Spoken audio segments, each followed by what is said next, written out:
Welcome aboard. Stay tuned and subscribe to Han Li's Wuxia Adventures for more thrilling content. Chapter 1635. Even if Qian Yan can help you deal with the dark forces, what about Chaos God Mountain?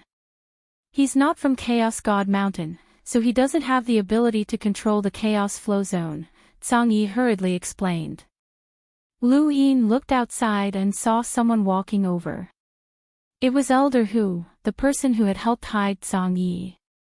He was just an ordinary deacon, and Zhang Yi hadn't paid much attention to him. But now, Zhang Yi was stunned. Elder Hu. Elder Hu bowed to Lu Yin. This subordinate greets the Alliance leader. Lu Yin nodded. Ever since the Great Eastern Alliance had destroyed the Blaze Realm, Wang Wen and Wei Rong had sent people to infiltrate the Interverse. Elder Hu was one of the people who had been infiltrated, and he had secretly joined the Great Eastern Alliance for more than a year now. Elder Hu, are you a member of the Great Eastern Alliance? Zhang Yi found it hard to believe. Elder Hu looked at Zhang Yi and said indifferently, I've been working for the Alliance leader for more than a year. It's because of his orders that I'm helping you hide. Zhang Yi's body swayed and his eyes were bitter. He thought that everything was going according to his plan, but in the end, he realized that he had been tricked from the beginning. Even though Elder Hu doesn't have the ability to control Chaos God Mountain, we still have you, Zhang Yi, Lu Yin said slowly as he stared at Zhang Yi. With you around, Chaos God Mountain won't dare to act rashly, regardless of whether you have a cultivation base or not. We have Qian Yan on the outside and Elder Hu on the inside. That's enough to stabilize the situation. Most importantly, because of the deaths of Zhang Zhou, Zhang Song, and the others, Chaos God Mountain has to seal itself off from the outside world. Zhang Yi's mind turned quickly. Regardless of whether he had cultivation or not. This meant that Lu Yin wanted to cripple him. No, absolutely not. He gritted his teeth and looked at Lu Yin. Alliance Master, I've pledged my loyalty to you. Why do you want to cripple me? You betrayed the Fifth Mainland, and you lack integrity. Someone like you shouldn't even exist in the first place. After saying that, Lu Yin did not plan on wasting any more words with Zhang Yi and was about to cripple him. Zhang Yi hurriedly shouted, Alliance Master Lu, I know where the giants are. Lu Yin froze and stared at Zhang Yi. What did you say? Zhang Yi was terrified, as this was a moment of life and death. If Lu Yin took action, then he would be reduced to Elder Hu's puppet for the rest of his life, and that would be a fate worse than death. I know where the giant bloodline is. Speak. He barked. Despite his fear, Azure Wing braced himself and said, If I tell you, will Alliance Master Lu let me go? You don't have the right to negotiate with me. I'm begging you. I, Zhang Yi, beg Alliance Head Lu to spare me. Zhang Yi knelt down, trembling. As long as it's true, I won't touch you. Zhang Yi gritted his teeth. Madam Red, it's very likely that the giant bloodline was taken away by Madam Red. Lu Yin felt strange. Madam Red? How did she know about the giant bloodline? Why would she take them away? Isn't she in the Outerverse? Zhang Yi's body trembled. Yes, I was the one who told her. No, it was Madam Red who contacted me. She asked me about the situation at Chaos God Mountain and the war in Cosmic Sea. I had no choice but to tell her. She said she would go to Cosmic Sea. If she went, after the war in Cosmic Sea ended, there was a high chance she would run into the descendants of the giant race and be captured. Otherwise, with your influence, Alliance Leader Lu, it's impossible that you haven't found any traces of the giant's bloodline. Lu Yin really wanted to kill Zhang Yi. This person must have taken the initiative to contact Madam Red and tell her about Chaos God Mountain.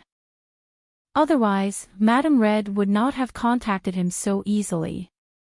With Madame Red's status, she would not have taken the initiative to contact him before the 6th mainland started plotting against the 5th mainland. Song Yi was practically lying on the ground as he waited in fear. He could not negotiate too many conditions with Lu Yin, so he could only pray that Lu Yin would keep his promise. "Are you sure it was Madame Red who did it?" Lu Yin asked. Song Yi gulped.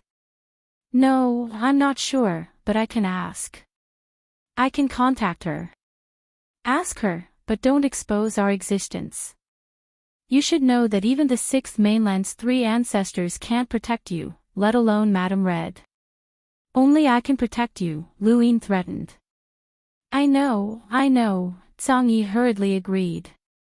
After making some preparations, Zhang Yi returned to normal, and he contacted Madame Red. Not long after, Madame Red's voice rang out. "What is it?" Zhang Yi carefully replied, "Madam, the war in Cosmic Sea has ended. I'm here to report this to you." "No need, I know." Madame Red sneered. Zhang Yi glanced at Lu Yin, whose back was facing him, and spoke up again. "Madam, I have another matter that I'd like to ask you about. Your mission is to wait for orders. Since when is it your turn to ask me questions?" Madame Red's tone was low and filled with a chill. Zhang Yi hurriedly replied, "It involves many powers, and it even involves the Hall of Honor's board of directors, so..." "What is it?" Zhang Yi asked, "Do you know about the giants?" Madame Red was astonished. "Why are you asking about that?" Zhang Yi explained, there was a giant financial group in the Innerverse with the giant bloodline, but they have already sided with Lu Yin. During the war in Cosmic Sea, the giant bloodline supported Cosmic Sea, but they mysteriously disappeared. Lu Yin is currently using all of his influence to search for the giant bloodline.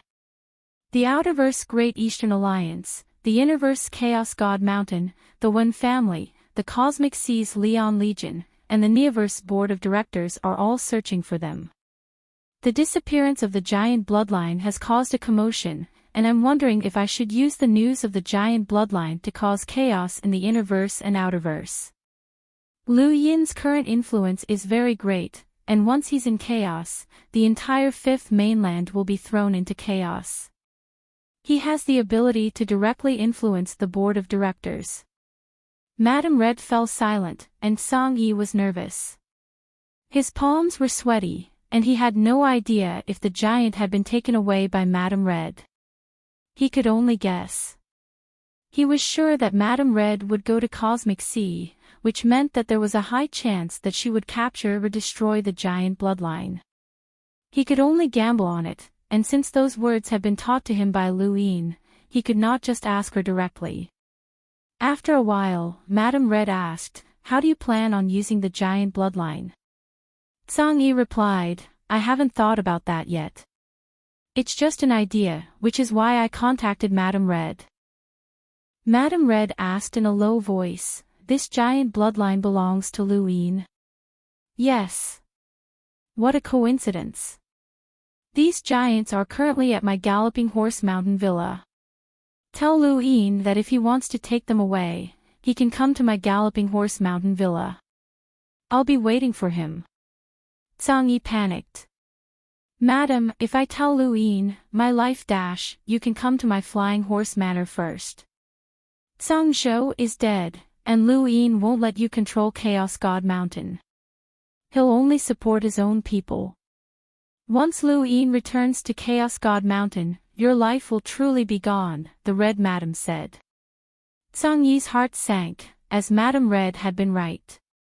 He looked at Lu Yin. Lu Yin nodded. Zhang Yi nervously replied, "Yes, madam. I'll head to the Galloping Horse Mountain Villa right away." The call ended, and Zhang Yi respectfully stood up.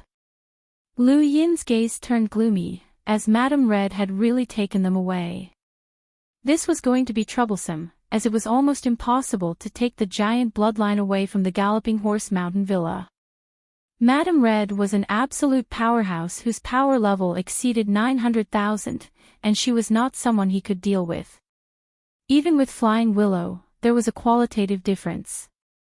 If he wanted to take the giant bloodline away, he would have to negotiate. He believed that since Madame Red wanted to negotiate with him, her conditions would not be low. He did not like to be passive, so there was only one other method, which was to forcefully take them away. If he wanted to succeed with this method, he would have to first contact Madame Red. Lu Yin contacted Wei Rong, and the two chatted for a while. Wei Rong was the best at this kind of thing. The next day, Lu Yin brought Song Yi and Flying Willow to the Outerverse Western Weaves. Chaos Flow Zone was located in the west of the Innerverse, and the Astral River Arc was very close to the Western Weaves. After Lu Yin set off, he was just about to contact someone when his gadget rang. It was Enya. Alliance Master, the Hall of Tai Mo is in trouble. What's wrong? Enya replied, a giant is blocking the Hall of Tai Mo, and no one is allowed to enter or leave. He's from the 6th Mainland Zero sect, and his name is Brute Force. Lu Yin's expression changed. Enya sent out an image. In outer space, outside the Hall of Tai Mo, there was a giant that was about 10 meters tall standing there. He carried a longbow on his back and had an arrogant look in his eyes. Lu Yin was stunned when he saw the giant's appearance. It was actually him. He recognized this giant, as he had battled with this giant when he had entered the Daosaur Sect's Ruins 9 Cauldron space. This giant was very powerful, and even if Ancestor Arrow Mountain had been alive, he would not have been a match for this giant, let alone the current Hall of Tai Mo. The giant has some misgivings, so he hasn't directly attacked the Hall of Tai Mo. However, we believe that he won't be able to wait for long. Enya's tone was unpleasant, as the Great Eastern Alliance was being bullied. The Hall of Tai Mo was a member of the Great Eastern Alliance, and if the Great Eastern Alliance did not handle this matter well, it would cause dissension and discord. Lu Yin could not allow such a thing to happen at a time like this, or else all of his previous efforts would have been wasted. Got it, Lu Yin replied before ending the call. He pondered for a moment before activating his gadget. He wanted to contact Qing Tan. Soon, Qing Tan's voice sounded. Alliance Master Lu, I'm glad that you contacted me. Miss Qing Tan, there's something that I need your help with. In the Neoverse, atop Realm Mountain, Qing Tan's eyes lit up when she heard Lu Yin's request. Alliance Master Lu, please speak your mind. If I can help, Qing Tan will definitely not refuse. Lu Yin replied, I'd like to ask Miss Qing Tan to ask the 3 elders to intervene in the Blazing Mist Flow Zone's war at the Board of Governors and completely quell it. Also, give up the Blaze Realm's former territory to my Great Eastern Alliance. Qing Tan was puzzled. If I remember correctly, the Great Eastern Alliance withdrew from the Blaze Realm. Lu Yin felt bitter. I won't hide it from Miss Qing Tan. My original intention was to have the Sylvan Dragon tribe wage war with the Ross Empire so that I could sit back and reap the benefits. However, with the start of the Blazing Mist Flow Zone's war, many Interverse powers have secretly participated, and the situation is no longer something that my Great Eastern Alliance can control. The Sword Sept, One Family, Divine Great Hall, and other flow zones have all sent their forces into the fray, and these powers are all from the Interverse. Once my Great Eastern Alliance interferes, it will incite public outrage. Not only will we not be able to obtain the Blazing Mist Flow Zone, but we might not even be able to protect Fennel Flow Zone. Qing Tan's lips curled up, as Lu Yin's words showed his sincerity. No one was stupid, and many had already guessed that the Great Eastern Alliance had withdrawn from the Blazing Mist Flow Zone in order to incite a war, not to quell it. However, the Great Eastern Alliance had been too well behaved for the past 2 years, and the Sylvan Dragon tribe and the Ross Empire had been too impatient. I'll be updating for 4 days straight. I'll take a break, but I'll continue to update after a while. Thank you for your support. Welcome aboard. Stay tuned and subscribe to Han Li's Wuxia Adventures for more thrilling content. Chapter 1636. It was just as Lu Yin had said. Many interverse powers had secretly joined the blazing mist flow zone, and it would have been fine if the Great Eastern Alliance did not participate, but once it did, it would easily lead to a backlash from the entire interverse. Alliance Master Lu, you should know that the board cannot interfere in a power struggle. This is a difficult situation for me, Qing Tan said. Also, why does Alliance Master Lu insist on joining the blazing mist flow zone? Lu Yin lowered his voice. At this point, I don't want to hide anything from Miss Qing Tan. Actually, I've reached an agreement with some people from the 6th mainland. We'll keep the 5 weaves of the Great Eastern Alliance, and the 6th mainland will not interfere. These 5 weaves are the closest to the blazing mist flow zone, and the astral river arc is also under the control of the Great Eastern Alliance. Qing Tan's eyes trembled. Alliance Master Lu actually has the ability to reach an agreement with the 6th mainland. Not many from the 6th mainland would dare to agree to such an agreement. Lu Yin smiled.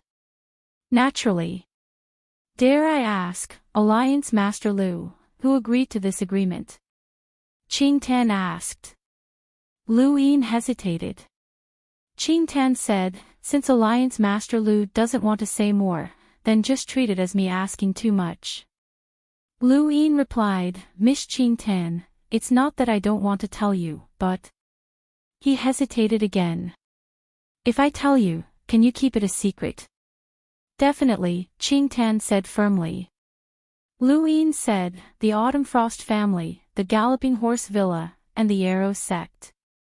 Qing Tan memorized this information. Alliance Master Lu, how did you do it? I'm just curious. If Alliance Master Lu doesn't want to say more, then I won't ask any more questions. One of Progenitor Chen's 9 clones was a giant, and the giant's bloodline can help the Heavenly Overlord's bloodline evolve into the Heavenly Overlord's bloodline. This is an unparalleled bloodline, and the Autumn Frost family couldn't refuse it. As for Progenitor Chen's bloodline, I've already handed it over to the Autumn Frost family. Some time ago, the Autumn Frost family sent experts to Frostwave Weave. On the surface, they appeared to be taking Autumn Frost Qing and the others away, but in reality, they were taking away Progenitor Chen's bloodline. It was all just a show. Madame Red of the Galloping Horse Mountain Villa is even simpler. Progenitor Wushang's skin is an ancestor's item. Madame Red has been a world imprinter for a very long time, and she wants to break through to the cosmic imprinter level. She's tried everything, including Progenitor Wushang's skin. As for the Arrow sect, they desire the Hall of Tai Mo so that they can obtain part of the legacy of the 6th mainland's Arrow progenitor. This is no secret, so I'll just give them the legacy of the Hall of Tai Mo. Right now, there are people from the Arrow sect in the Hall of Tai Mo. On the surface, they seem to be blocking the entrance, but in reality, they've reached an agreement with me to obtain the legacy of the Hall of Tai Mo. The Autumn Frost clan, the Flying Horse Mountain Villa, and the Arrow sect are enough for the Great Eastern Alliance to obtain 5 territories. Qing Tan listened quietly as she recalled the friction between the Autumn Frost family and the Great Eastern Alliance. It had been said that the Autumn Frost family had arrived at Xenu Star, and she had expected a battle to break out, but it had ended peacefully. It seemed that things were not as they seemed, but rather a secret deal. As she thought about it, she contacted some people to investigate the Arrow sect's whereabouts, and she learned that the Arrow sect's brute force was currently blocking the entrance to Tai Mo Temple. The Arrow sect had already made preparations to fight with the Great Eastern Alliance, but this was the Arrow sect's matter. The others did not intend to interfere, nor did they want to. The Outerverse belonged to the 6th mainland, and they had long since wanted to chase away the Great Eastern Alliance. However, they had some misgivings, and the Arrow sect had fewer misgivings. Qing Tan sneered. Start a war. How could that be? The Arrow Sect's group of giants had actually been enlightened, and they knew that they were hiding behind the scenes. No, it should be Luin's idea. He had actually secretly reached an agreement with the Great Eastern Alliance. Qingtan's gaze turned cold. The Sixth Mainland did not forbid any contact with the Fifth Mainland, but they could not involve the Outerverse. The Outerverse belonged to the Sixth Mainland, and this was something that could not be shaken. Now that the Sixth Mainland's Daosaur sect had rationally divided the 5 weaves to the Great Eastern Alliance, it was the same as dividing the Sixth Mainland's territory. The Sixth Mainland's Daosaur sect had been destroyed by those monsters, but a portion of its powerhouses still remained. As long as the 3 progenitors were still around, the Daosaur sect would not disperse, and these people would have to accept the Daosaur sect's restrictions. Miss Qingtan, what about the board of directors? Luin asked. Qingtan smiled. Alliance Master Lu, please rest assured. Qingtan will do her best to handle this matter, and the outcome will depend on how Alliance Master Lu persuades the other directors. After all, the board of directors' decisions are decided through voting, and the 3 progenitors alone do not have the final say. Of course. Lu Yin expressed his gratitude and then ended the call. He then contacted the other directors. Qingtan waited for half a day before contacting Director Xian Jiao to ask if Lu Yin had contacted her. She learned that Lu Yin had indeed contacted Xian Jiao and asked her to propose quelling the Blazing Mist Flow Zone's war in order to preserve the Blaze Realm's territory. Qingtan then contacted Director Si Hong, who was similarly requested by Lu Yin. Qingtan was then able to confirm Lu Yin's words. She was a cautious person, and even though Lu Yin had no reason to lie to her, there was no point in lying to her, as such matters could be confirmed after the Daosaur sect's investigation. If he had lied to her, then he would not have harmed Elder Autumnfrost, Madame Red, or the Savage Archer God. Besides, it was impossible for Lu Yin to know that she was from the Sixth Mainland, so there was no reason for him to lie to her. After confirming everything, she then used a secret method to send the news to the Outerverse and into Old Man Sangqiong's hands. Old Man Sangqiong and the Savage Archer God were both heavenly imprinter powerhouses, but Old Man Sangqiong was one of the Daosaur sect's 4 sovereigns, while the Savage Archer God was not. In the Sixth Mainland, Old Man Sangqiong's status was even higher than the Savage Archer God's. Old Man Sangqiong did not quite believe the report that Qingtan had sent back. How could the Outerverse territory be so easily given to the Great Eastern Alliance? Even if those 3 powers agreed, the others would not, as he could chase away the Great Eastern Alliance with a single sentence. However, he still needed to investigate this matter, especially when he saw the words, Progenitor Wushang's hide, in the report. Lu Yin actually had a progenitor item, and any progenitor item could not be underestimated. Madame Red did not have the qualifications to possess a progenitor item. In the Outerverse, the Flying Horse Mountain Villa was located in the west weave of the St. Lusser weave. This weave had originally been owned by the Moke Sword sect, but because the Sixth Mainland had entered the Outerverse, the entire sect had been moved to the East Weave. The current owner of this weave was the Flying Horse Mountain Villa. On a planet not too far away from the Flying Horse Mountain Villa, the giant bloodline had been abandoned. This planet was barren, and the creatures on it had no intelligence. They only knew how to hunt and kill. There was a thump as Chen Jian smashed a 1,000-meter-long python to death with a single punch. He then tore it apart and roasted it. To him, this 1,000-meter-long python was nothing more than a small snake. Ku Wei sat on Chen Jian's shoulder with a look of despair on his face. He looked up and wondered where he was. "Master, save me!" Ku Wei wailed. Outside the planet, Madame Red watched with interest. These giants were all natural warriors, and each of them had limitless potential. Once they were trained, the Flying Horse Mountain Villa's strength would increase significantly.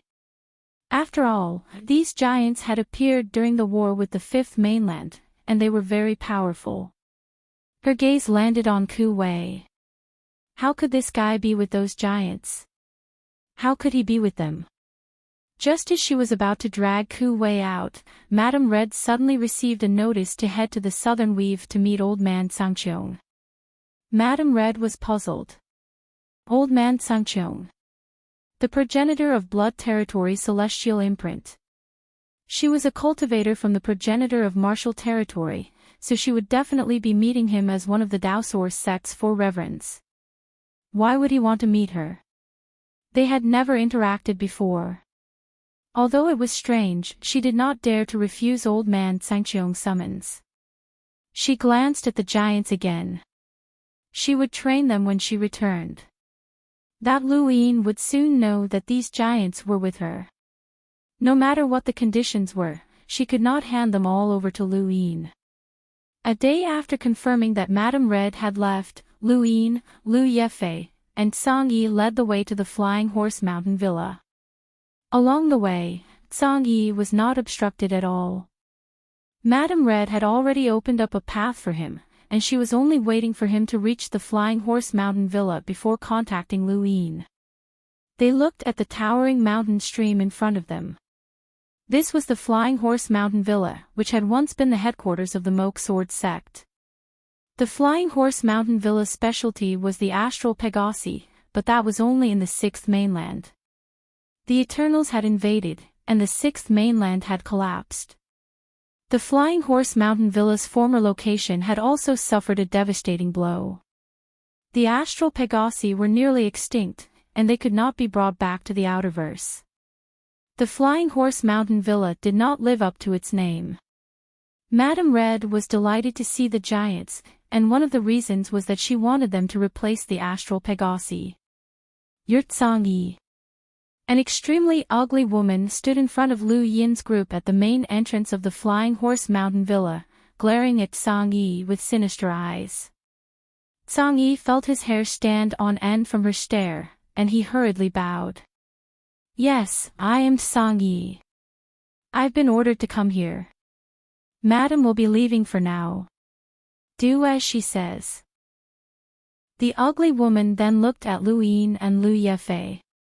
Because of the aura-concealing stones, she could not see through their cultivation levels. However, Lu Yin could clearly see her cultivation level. She was an imprinter whose power level exceeded 500,000 but had yet to reach 600,000. Aside from Madame Red, this woman was the only other imprinter in the Flying Horse Mountain Villa. During the Sixth Mainland's invasion of the Interverse, another imprinter had died at the hands of Astral 3's Dean. Who are they? The ugly woman asked with a scrutinizing gaze. Song Yi respectfully replied, "They are my followers from Chaos God Mountain." The ugly woman did not say much, as she did not care about Lu Yin's group. From her point of view, they were merely hunters. Let's go in. She then led the way. Song Yi looked at Lu Yin. Lu Yin nodded. He did not know where the giants were imprisoned, but he wanted to enter and control this ugly woman so that he could interrogate her about the giants' whereabouts. Madame Red would not be gone for too long, and Lu Yin did not want to waste any time. However, he also did not want to cause chaos. The Flying Horse Mountain Villa was not at the border with the Great Eastern Alliance, and it was also quite a distance away from the Astral River Arkansas. If there was chaos, they would be easily intercepted. After entering the Flying Horse Mountain Villa, the ugly woman said, "You can contact Lu Yin now. Tell him that the giants will all die if he doesn't come. At the same time, expose the fact that he secretly controlled Chaos God Mountain. He's coming." She then seriously added, "Ensure his safety." Lu Yin's original plan was to immediately control the ugly woman after entering the Flying Horse Mountain Villa and interrogate her about the giant's whereabouts. However, after hearing her words, he hurriedly stopped Lu Yefei and glanced at Song Yi. Welcome aboard. Stay tuned and subscribe to Han Li's Wuxia Adventures for more thrilling content. Chapter 1637. Zhang Yi carefully asked, "What if Lu Yin doesn't come?" The ugly woman sneered. "I heard that he has a good relationship with the fifth mainland Sea King, and that the Sea King almost became his father-in-law. Tell him that the Sea King is here, and if he doesn't come, then this matter will be exposed. The universe will be wary, and the Sea King will be furious. Who would dare to rely on him?" Lu Yin's gaze turned cold. The Galloping Horse Manor knew quite a bit about him, and it would take some time to find out. What was Madame Red trying to do? Tell Lu Yin to come. What are the conditions? Zhang Yi asked again. The ugly woman suddenly moved and grabbed Zhang Yi's neck. The veins on the back of her hand turned into small, sinister snakes that hissed. Zhang Yi was terrified, and Lu Yin felt a chill run down his spine. Even Fei Hua, who had a power level of over 700,000, subconsciously took a step back. This woman was too disgusting. Who knew how many poisonous snakes were hidden in her body? Is that something you should be asking? Contact Lu Yin and tell him to come to the Galloping Horse Manor. This is very important, the woman said coldly. Zhang Yi hurriedly nodded and watched in horror as the small snakes approached. They were sinister and disgusting. Lu Yin glanced at Mr. Lu Yi, who waved his hand. At the same time, Lu Yin's eyes filled with star energy as he used the Aeon Evolution scripture to weaken the woman. The ugly woman suddenly felt her heart palpitate as a warning came from her mind. She was unable to react in time as a willow leaf wrapped around her, rendering her immobile. Lu Yin casually struck out with an empty palm. The woman was struck by the empty palm, and she spat out a mouthful of blood. Some small snakes fell out from the blood, making the scene even more disgusting. Fei Hua frowned and scanned the woman's blood with her astral source. The woman stared at Lu Yin in disbelief, unable to make a sound. Lu Yin looked at her and returned to his original appearance. The woman's pupils shrank, and she looked at Zhang Yi, her gaze filled with killing intent and hatred. Zhang Yi was terrified and quickly retreated. Lu Yin spoke up. Let her speak. The moment he spoke, the woman regained her ability to speak. She shrieked, "Zhang Yi, how dare you betray Madam and the Galloping Horse Manor? Madam will not let you off. You will die." Lu Yin barked, "Madam Red wants to talk to me." What does she want to talk about? The ugly woman clenched her teeth and glared at Lu Yin. Her gaze was sinister, and there seemed to be little snakes slithering around her eyes. It was a sight that would give a normal person nightmares. Lu Yin rarely met such a disgusting cultivator. Where's the giant bloodline? The ugly woman snorted. No. Lu Yin frowned and flicked his finger, causing a wind to pierce through the ugly woman's body and injure her severely. Blood dripped down the willow leaves. Where is the Sea King? No, the ugly woman growled. She then threatened, "This is the Galloping Horse Manor, Lu Yin. Once Madam returns, you won't be able to escape." Lu Yin laughed. Didn't Madam Red want to guarantee my safety? I'm right here. You can talk to me on her behalf and see if I can accept her conditions. Don't even think about it. The ugly woman shrieked. Lu Yin's goal in coming here was obviously to deal with those giants. Now that Madame Red was no longer around, it was very likely that the giants had been taken away. If he were to raise any conditions now, it would only cause future negotiations to fall into a passive state. This person is able to cultivate such a vicious battle skill. He's ruthless to others and even more ruthless to himself. Alliance Master Lu, there's no point in interrogating him. It's better to find him ourselves, said Mr. Lu Yi. Lu Yin frowned and looked at the ugly woman. Are you really not going to tell me? The ugly woman. She suddenly opened her mouth, and an imprint appeared behind her. It was Madame Red, and she spat out a giant python in an attempt to sneak past Lu Yi to attack Lu Yin. However, she had underestimated Mr. Lu Yi, as the difference between the two was too great. The python was directly sliced apart, and the ugly woman's body turned into pus and blood due to the python's death. An unpleasant smell spread out, and Big Sister Flyflower could not help but evaporate the pus and blood. She said in disgust, "How can there be such a person?" Lu Yin's expression suddenly changed, and he looked outside. Someone was coming.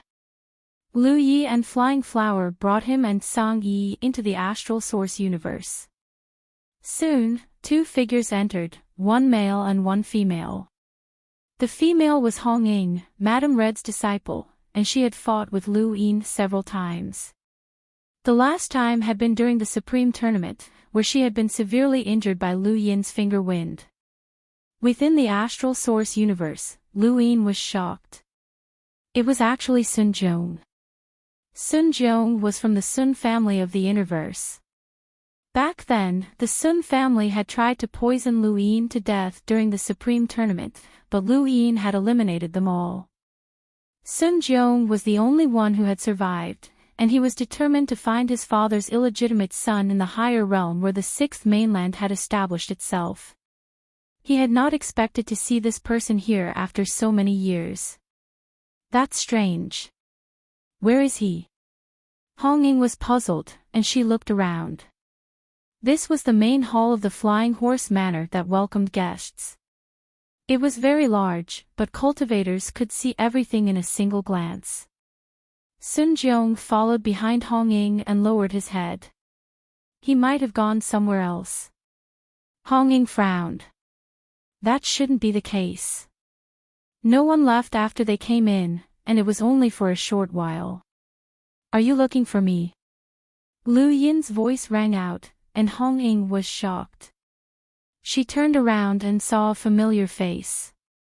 She would never forget this face for the rest of her life. Lu Yin.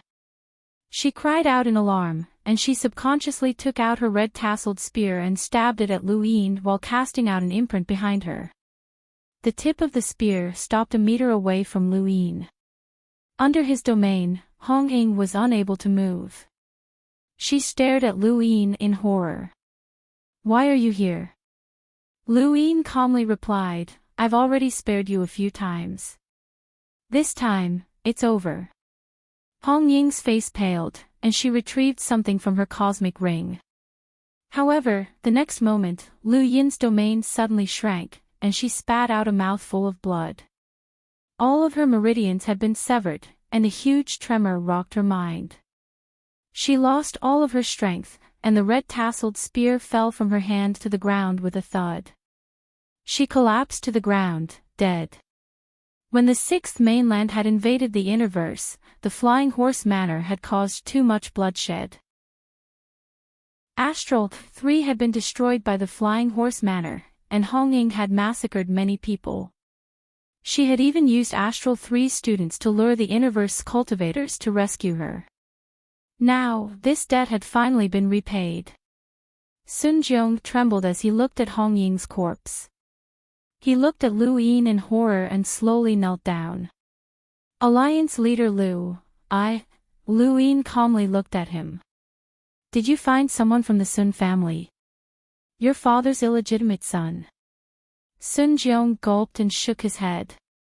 No, I didn't find him. Then why are you at the Flying Horse Manor? Lu Yin asked. Sun Jiong panicked. The Sun family has always been in contact with the technocracy, and they have the Flying Horse Manor behind them. When the sixth mainland invaded the Interverse, Madame Hong personally contacted my Sun family, which is why I came here to join them. Lu Yin understood. This situation was similar to Tsang Yi's. Before the sixth mainland's invasion, these people had not known that Madame Hong was behind the technocracy. However, after the sixth mainland's invasion of the Interverse had begun, Madame Hong had personally contacted them. This meant that when Zhaoqing and the others on the list all knew that Madame Hong was behind them, it was obviously impossible for the Flying Horse Manor to control the technocracy alone. Madame Hong also had another identity, which was that she was a protector of the Daosaur sect. She also had someone above her. Lu Yin thought of old man Sangqiong. Qing Tan had entered the board of governors, and she had been his disciple. However, that didn't seem right, as old man Sangqiong was the progenitor of Blood Realm Celestial Imprint, while Madame Hong was from the Grand Martial Realm. If one didn't consider the fact that they were separated by different realms, then it was possible based on their status within the Daosaur sect. Lu Yin looked at Sun Jiong, who was kneeling on the ground and trembling in fear. He was clearly afraid that Lu Yin would kill him. Lu Yin asked, "Where is the Sea King?" Sun Jiong's body trembled. On another planet. "Take me there," Lu Yin said. Sun Jiong did not dare to refuse, and he looked at Hong Ying's corpse again. At this point, there were no longer any powerhouses above the level of an emissary in the Flying Horse Manor, and Lu Yin's group could freely travel back and forth. Even if they had some defensive methods, they would not be able to withstand a single blow from the flying willow leaves. Sun Jiong brought Lu Yin's group to a planet not too far away from the Flying Horse Manor. Lu Yin saw a boundless amount of rune lines, which came from the giant. He was pleasantly surprised, as he had not expected that the giant would be imprisoned on the same planet as the Sea King. Madame Hong likes to collect powerhouses as slaves. Some of them do not submit, so they are imprisoned on this planet, Sun Jiong explained in a low voice. Lu Yin had the flying willow leaves rescue the giant while he went to the planet's core and saw the imprisoned Sea King. At the planet's core, there was a boundless sea of lava. Above them was a thick layer of underground rock, and a whistling wind blew from an unknown location, accompanied by strange insects flying about. Lu Yin walked to the planet's core and saw a chain extending towards the bottom of the lava. He released his domain and suppressed the lava, causing it to split in two. Following the chain, a miserable figure was revealed. At the end of the chain was an ugly bald man with scorched skin. He was lying at the bottom of the lava, and it was unknown whether he was dead or alive. Lu Yin landed beside the man and looked at him calmly. "You're still alive, right?" The man's eyes suddenly widened, and he grabbed at Lu Yin. Lu Yin raised his hand at the same time and collided with the man's palm.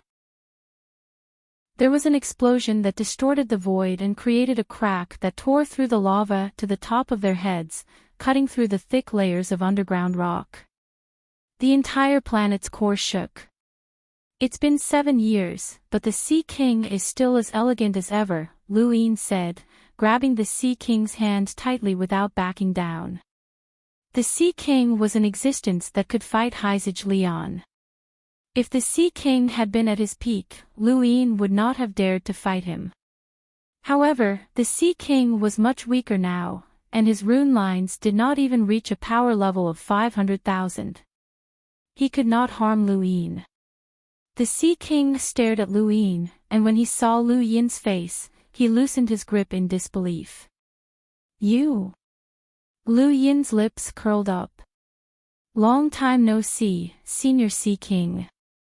Above them, the layers of underground rock broke apart and crashed down.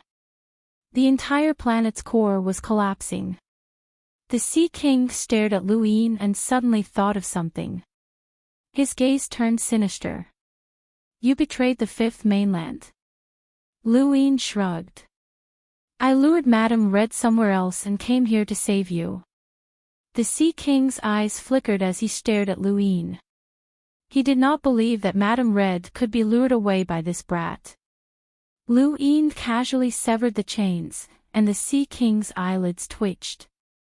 These chains could trap him and block an emissary's attack, but this brat had actually severed them. "Your strength?" The Sea King was astonished. "Welcome aboard." Stay tuned and subscribe to Hanli's Wuxia Adventures for more thrilling content. Chapter 1638. Lu Yin helped the Sea King up. Let's talk after we leave. Madam Red will be back at any time. He then took a step forward and brought the Sea King into the astral source universe, leaving the planet. The Sea King was in disbelief. How long had it been? This kid had actually broken into the astral source universe? How was this possible? In outer space, Flying Willow brought all of the giants out. We can go now. The commotion on this planet would quickly reach the Flying Horse Manor. Alliance Master Lu, what should I do? Sun Jiong asked anxiously. Zhang Yi spoke up at the same time. Alliance Master Lu, please take me with you. Lu Yin looked at Flying Willow, who grabbed Sun Jiong and Zhang Yi and broke into the astral source universe to send them back to the Flying Horse Manor. After he left, Zhang Yi became a corpse. As for Sun Jiong, he received Lu Yin's communication method. The giants had been rescued, and Madam Red could not find out about this. After all, she was a powerhouse whose power level exceeded 900,000, and Lu Yin did not want to be targeted by her. Zhang Yi had to die, and everyone who knew about this had to be dealt with. Only Sun Jiong could not die. If Hong Ying died, then no one would know that Sun Jiong had been involved. Lu Yin wanted to keep him here to keep an eye on the Flying Horse Manor. Lu Yin looked back at the planet and gathered star energy in his hand, forming a very ordinary star energy sword. The Sea King, Flying Willow, Ku Wei, and the other giants looked at Lu Yin in confusion, not knowing what he was doing. Lu Yin's gaze turned cold, and he raised the sword and swung it down. Nothing happened, but a sword scar split the ground on a distant planet. The Sea King's expression changed, and he blurted out, "The 13 swords." Ku Wei was stunned. The 13 swords. How could this be? Wasn't this the sword sect's ultimate technique that only the 10 arbiters, Lu Tianmu and Lu Xiaoqiu, knew? How could Master know it as well? Let's go, Lu Yin said. With Flying Willow leading the way, they headed towards the Innerverse. They wanted to take a detour to the Great Yu Empire. The Sea King was shocked that Lu Yin knew the 13 swords, but he was even more shocked by Flying Willow. Even though he was heavily injured, he still had his vision and senses.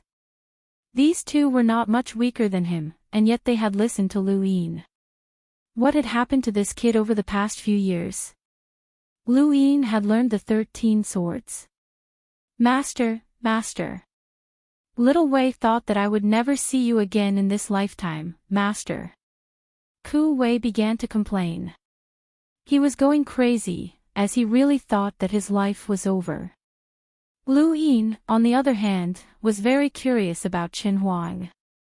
He had actually broken through to become an emissary, which meant that his power had taken a huge leap.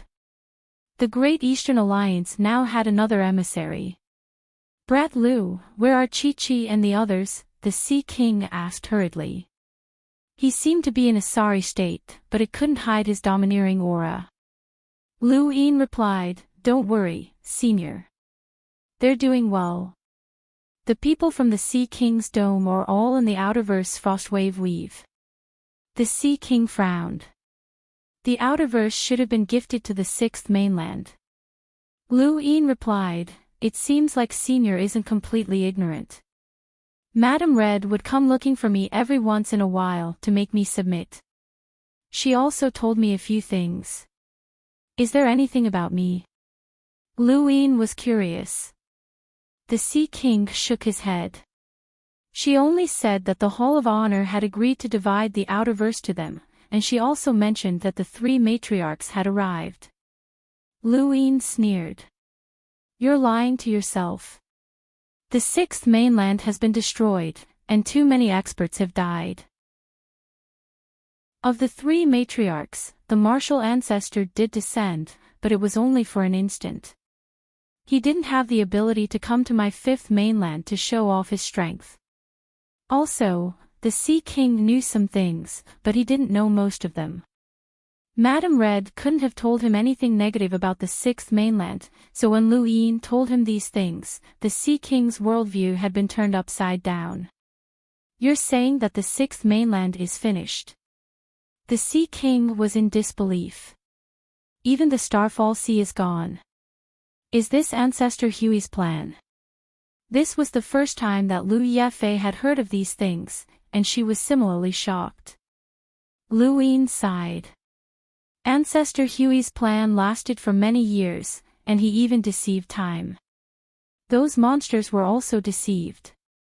When the sixth mainland attacked my fifth mainland and destroyed my fifth mainland's Daosaur sect, Ancestor Hui took revenge. It wasn't the sixth mainland that destroyed the Daosaur sect. The Sea King suddenly shouted angrily. Those idiots from the sixth mainland were deceived. They were just pawns. If it wasn't for them, with my fifth mainland's 9 mountains and 8 seas strength, how could we have been defeated so easily? Lu Yin was curious. Senior, do you know what happened back then? The Sea King sighed. I know a little. Apparently, there was a traitor in one of my fifth mainland's clans who deliberately provoked a war with the sixth mainland. The sixth mainland was also deceived and became the blade of those monsters. In the end, my fifth mainland suffered a crushing defeat, and the world changed. From then on, there were no more progenitors. What about the region after the 3 upper gates? Lu Yin suddenly asked. The Sea King was shocked. You know about that as well? He looked deeply at Lu Yin. The region after the 3 upper gates is also a group of traitors, but they didn't attack my fifth mainland. Instead, they abandoned the fifth mainland. Those people are the primeval surname clans that my fifth mainland spurned. Lu Yin's eyes narrowed. He knew about all of this. The primeval surnames had become public enemies in this region, but they were different from the Neo-Human Alliance. Some people hated the primeval surnames and wanted nothing more than to kill them, but there were also people who didn't care and believed that as long as it was legal, everything was fine. Rather than being public enemies, the primeval surnames were more like existences that everyone loathed. Because the primeval surnames had abandoned the fifth mainland, the world had changed, and there were no more progenitors. But was that really the truth? The fifth mainland hadn't had a progenitor for so many years, and it had been impossible for it to resist the everlasting tribe. The only reason it hadn't been destroyed by the everlasting tribe was because of the astral storm, which had kept the everlasting tribe outside. The second reason was that the astral tree domain had blocked the 3 upper gates, which had prevented the fifth mainland from being invaded. This was why the fifth mainland had been like a hotbed for so many years. As for the truth, only those who had witnessed history would know. The primeval surnames had abandoned the fifth mainland, but they had also protected it. However, in their minds, the fifth mainland was an abandoned land that they looked down on. They shouldn't have protected a place that they looked down on, but they had still protected it. It was a very contradictory thought process. Senior, you used Progenitor Chen's item to combine with Pyrolite to break through the 3 upper gates. You wanted to use the region beyond the 3 upper gates to change the fifth mainland's world back to normal. Did you think that doing this would trigger a war with the sixth mainland? Do you think it's worth it? Lu Yin asked a question that many wanted to know the answer to. The Sea King's gaze was complicated. Whether it's worth it or not, that will be left for future generations to judge. Many people hate me because I started the war and caused the deaths of those close to them. I don't care how others curse me, but I hope that the fifth mainland's world will no longer be deceived by the sixth mainland. Lu Yin smiled. He didn't care what others thought of the Sea King.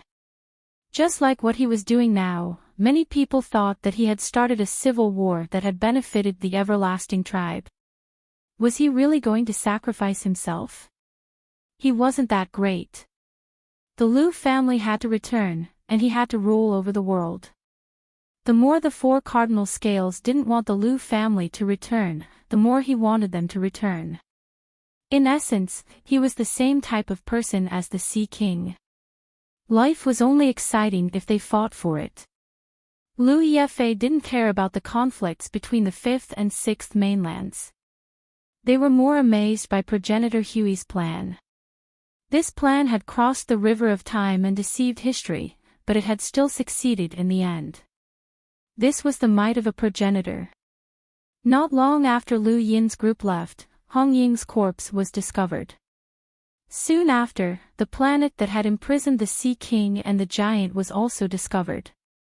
The entire Galloping Horse Mountain Villa was in an uproar. Sun Jiong looked at the figures streaking across the sky. The Galloping Horse Mountain Villa was in chaos. "Madam, come back soon." He found it strange that Lu Yin would arrive at the same time as Madam. Was it such a coincidence? He looked at his gadget and decided to contact Lu Yin before Madam returned. Otherwise, it wouldn't be so easy to contact her once she returned. He turned on his gadget. In outer space, a group of people headed towards Chaos Flow Zone and boarded the Astral River. Arkansas. Lu Yefei and Lu Yefei were traveling at full speed, afraid of being caught by Madame Hong. They were also afraid, as she was a powerhouse with a power level of over 900,000. She was considered an expert even in the cosmic tree realm. His gadget rang, and Lu Yin answered. "Alliance Master Lu, this is Sun Jiong." Lu Yin replied, "The Galloping Horse Mountain Villa is in chaos, right?" "Yes, Madam should be back soon." "She won't be that fast." Sun Jiong was shocked. What did that mean? Could it be that Madam's departure was related to Lu Yin? When he thought of this, he felt a chill run down his spine. Lu Yin was too powerful, to the point that he could even affect the 6th mainland. How was that possible? No matter how much Sun Jiong denied it, everything that Lu Yin had done seemed to be based on the fact that Madame Hong definitely wouldn't return immediately. No one would dare to joke around with their own lives. It's your good fortune to be able to enter the Galloping Horse Mountain Villa. But don't forget who gave you this opportunity. Sun Jiong's heart sank. "Alliance Master Lu, it was you who spared my life. That's why I had the chance to survive. It's good that you know. You've done a great service today. You brought me to the Sea King and the giant, and you even brought me into the Galloping Horse Mountain Villa." "Alliance Master Lu, it was Tsang Yi who brought you in." "It was you." "Tsang Yi is already dead." Sun Jiong's face paled, and he helplessly replied, "I understand. Does the Alliance Master have any instructions for me? Tell me everything you know about the Galloping Horse Mountain Villa and the 6th mainland. It's best if you can find out what Madame Hong wants to talk to me about. She seems to be very interested in discussing conditions with me." Sun Jiong bitterly replied, "Alliance Master, it's impossible for you to tell me anything about Madame Hong. I've been following Hong Ying around the Galloping Horse Mountain Villa, and there's no way for me to come into contact with Madame Hong." Lu Yin believed this, as Sun Jiong was just a minor character who was like an ant in Madame Hong's eyes. If it weren't for the fact that the Sun family was a traitor and was on the list of traitors, the Galloping Horse Mountain Villa would never have accepted Sun Jiong. Someone like him wasn't even qualified to watch over the Galloping Horse Mountain Villa. Keep an eye on the Galloping Horse Mountain Villa. I need useful information, and as long as you can do it, I'll let you change your appearance and live comfortably in the Innerverse. If you can't do it, you've seen what happened to Tsang Yi." Sun Jiong's heart trembled. "Yes, I understand." Welcome aboard. Stay tuned and subscribe to Han Li's Wuxia Adventures for more thrilling content. Chapter 1639. He didn't expect Sun Jiong to give him any useful information, but having a spy in the Flying Horse Manor was better than nothing. If not for Sun Jiong, he wouldn't have been able to find the Sea King and the giant so easily. Elder who was also a spy that Wei Rong had buried in Chaos God Mountain. These spies seemed unremarkable, but they could sometimes play an incomparably important role. The Flying Horse Manor was in chaos, but they couldn't contact Madame Hong. Madame Red was currently being investigated by Tsangqiong Old Man, and she had no idea what ancestor Wushang's skin was. On the other side, the Board of Governors had come to a conclusion. They refused to quell the Blazing Mist Flow Zone's war. The Hall of Honor's basic rule was to not interfere in the disputes between factions.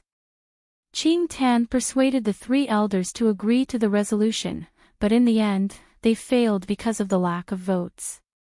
Lu Yin had no intentions of letting the Blazing Mist Flow Zone's war end. If the war ended there, then what else could Wang Wen do? After the meeting ended, Qing Tan received a call from Old Man Tsangqiong. Old Man Tsangqiong was unable to find anything wrong with Red Madam and the others. With Red Madam and the others' identities, it was impossible for them to be interrogated. Old Man Tsangqiong could only slowly investigate. However, if these people truly allowed the Great Eastern Alliance to retain 5 territories, it would prove that there was something wrong with them. Qing Tan was certain that Lu Yin would not lie to her, as there was no reason for him to lie to her. There was no point in lying to her. Tsangqiong Old Man naturally believed her words, and he was certain that these people had reached an agreement with Lu Yin. However, even if he was certain, he still needed proof. The proof was whether the Great Eastern Alliance would be able to retain the 5 territories. If they did, Old Man Tsangqiong would be able to make a move immediately. After all, what he wanted was progenitor Wushang's hide. On World Mountain, Qing Tan was extremely tired. The 3 elders looked into the distance in a daze. Their expressions were old and their eyes were numb. Qing Tan glanced at him, then ignored him.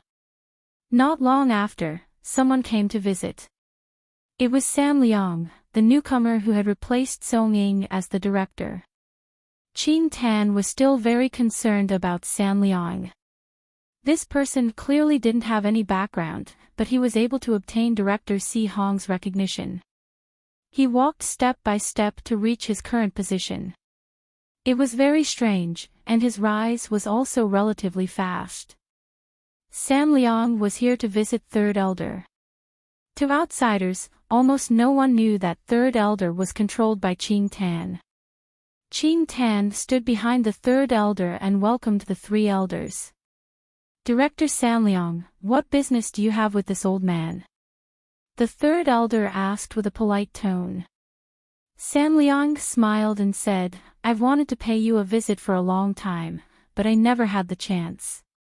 This time, I noticed that you didn't seem to be in good health, so I came to pay my respects. The Third Elder smiled and said, You're too polite. I'm old now, and I'm not as strong as I would like to be.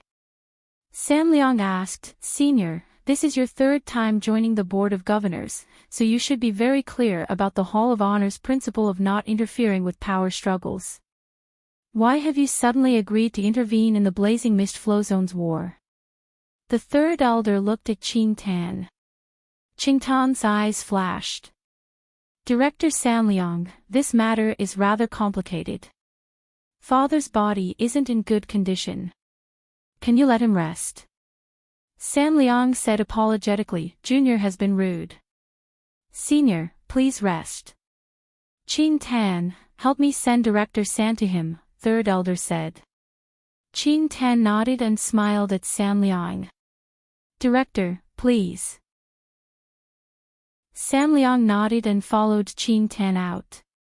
Gradually, the 2 of them left the sight of the 3 elders.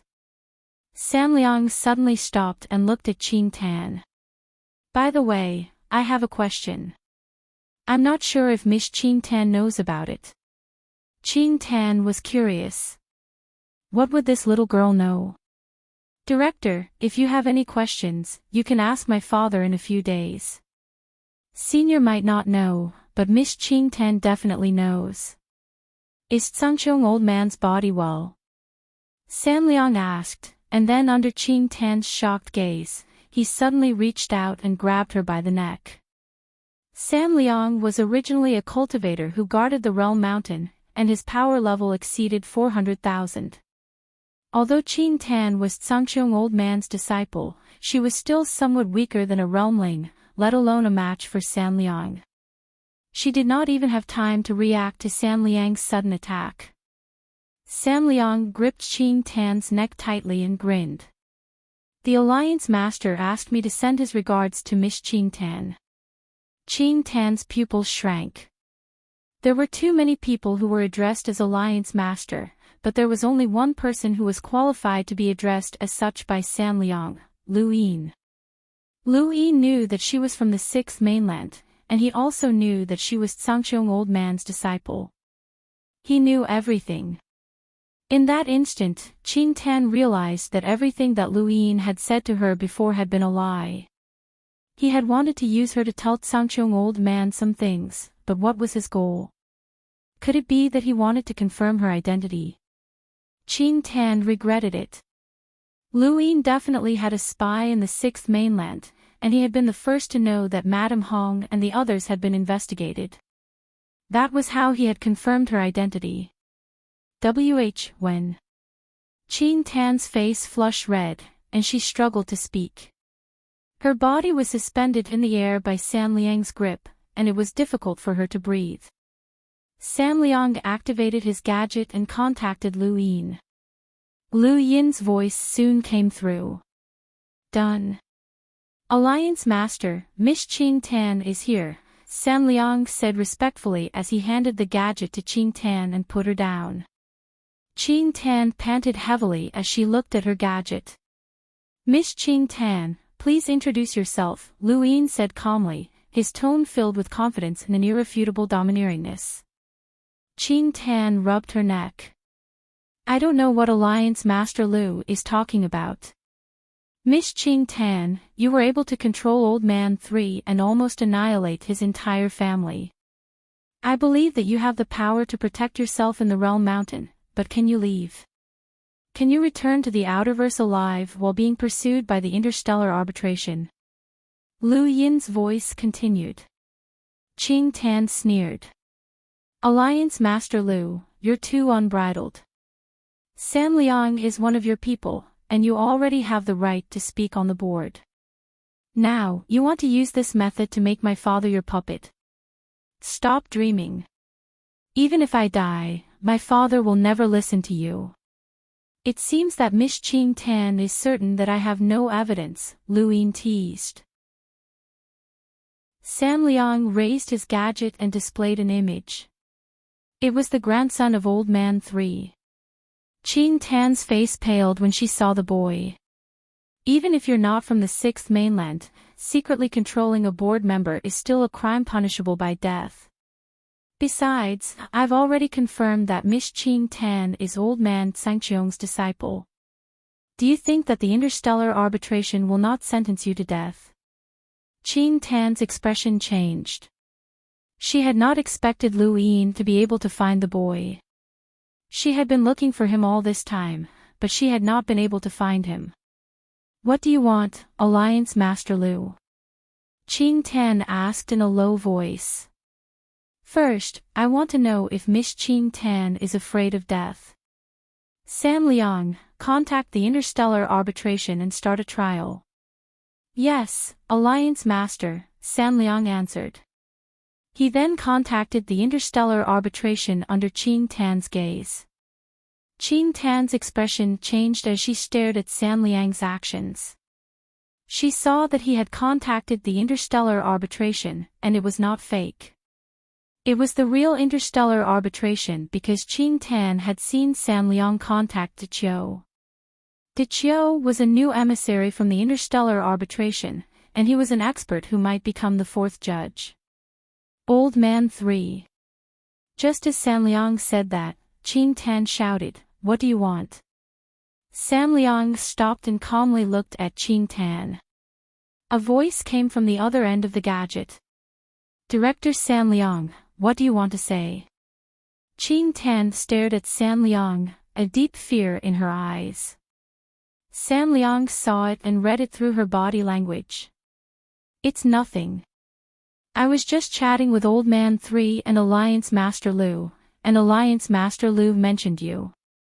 Old Man 3 is very curious about you, so he contacted you. Dichio politely replied, so Director San Liang is acquainted with Alliance Master Lu. It's all thanks to Alliance Master Lu that I was able to break through to become an emissary. Please send my regards to Alliance Master Lu. I'll personally visit Old Man 3 another day. Okay. After saying that, he hung up and looked at Qing Tan. It seems like Miss Qing Tan isn't someone who doesn't care about death. In that case, we can talk about it, Lu Yin said. I hope that Miss Qing Tan can contact Madame Red and tell her that you coincidentally overheard Director Lu Ran talking to the Sword Sect. The Sword Sect took advantage of Madame Red's absence to take away the Sea King and the Giant's bloodline. Their reason is that the Sea King has something they want. Qing Tan's mind flashed. You purposely told me that you had an agreement with Madame Red, Ancestor Autumnfrost, and the Wild Archer God so that Madame Red could leave the Galloping Horse Villa and take away the Sea King and Giant. Miss, you're very smart, but there's one thing you're wrong about. The one who took away the Sea King and Giant was the Sword Sect, not me, Lu Yin said. Qing Tan gritted her teeth, as she had been tricked.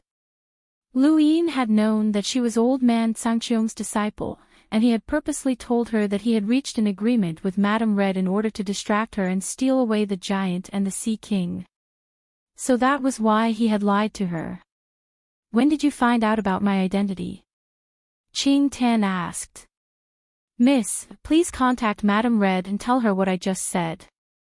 Lu Yin did not answer her question. Qing Tan wanted to refuse, but she had no other choice.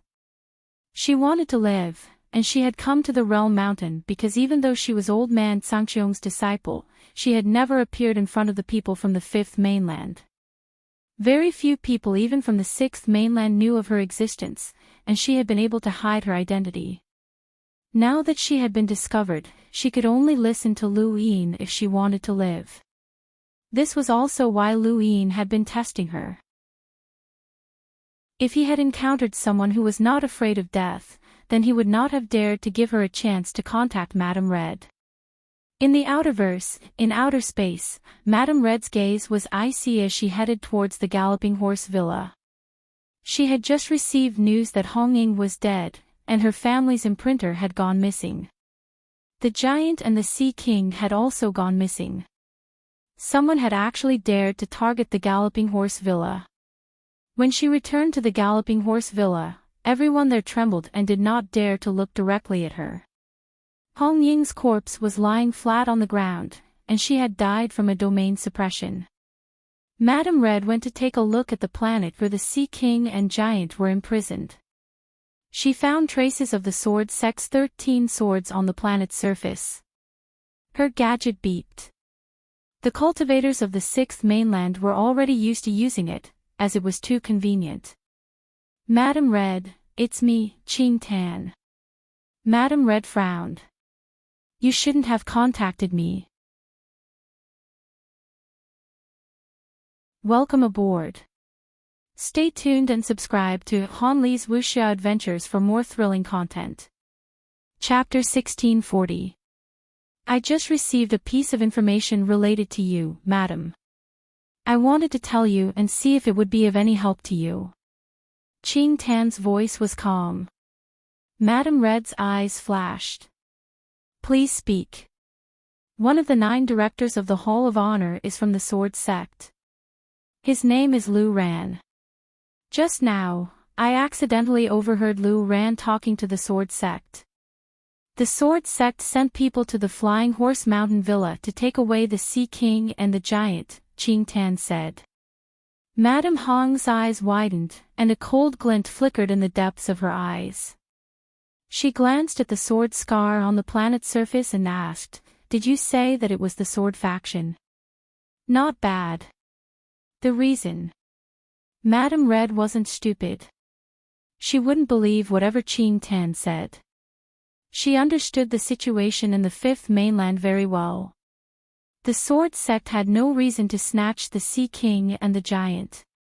Qing Tan replied in a low voice, "That's why I came to find you, madam." According to that person's conversation, the Sea King has something that the sword sect wants.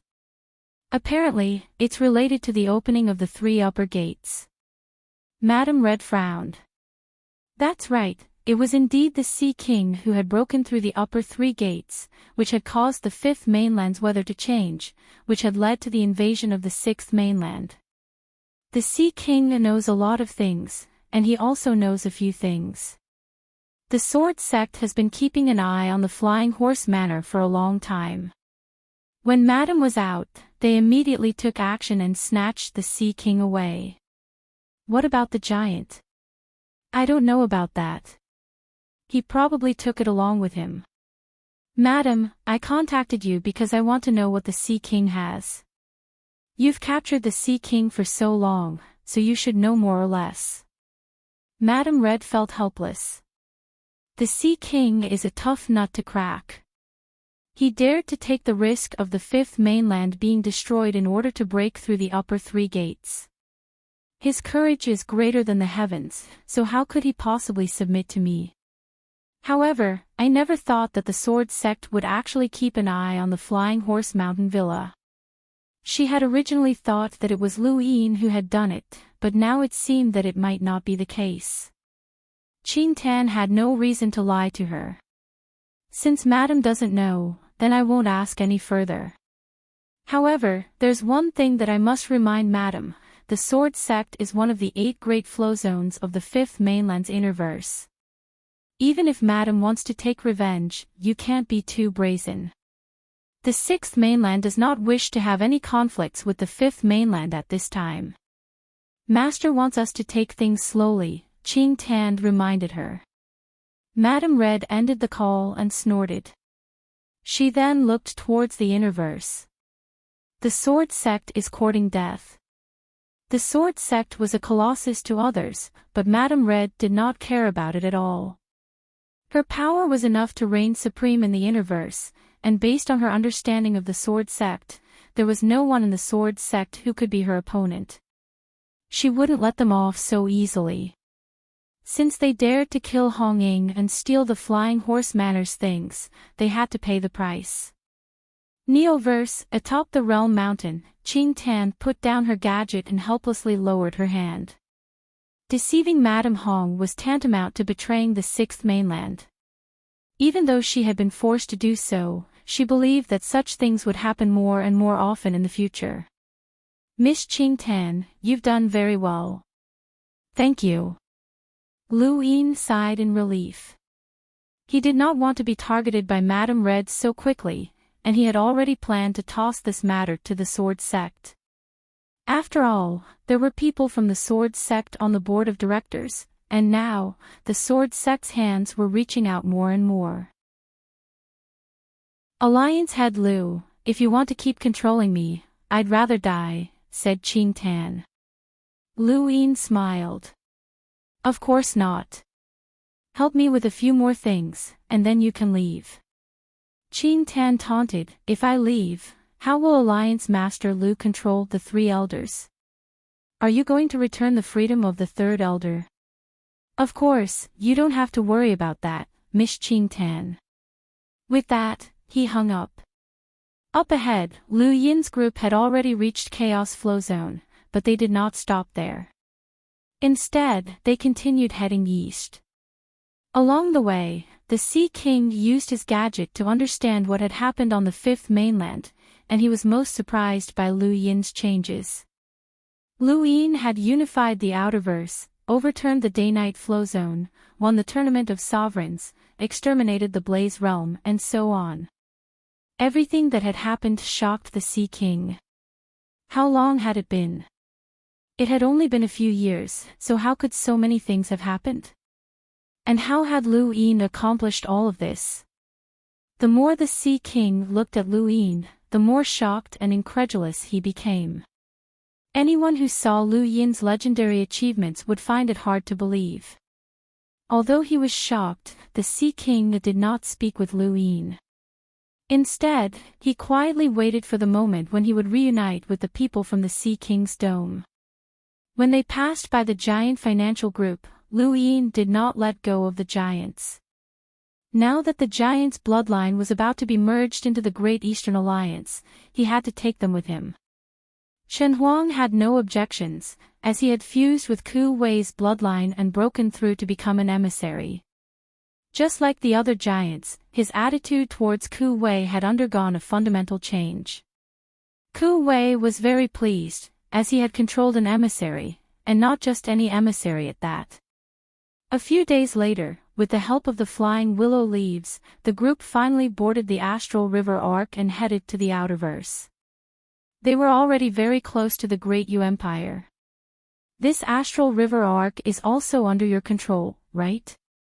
The Sea King asked as he looked at the flowing Astral River with a complicated expression. Lu Yin stood not too far from the Sea King. I only have a certain amount of control over it. The Sea King laughed.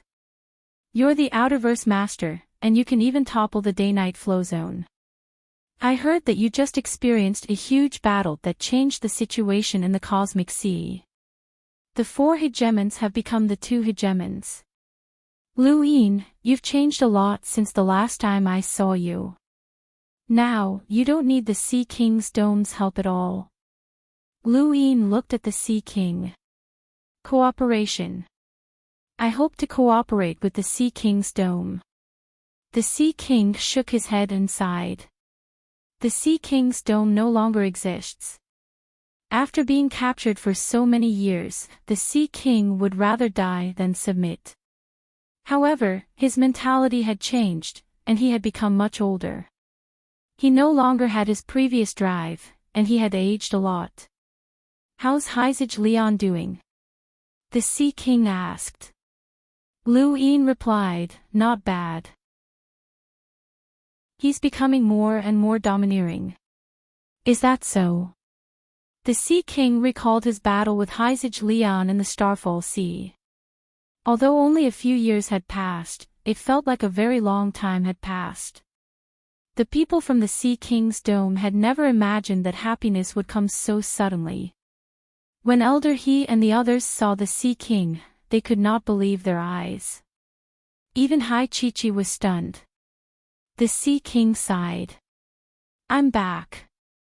The next moment, Hai Chi-Chi's eyes turned red, and she leapt into the Sea King's embrace.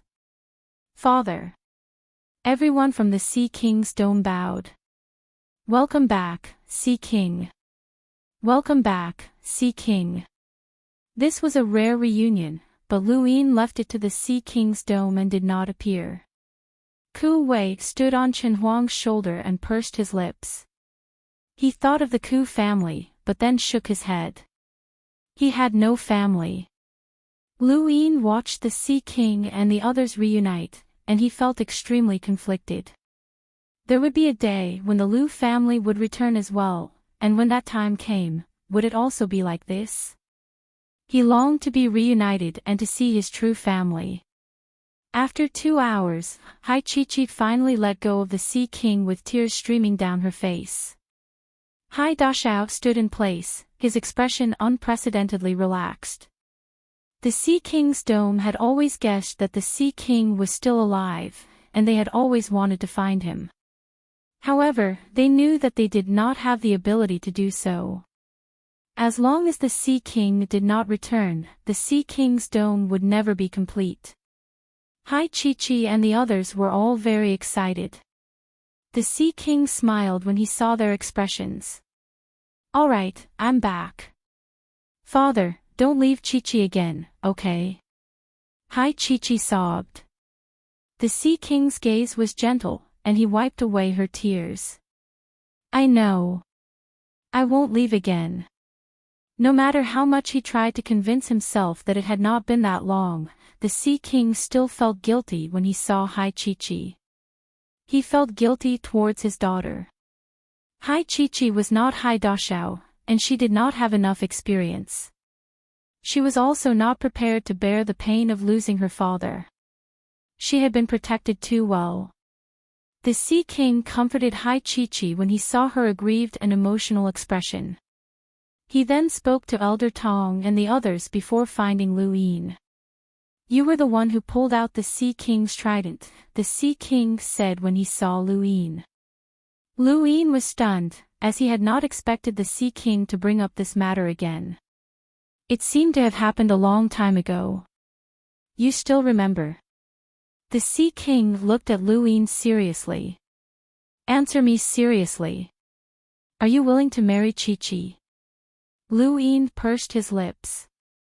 "Senior, I've already said that pulling out the Sea King's trident was not my wish." The Sea King frowned. Lu Yin had indeed not been willing to pull out the trident, but at that time, no one had cared.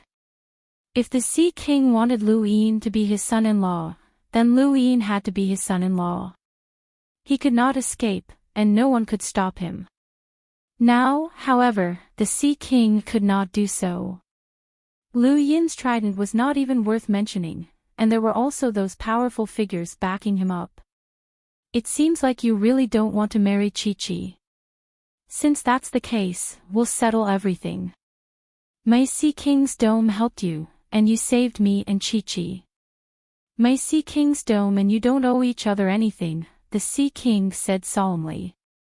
"As for Chi-Chi, I'll find someone suitable for her." Lu Yin nodded.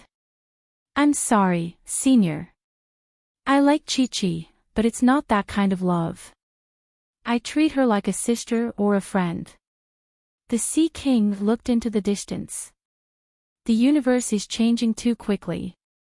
Even my Sea King's dome needs the strength of your Great Eastern Alliance to survive. If there's anything you need us to do in the future, you can tell me, but I might not be able to help." Without the Starfall Sea, the people of the Sea King's dome did not know where to establish themselves. They could not go to Enlon planet either.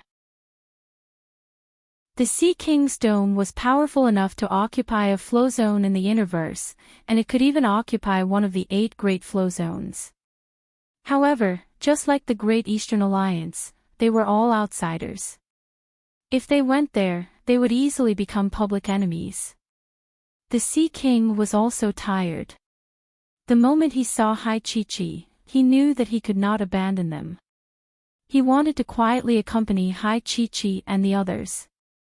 What he had done would be judged by future generations.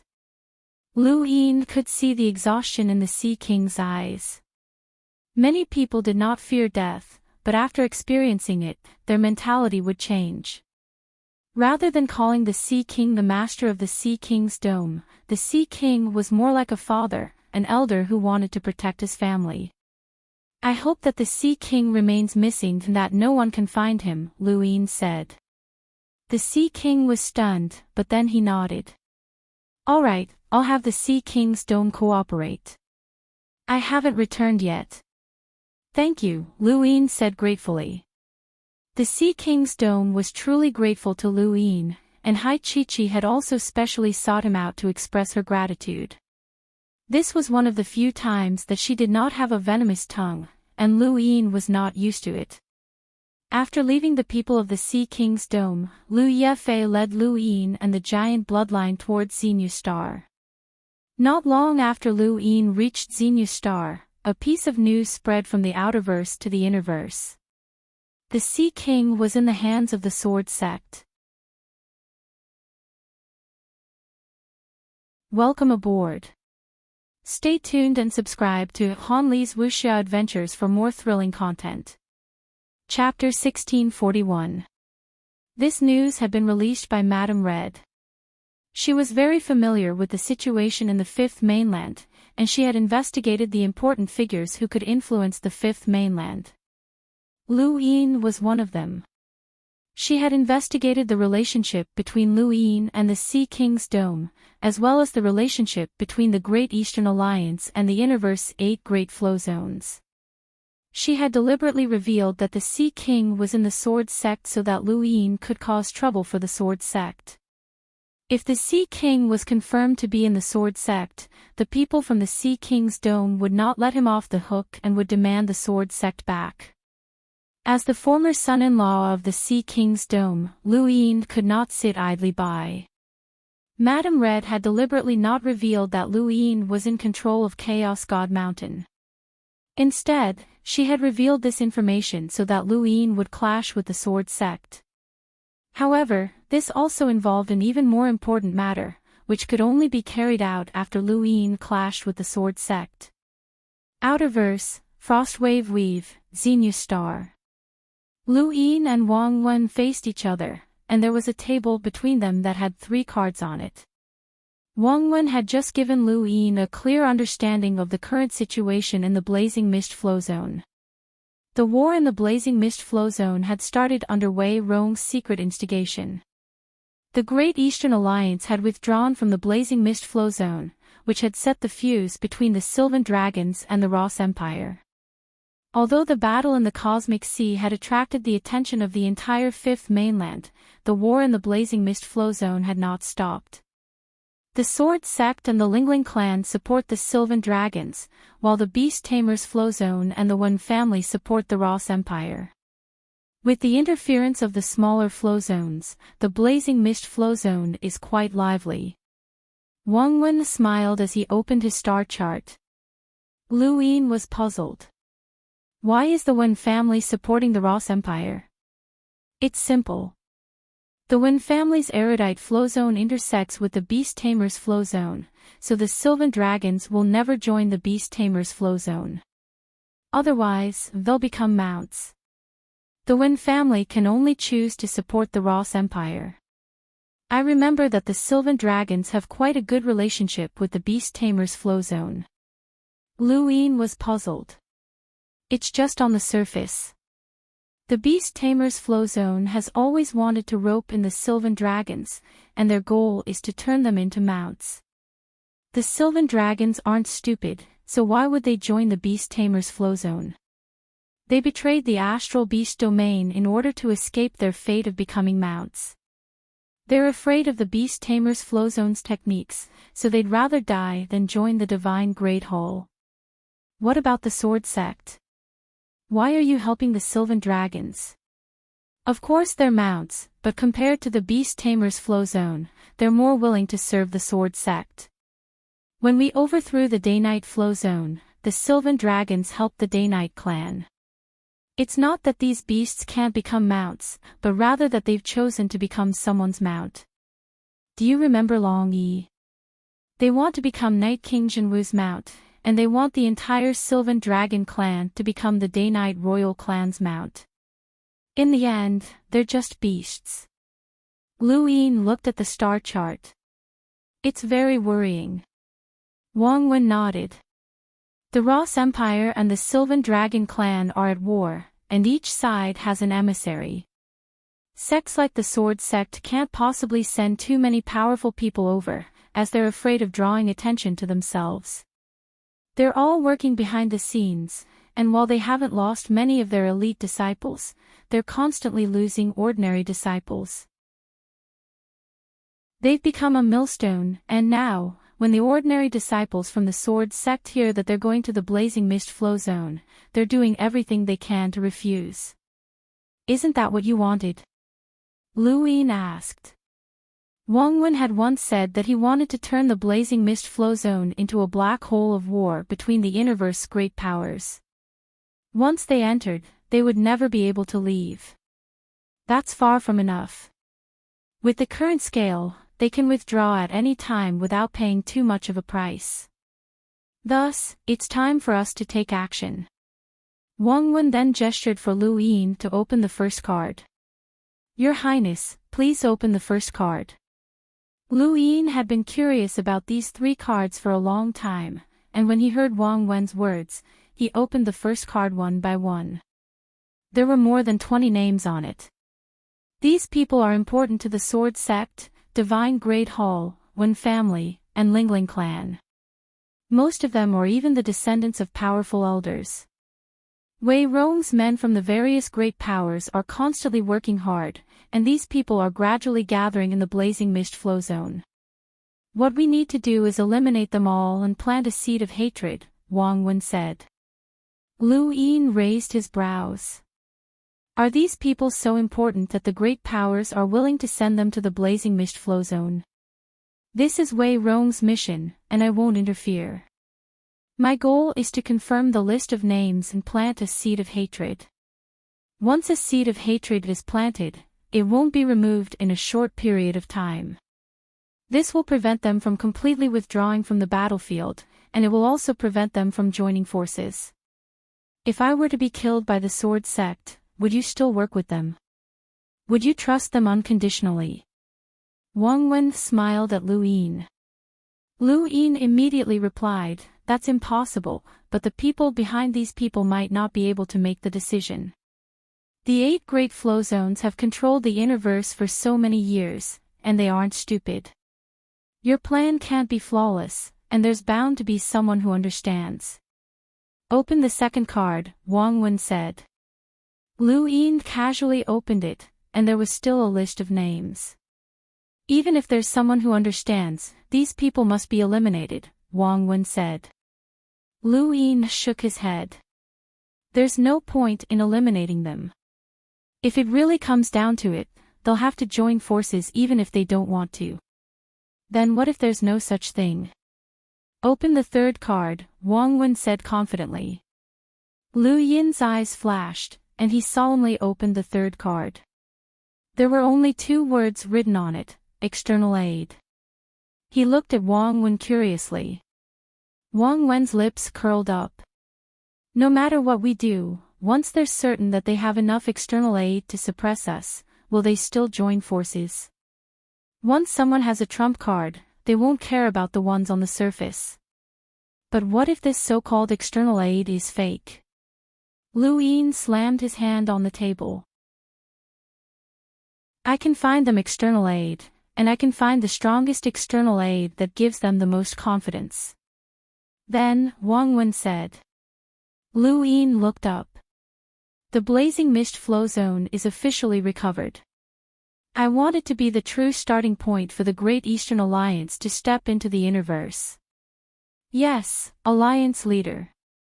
Wang Wen took a step back and bowed solemnly. The next moment, Wei Rong received a message. "Begin."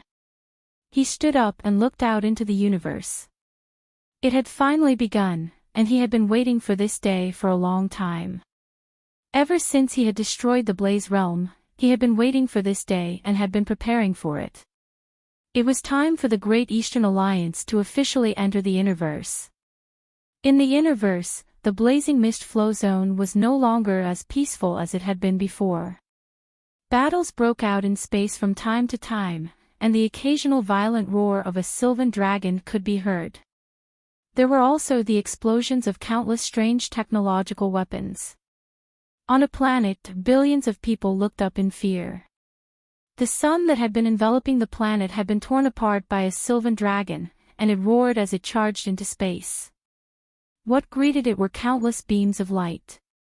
The people on that planet watched in despair as the sun cracked, collapsed, and then slowly exploded. They knew that what awaited them next was death. The effects of the sun's explosion were enough to destroy the planet and turn it into a black hole. Billions of people were helpless, as the planet's technology was insufficient to deal with such a disaster. A month ago, they had believed that there were no other civilizations in the universe. However, a sylvan dragon had appeared and shattered everyone's worldview. They had seen the legendary sylvan dragon, and now, they had seen the sun being destroyed. They did not know what to do. A beam of light suddenly swept past and completely erased the sun that had been on the verge of shattering. This was the remnant force of the Ross Empire's attack on the Sylvan Dragon. The sun had been erased without any resistance, and even though it had a devastating effect on the planet and caused it to enter the Ice Age or an even more severe disaster, it was still better than being destroyed in one fell swoop.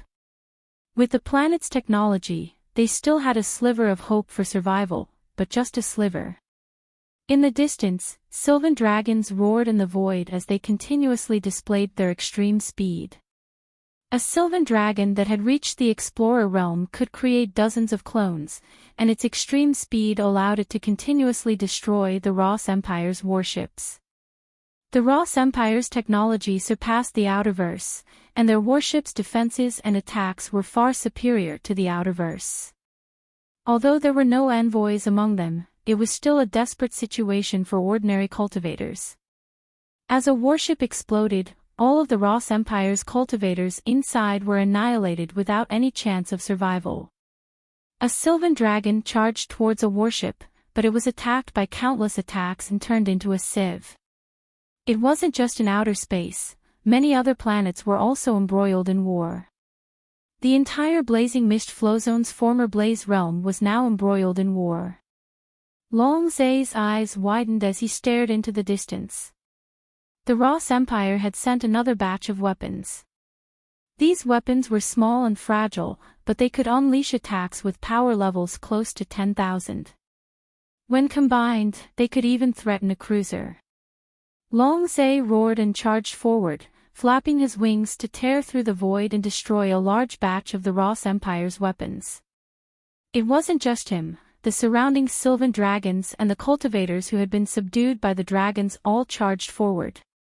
Across from them, the originally scattered warships suddenly regrouped to form a gigantic object that was 100 times larger than a normal warship. This terrifying warship shot out a beam of light that distorted the void before exploding. A sylvan dragon was instantly blown to pieces, and the resulting explosion swept through the heavens. More than half of the cultivators who had been subdued by the dragons died, and they were lucky to even have their corpses intact. Dragon 9 and Dragon 8 had died under this attack. They had not yet become explorers, so they were unable to freely roam the void. They had been hiding in the spacecraft of the humans who had submitted to the Great Weaver Dragon clan, and they had all died under this attack. Far in the distance, Lu Tang, Lu Ling, and a group of Sword Sect disciples stood on a meteorite. Beside them was a sylvan dragon that was watching the battle closely. When it saw the gigantic warship, the sylvan dragon roared, "Despicable Ross Empire. They've long since developed such a huge warship, but they've been hiding it all this time. Despicable, despicable." Lu Tang glanced at it, but he did not care. He believed that the Ross Empire had even more terrifying technological weapons. 5 outer disciples and 2 inner disciples died in the previous attack, Lu Ling said solemnly. Lu Tang replied, "If you participate in a war, you must be prepared to die." Welcome aboard. Stay tuned and subscribe to Han Li's Wuxia Adventures for more thrilling content. Chapter 1642. Lu Tang's words made Lu Ling frown. They're not even explorers, so they can't roam the void. Their participation in this war is purely based on luck, and they can still fight in close combat. But now, they can't even fight. It's meaningless for them to be here. Lu Tang replied, "Most people participate in this war for no reason at all. I'm curious, why are you here?" Lu Ling was Lu Xiaoqiu's cousin, and she had a high status in the sect. She could yell at the elders and meet sect master Lu Qinjue directly. She was not someone the disciples could compare to, and she should not have come to the battlefield to throw away her life. Although this place was far from the battlefield, it was actually very dangerous. Lu Ling frowned. There was an error in the mission. My name is already on the list, and it's not easy to change it with so many disciples watching. I'll be back in 2 days at most. Lu Tang nodded, as this made sense. Despicable Ross Empire. The sylvan dragon was still bellowing. This dragon had been sent to protect them, and it was a peak hunter. As long as it did not approach the battlefield, it would be fine. Besides, Lu Tang and Lu Ling were not weak themselves. However, accidents were bound to happen, and the giant warship suddenly started moving. It did not stay where it was and instead charged towards the Sylvan Dragon's camp. Even the Ross Empire's commander was shocked. "Stop immediately. What's going on?" "Commander, there's an error in the ship's command system. Fix it immediately." "Yes, sir." The Ross Empire's commander was Angelo, and he had once led the war against the Great U Empire. During that battle, the blind monk had destroyed 3 of the Ross Empire's fleets and killed 5 explorers and 3 cruisers. He had been put on trial after returning to the Ross Empire, and he had only recently been reinstated. When the Sixth Mainland had attacked the Interverse, he had only exercised the authority of a marshal, but he did not have the status of one. This was his first real battle after becoming a marshal, and his opponent was the Sylvan Dragon clan. The giant warship was a fusion of 2 fleets, and whether it was in terms of defense or power, it surpassed the average hunter and could rival a peak hunter. A beam shot out and killed several more Sylvan dragons. The Sylvan dragon that was protecting Lu Tang, Lu Ling, and the others could no longer sit still. "Wait here, I'll go destroy this thing." The Sylvan dragon then charged out, and with its extreme speed, dozens of Sylvan dragons appeared. The giant warship was unable to lock onto them, and the Sylvan dragons crashed into the giant warship. Moments later, the giant warship went out of control and could no longer attack. The Peak Hunter Realm's Sylvan dragon laughed maniacally as it returned to the battlefield. Angelo's expression turned ugly. The Peak Hunter Realm's Sylvan dragon returned to the meteorite. Just as it was feeling pleased with itself, it discovered that Lu Ling had died, and Lu Tang was barely alive. The Sylvan dragon was shocked, and it hurriedly brought the 2 away with a panicked expression. These 2 people are important figures in the Sword Sect. This is troublesome, big trouble. This was not the only battlefield in the Blazing Mist Flow Zone, as there were even larger battlefields. Not only were there the Sylvan Dragon and the Ross Empire, but there were also cultivators from the surrounding flow zones of the Interverse. Powers like the Sword Sect were also brazenly making their moves. Although the scale of the war was far smaller than the one in the Cosmic Sea, it still managed to drag in all the major powers of the Interverse. At the edge of the Blazing Mist Flow Zone, a giant astral beast flew into the distance. Sitting on its back was Little Mountain God. He was not supposed to have come to the Blazing Mist Flow Zone's battlefield, but he had done so because of his sect. The location of the mission had changed, and he had come here. However, he did not need to participate in the war. After completing the mission, he would return. At this moment, he was on his way back. Little Mountain God was shocked when he saw the information on his gadget. Was the Sword Sect crazy? They actually dared to provoke the Sixth Mainland's Flying Horse Villa and even took the Sea King away from there. Did they think that the Interverse was not chaotic enough? Just as he was thinking about this, the Astral Beast and Little Mountain God's bodies suddenly froze. Little Mountain God was stunned. Not good. Someone had ambushed him. Elder Iron walked out from behind Little Mountain God, and on the other side was Ye Crafty. He had used his innate gift, Void Freezing, to immobilize Little Mountain God. Not long after, the Astral Beast died. Little Mountain God had escaped death, but he had been severely injured. Elder Iron's expression turned ugly. He actually managed to escape. There's nothing we can do about it. He has a power vessel protecting him, and he's also an enlighter, so he won't die that easily. However, that's enough.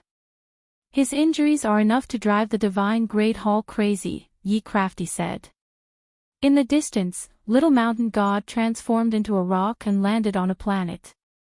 He hid for a long time, but nobody chased after him. Only then did he contact the Divine Great Hall. Fortunately, he had the power vessel that his master had bestowed upon him. Otherwise, he would have died. Who would dare to ambush him? This was a premeditated ambush. With his strength, he might not be able to dominate the Interverse, but he should not have encountered such a dangerous situation. Someone must have planned this beforehand. Who could it be? In the outerverse, on Xenu Star, Lu Yin looked at the flower tea that Zhao Ran had brewed. Were there more and more living creatures in it? He was speechless, but he took a sip and found that the tea tasted surprisingly good. Half a month had passed since his last conversation with Wang Wen, and the plan had officially begun half a month ago. Names were crossed out one after another. These names represented the Innerverse Sword Sect, One Family, Lingling Clan, Divine Great Hall, and other important figures. Among them were elites like Ling Ke and Little Mountain God. Lu Yin had not expected that Ling Ke would also come to the battlefield. Lu Yin made the decision to cross out Ling Ke's name. Otherwise, he would have received news of Ling Ke's death by now. Names were crossed out one after another, indicating that they had died. With the deaths of these people, the nature of the war in the Blazing Mist Flow Zone changed. The Sword Sect, One Family, and other powers sent even more people to participate in the war. Lu Yin did not know what they were doing behind the scenes, but he could guess that they were definitely blaming each other. The seed of hatred had been planted, and now, all that was left was to wait for it to sprout. Another 10 days passed, and with the Sword Sect and other powers' disciples joining the war, the main characters had changed from the Sylvan Dragons to the Innerverse 8 Great Flow Zones. Wang Wen came looking for Lu Yin. The time is right. The hatred between them will not be resolved for at least 100 years. Lu Yin looked up at the 3 rings around the continent. Tell me, are we evil people? Wang Wen was stunned, as he had not expected Lu Yin to suddenly think of this. He asked, is the Hall of Honor evil? Lu Yin muttered to himself. The Hall of Honor controls the 5th mainland, but it was not them at the beginning, but the Daosaur sect. It was only after the Daosaur sect collapsed that the Hall of Honor took over. The Hall of Honor was not born, they fought for it, and they brought with them endless blood and fire. But now, the Hall of Honor's existence ensures the stability of the 5th mainland. Without the Hall of Honor, the 6th mainland would have attacked, and the Innerverse would not have been able to unite. Inexplicable self-doubt and sadness will only make you weaker, Wang Wen said as he stared at Lu Yin. Lu Yin looked up and smiled. 100 years from now, there will be such a passage in the historical records. Alliance leader Lu Yin was kind and hesitated to declare war, but he was bewitched by his subordinate, Wang Wen, and caused a war that engulfed the 5th mainland. With that, Lu Yin left with a hearty laugh. Wang Wen was stunned, and he stared blankly at Lu Yin's back. How could that be? Despicable. This bastard had just thrown the burden of his heart onto Wang Wen. Wang Wen could not find any reason to refute Lu Yin's words. The Ross Empire was a unique existence in the Innerverse. It was closer to the technocracy, but it had not reached the same level as the technocracy. Emperor Luo had a firm belief that what everyone saw today was only a simulation, a power created by a higher civilization to satisfy itself. He hoped to break through this self-satisfaction and see the true universe. He had wanted to use the Astral Combat Academy's 3 realms and 6 Daos as a breakthrough point a long time ago, but he had never succeeded. He was determined to win the battle against the Sylvan Dragons, not only because he had the Beast Tamer's Flow Zone and the One Family behind him, but also because of the Astral Beast Domain.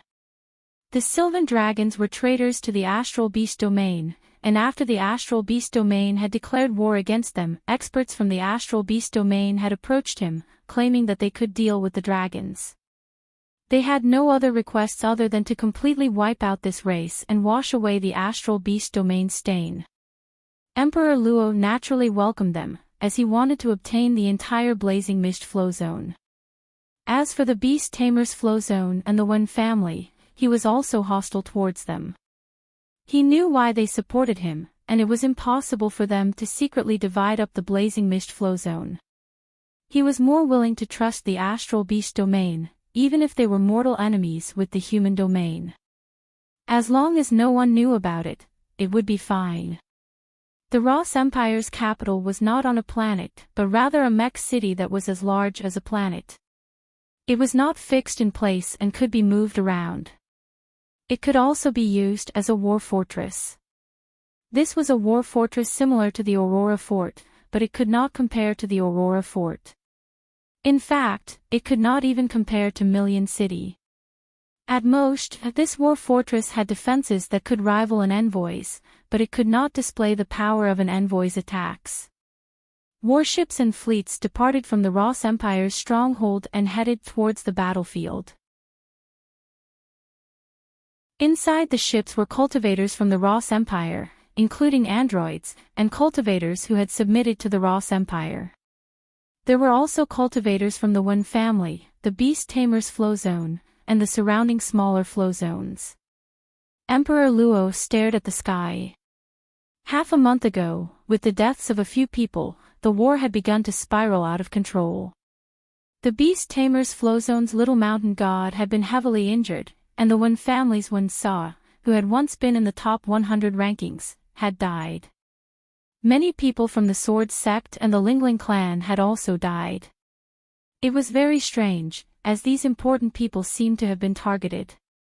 He was not the only one to notice this, as many people had noticed this as well. However, these people had too many connections, and unless they could find the person behind the scenes, there was no way to explain this. After all, this was a battlefield. Emperor Luo looked towards a corner. It was time to ask the Astral Beast Domain's experts to make a move. As long as Lord Dragon was eliminated, the Sylvan Dragons would be leaderless, and no matter how much support the Sword sect and the Lingling clan gave them, it would be useless. Furthermore, Emperor Luo was more willing to believe that the Sword sect and the Lingling clan would divide up the Sylvan Dragons and use them as mounts. Emperor Luo stepped forward and arrived at a corner of the stronghold.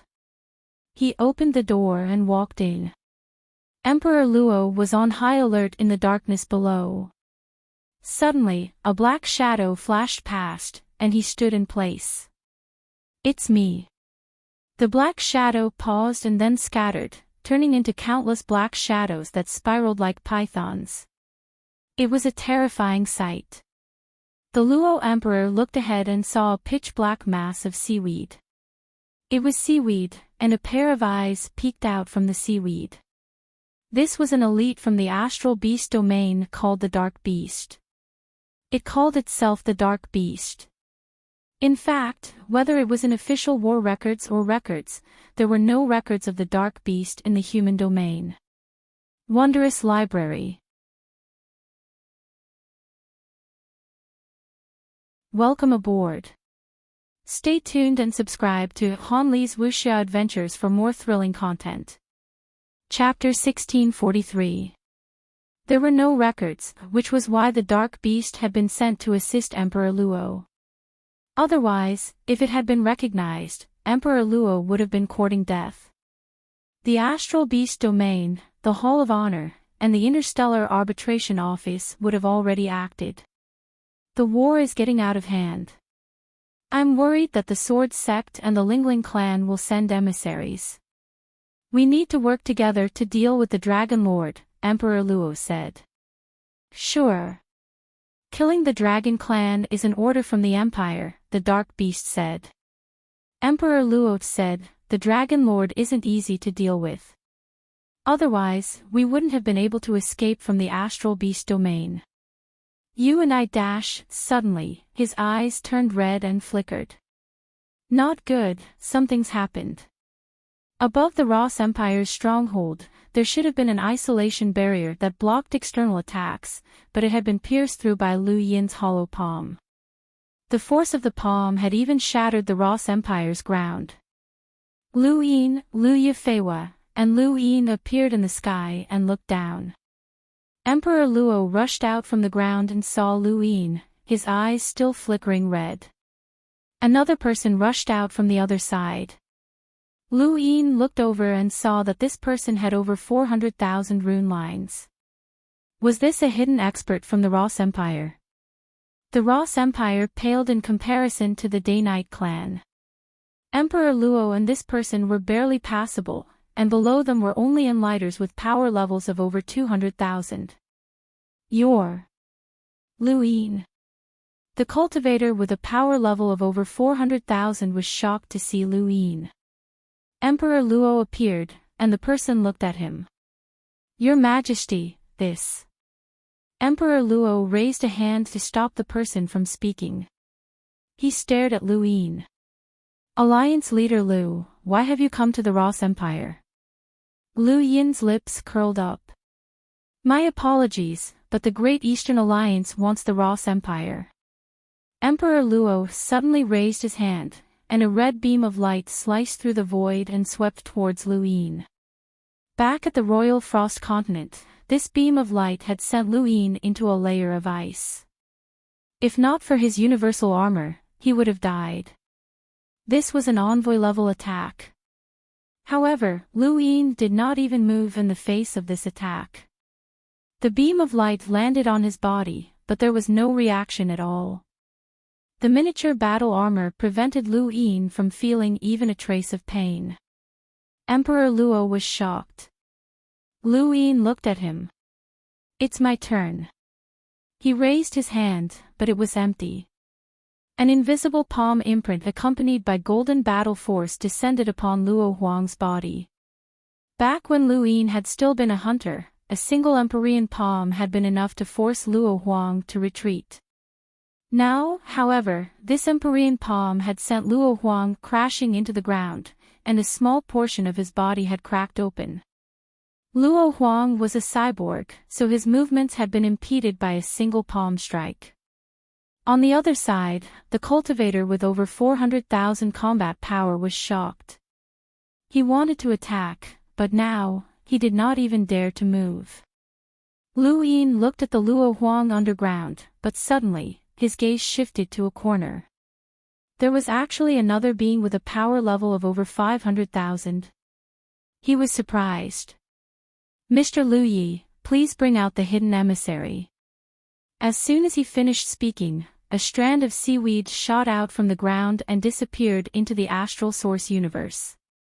It then twisted towards Lu Yin from a strange angle. At the same time, countless technological weapons in the Ross Empire's stronghold were aimed at Lu Yin. Mr. Lu Yi made his move. With a light tap of his hand, the seaweed was torn apart. A willow leaf extended along the seaweed and dragged out a strange creature from underground. It was the Dark Beast. The Dark Beast looked at Mr. Lu Yi in fear. This was an absolute powerhouse, one that it had not even been able to resist. The Ross Empire's stronghold suddenly shook, and countless technological weapons were activated.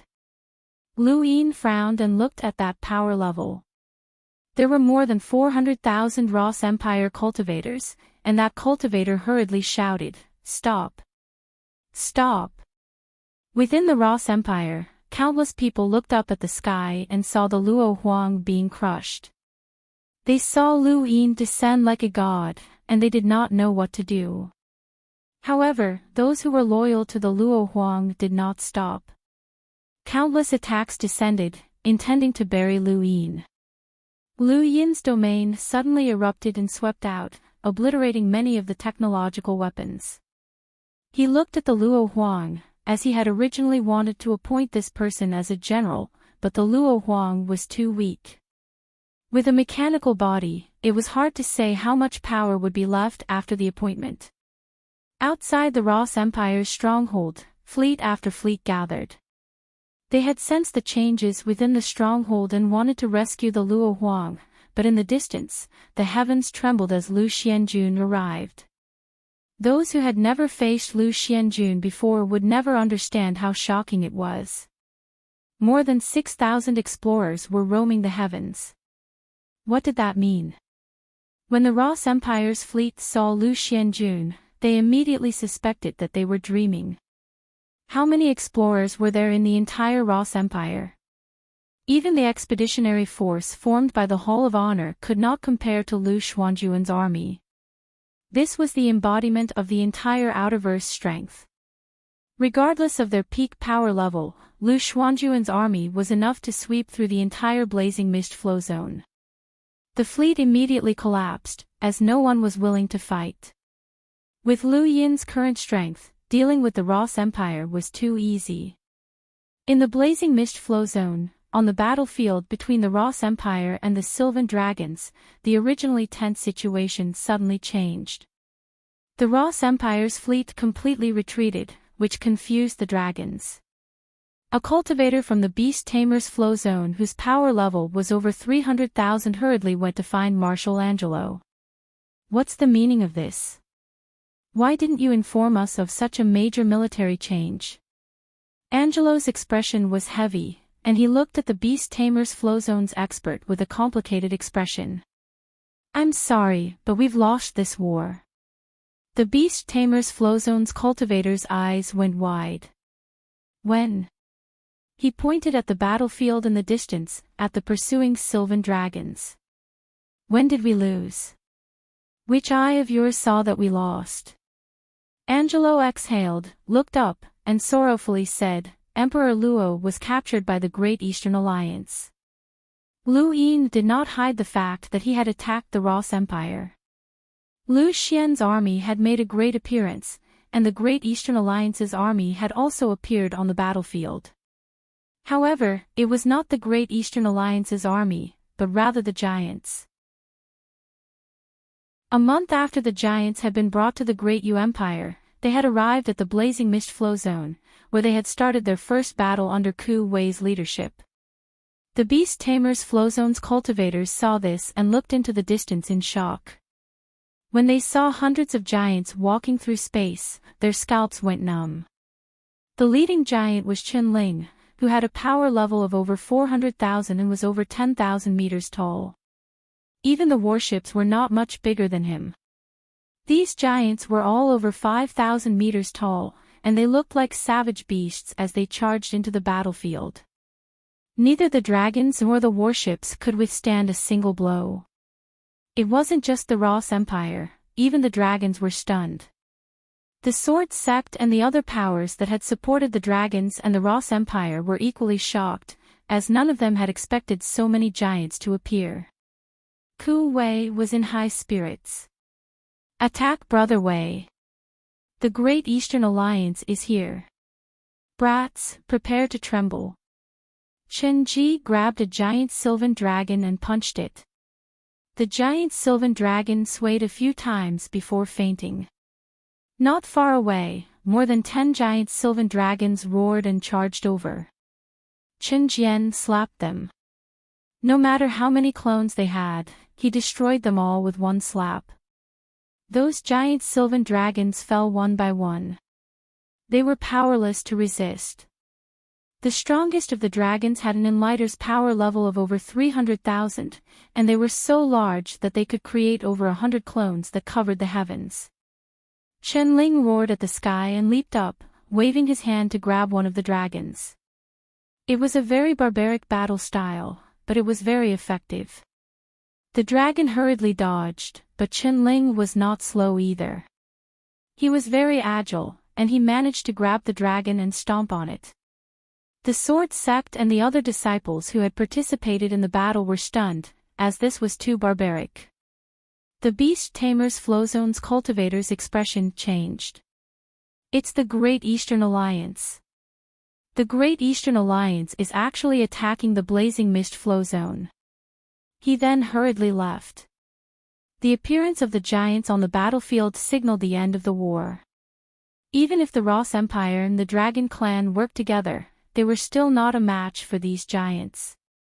This was especially true when Qin Huang appeared. With his 20,000-meter tall figure, he looked at the dragons as if they were insects. All of the dragons were terrified, and they did not even know where to run. Today was Ku Wei's glorious day, and he wanted nothing more than to lead these giants into the Ku family. Of course, this was just a thought, as the Ku family was not something that the blazing mist flow zone could compare to. In a corner, Ling Ke was stunned as he watched the giants play with the dragons as if they were insects. He was so frightened that he almost would himself. What the hell? He hurriedly slipped away. Lu Yin did not make things difficult for the sword sect, Lingling, and the other cultivators who had participated in the Blazing Mist Flowzone's war, and they were allowed to leave. Ku Wei felt that it was a pity, and he wanted to show off, but Lu Yin had already given the order, so he did not dare to disobey. The next step was to raid the Dragon Clan's lair and capture the Dragon Master. News of the Great Eastern Alliance's invasion of the Blazing Mist Flowzone quickly spread throughout the Innerverse and Outerverse, and it quickly spread to the Cosmic Sea and Neoverse. When the Hall of Honor received the news, they quickly convened a council meeting, but it was pointless. The Hall of Honor did not interfere in the disputes between powers, but that was only on the surface. If it had been Leon's Armada or the Neoverse that had invaded the Blazing Mist Flowzone, they would definitely have intervened. However, when it came to Lu Yin, they all remained silent.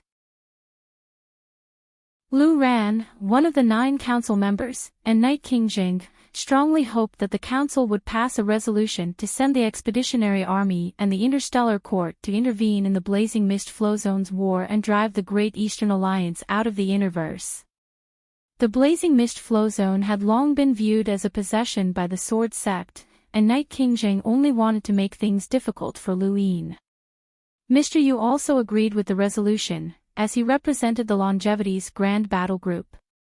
Now that the group had been destroyed, he did not have many days left. Nan Yuan also supported the resolution, as he had long since disliked Lu Yin.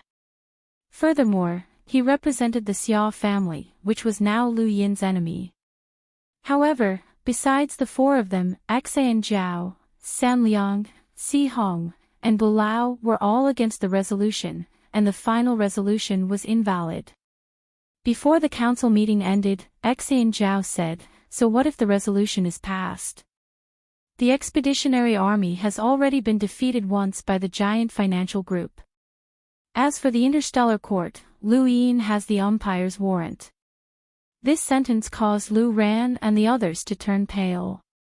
The only weapon they could borrow was the Hall of Honor, but Lu Yin was obviously the Hall of Honor's greatest heir. How could he possibly use the Hall of Honor's power to deal with them?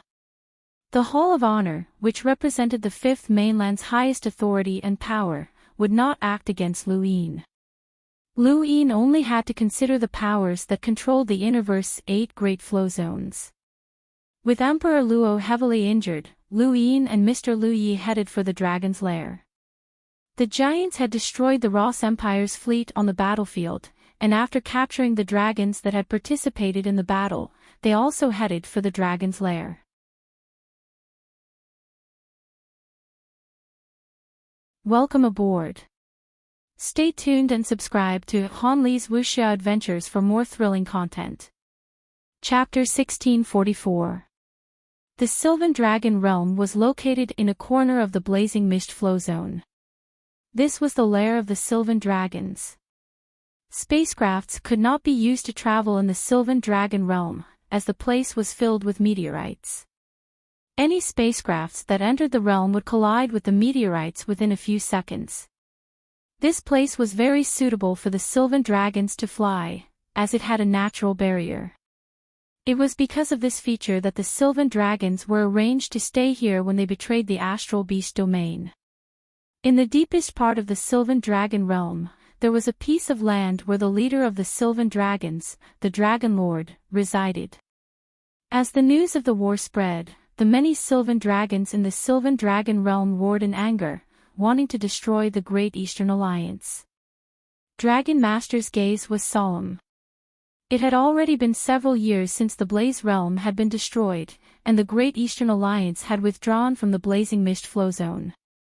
Now, however, they had suddenly reappeared in such a high-profile manner.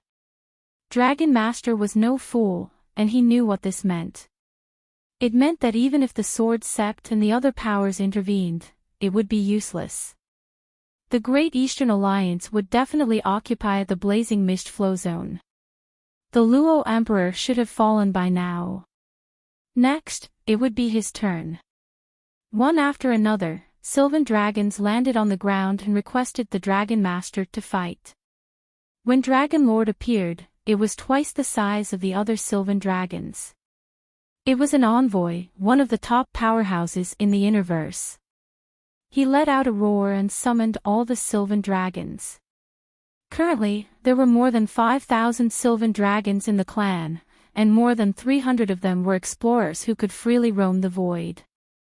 However, most of them had already left for the battlefield, leaving behind only a few hundred explorers, a dozen cruisers, and 5 hunters. Are you all willing to become mounts?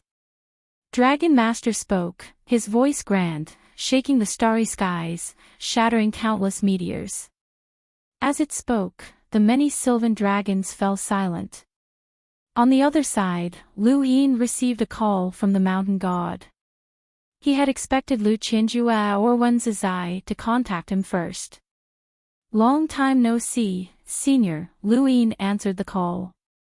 The mountain god lowered his voice.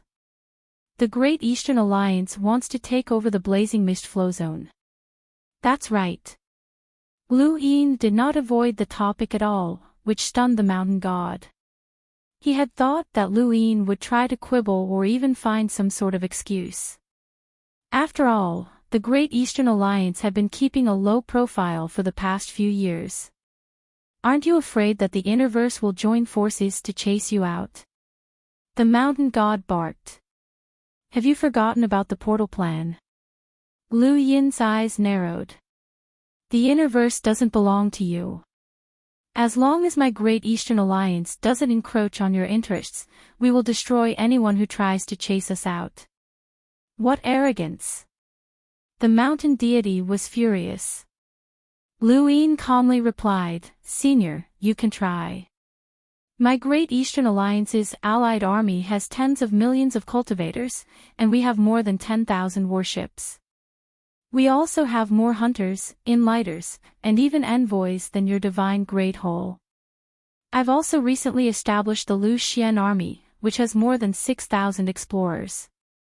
Along with the giant bloodline, how can your beast tamer's flow zone resist us? These were all things on the surface, and there was nothing to hide with Yin's. Lu Yin laughed inwardly. The 8 great flow zones. The Blazing Mist Flow Zone had been taken over by Lu Yin, the Gu Flow Zone had not interfered, and the Chaos Flow Zone was under his control. Would the Erudite Flow Zone dare to make a move? The Day-Night Flow Zone had already been beaten into a corner. The only ones who could truly join forces were the First Flow Zone, the Beast Tamer's Flow Zone, and the Spirit Seal Flow Zone. These 3 flow zones would lose even more members after Wang Wen's operation. Lu Yin was not afraid of fighting 2 flow zones alone. I will wait for Senior to say that the 8 flow zones will join forces, Lu Yin replied before ending the call. At the same time, he sent a message to Wang Wen to eliminate the person on the second card. Wen Zizai was the next to contact Lu Yin. Alliance Master Lu, does the Great Eastern Alliance really want the Blazing Mist Flow Zone? Lu Yin replied, of course. The Outerverse has already been gifted to the 6th mainland, and I have no place to stay. Does Senior want to stop this? That won't happen. Since Alliance Master Lu has taken a fancy to the Blazing Mist Flow Zone, then you can have it. I just hope that Alliance Master Lu won't cause too much trouble. After all, it's not easy to survive in this universe. Wen Zizai smiled before ending the call. Lu Yin snorted. This old fox had purposely called to test his attitude. Lu Yin was certain that even if the Wen family did not openly oppose him, they would still secretly support the Sword Sect and the Beast Tamer's Flow Zone in waging war against him. However, it did not matter. The deaths of so many important people had caused the originally not-so-close cooperation to become fragmented. Lu Yin did not believe that these powers would join forces without holding anything back. Just as Lu Yin had guessed, the mountain god immediately gathered the experts of the divine Great Hall, the first Great Hall, and the second Great Hall after ending the call. He also contacted the Wen family, the Sword Sect, and the Lingling clan in an attempt to form an alliance. However, they were met with some difficulties. There were people within the divine Great Hall who were opposed to forming an alliance with the Sword Sect. That elder's grandson had died during the war for the Blazing Mist Flow Zone, and it was rumored that he had been killed by a single sword strike. Sect Master, we need to be on guard against the Great Eastern Alliance and the Sword Sect. It's said that even the Yo Court's little princess has been imprisoned by the Sword Sect. The Sword Sect has wild ambitions and is attempting to integrate the powers of our inner verse into the Neoverse. Please reconsider. The mountain god was furious and immediately reprimanded the person. Following that, another person jumped out to oppose the alliance with the Lingling clan. It was not that they could not see the situation clearly, but rather that their hatred for the Sword Sect was too deep. However, these people were quickly suppressed, as the Beast Tamers Flow Zone had no lack of intelligent people. The deaths of some of our Beast Tamers Flow Zone's people might not be the doing of the Sword Sect or the Lingling clan. Sect Master, the Great Eastern Alliance is very suspicious. They're trying to divide our inner verse, an old woman said with certainty. Her words caused the others to ponder. The elder who had opposed the alliance with the Sword Sect shouted, "The way I see it, the Sword Sect is even more of a threat than the Great Eastern Alliance." The old woman looked at him.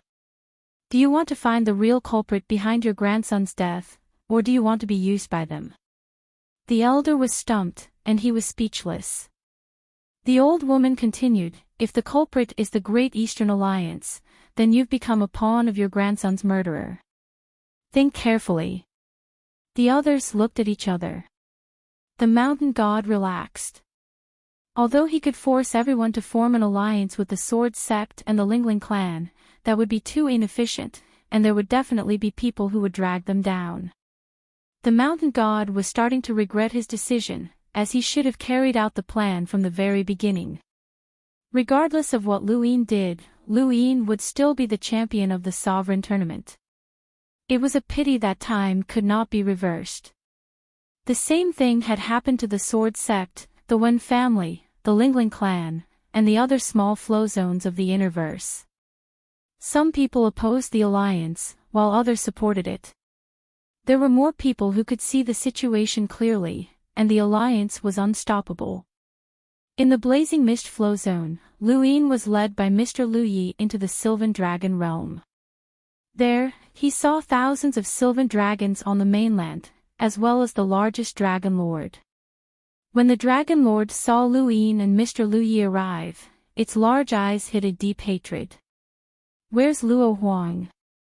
Lu Yin stood high in the sky and looked down at the Dragon Lord. "He's not dead yet. He's just a breath away." The Dragon Lord solemnly said, "The Sylvan Dragon clan is willing to surrender to the Great Eastern Alliance. We only hope that this Sylvan Dragon realm can be preserved so that our children can live peacefully. Quiet life." Lu Yin scanned the dragons and saw the hatred in their eyes. His eyes flashed. "That's not too much." The Dragon Lord sighed. "However, I didn't work so hard to conquer the Blazing Mist Flow Zone just so that you can enjoy your old age in peace," Lu Yin said.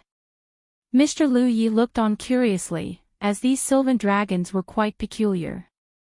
They had the body of a snake with antlers, the body of a snake, the ears of a rabbit, the ears of a cow, the abdomen of a snake, the scales of a carp, the claws of a tiger, the claws of a tiger, and the claws of a carp. There were two large thin wings on their heads that emitted a dark red glow, and there was also a large meatball at their tails. All of them had cruel gazes and were filled with ferocious auras. They appeared to be hibernating, but anyone could tell that these dragons would not hesitate to devour them if they had the chance. These were beasts, not humans, and they lacked some humanity. "Alliance Master Lu, I can serve you," and I can even become your mount," the Dragon Lord said. His words caused the other dragons to be filled with grief and indignation, and they all glared at Luin. Luin smiled. "Not just you, but all of the dragons that can explore the universe will have to join the Lu Xianjun army and become his mounts." The many sylvan dragons growled softly. Luin glared at them, and his domain swept out, sweeping past all of the dragons and even the Dragon Lord. All of the dragons felt a chill run down their spines as they were suppressed by the domain. The Dragon Lord angrily shouted, "Alliance Master Lu, is it not enough that I, the Dragon Lord, am loyal to you? Why must you implicate my descendants?" Luin disappeared and stepped into the astral source universe. All of the dragons were at a loss, as they did not know where Luin had gone. The Dragon Lord stared straight ahead as Luin slowly walked over. He knew that the Dragon Lord would be able to see him, and he wanted the Dragon Lord to see him. The Dragon Lord was shocked. Luin was an enlighter, but he had actually broken into the astral source universe. The Dragon Lord could not imagine how he had done it, as such an innate genius really did exist in the universe. Luin stepped out of the astral source universe and appeared above the Dragon Lord's head. He stomped down on the Dragon Lord's giant head and exerted a tremendous amount of strength. The Dragon Lord wanted to resist, but he was unable to do so, and his head was forcefully pressed down. The Dragon Lord's head smashed into the ground with a loud boom, causing the land to tremble. A strong gale swept out in all directions, and some of the dragons were even forced back.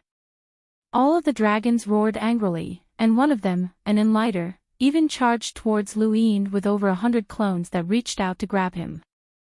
Luin sneered, and his spiritual force swept out. The enlighter dragon's brain was shaken, and it fell straight to the ground. The rest of the dragons were horrified. The Dragon Lord shouted, "Alliance Master Lu, what do you want?" Luin stepped on the Dragon Lord. He knew that the Dragon Lord could resist, but he did not dare to do so.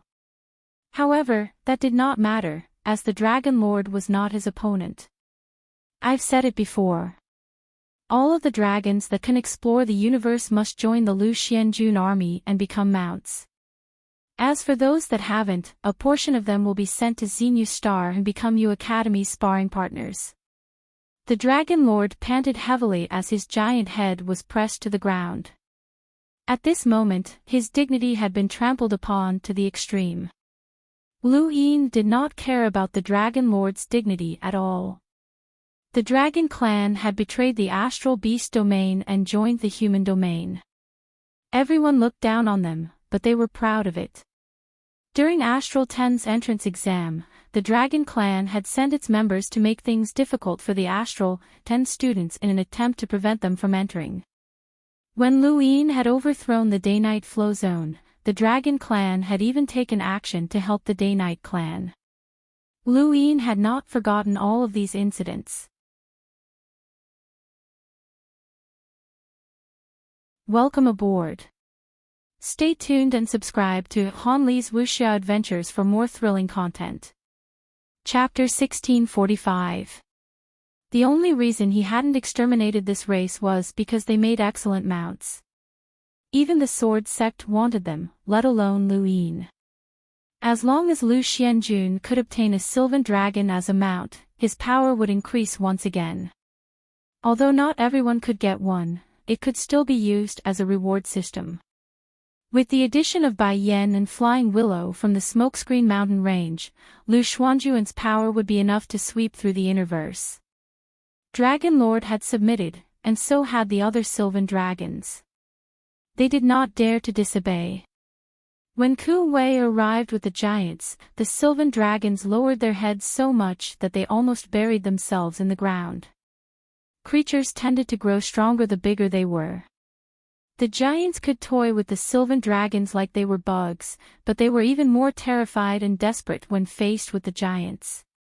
Luin watched as the giants wrapped the Sylvan Dragons around their waists like belts and was speechless. These giants were too barbaric, and they needed to be taught a lesson. Congratulations, Master, for becoming unparalleled and becoming the master of the Blazing Mist Flow Zone. From now on, the Blazing Mist Flow Zone will no longer have the Blaze Realm, the Ross Empire, or the Sylvan Dragon Clan. There will only be Master's name and the Great Eastern Alliance. Ku Wei's lapdog attitude could not be changed, but it had to be said that it was very pleasant to hear. Right, Ku Wei was the captain of the 10th Imperial Squadron, and he was now in charge of the Giants. The 10th Squadron's captain would have to change. When he thought of the 13 Imperial Squadrons, he thought of Undying Yushan. What exactly was that old man planning? The Sylvan Dragons had been subdued, and it would not be easy to make them obedient mounts. Thus, Lu Yin left the Giants in the Sylvan Dragon realm to intimidate the dragons while he took Dragon Lord to the Ross Empire's stronghold. Lu Yin had almost forgotten that the Blazing Mist Flow Zone also had the Royal Frost Continent, but he did not plan on attacking the Royal Frost Continent.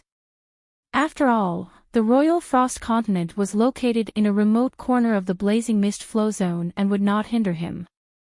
However, Lu Yin was concerned about the sourcebox array beneath the Royal Frost Continent, as it had been set up by Progenitor Hui. Also, the Royal Frost Continent had the Humble Core, which had the same name as the Humble Core in the Astral Tree realm. The Humble Core had sealed 86 experts from Extreme Ice City and had an average power level of 200,000. If these people could join Lu Xuanjuan's forces, their power would soar once again. Just the thought of it made him yearn for it. Outside of the Royal Frost Continent, there was also the Tinder Alliance.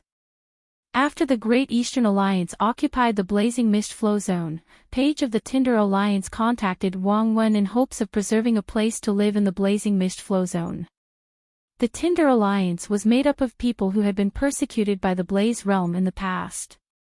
After the Great Eastern Alliance had withdrawn from the Blazing Mist Flow Zone, they had been scared off by the Ross Empire and the Sylvan Dragon, and they had left the Blazing Mist Flow Zone as well. Now that the Great Eastern Alliance had made a comeback and occupied the Blazing Mist Flow Zone, the Tinder Alliance hoped to gain some glory. Lu Yin did not refuse, and he gave them a small place to live in. After all, this alliance had helped him in the past, and they posed no threat to him at all. They didn't even have an enlighter, and their strongest member was someone called Uncle Meng, but he was only a hunter. In the Great Yu Empire, he might not even be able to become a captain of the 13 Imperial Squadrons. To Lu Yin, the Blazing Mist Flow Zone no longer had any secrets other than what was sealed within the Royal Frost Continent sourcebox array. Stepping on Dragon Lord's back, Yang Ling flew quickly toward the Ross Empire's fortress. As he flew past the battlefield, he saw the corpses of the Sylvan Dragons floating in space, as well as the fragments of the Rossi Empire's fleet. The Dragon Master was saddened. Their fight for the spoils had ended up benefiting others. However, this wasn't the end yet, and it believed that the Sword Sect and the other forces wouldn't allow the Great Eastern Alliance to enter so easily. Beep beep beep beep. Lu Yin looked at his gadget and smiled as he accepted the call. Hello, Senior Lu. Lu Qinjue's solemn voice rang out. Alliance Master Lu, are you trying to declare war on the entire universe? I don't quite understand what you're saying. The Great Eastern Alliance is an outerverse organization, and allowing you to peacefully stay in the Fennel Flow Zone is already the limit of what the innerverse can accept. Now that you've taken over the Blazing Mist Flow Zone, the innerverse cannot accept it no matter what. Lu Yin looked up. Since when can the Sword Sect represent the entire innerverse? Lu Qinjue fell silent for a moment. It seems like Alliance Master Lu is determined to take over the Blazing Mist Flow Zone. Of course not. Lu Yin changed the topic. Lu Qinjue's gaze turned cold. What do you mean? If you give us the first flow zone, we can withdraw from the Blazing Mist Flow Zone, but it'll depend on whether or not the Sword Sect is willing to make the exchange. Lu Yin smiled. Lu Qinjue did not get angry, as there was no point in being angry at this point. I hope you don't regret this. Lu Qianjue had just ended the call when Ling Qiu contacted Lu Yin. Alliance Master Lu, can the Great Eastern Alliance withstand the Interverse joint attack? Let's give it a try. Lu Yin did not mind. Ling Qiu frowned. I understand you. Whether it's through the intelligence reports or through Wendy Yushan, I understand you. I know that you plan before you act, and since you've already taken over the Blazing Mist flow zone, you must be confident in defending it. I just want to ask you one thing. For the Interverse, is it enough for you to just take over the Blazing Mist flow zone? Lu Yin's eyes narrowed. This was a smart person, and she wanted to probe his intentions, just like Zhang Zhou had back then. Ling Qiu saw that Lu Yin did not reply, and her tone turned sour. Or are you saying that your goal is the entire Interverse? Do you want to become the master of the Interverse? Lu Yin pursed his lips. Sometimes, when a woman was smart, even most men would not be able to handle her. This woman wanted him to state his position, and she had definitely recorded it down. Once he made a move against the other flow zones, she would have sufficient evidence to back it up. Although evidence was sometimes meaningless in the face of war, if both sides were equally powerful, evidence could play a key role and give many people an excuse. As long as others don't provoke me, Lu Yin, will be very honest, Lu Yin replied. This was something he often said to Long Shi. Ling Qiu frowned. Alliance Master Lu, I'm asking if your goal is the Blazing Mist flow zone or the entire Interverse. Clan leader Ling Qiu, a bad ear is also an illness, and it needs to be treated. Right, how is Wendy doing in the Lingling clan? You guys aren't holding her hostage, are you? Ling Gong's character isn't very good. Alliance Master Lu, it looks like your goal is the entire Interverse. Ling Qiu had just finished speaking when another voice sounded out. Lu Yin, whose character are you calling bad? It was Ling Gong. Lu Yin sneered. Back in the ruins of the Dao Source sect, you forced me to strip you naked and treat you, but you refused to admit it afterward. Right, you still like Wendy. I'm warning you. Don't do anything to her. Shut up, Lu Yin. I'll kill you. Ling Gong was furious. Ling Qiu reprimanded him. Shut up. Lu Yin immediately ended the call. The Lingling clan was not to be trifled with, and she had actually tried to trick him. If she confirmed that his goal was the entire Interverse, then this woman would definitely take the recording and run around the Interverse to seek an alliance. She might even draw out the Gu flow zone, which would be troublesome. Lu Yin understood most of the Interverse, but he was very wary of the Gu flow zone. That Hellguard's poison was impossible to defend against, and there were also many poisonous insects. Just the Gu flow zone alone was enough to make it difficult for the Great Eastern Alliance to advance. He had to think of a solution. The Gu flow zone could not become a stumbling block in his path to unifying the Interverse. Even the Sixth Mainland had not been able to remove the veil covering the Gu flow zone, which made it very troublesome. Lu Qianjue, Ling Qiu, Wen Zizai, and Shan Shan had all spoken to Lu Yin, which represented their final stance. While Lu Yin rode the Dragon Lord to the Ross Empire's stronghold, the four powers had also formally decided to form an alliance. In the Beast Tamer's Flowzone's Divine Great Hall, the old woman returned to her residence, exhausted. Not long after she sat down, she opened her gadget and looked at the star chart. The Beast Tamer's Flowzone had already begun to gather their disciples, and all of the Lemeters from the first and second Great Halls had been mobilized. The Sword Sect and the Lingling clan were also making preparations. Only the Wen family had not sent anyone to participate, and no one knew what they were thinking. There were also some people who were still hostile towards the Sword Sect and the Lingling clan.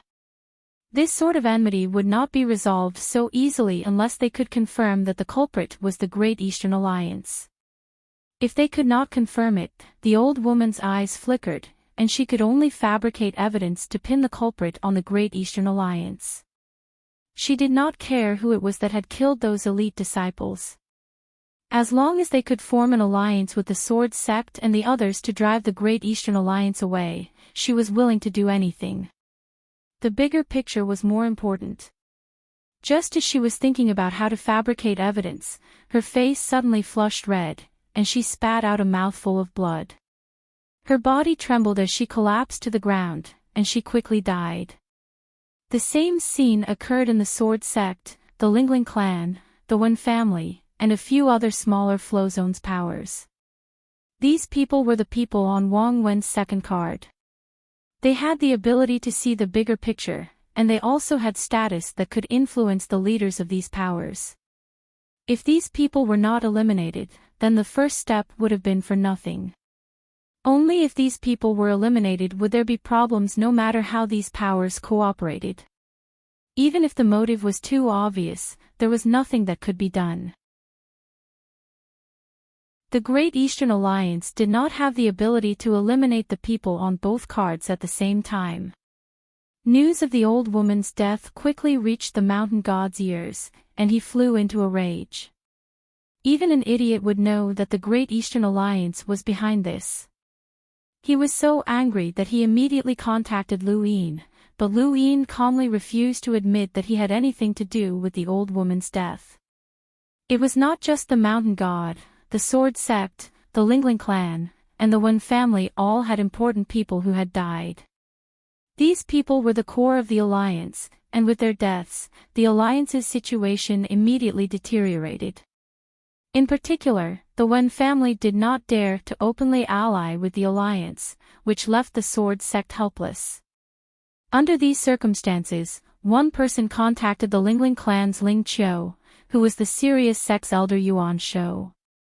Lu Yin, if this continues, then the Neoverse will be engulfed in the flames of war sooner or later. Clan leader Ling Qiu, my Sirius Sect has already decided to take action against the Great Eastern Alliance, Elder Yuan Shou said in a low voice. Ling Qiu was delighted when she heard this, as the alliance with the Sword Sect and the Beast Tamers Flowzone had reached a stalemate. The Goo Flowzones and Chaos Flowzones had not even said a word. She had been worried about what to do, but she had not expected that the Neoverse would receive external help. That was the Celestial Sect, after all. Any one of the true elders was a powerhouse at the level of an emissary. Elder Yuan Shou, who was talking to her, was not much weaker than her. Among them, there were powerhouses whose power levels exceeded 1,000,000. It would be best if she could cooperate with the Celestial Sect. Has the Sirius Sect really decided to take action against the Great Eastern Alliance? But Lu Yin has a good relationship with Eternal Sky Island, and it said that he once represented Eternal Sky Island in an exchange with your esteemed sect. Ling Qiu was puzzled. Elder Yuan Shou snorted. The bigger picture is more important. The sect leader has already secretly gathered 100,000 disciples, and he plans to use his army to head to the Innerverse. However, Lu Yin has a deep background in the Hall of Honor, so he cannot zhongyang. Thus, clan leader Ling Qiu, I'll have to trouble you to provide support when the time comes and participate in the battle as the Lingling clan. I, Elder Yao Shan, and Elder Yuan Ku will all take action together.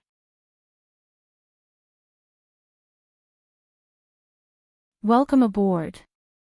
Stay tuned and subscribe to Han Li's Wuxia Adventures for more thrilling content. Chapter 1646.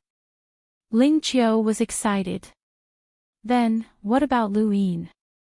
Elder Yuan Shou fell silent for a moment before saying, this kid has a strong background. If he attacks the Great Eastern Alliance, Everlasting Sky Island and the Hall of Honor won't say anything. However, we can't touch this kid. Let him be alone. Remember, you can't touch him. Got it. Then, I'll wait for the good news from the Sirius Sect, Ling Qiu said. Elder Yuan Shou's attitude towards Lu Yin made her feel at ease. It would be strange if he directly said that he wanted to eliminate Lu Yin. We will pass through the cosmic sea as soon as possible. Just wait patiently, Elder Yuan Shou. Elder Yuan Shou then ended the call. Ling Qiu took a deep breath and looked south. She had not expected that the serious sect would not be able to stand idly by at this time. But then again, it made sense. The Great Eastern Alliance was too chaotic, and the behemoths in the Neoverse were already wary of the Interverse 8 Great Flow Zones. Now that the Great Eastern Alliance had defeated the 8 Great Flow Zones, their next target would definitely be the Neoverse. The Cosmic Seas Leon's armada was Lu Yin's ally, and with the addition of Everlasting Island and the Hall of Honor, it would be strange if the Sirius sect was not afraid. Ling Qiu had not expected that even the Sirius sect would be afraid.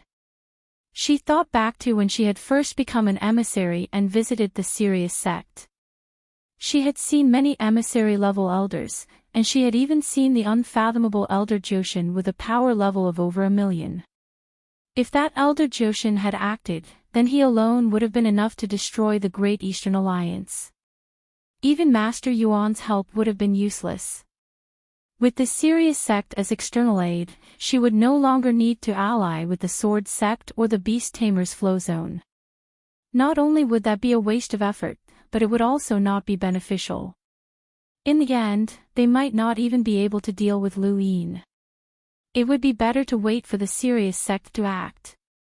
The Lingling clan would only need to cover the tracks of the Sirius sect disciples, and they would not even need to do anything.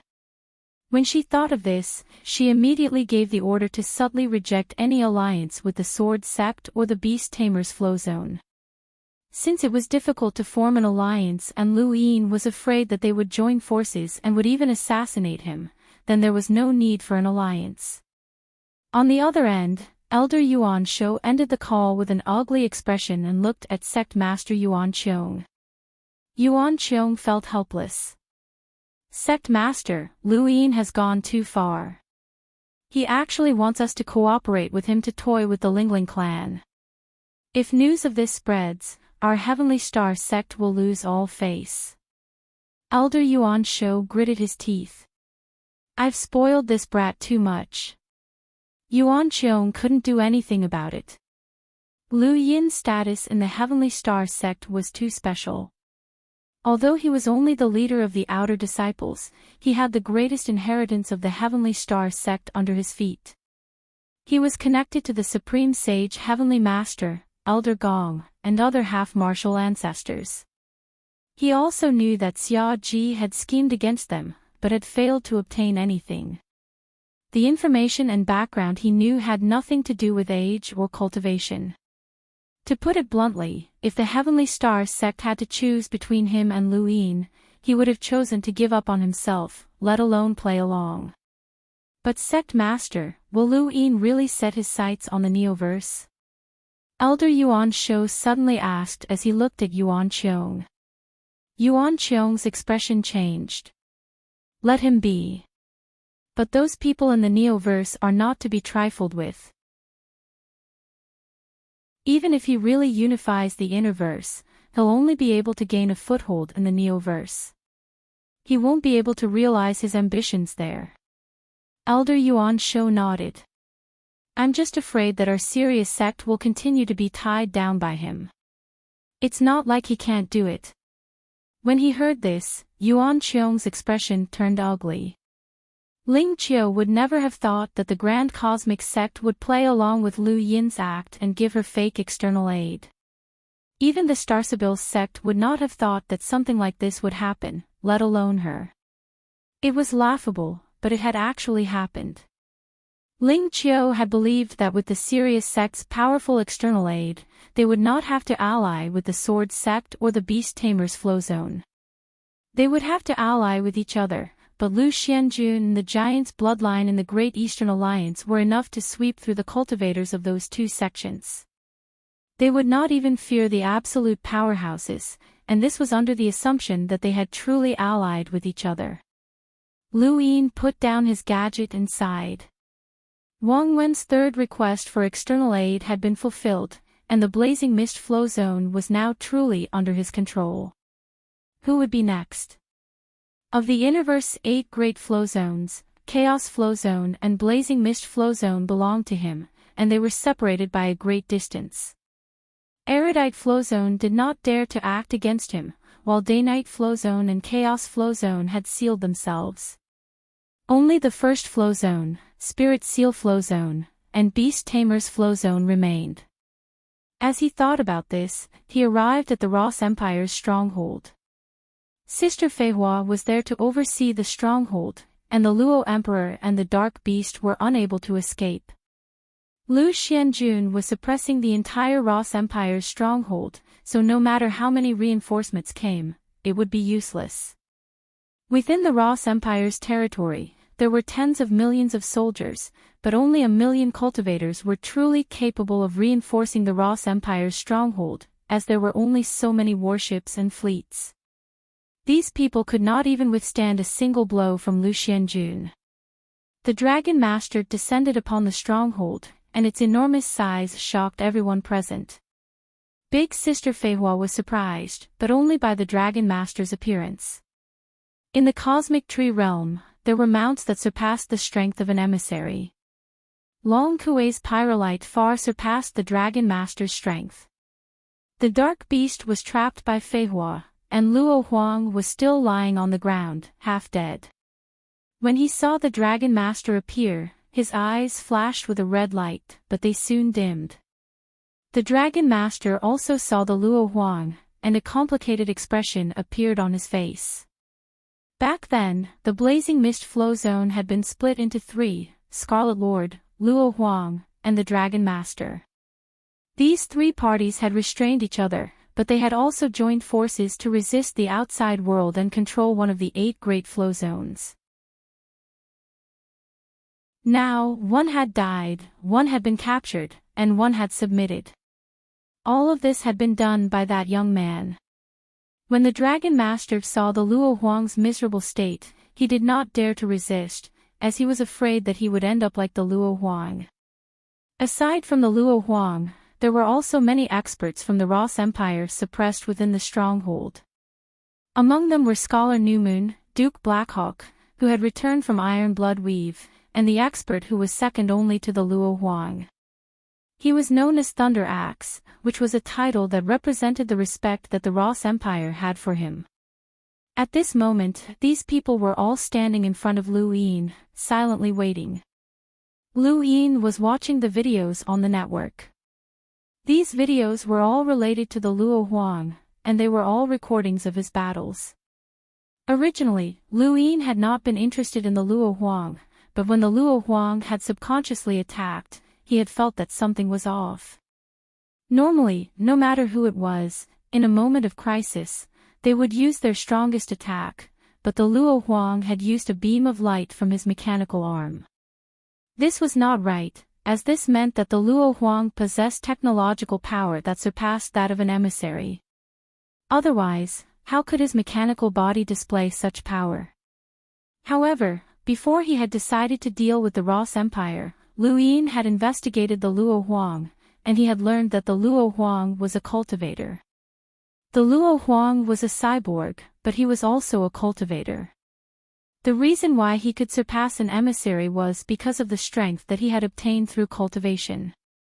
As for his technological power, it was only a support. However, during his battle with the Ice Empress on the Royal Frost Continent, as well as the sneak attack on Lu Yin had also relied on technological power. Where had the Luo Huang gotten the technology to allow his cyborg body to display power that surpassed that of an emissary? When the giant's technology had reached that level, the Hall of Honor had been wary of it, and they had sent an expeditionary force to destroy it. The Luo Huang had been hiding his technological abilities all this time. Lu Yin had once heard a rumor that the Ross Empire's technology had originated from unlocking source boxes, which was an ancient technology. However, after experiencing so many things, Lu Yin knew that if the Ross Empire truly possessed such technology, the Hall of Honor would not ignore it. The Luo Huang himself had also been hiding his technological abilities. The video showed many of the Luo Huang's battles, and he had relied on his cultivation methods to fight. His technological abilities were indeed a support, and he had intentionally hidden them. Lu Yin turned off the video and looked at the Luo Huang, who was still lying on the ground. His cyborg body had been severely damaged, and it was difficult for him to even stand up. Scholar Newmoon, can you please tell me how powerful the Ross Empire's technology is? Lu Yin asked as he looked at the scholar. Scholar Newmoon panicked, as he had always been afraid of death. He had been scared by Wendy Yushan back in East San Dios, and now, he had no intention of hiding anything from Lu Yin. The most advanced technology can produce weapons with destructive power that surpasses that of an enlighter. However, due to limited materials, such weapons are difficult to put into practical use. They've only been used a few times in the previous battle with the Sylvan Dragons, where they were able to kill an enlighter. Behind Lu Yin, Dragon Master's eyes widened. An enlighter was one of the top powerhouses in the Sylvan Dragon clan. Lu Yin then looked at Thunder Axe. The Luo Huang had been heavily injured by Lu Yin, but this person did not even dare to attack. This meant that he was just as afraid of death as Scholar Newmoon. Tell me. Thunder Axe respectfully replied, Scholar Newmoon is right.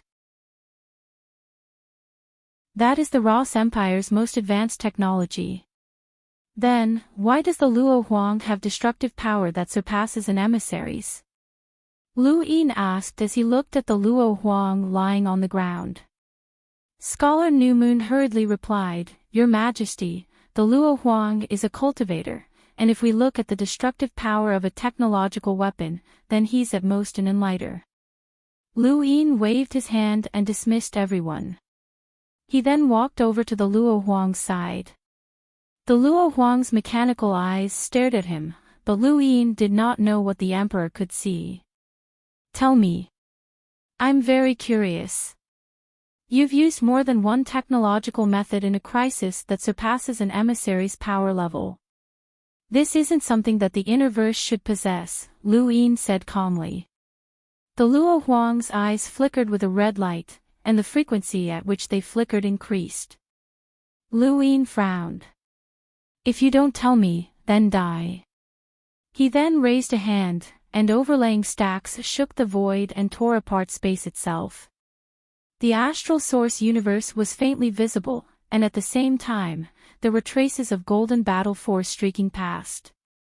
The Luo Huang spoke up. I obtained it. Is that so? Lu Yin did not believe him. The Luo Huang continued, I obtained it in the technocracy. Lu Yin's brows rose. What do you mean? The red light in the Luo Huang's eyes flickered faster and faster, and Lu Yin remained vigilant. Finally, the red light converged to form a screen in the air that showed a person's perspective. What's this? The person in the screen was a woman with traces of mechanical stitches around her ears. She was clearly a female android. This is something that I just obtained from my lockbreaking. Take a look. It records an unprecedented technology that can unleash a destructive power that surpasses 500,000, the female android said excitedly as she held a palm-sized, square-shaped crystal in her hand. It was very beautiful. Really?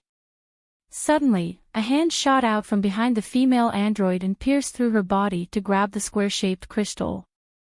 The person in the screen grabbed the crystal at the same time. Let go. The person in the screen did not say anything. He simply raised his hand, and a beam of light shot out. Everything in the screen exploded, and the screen shut down.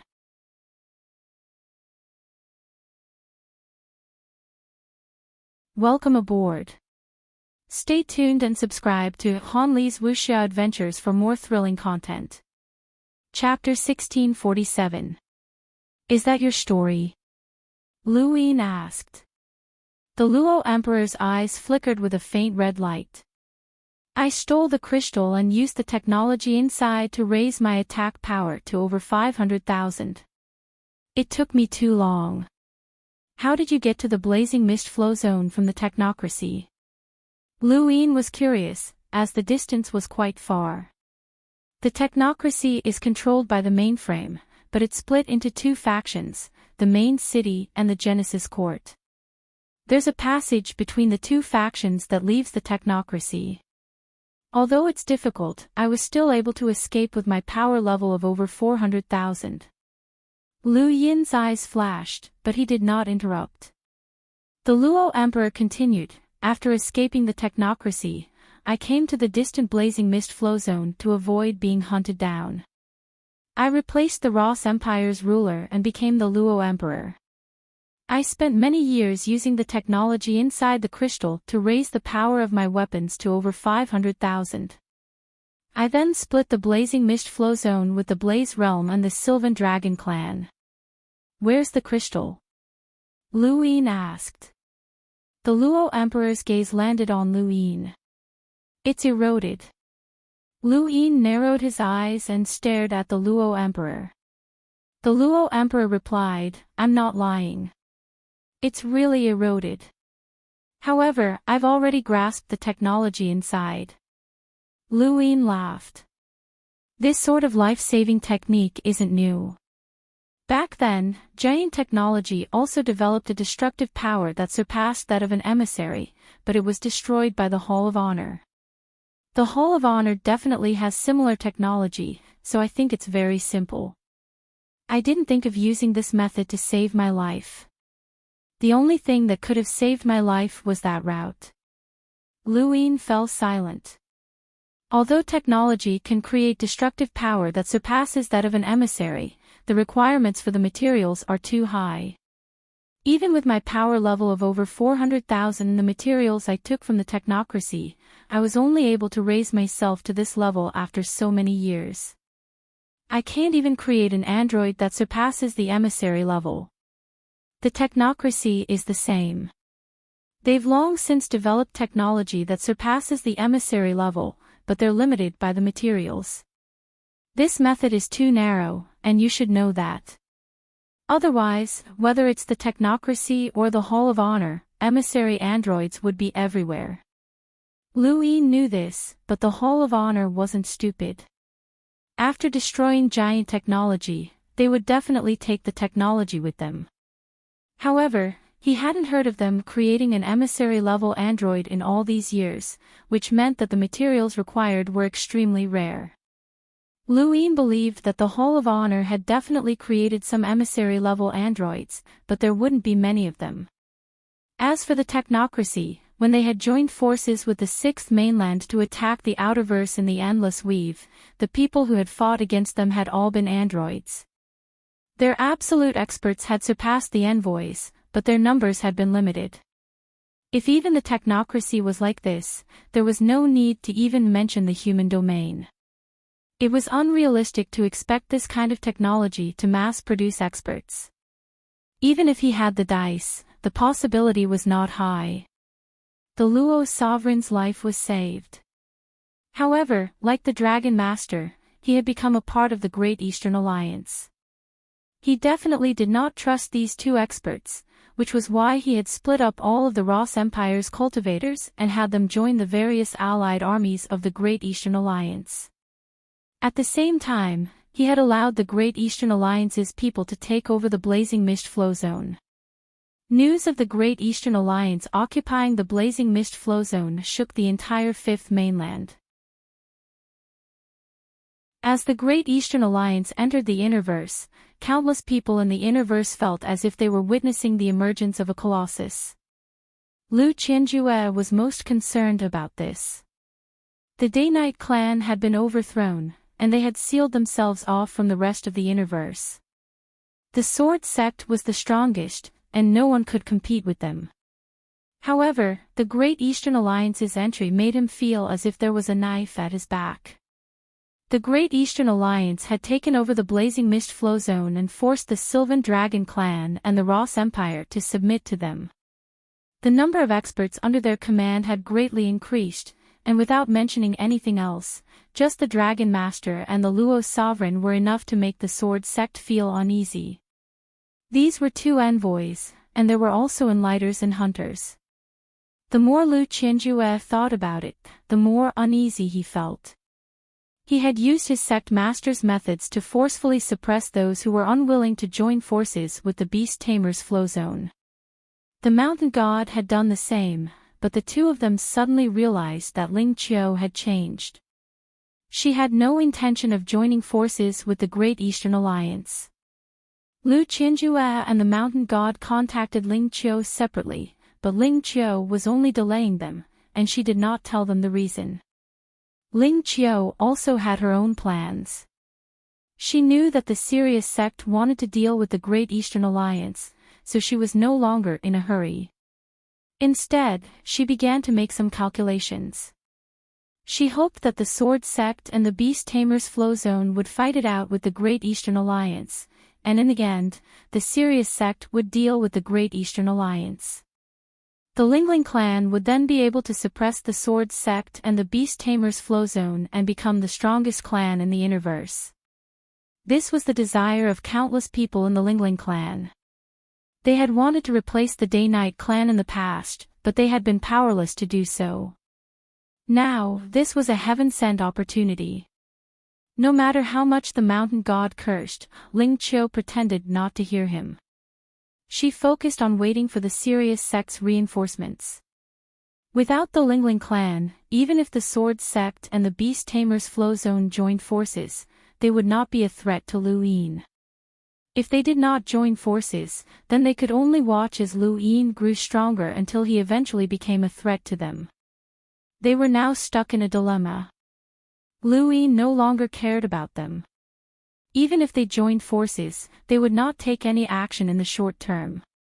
However, they should be able to seal off the blazing mist flow zone's perimeter, and he could leave that to Wang Wen to deal with. At this moment, he received an unexpected call from Madame Red. Lu Yin had never imagined that Madame Red would actually contact him. On the screen, Madame Red was alluring and mature. Her style was completely different from Madame Nalin's. One was seductive yet domineering, while the other was graceful yet seductive. Lu Yin, Alliance Master Lu. Madame Red smiled at Lu Yin, and her gaze was overbearing and sharp. Lu Yin looked at her. "We've met before, Master of the Galloping Horse Villa." Madame Red smiled. "You're from the Starfall Sea. You joined forces with the Sea King to deal with me, but because of you, everyone fled. I have a deep impression of you. I have a deep impression of you as well, especially when you captured the giant's bloodline. They're my people." Lu Yin's tone was unpleasant. Madame Red coldly replied, "That's a misunderstanding. When I captured them, I didn't know that they were your people." Lu Yin sneered, but he did not say anything. "After I found out that the giant's bloodline was your people, I wanted to release them, but Alliance Master Lu acted too quickly. You took them away from the Galloping Horse Villa without saying anything. Aren't you looking down on me too much?" Madame Red retorted. Lu Yin raised a brow. "I don't know what you're talking about." Madame Red stared into Lu Yin's eyes. "How did the giant's bloodline return to Alliance Master Lu's side? Do I have an obligation to tell you?" "Alliance Master Lu, you don't have to tell me. However, it's not a good habit to become someone else's pawn." Lu Yin was astonished. "What do you mean?" Madame Red replied, "Did those people who took the giant's bloodline away from the Galloping Horse Villa not tell Alliance Master Lu that they also took away someone else, the Sea King?" Lu Yin frowned. "The Sea King? Alliance Master Lu, don't tell me that you don't know that the Sea King is in the Sword sect's hands. News of this has already spread." Lu Yin's eyes flickered, and he remained silent.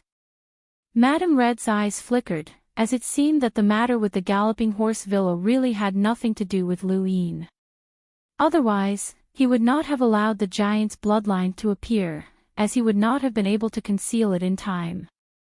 The sword sect had a good method of throwing the giant's bloodline to Lu Yin and using it to divert attention so that the Galloping Horse Villa could cause trouble for the Great Eastern Alliance. If Qing Tan had not coincidentally overheard the conversation between Lu Ran and the sword sect, then she would have fallen for the trap.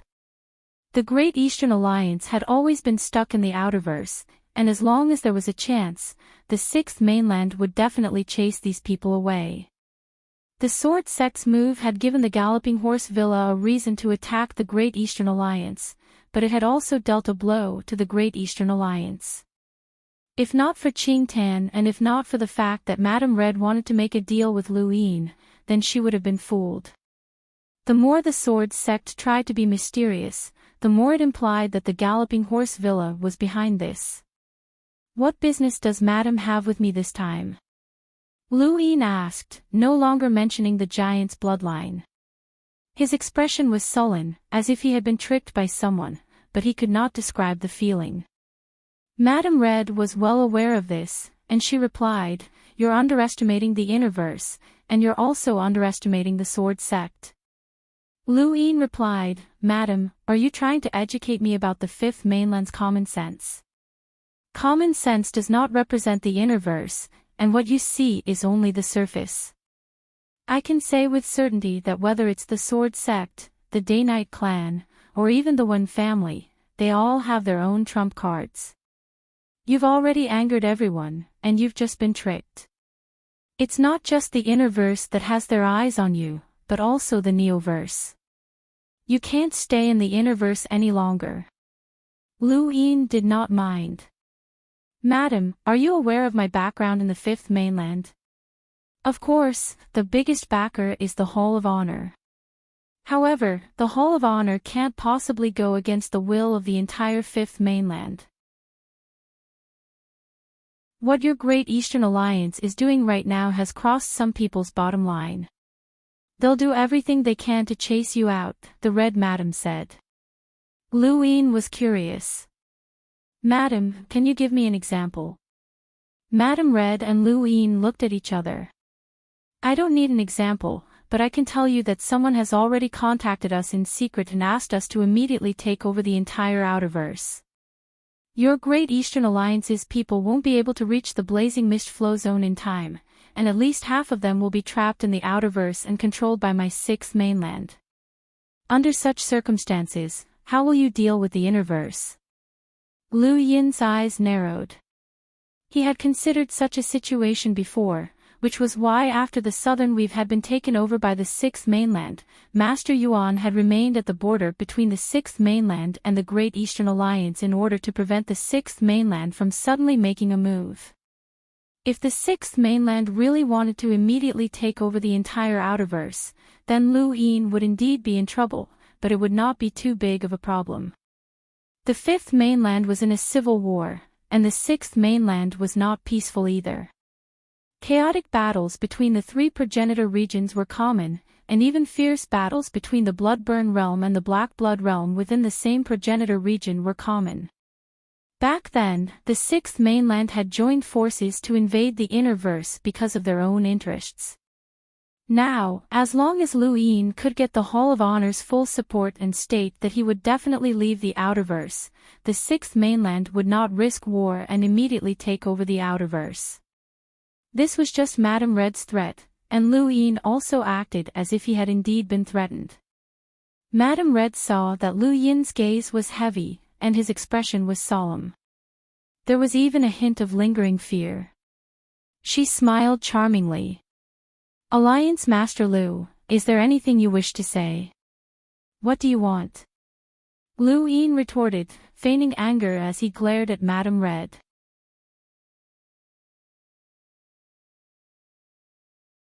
Welcome aboard. Stay tuned and subscribe to Han Li's Wuxia Adventures for more thrilling content. Chapter 1648. Actually, I don't have any enmity with the Great Eastern Alliance, and I don't wish to become one in the future. That's why I want to discuss a deal with Alliance Leader Lu. Once the deal is done, both of us will benefit, and I can guarantee that Alliance Leader Lu will benefit more than me. What kind of deal? Luwine asked. He recalled what that ugly old woman had said at the Galloping Horse Mountain Manor. Madame Red had seemed to want to discuss this with him, and it definitely wasn't because of the giant. He had guessed that it was for some other reason. Madame Red's expression changed. Alliance leader Lu must hate the sword sect. Luwine was stunned. What do you mean? I'm helping Alliance leader Lu deal with the sword sect, Madame Red replied. Luwine frowned. Madam, please be more specific. Madame Red continued, ever since my sixth mainland took over the outerverse, cultivators from the sixth mainland have continuously entered the innerverse and even the cosmic sea to train. Some of them have hidden their identities, while others haven't. There are two of them that I hope that Alliance leader Lu can help me capture. They are the Blue Heroes. Lu Yin's eyes flashed. The Blue Heroes. They are disciples that esteemed Blue Hero of the Fan Realm values. On the surface, esteemed Blue Hero's disciple is Fan Shun, but in reality, esteemed Blue Hero prefers these two. As long as Alliance leader Lu can capture them and force esteemed Blue Hero to help you deal with the Sword Sect, then taking down the Sword Sect will not be difficult. Esteemed Blue Hero is a heavenly imprint powerhouse, Madame Red explained. Luwine did not understand. Does Madame have a grudge with esteemed Blue Hero? No. Then why? This has nothing to do with Alliance leader Lu. I'm sorry, but I can't do that. Madame Red frowned. Does Alliance leader Lu want to become enemies with my Galloping Horse Mountain Manor? Do you want my sixth mainland to immediately take over the outerverse and deal with your Great Eastern Alliance? Luwine pretended to be angry. Esteemed Blue Hero is a heavenly imprint powerhouse. Even if he helps me deal with the Sword Sect, how can I deal with him? If the Blue Transformation Duo are released, then I'm done for. If they don't, then I'll be in even more trouble. Also, if news of this spreads, then my reputation will be ruined. I can't bear the crime of colluding with outsiders to deal with someone from the fifth mainland. Madame Red's lips curled up. So that's what Alliance Master Lu is worried about. It's simple. You can explain the situation to the Hall of Honor and let the Hall of Honor's head Inquisitor or even a half-martial ancestor powerhouse protect you. If Qinghua Shangren attacks you, you can deal with him without any hesitation. Of course, the premise is that this is a fair trade. You let the Qinghua duo go, but if Qinghua Shangren attacks you again, then he will have violated the agreement. Lu Yin's eyes flickered. What do you mean? Madame Hong said solemnly, there's something we need to take care of, but Qinghua Shangren is too much of a hindrance. We just want Alliance Master Lu to draw him out. Not only will he be able to help us, make friends with him, and deal with the Sword Sect, so why not? Alliance Master Lu, what do you think? Luwine muttered to himself. Madame Red was not in a hurry, as she was certain that Luwine would not be able to refuse. This matter would not harm him in any way, and it would even allow him to eradicate the Sword Sect. As for the reason to deal with the Sword Sect, she had already prepared it for Luwine, the Sea King. This was also the reason why she had spread the news that the Sea King was in the Sword Sect. At that moment, she had already thought of everything. Luwine thought about it for a long time, and then he looked at Madame Red with a solemn expression. This involves the celestial imprint. It's too dangerous, and I don't want to take responsibility for it. Madame Red coldly replied, since that's the case, Alliance Master Lu, please request that the Great Eastern Alliance withdraw from the outerverse within 3 days. Those who do not leave will be treated as those who are willing to pledge their allegiance to the sixth mainland. Hold on. Luwine grew anxious. When he faced Madame Red's disdainful gaze, he said, I have a condition. If you agree to it, then I'll do as you say. You don't have the right to negotiate with me. Madame Red rebuked. Luwine stubbornly replied, then my Great Eastern Alliance will never back down. If worse comes to worst, we'll go to war. If I don't live, then don't think that you'll have an easy time either. The Hall of Honor will definitely help me." Madame Red's eyes flickered with a cold light, and she slowly asked, "What condition?" Lu Yin raised a hand. 5 weaves. I want the Outerverse to retain 5 weaves as a place for the Great Eastern Alliance to survive. You said it yourself, and will be chased out sooner or later. Since that's the case, these 5 weaves will be the last place for the Great Eastern Alliance to survive. Madame Red thought about it. 2. I'm not bargaining with you, madam. 5 weaves is my bottom line. Don't forget that you've also captured the giant bloodline, and they're my people. I haven't even discussed this matter with you yet, and those giants still harbor resentment towards me. It'll be very difficult for me to suppress them. Madame Red thought about it. All right, I agree. Lu Yin glared at her. I want the Daosaur sects for Esteem to personally agree to this, especially old man Sangqiong. He's not friendly to my Great Eastern Alliance. As long as he agrees to give us 5 weaves, then I'll do as you say. Madame Red's eyes narrowed. I'll communicate with old man Sangqiong. She then hung up. Entering the blazing mist flow zone meant that the curtains had been raised. Lu Yin had not expected that the first person to enter the stage would be Madame Red. After ending his call with Madame Red, he immediately contacted Qing Tan. Qing Tan was currently under Lu Yin's control, and if she did not want to die, she could only do as Lu Yin said. Madame Red, Ancestor Autumnfrost, and the Wild Archer God were investigated. Do they know why? Lu Yin asked. Qing Tan replied, they don't know. Master didn't tell them clearly. Lu Yin fell into deep thought. Back then, he had asked Qing Tan to trick old man Sangqiong into giving Madame Red and the others 5 weaves as a price to reach an agreement with him. That had been a scam, but now, Madame Red had brought up the matter of 5 weaves to old man Sangqiong. No matter what the reason was, it had all been a scam. Lu Yin did not know what the consequences would be for Madame Red, but he had subconsciously asked her. What's Qinghua Shangren's strength? Lu Yin asked. Qing Tan was confused. Qinghua Shangren. She did not know why Lu Yin was suddenly asking about this person. I don't know much about Qinghua Shangren, but he's known as the successor to the 4 esteemed. Old man Sangqiong died in the cosmic sea, and the first person to succeed him is Qinghua Shangren. Who are the 4 esteemed? Lu Yin hurriedly asked. Qing Tan replied, Old man Sangqiong, Mr. Guanqing, Medicine Immortal, and the deceased old man Sangqiong. Old man Sangqiong from the Blood Homage Realm, Mr. Guanqing from the Martial Immortal Realm, Medicine Immortal from the Stone Realm, and Old man Sangqiong from the War Martial Realm. Lu Yin understood that the 6th mainland's current situation was even clearer than the 5th mainland's.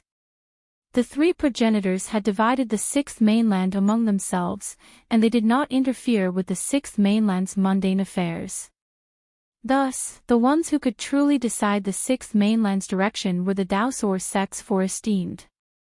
In the past, 2 of the 4 esteemed had been from the progenitor of Martial Realm, and the progenitor of Martial Realm had held greater authority in the 6th mainland's Daosaur sect. Now, with old man Sangqiong's death, the progenitor of Martial Realm would be replaced by Qinghua Shangren. Qinghua Shangren came from the Fan Realm and represented the progenitor of Secret Realm, which meant that the progenitor of Secret Realm would have greater authority. That was the reason. Lu Yin suddenly recalled that the 6th mainland's invasion of the 5th mainland had been a result of the 4 esteemed discussions. Back then, when the martial progenitor had personally made a move, the progenitor of combat's attitude towards the 5th mainland had been terrible. At that time, 2 of the 4 esteemed had come from the progenitor of combat's realm, and they had indeed been able to decide the direction of the 6th mainland. It was no wonder why Lu Yin was so certain that he had grasped the situation.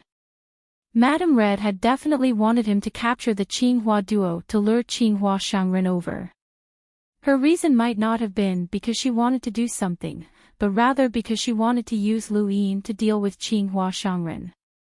It was also no wonder that she had told him to contact the Hall of Honor and send an expert who could suppress Qinghua Shangren to protect him. If Lu Yin were in her shoes, he definitely would not have allowed the Qinghua duo to escape. Instead, he would have silenced them and lured Qinghua Shangren to act. That would give the Hall of Honor a reason to act and prevent Qinghua Shangren from becoming one of the four esteemed. Lu Yin tapped the air with his finger as he pondered. Qing Tan did not speak, as she did not know what Lu Yin was planning. Lu Yin thought for a long time before ending the call. He then opened the Innerverse star chart and scanned through the 8 flow zones. In the Outerverse Southern Weave, a scholarly middle-aged man arrived at Old Man Sangqiong's residence. The man's temperament was ethereal and almost illusory. He also seemed like an immortal that had been banished from the 9 heavens, and no one dared to look at him directly. He was Mr. Guanqing from the martial immortal realm, one of the 6th mainland's Daosor sects 4 esteemed. Old Man Sangqiong looked up. Guanqing, what's the matter? Mr. Guanqing calmly replied, Qinghua Shangren cannot become one of the 4 esteemed. So, we need the 5th mainland's help. We've already reached an agreement with Lu Yin. We'll give him 5 weaves in the Outerverse near the Astral River Arc, and he'll help us deal with Qinghua Shangren. Old Man Sangqiong's eyes widened. 5 weaves. You talked to him personally. That's not your style. Mr. Guanqing calmly replied, Madame Red was the one who talked to him. Once Qinghua Shangren is on the same level as you and me, the secret progenitor realm will have the authority to decide our path. With their temperament, the martial progenitor will not be able to handle it. Old Man Sangqiong did not even listen to Mr. Guanqing's words. The only thing on his mind was Madame Red and those 5 weaves. As expected, this woman had reached an agreement with Lu Yin. Dealing with Qinghua Shangren was just an excuse. She had long since reached an agreement with Lu Yin, and Lu Yin had given her progenitor Wushang's hide. Old Man Sangqiong grew excited when he thought about progenitor Wushang's hide. He had been stuck at the celestial imprint realm for too long, and he could not even become a half-progenitor. He desperately needed a progenitor's item. He had a progenitor's item, but it was useless to him. Progenitor Wushang's name had once resounded throughout the 6th mainland, and his progenitor's item far surpassed the progenitor's item that he possessed. How could a world imprinter possess progenitor Wushang's hide? Old Man Sangqiong's eyes flashed. Sangqiong, your answer. Mr. Guanqing asked. Old Man Sangqiong. All right. Mr. Guanqing then left. Not long after, Madame Red contacted Lu Yin once again and gave him Old Man Sangqiong's answer. Why should I believe that? Why should Old Man Sangqiong tell me personally? Lu Yin asked.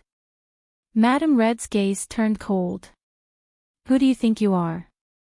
That you can make the celestial imprint talk to you? That you can make the celestial imprint lie to you? I've even met more than one half-progenitor, Lu Yin retorted. Madame Red sneered. Your 5th mainland's half-progenitor is at most comparable to the celestial imprint. My 6th mainland suppression might not even be a match for the celestial imprint. Whether you believe it or not, you have to.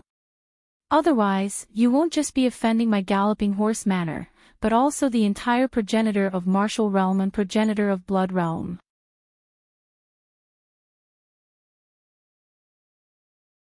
Welcome aboard. Stay tuned and subscribe to Han Li's Wuxia Adventures for more thrilling content. Chapter 1649. Lu Yin seemed to be afraid, and he coughed. All right, I'll believe you for now. Where are the blue heroes? They're in the blazing mist flow zone. I'll send you their exact location later, and I hope that you won't disappoint me. We've paid a heavy price to preserve 5 weaves for the Great Eastern Alliance, but I've already said that you'll gain even more, Madame Red said coldly before ending the call and sending Lu Ying her location. The Great Eastern Alliance's main forces entered the blazing mist flow zone and began to station themselves there. The Blue Heroes were currently stationed in the area where the Great Eastern Alliance's first army was stationed. Ian had received orders to capture the Blue Heroes. The blazing mist flow zone was once an area ruled by the Ross Empire. It was a highly technological planet, but it was currently in chaos. Hovercraft after hovercraft sounded an alarm in the sky above the city. Everyone, please be on alert. Dangerous individuals have been detected robbing, threatening, and attempting to murder public figures. The situation has been determined to be extremely dangerous. Everyone, please be on alert. Hovercraft filled the sky above the city, and buildings towered above the clouds. It was night, but the entire city was illuminated by lights. Where there was light, there was also darkness. Even if the entire city was illuminated, there would still be places where the lights could not reach. In a small alley, 2 figures, one fat and one skinny, were squatting on the ground and feasting on food. Fatty bro, what's the commotion in the sky? I don't know. They say that they've discovered dangerous individuals. Brother Skinny, you have to be careful. Got it, fatty bro. This food is really delicious. Eat more. Are you fat again? Is that so? Ha ha ha, brother Skinny, you've gotten skinnier as well. You're like a bamboo pole now. Is that so? Thank you, fatty bro, ha ha ha. Ha ha ha. Suddenly, lights gathered above their heads and illuminated the dark alley. Dangerous individuals have been detected. Isolate the area and arrest them. You may kill them on the spot. As soon as the announcement was made, beams of light isolated the alley from the outside world. At the same time, lightning flashed and descended from the sky, viciously smashing into the duo. The duo was bewildered as they were bombarded by the lightning, but nothing happened. Fatty bro. What are they doing? Maybe they're performing.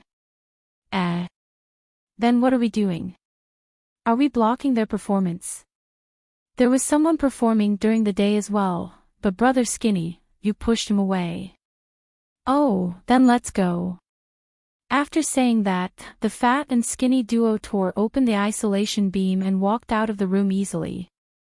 The entire city was in chaos. No matter what kind of weapon they used, it was useless against the 2 of them. In the end, the army had no choice but to evacuate the ordinary people. After calculating the direction that the fat and thin duo would go, they prepared to release their super powerful weapons. With a boom, the duo was bombarded. 1/10 of the city was flattened. When the dust settled, the duo became even more confused.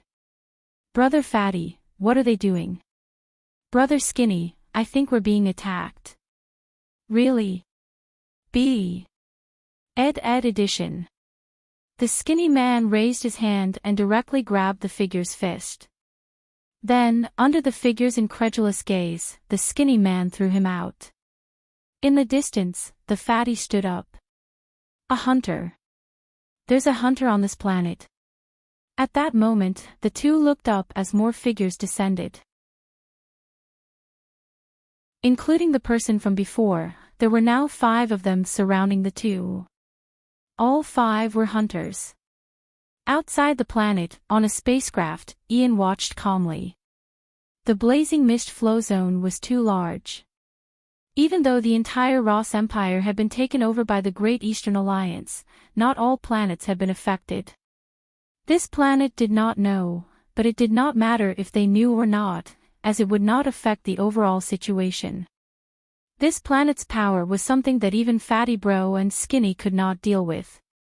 In the Supreme Tournament, the fatty had defeated Tian Ho with a single blow, which had shocked countless people. As for the skinny bro, he had fought his way into the top 20. Although luck had played a role, their strength was undeniable. Now, these two had broken through to the hunter realm, and their strength was extremely terrifying.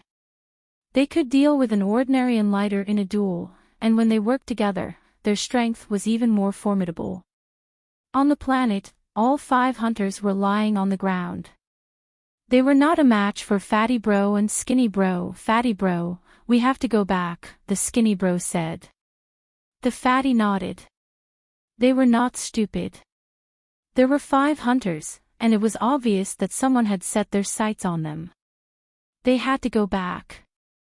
Regardless of whether it was this planet or the Great Eastern Alliance's first allied army, there were no experts who could deal with Fatty Bro and Skinny Bro. Lu Yin had expected this, which was why he had sent Thunder Axe. Thunder Axe was the second most powerful person in the Ross Empire, and he was very powerful.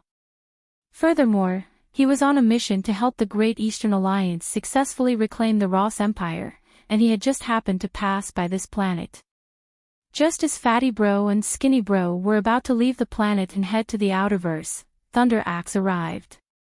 Although Fatty Bro and Skinny Bro were very powerful, they could not fight against a powerhouse whose power level exceeded 400,000, and they were easily captured. Ian calmly said, "Report to the Alliance Master that the Blue Heroes have been successfully captured." A woman stood behind him, and she respectfully replied, "Yes." Ian looked out into space and muttered to himself, capturing the Blue Heroes and forcing esteemed Blue Hero to deal with the Sword Sect. The Alliance Master has played this well. It looks like the first flow zone will soon belong to my Great Eastern Alliance. Behind him, the woman was shocked, as she had just heard an incredible secret. After leaving the command room, she hurriedly activated her gadget and sent a message to someone.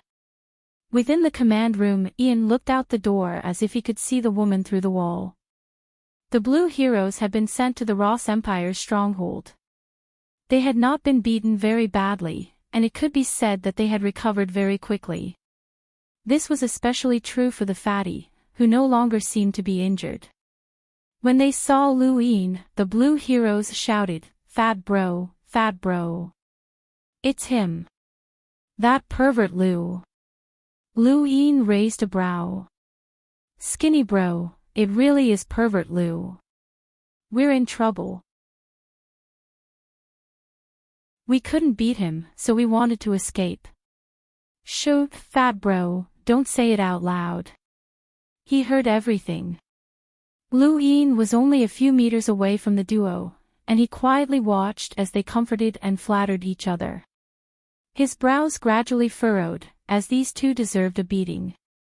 "Pervert Lu, why did you capture us?" the fatty shouted with his head held high. Lu Yin's eyes narrowed. "If you call me that again, I'll peel off all your fat." The fatty's heart trembled, and he lowered his head as he muttered, "So fierce." The skinny man raised his head and was about to speak when Lu Yin said, "If you dare to spout any more nonsense, I'll feed you until you're fat." The skinny man's mouth fell open, and he stared at Lu Yin in horror. "You're too vicious."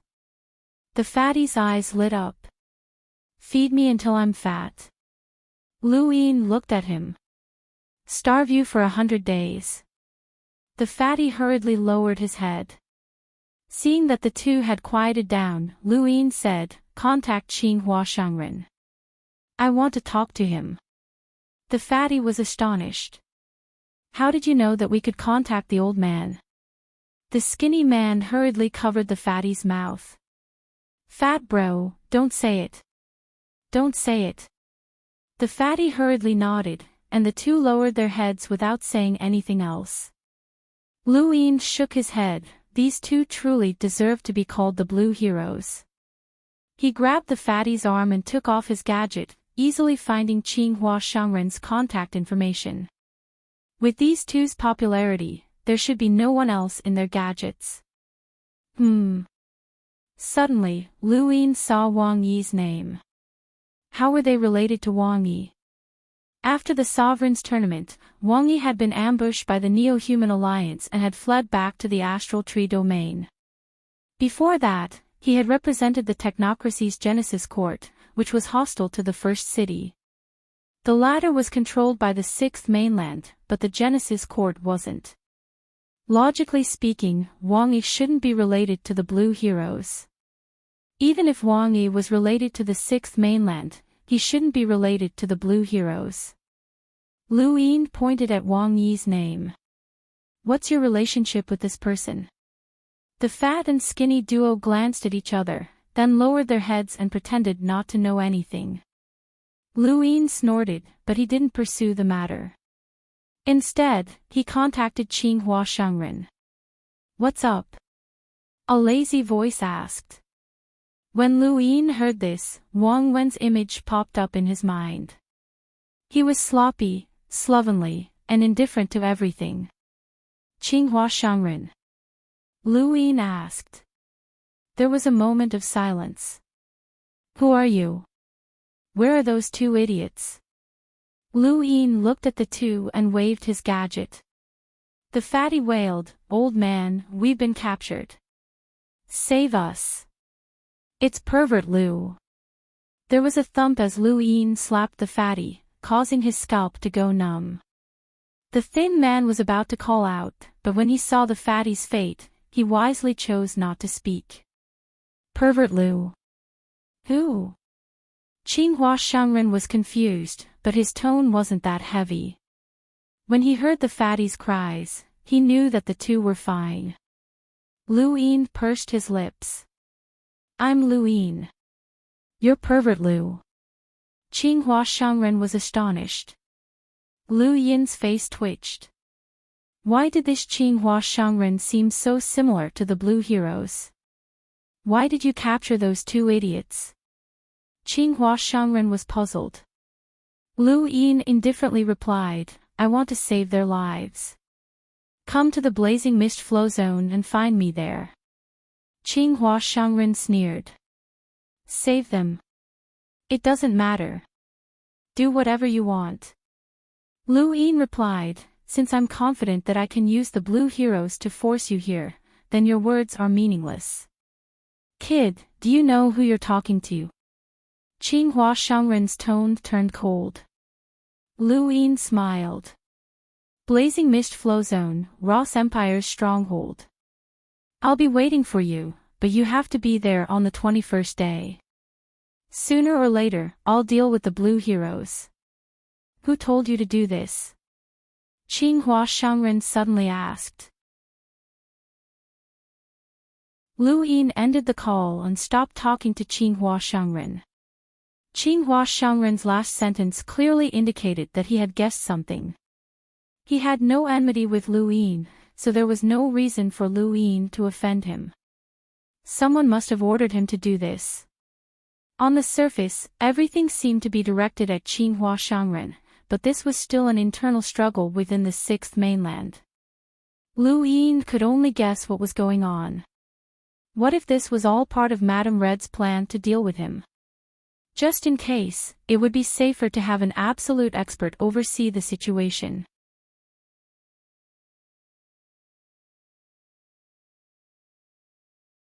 Welcome aboard. Stay tuned and subscribe to Han Li's Wuxia Adventures for more thrilling content. Chapter 1650. Lu Yin's first thought was Master Yuan, but that did not make sense. Master Yuan's power level was over 1 million, but he definitely could not compare to a powerhouse with a heavenly imprint. Aside from Master Yuan, the only other candidates Lu Yin could think of were the head inquisitors or half-progenitors. Hold on, he had forgotten about Elder Joshin. Lu Yin smiled when he thought of this. The Innerverse was bustling with activity during this period. Not long after the battle in the Cosmic Sea, a huge battle had broken out in the Blazing Mist Flow Zone. The Great Eastern Alliance had forcefully taken control of the flow zone, but that was not all. Rumors were flying around in secret, such as the Sea King being imprisoned in the Sword Sect, or that something had happened to Chaos God Mountain, or that the sect master had died. Now, another rumor had surfaced that quickly attracted everyone's attention. The Great Eastern Alliance's alliance master, Lu Yin, had teamed up with a heavenly imprint powerhouse from the Sixth Mainland to attack the Sword Sect. This rumor immediately caused a war of public opinion, as the Great Eastern Alliance would never admit to such a thing. The Sword Sect and the other powers spoke with certainty and even claimed that they had proof. Everyone in the Innerverse, Outerverse, and Neoverse knew about this. The Hall of Honor had urgently convened a board meeting to discuss this matter. The Sword Sect had proof, which was Ian's words and the image of the blue heroes being captured. Lu Ran bellowed. Lu Yin actually dared to join forces with the Sixth Mainland to deal with the Fifth Mainland Sword Sect. He's a traitor. San Liang retorted, you want to confirm that Lu Yin is a traitor based on just one person's words and the image of the blue heroes being captured. Director Lu Ran, you're from the Sword Sect, so this image cannot be trusted. Lu Ran angrily retorted, Director San Liang, haven't you heard the rumors outside? I know that you have a good relationship with Lu Yin, but that can't hide the fact that he's a traitor of the Fifth Mainland. There was a thump as San Liang slammed the table. Nonsense, Director Lu Ran, I think that you've gone mad. The Great Eastern Alliance has taken over the Blazing Mist Flow Zone, which has touched your Sword Sect's reverse scale. Lu Yin's betrayal of the Fifth Mainland is a fact. You can't hide it. The other directors listened quietly. Half of the board members opposed Lu Yin, while the other half supported him. It was impossible for them to reach a conclusion. The rumors in the outside world grew more and more exaggerated, saying that Lu Yin had already sided with the Sixth Mainland and had taken old man Sangqiong as his master. Others said that Lu Yin had been taken in as a progenitor and had hopes of becoming a progenitor, which was why he had betrayed the Fifth Mainland. Most people thought that it was just a rumor, but the evidence provided by the Sword Sect had won the trust of quite a number of people. The Sword Sect was truly certain that Lu Yin was going to work with Qinghua to deal with them. Thus, they had become anxious and spared no expense in spreading rumors in an attempt to use the general situation to stop Lu Yin. Lu Qianjue's expression turned ugly. I underestimated this kid's ambition. I thought that he had a bottom line, but I never thought that he would be willing to ally with the Sixth Mainland. Elder Li's voice was filled with murderous intent. Sect Master, Lu Ran has already done her best to create momentum for the Hall of Honor, but the Council has no way of containing Lu Yin unless the Interstellar Arbitration Office takes action. However, the Interstellar Arbitration Office has also turned a blind eye to this. Lu Qianjue snorted. Lu Yin's background in the Hall of Honor is too deep, and it's impossible for him to rely on the Hall of Honor unless something happens. I told you to contact the Seven Courts. How is it going? Although the Neoverse information was tightly sealed, the Sword Sect had still been able to obtain some information. For example, the battle in the Cosmic Sea had revealed that the true masterminds behind the scenes were the Seven Court Xia family and Eternal Sky Island. The Xia family was Lu Yin's enemy, and Lu Qianjue hoped to obtain their support. Otherwise, no one would be able to stop the heavenly imprint. Elder Li was helpless. It's very difficult for us to get close to the Seven Courts. Lu Ran mentioned this to Nan Yuan, but Nan Yuan ignored her. The Xia family has other plans.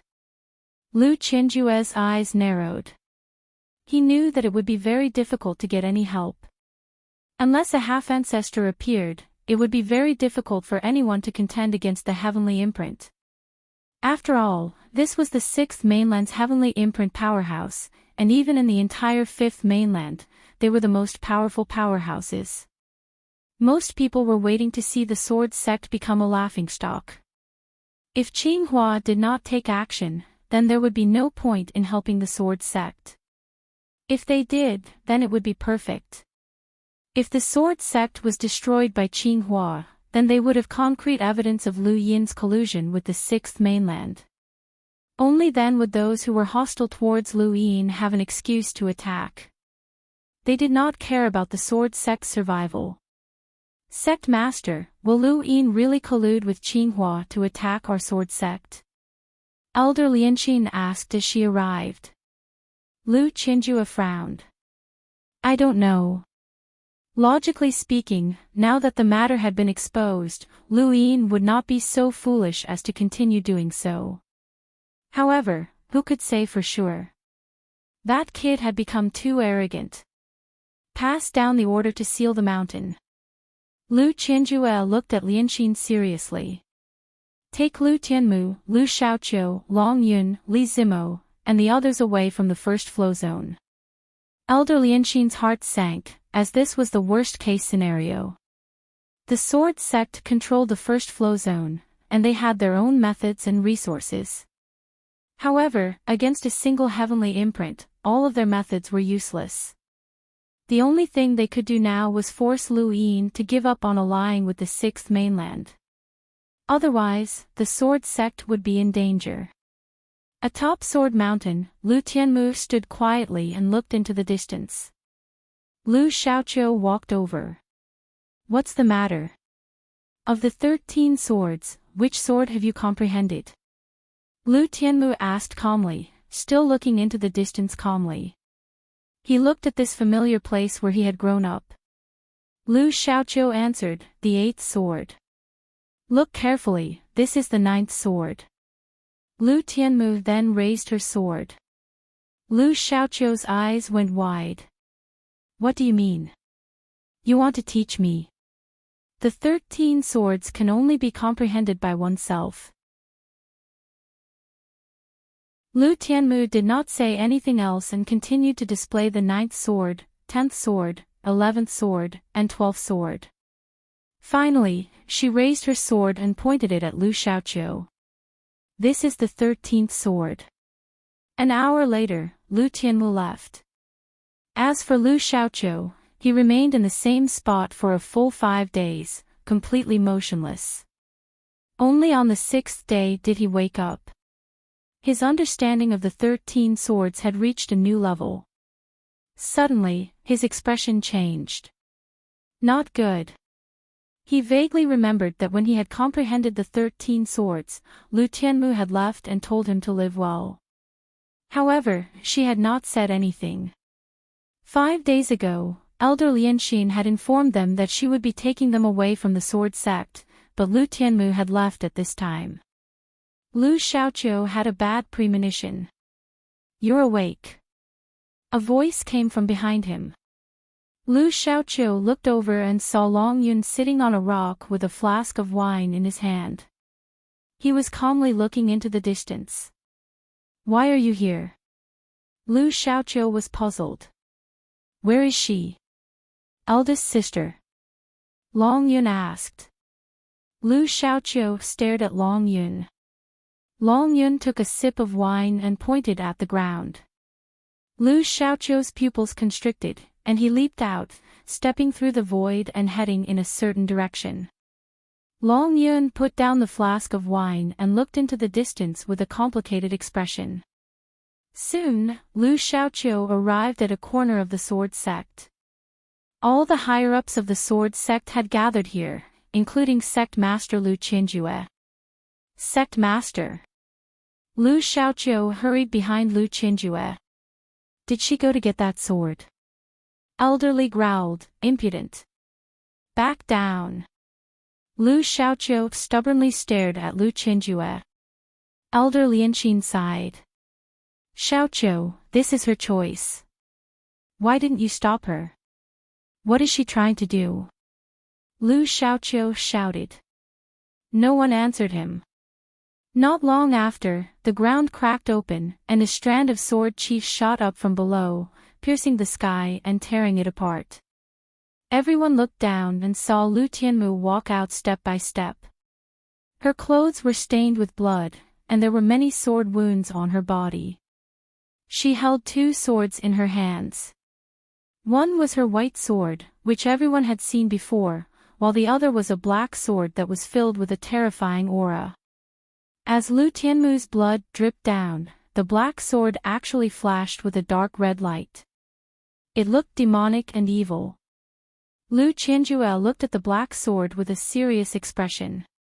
She actually took it out. Heaven and earth lifespan. Elder Lianxin was shocked. She cultivated the calm heart sword, and even her expression changed at this moment. Elder Lu Xin, and the others looked at the black sword and felt a chill run down their spines. They felt an unbearable fear, as if they had seen their archenemy. Lu Tianmu walked forward step by step, and the closer she got, the more serious her injuries were. Her entire back had been torn open, and blood was dripping down her arms and feet. Even the large spectacles that she always wore were stained with blood. She swept her gaze across everyone in the sword sect before finally looking at Lu Qianjue. "Sect Master, please help me challenge Lu Yin." Lu Qianjue's expression changed, and he looked deeply at Lu Tianmu. "No," Lu Xiaoqiu stopped her. He had always viewed Lu Tianmu as his rival. Although their relationship seemed ordinary, only they knew how much they cared about each other. This was his sister, and she was challenging someone she could not possibly defeat. So what if she had that sword? Lu Yin took over the blazing mist flow zone and injured Emperor Luo with a single palm. You all know that. Emperor Luo is an emissary, so do you think that you can defeat him with that sword? Lu Xiaoqiu roared and glared at Lu Tianmu. You know Lu Yin's strength better than anyone else. Don't court death. Lu Tianmu remained calm. "Sect Master, please challenge Lu Yin." Lu Xiaoqiu looked at Lu Qianjue. "Sect Master, you can't send her to her death. She's the most talented person in the history of the sword sect, and she's also the inheritor of the 13 swords. She can't die in vain." Lu Qianjue nodded. "It looks like you've made your preparations. Since that's the case, I won't stop you." He then raised his gadget. Behind the group, Li Zimo watched quietly, his gaze drawn to the black sword. In front of Lu Yin at the Ross Empire's stronghold, Dragon Lord's giant claws descended, but Lu Yin easily dodged them. Dragon Lord attacked again, splitting into over 100 clones that covered almost half of the stronghold. However, he was still unable to harm Lu Yin. Over the past few days, Lu Yin had allowed Dragon Lord to spar with him, not because he wanted to cultivate, but because he wanted to suppress Dragon Lord. He did not believe in the Sylvan Dragon's loyalty, as they had even betrayed the Astral Beast domain. There was no such thing as loyalty. Lu Yin wanted to completely subdue them so that he could prepare for his next plan. Dragon Lord panted heavily as he stared at Lu Yin in disbelief. Back in the Sylvan Dragon realm, Dragon Lord's head had been crushed by Lu Yin, and that was when he had realized how terrifying this person was. However, he had never expected that he would not be able to harm Lu Yin even after using his full strength. Lu Yin was only an enlighter, so how did he do it? "This is your extreme speed." Lu Yin was dissatisfied and disappointed. Dragon Lord answered, "Extreme speed allows me to create clones in the Astral Source universe, but it will easily attract the attention of the Astral Source universe. You don't have any treasures. Clones are clones of the Astral Source universe. However many clones there are, I have no treasures."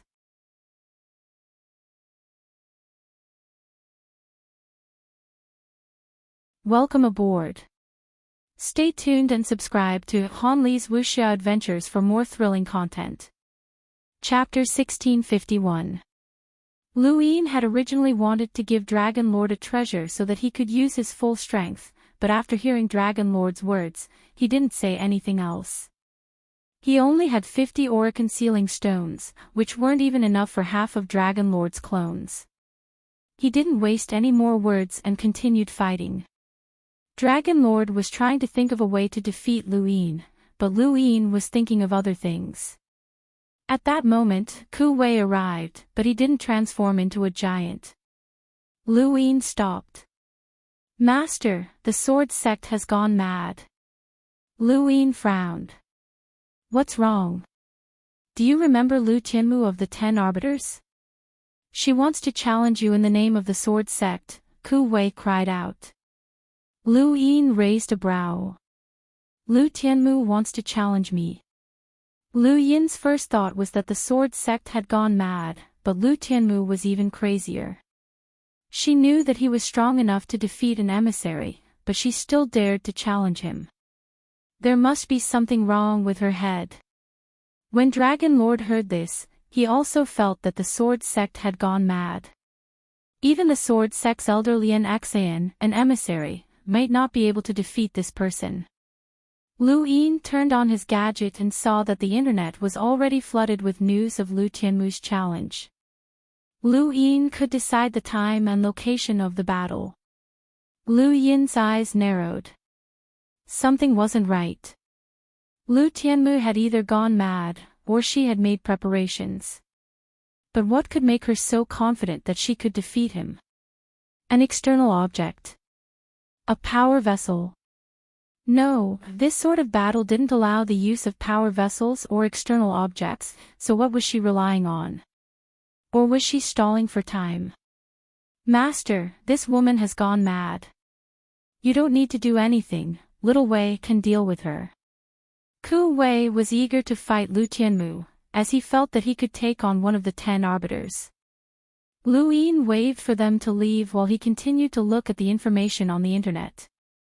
Not long after, Li Zimo contacted him. Lu Tianmu took a sword from beneath the sword sect.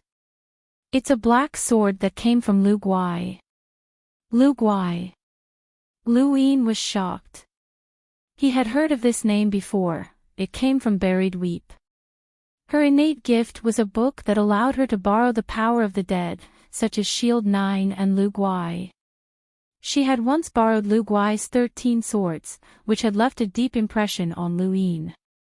Lu Guai was a very strange person in the history of the sword sect, but he could also be a very strange person. He could practice the 13 swords in less than 5 years. He was a genius, but he was stuck on the 13th sword for 20 years. Nobody knew why. Even though he had experienced love and affection, he still couldn't understand the 13th sword.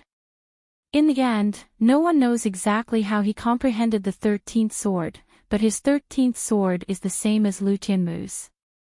It cannot be avoided, Li Zimo explained. It was a very ordinary experience. If that was all he had, then Lu Guai wouldn't have been able to enter the annals of the sword sect. At most, he would have been considered one of the successors of the 13 swords, and he wouldn't have been able to bear the title of strange and demonic. I asked Master why Lu Guai's sword was suppressed beneath the sword sect, and Master only said that Lu Guai's 13 swords were very strange and similar to his own feelings. Master didn't say anything else, but he did say that Lu Guai died at the hands of someone from the sword sect, Li Zimo said solemnly. Lu Yin's expression changed. Someone from the sword sect had died at the hands of someone from the sword sect. That was strange. The sword sect valued the 13 swords greatly, and a disciple who had grasped the 13 swords had died at the hands of his own people. If Lu Guai had died at the hands of the sword sect, then how had the people from Buried Weep been able to borrow his power? Where's Lu Guai's body? I don't know. All I know is that he died at the hands of the sword sect. Master didn't say anything else. Right, Lu Guai's sword is called, Heaven and Earth Will Live Together. Li Zimo ended the call. Lu Yin put down his gadget and grinned. No wonder Lu Tianmu had dared to challenge him, it seemed that there was something wrong with Lu Guai's sword. However, he couldn't use external objects in a battle, so even if there was something wrong with Lu Guai's sword, would it be of any help to her? Would she be able to block his palm? Lu Yin was a cautious person, but Lu Tianmu was no fool. Since he had dared to challenge Lu Yin, then he had to have a certain level of confidence. The problem definitely lay with Lu Guai. Lu Yin contacted De Qiu and San Liang, intending to use the Hall of Honor's power to investigate Lu Guai.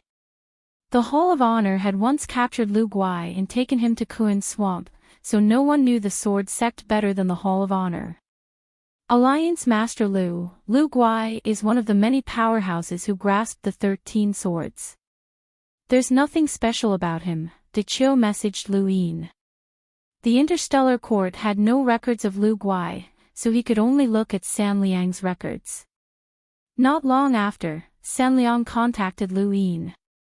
The Board of Overseers only recorded one thing about Lu Guai: he's gone mad. Lu Yin was confused. Gone mad? Yes, but no one cares about the specifics because Lu Guai went mad and was purged by the Sword Sect. That year, it said that the Sword Sect sealed themselves off, and only they know the specifics, San Liang said. He had checked the Board of Overseers records. Regardless of whether it was the Interstellar Court, the Outerverse Army, or the Lockbreaker Society, the Board of Overseers had the authority to look into any information that was being investigated by the Hall of Honor's subordinate organizations. Lu Yin fell into deep thought. It seemed that this Lu Guai was quite famous, but if even the Hall of Honor could only find out this much, then only the Sword Sect and Burial Garden would know more about Lu Guai. Burial Garden was a mysterious place, and Lu Yin had no way of contacting them. Lu Yin was about to hang up when San Liang hesitated. Alliance Master, there's something that I'm not sure if I should say. What is it? Lu Yin asked. San Liang continued, the Great Eastern Alliance is joining forces with the Sixth Mainland to deal with the Sword Sect, and the Board of Overseers is debating it. Alliance Master Lu, you're not really joining forces with the Sixth Mainland, are you? Lu Yin's eyes flashed. What's your stance? San Liang was stunned. What? You're expressing your stance. Tell me, what's your stance? Lu Yin asked calmly. San Liang's face paled. Alliance Master Lu, I'm not expressing my stance, but... San Liang, do you still remember how you contacted Wang Wen? Lu Yin asked in a low voice. San Liang's heart sank. I remember, Alliance Master Lu. I was able to push you up to become a director of the Hall of Honor and reach the peak of the Fifth Mainland, but I can also push you down and consign you to eternal damnation.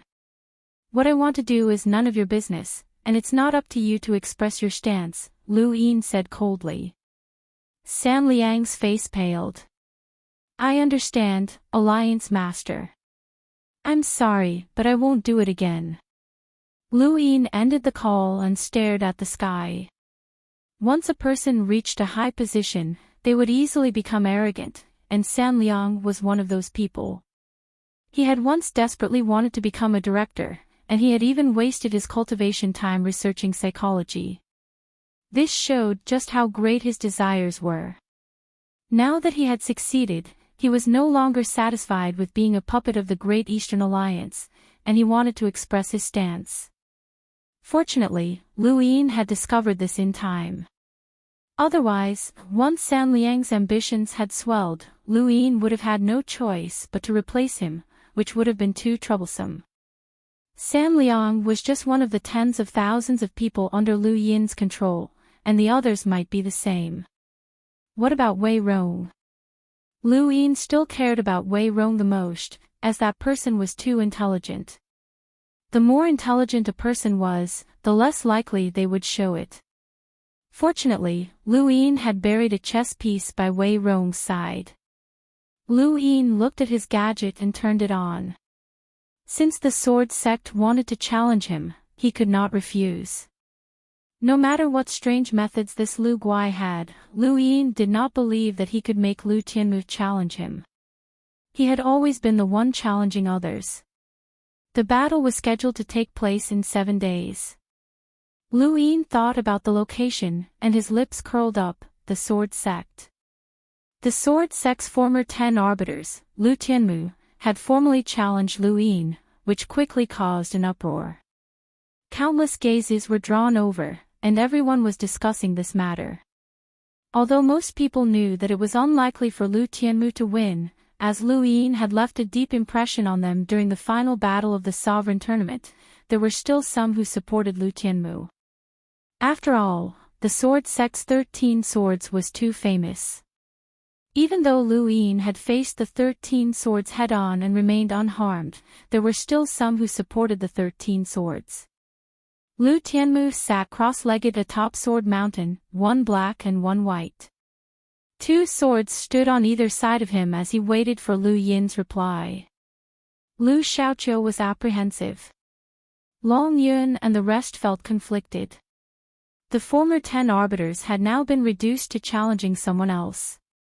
At this moment, even Lu Qinjue and the rest were waiting for Lu Yin's reply. Sect Master, Lu Yin has agreed to the battle in 7 days. The location.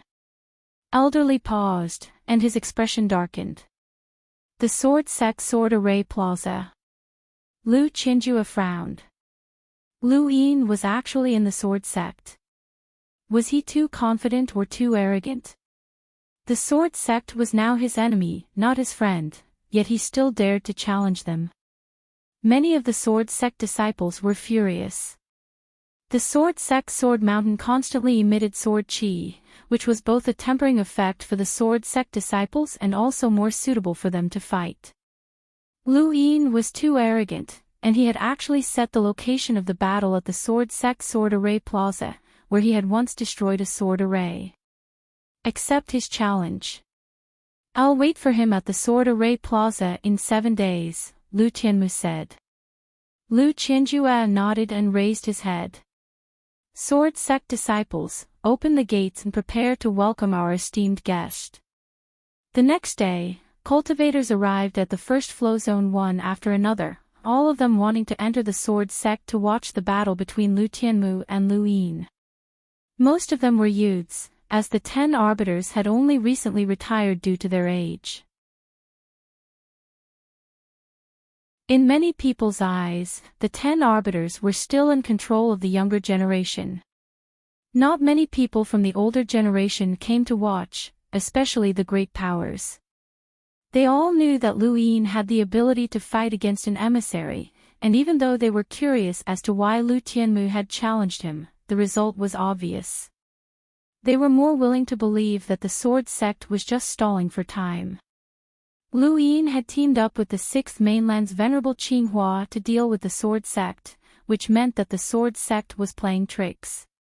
In many people's eyes, this battle was nothing more than a farce.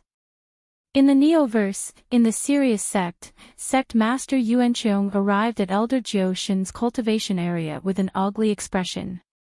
Elder, Lu Yin is in trouble. Elder Jioshin opened his eyes, which were filled with dissatisfaction, helplessness, and anger. What's wrong with him now? Yuanqiong was bitter, as he had not wanted to come, but Lu Yin had been unable to contact Elder Jioshin, so Elder Jioshin had contacted him instead. Yuanqiong had no choice but to come. He wants Elder to protect him for a few days. Elder Jioshin was furious. Impudent. He wants me to protect him. What gives him the right to do that? Yuanqiong was helpless. He says that without Elder's protection, he won't live long. Elder Jioshin gritted his teeth. Doesn't he have the flying willow flower by his side? He says that the enemy might be a powerhouse from the 6th Mainland with a power level of over 1 million. Elder Jioshin's eyes trembled. What's going on?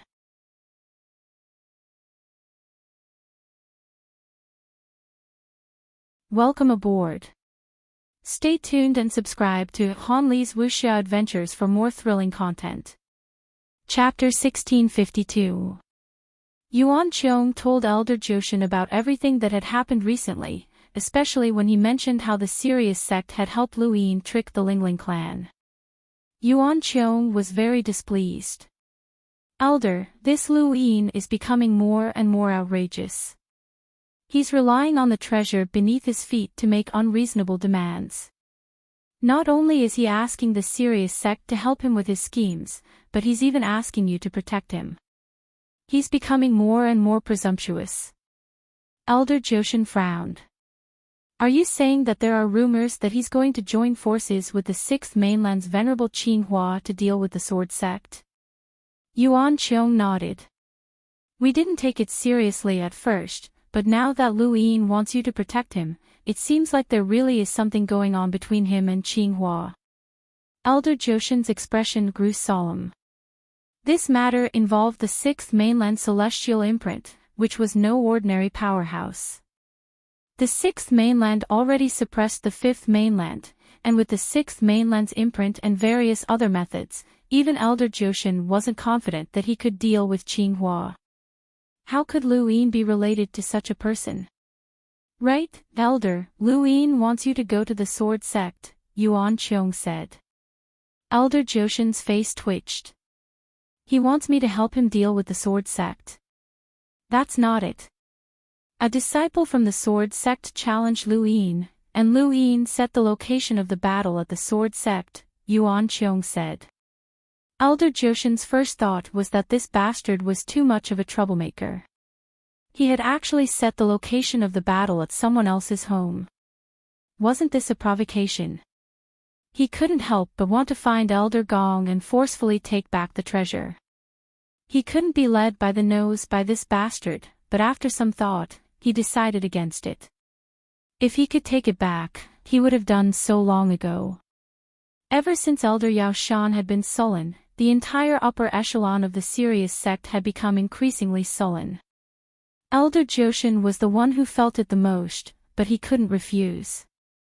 Otherwise, if Lu Yin died, the serious sect's treasure would be lost. 5 days had passed, and there were only 2 days left until the battle between Lu Tianmu and Lu Yin. On this day, when Sanxi arrived and was invited to enter the sword sect. At this moment, many distinguished guests had already arrived, including Little Mountain God, Ling Gong, Ling Kai, Xing Kai, and the others. These people had heard that Lu Tianmu had challenged Lu Yin, so they had immediately rushed over. Wendy Yushan had also come with the Spirit Palace and was waiting outside the Sword Matrix Square. Some of the stronger rogue cultivators were also invited to enter. On the 6th day, Starsabil arrived at the Sword Sect and saw a large group of familiar faces. Outside the Sword Array Square, there were more than 1 million spectators. Even though these cultivators were far away, they could still see the battle. Lu Tianmu sat in the Sword Array Plaza and waited quietly. Her white sword had been stored away in her cosmic ring, leaving only the black long sword in her hand. It was Lu Guai's long sword.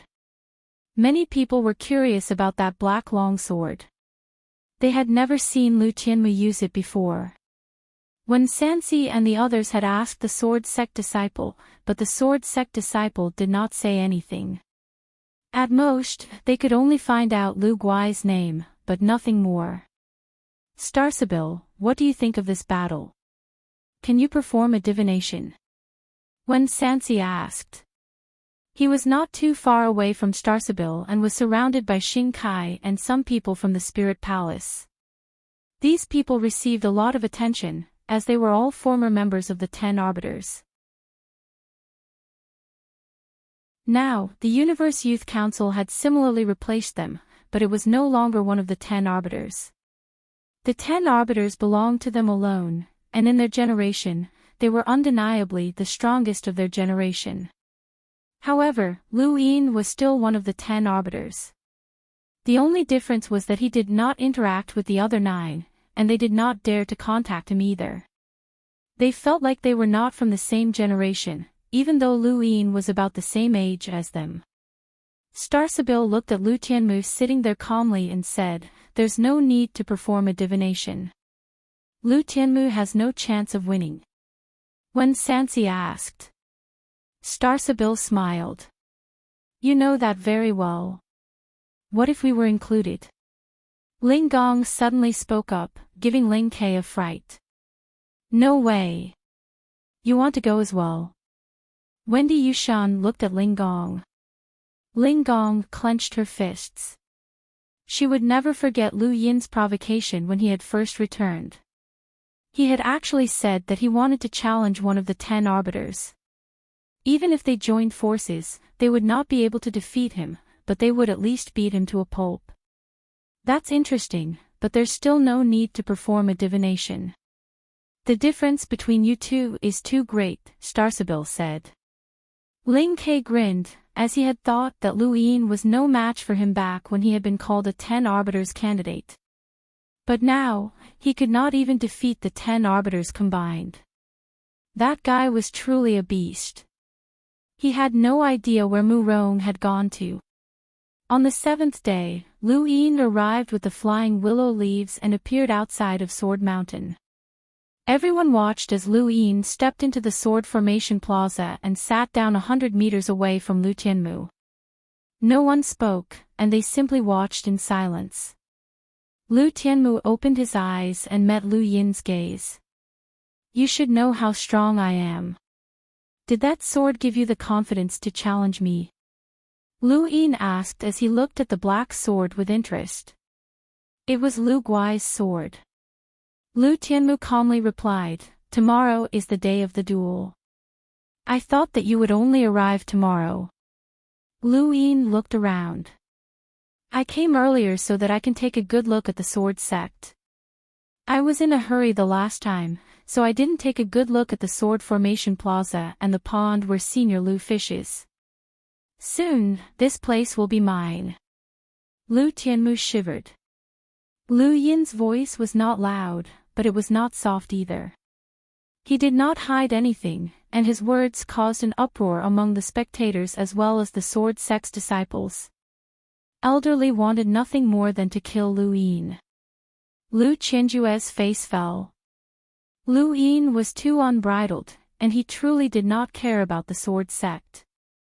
Lu Xiaoqiu gripped his sword's hilt tightly. During the astral combat tournament, they had been evenly matched, but now, there was an invisible gap between them. Ling Ke was speechless. This guy has become more and more arrogant since I last saw him. I almost died at the hands of the Great Eastern Alliance back in the Blazing Mist Flow Zone. Ling Ke stared at Lu Yin. Lu Yin had changed from before, and even his temperament was different. He must have experienced something while he had been missing, and he did not even care about the sword sect. Your goal is the Innerverse, Lu Tianmu said. Lu Yin was astonished. It's rare that you're interested in that. Lu Tianmu placed a hand on her black sword. I'll do my best in tomorrow's battle, and I hope that you won't hold back either. With the current gap between her and Lu Yin, Lu Tianmu's words sounded more like a death wish. Qinghua Shangren had put too much pressure on the sword sect, or else Lu Tianmu would not have taken the risk to challenge him. Lu Yin looked around and saw many familiar faces. He saw Wendy Yushan and immediately thought of undying Yushan. This thorn in his heart was growing deeper and deeper, and he could not remove it no matter what. When he felt the provocative gazes, he looked at Ling Ke, who was next to Wendy Yushan, with a disdainful look. Ling Ke raised his brows and clenched his fists. His white armor creaked as he stepped forward, wanting to fight Lu Yin first. Ling Ke quickly pulled Ling Ke back. Calm down, calm down. Ling Ke snorted and glared at Lu Yin. Lu Yin looked at Stargazer. When it was Starsabil's turn, she saw Xing Kai and then Lu Qianjue. The sword sect master looked at Lu Yin in a completely different light. In the past, he had looked at Lu Yin as if he were a junior. At that time, Lu Yin had indeed not been a match for him.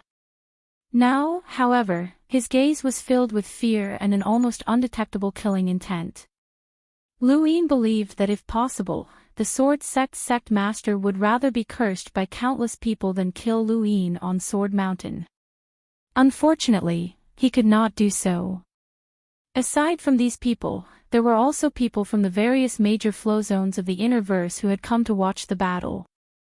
Lu Yin did not know how many of them were from the sixth mainland. However, there should not be many, as this battle was like child's play to many people. The next day quickly arrived, and as the sun shone down, the sword qi beneath Lu Yin's feet rose up like a rain of swords. This day, the sword qi seemed to be much sharper. Lu Tianmu opened her eyes and stood up. She sheathed her black sword and used her star energy to form a sword that resembled the white sword that she always wore. Lu Yin stood across from her and raised a hand. Just one palm and you're finished. Lu Tianmu gripped her sword tightly and did not speak. However, I'll give you a chance to attack. That should be within your expectations. Lu Yin looked at Lu Tianmu. I'm very curious as to what kind of power you have to defeat me. Even if Lu Guai comes back to life, it's unlikely that he'll be able to defeat me. But you, with that sword of yours, you'll be able to do it in just a few days. I'm very curious. Lu Tianmu's tone was calm. I'll let you see. Lu Yin smiled and raised his hand. Then, under everyone's shocked and incredulous gazes, his star energy transformed into a sword. The sword's appearance caused Lu Qianjue's expression to change. It was a green long sword with a hilt that was half the length of the blade. The hilt and blade were intertwined in a pattern that resembled a strange beast, but it also resembled water droplets intersecting to form the shape of a trident. The entire sword was smooth and natural, and the moment it appeared, anyone who saw it would feel as if they were standing in the middle of an ocean. Lu Qianjue's mind went blank as he stared fixedly at the sword. How is this possible? Impossible. How does he know about that sword? Behind Lu Qianjue, elder Lianxin frowned. It was a familiar sword, as if she had seen it somewhere before. In the entire sword sect, they were the only ones who cared about the sword's appearance. Everyone else was surprised that Lu Yin was actually using a sword. Up until now, Lu Yin had rarely used a weapon in battle. In the final battle of the Sovereign Tournament, he had used the Go Lian to defeat all the experts of his generation. Everyone's impression of him was that Go Lian. Now, he was actually using a sword to fight against a disciple of the sword sect. This showed that he was looking down on the sword sect. Ling Kei's mouth fell open. That's too much of a slap in the face. Ling Gong's eyes flickered as he stared at Lu Yin. He had really changed, and he was actually humiliating the sword sect like this. Wendy Yushan was puzzled, as Lu Yin did not seem like such a person. Was he intentionally humiliating Lu Tianmu? This was the first thought that came to everyone's mind when they saw Lu Yin's star energy transform into a sword. Many people cursed Lu Yin under their breaths, as they all knew that his strength far surpassed Lu Tianmu's. Was there a need to humiliate him like this? Defeating Lu Tianmu with a sword technique that he was not proficient in would be a great humiliation to Lu Tianmu and the entire sword sect. Star Sibyl did not understand what Lu Yin was trying to do. Lu Tianmu looked at the sword that Lu Yin had transformed into and slowly unsheathed it. You want to defeat me with sword techniques? Lu Yin smiled and glanced at Lu Qianjue. When he saw the change in Lu Qianjue's expression, he knew that Lu Qianjue had recognized the sword that Lu Yin had transformed into. This sword belonged to Emperor Lu, and it had gone missing after Emperor Lu had been captured by the Hall of Honor. Lu Yin wanted Lu Qianjue to recognize this sword.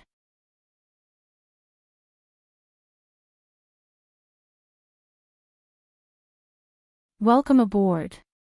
Stay tuned and subscribe to Han Li's Wuxia Adventures for more thrilling content. Chapter 1653. The entire sword sect was resisting Lu Yin because he was an outsider. If it had been someone from the sword sect who had unified the Interverse, they would not have been so resistant. But now, the sword sect had formed a will under external pressure, and they would rather die than live in disgrace. Lu Qianjue was the controller of this will, and now that the Lu Emperor's sword had appeared, Lu Qianjue would definitely be shaken, and so would this will.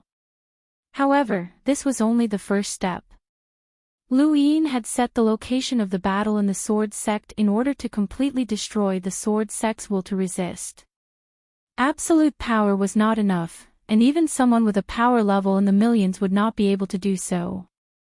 The sword sect had vowed to resist to the death, and this was what cultivators were like. There was only one thing that could destroy their will: swordsmanship. The sword sect was most proud of their swordsmanship, and it was also what united them. They considered themselves the emperors of the sword, and the only thing that could obtain their recognition and destroy their will was swordsmanship as well. Lu Yin looked at Lu Tianmu seriously. The sword sect's 13 swords is famous throughout the universe. I'm not talented enough, but I would like to experience it with my swordsmanship. Lu Tianmu's eyes went wide, as everyone could hear the provocation in Lu Yin's words. The sword sect disciples were even more furious. Lu Tianmu did not hesitate and slashed out with the first sword of the 13 swords. Lu Yin also attacked with the exact same posture. He raised his sword and slashed down with the first sword of the 13 swords. The swords collided in the void with a loud bang, and the entire space was sliced in two. Sword chi collided with sword chi, creating a sharp aura that swept through the entire plaza. The spectators hurriedly retreated and looked over in shock. Many rubbed their eyes, wondering if they had seen wrongly. Had Lu Yin just used the 13 swords? The sword sect disciples were all speechless, unable to believe their eyes. 13 swords. Lu Qianjue took a step forward and stared at Lu Yin. That's right, it was the 13 swords. This kid actually knew the 13 swords. How could this be? Only one person in the entire sword sect had ever received the inheritance of the 13 swords, and there were two of the most outstanding people in this generation. But how did this kid know it? Had he received the inheritance of the 13 swords? Impossible, the 13 swords did not exist in the outside world. Lu Qianchuo's eyes narrowed. The 13 swords. It's fake, right? Senior apprentice brother, that's not the 13 swords, right? The sword sect disciple's voice was hoarse. Of course it's fake. How could an outsider possibly know the 13 swords? This Lu Yin is despicable. He's using his absolute power to forcefully imitate the 13 swords. His power level surpasses eldest senior sisters, and he's using that to make up for his lack of sword techniques. Despicable. Lu Yin is despicable, he imitated the 13 swords. Despicable. Despicable. Despicable. Lu Yin withdrew his hand and looked around. Despicable. He smiled. The more they shouted, the more it proved that they cared about the 13 swords and were unwilling to admit that he had used the 13 swords. The 13 swords was the sword sect's most invincible sword technique, but it was also the sword sect's greatest flaw. Lu Tianmu stared at Lu Yin in shock. There was a wound on her arm, but it wasn't deep. It couldn't even be considered a light injury. However, she had been defeated in the first strike. Lu Tianmu attacked again. His second sword was a domain sword. Many people had domains, and the invisible domain had completely surpassed Lu Tianmu's. However, the strength of a domain did not mean that it could be used in conjunction with a sword technique. The second sword was a domain sword technique unique to the sword sect's 13 swords. Lu Yin attacked at the same time as Lu Tianmu, using a domain sword. Another wound appeared on Lu Tianmu's arm. She had been defeated again. She had been defeated by the domain sword. 10 more. The third sword caused the disciples of the sword sect to shout even louder. Despicable. Despicable. The third sword, the fourth sword, and the fifth sword all combined man and sword, sword and domain, man and sword as one. As Lu Tianmu slashed out, Lu Yin raised his hand at the same time and slashed out with the same fifth sword. He didn't heavily injure Lu Tianmu, and each strike only left a slight mark on Lu Tianmu's body. His goal was to force Lu Tianmu to unleash sword after sword. He had fused with Lu Huang, and he had seen and experienced the 13 swords. If he had used it alone, he might not have been able to use it so smoothly. However, it was different with Lu Tianmu as a template. Lu Yin was confident that he could use the 13 swords in its entirety and completely destroy the sword sect's will. Lu Qianjue's face paled. He had thought of this, but he couldn't stop it. He had never imagined that Lu Yin would know the 13 swords. It was no wonder why he had set the location of the battle at the sword sect. He wanted to completely destroy the sword sect. Tianmu, don't compare the 13 swords with him, Lu Qianjue transmitted to Lu Tianmu. But how could Lu Tianmu give up? She was also a disciple of the sword sect, and she didn't want to believe that Lu Yin had truly comprehended the 13 swords. This was a challenge to her faith, and she couldn't back down. The 7th sword, 8th sword, 9th sword, and 10th sword. Lu Yin slashed out with severing stars, and it was exactly the same as Lu Tianmu's. Even the power was the same. The space around the sword formation plaza was cut apart. Lu Tianmu directly used the 11th sword, Sword Splitter. Lu Yin raised his hand, Sword Splitter. The disciples of the sword sect were no longer shouting. Even an idiot could see that Lu Yin had truly used the 13 swords, the complete 13 swords. Lu Xiaoqiu's face paled, and he felt like the world was collapsing around him.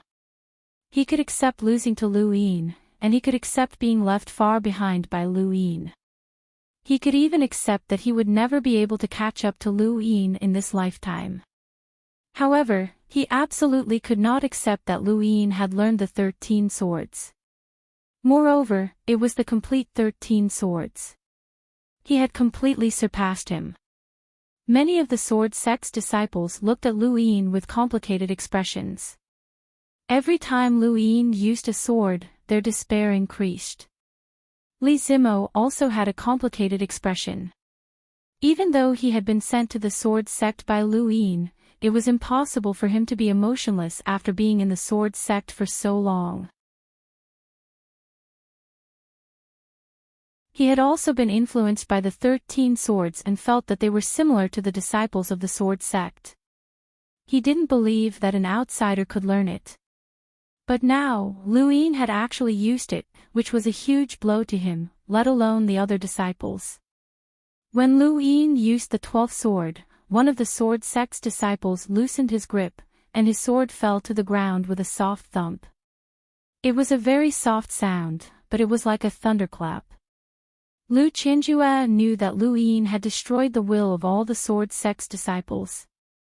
The sword sect was powerless against Lu Yin. At that moment, Lu Qianjue seemed to have aged greatly. Lu Tianmu closed her eyes. There were 12 wounds on her body, which meant that she had lost 12 swords. That person had really used the 13 swords. Was he a monster? Lu Yin exhaled. He had successfully used the 13 swords. Fortunately, there was still one last sword left. Lu Tianmu suddenly opened her eyes, raised her sword, and slashed horizontally. This was the 13th sword. Lu Yin was just about to use it when a strange feeling spread from the bottom of his heart. In an instant, everything around him changed.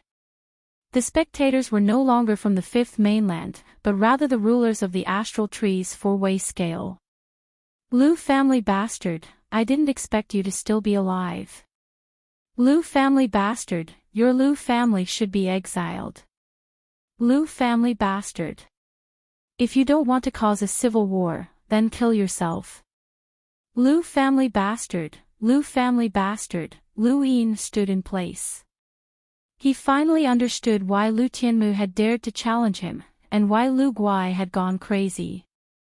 Lu Guai's 13th sword was different from the others. The 13th sword was known as the Sword of Emotions. Emotions could be transformed into a sword, whether it was family, love, or friendship. Humans could not be emotionless, and even emotionless emotions were emotions. Thus, the 13th sword could not be avoided. Lu Guai's 13th sword had deviated. His 13th sword was not a slash, but rather a lure. It drew out the most hateful emotions in a person's heart. It was no wonder that Lu Guai had gone crazy. He had been driven crazy by his own 13th sword. Unfortunately, even though the 13th sword could draw out the deepest hatred in Lu Yin's heart, it could not cause him to fall into a trance. He had even learned the Day-Knight's tribute, and that trance was similar to Lu Guai's 13th sword. For many years, the Day-Knight clan and the Sword sect had been fighting for first place in the Innerverse, which was quite interesting. The Day-Knight clan had the Day-Knight's tribute, but no one had learned it. The Sword sect had Lu Guai's 13th sword, but no one had learned it either. Hold on, Lu Yin suddenly thought of something. If Lu Guai's 13th sword was really like this, then why did others think that he had learned it? He must have really learned the 13th sword, but this sword. No, this sword. Could it be the 14th sword? Lu Guai had failed to cultivate the 14th sword in seclusion, but he had succeeded in cultivating it in Earth's swamp. Lu Guai had also comprehended the 14th sword, but he had managed to cultivate this move, which had driven him crazy.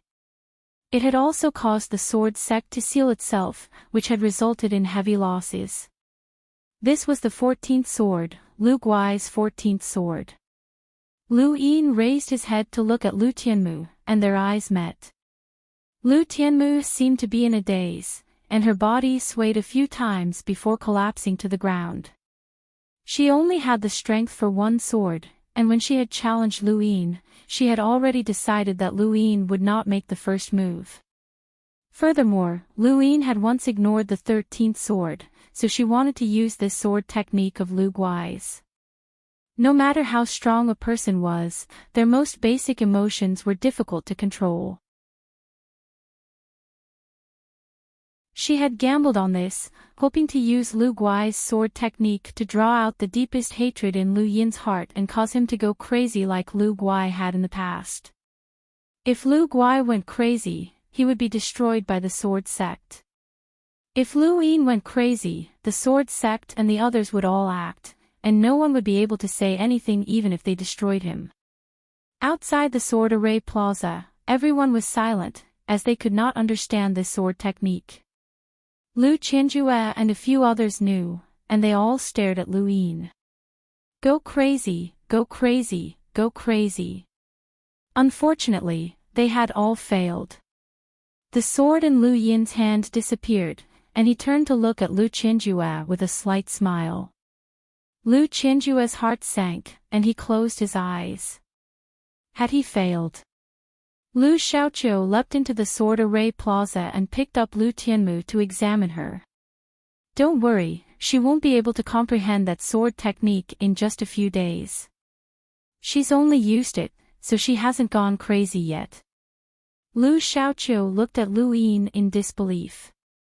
How did you learn the 13 swords?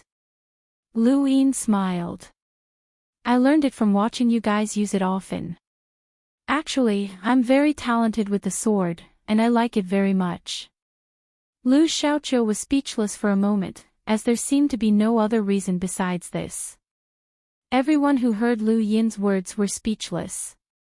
Just because he saw it, he could learn it. Just because he saw it, he could learn it. Then what about all the disciples of the Sword sect and the countless people who had died at the hands of the 13 swords over the years? Were they all idiots?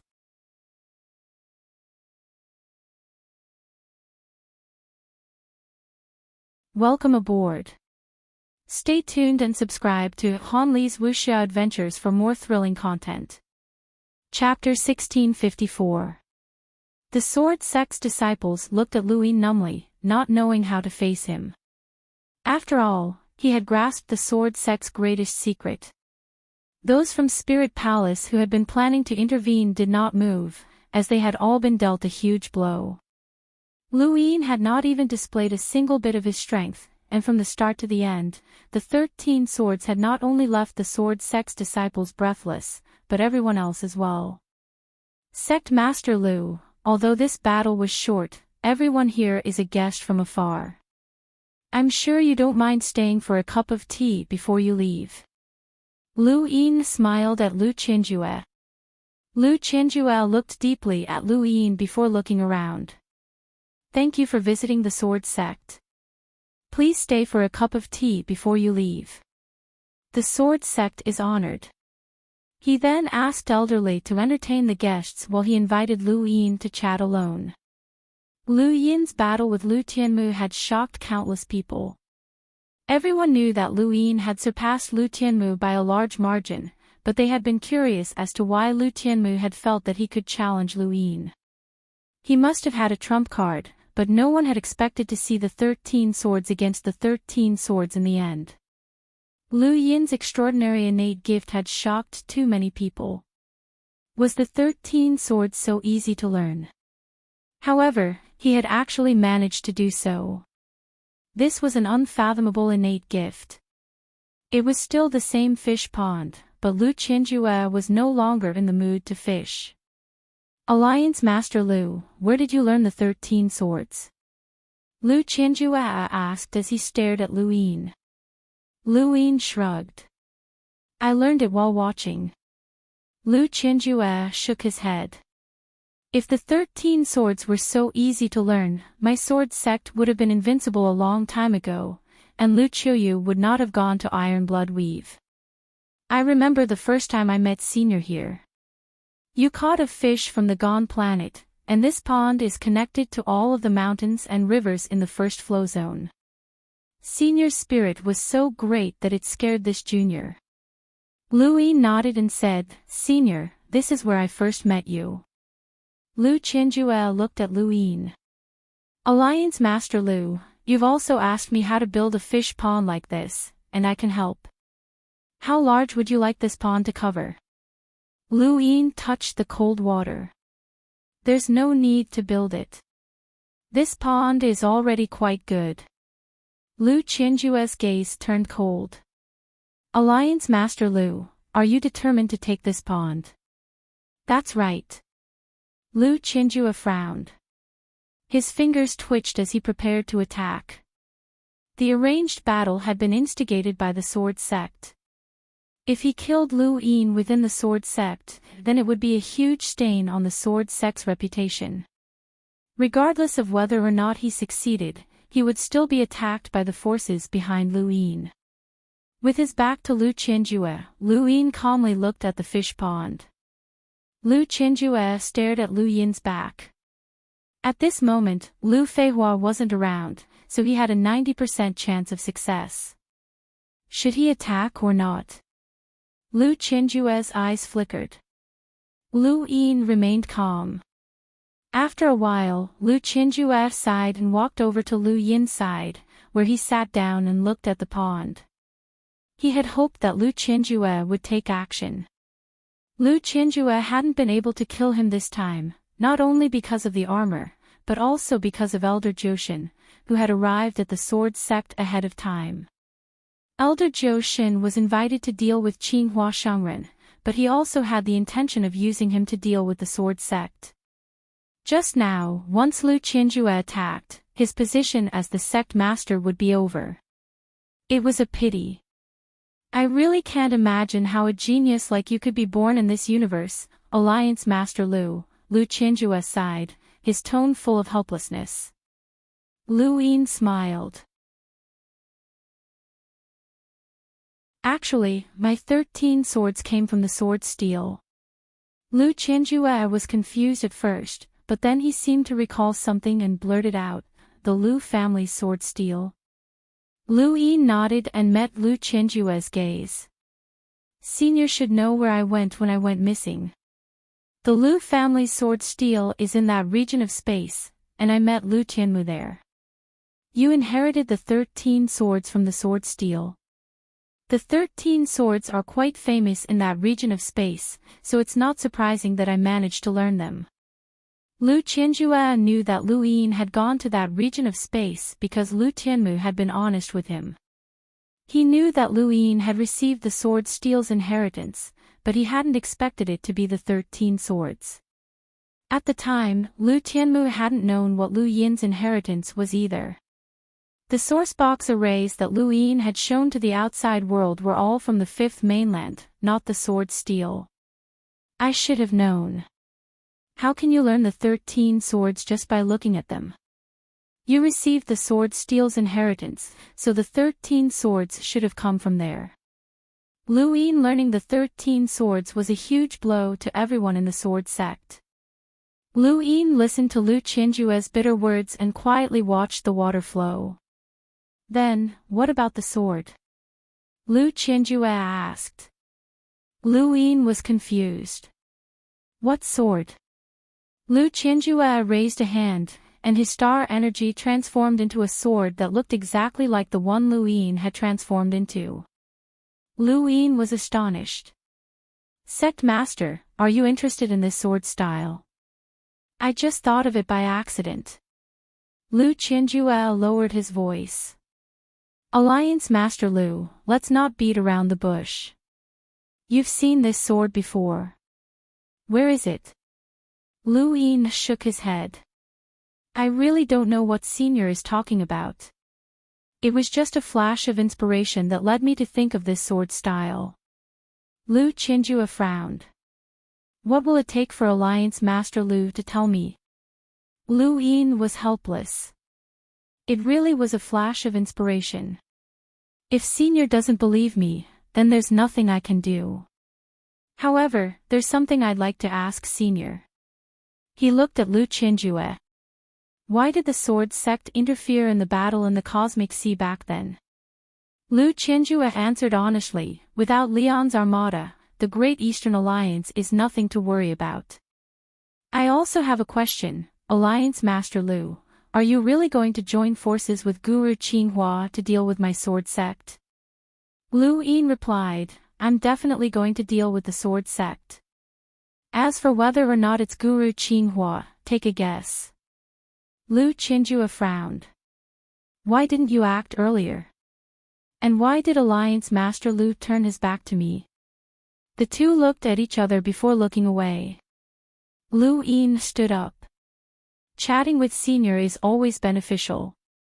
This is my second visit to the sword sect, and the next time I come, everything might be different. Lu Qianjue calmly looked at the pond. That depends on whether you have the ability to enter. I hope that when that time comes, Senior will still be as elegant as ever, Lu Yin said before turning to leave. He bumped into Elder Lianxin, and his eyes lit up. Elder Lianxin, I've heard a lot about you. Elder Lianxin looked at Lu Yin indifferently. I've heard a lot about you, Alliance Master Lu. I've also heard about Elder Lianxin's Calm Heart Sword. Your disciple's battle with Wang Yi during the Sovereign Tournament was very exciting, Lu Yin praised. Elder Lianxin shook her head. I can't compare to Alliance Master Lu. Why? Is Alliance Master Lu interested in my Calm Heart Sword? Do you want to display it once and see if Alliance Master Lu can learn it? There's no need. I'm too impatient to learn the Calm Heart Sword. Lu Yin shrugged. Elder Lianxin replied, only impatient people need to learn it. With a calm heart, you can let go of many things, and you can also see many things clearly. She then continued walking forward. Thank you for your teachings, Elder, Lu Yin said before leaving. After Lu Yin left, Elder Lianxin looked at Lu Qianjue. The sword that he just transformed into belonged to Emperor Lu. I know, Lu Qianjue replied. What's his relationship with Emperor Lu? Emperor Lu died in seclusion, so there shouldn't have been any descendants outside. That sword was also buried with him, Elder Lianxin asked curiously. Lu Qianjue's gaze deepened. Do you really think that Emperor Lu died in seclusion? What do you mean? Elder Lianxin was shocked. Lu Qianjue shook his head. I don't know. Emperor Lu did die in seclusion, and everyone in the sword sect saw it with their own eyes. Even the Hall of Honor sent people to offer their condolences, but the matter was too strange. I was still young at the time, and before Master died, he said that there might be another reason for Emperor Lu's death, but the sword sect was destined to never know. Could Lu Yin be related to Emperor Lu's death? He can't be, he's too young. Elder Lianxin did not understand. Lu Qianjue did not understand either. I asked him, but he wouldn't say anything. However, one thing is certain, he wants to deal with the sword sect. Elder Lian Axian fell silent. Everyone was able to discern that Lu Yin had already brazenly declared war against the sword sect. What's the situation with Chaos God Mountain? You still can't find out anything. Lu Qianjue asked. Elder Lianxin shook her head.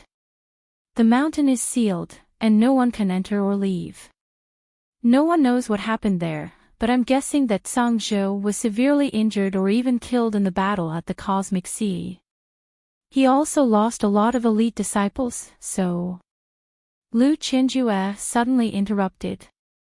Is that all? Elder Lianxin did not understand. The Lingling clan mysteriously retreated. With just the sword sect and the beast tamer flow zone, we might not be able to stop the Great Eastern Alliance, Lu Qianjue muttered to himself. He did not mention Chaos God Mountain again because he knew that Zhang Zhou had already lost contact with them. They had ways to contact each other, but ever since the Great Eastern Alliance had taken control of the Blazing Mist flow zone, he had tried to contact them many times, but to no avail. Chaos God Mountain was most likely no longer under Zhang Zhou's control, and the worst-case scenario was that it was under Lu Yin's control. When he thought of this, Lu Qianjue's gaze hardened. If that's the case, then we can only prepare for the worst. Hurry up and take Tianmu and the others away so that we can preserve the sword sect seed. Elder Lianxin sighed and lowered her head, a cold glint in her eyes. Even though the sword sect had tried to persuade them to stay, most of them had still left Sword Mountain after the battle. Similarly, there was also a group that stayed behind. When Sanxi and the others had stayed behind, as had Ling Gong. Star Sibyl had originally planned to leave, but Lu Yin had sent her a message asking her to stay behind. After Lu Yin finished his conversation with Lu Qianjue, he went to find Wendy Yushan. Under her puzzled gaze, he asked for a drop of her blood. What's the use of my blood? Wendy Yushan was puzzled. Lu Yin casually found an excuse to brush her off and then went to find Star Sibyl. Help me divine Undying Yushan. Back when he had divined Xia Ji, he had asked Star Sibyl to help him divine Undying Yushan, but she had not been able to do so. Now that he had found a drop of blood with the same origin, Lu Yin would never forget Undying Yushan. Star Sibyl accepted the blood and avoided Lu Yin's gaze. Lu Yin waited quietly. At that moment, Elder Lianxin suddenly found Lu Yin. Alliance Master Lu, I hope that you can learn the Calm Heart Sword. Lu Yin's eyes narrowed. Why?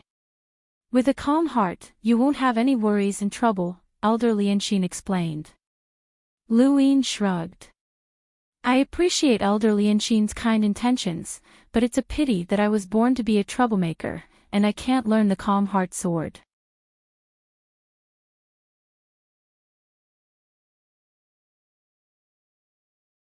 Welcome aboard. Stay tuned and subscribe to Han Li's Wuxia Adventures for more thrilling content. Chapter 1655.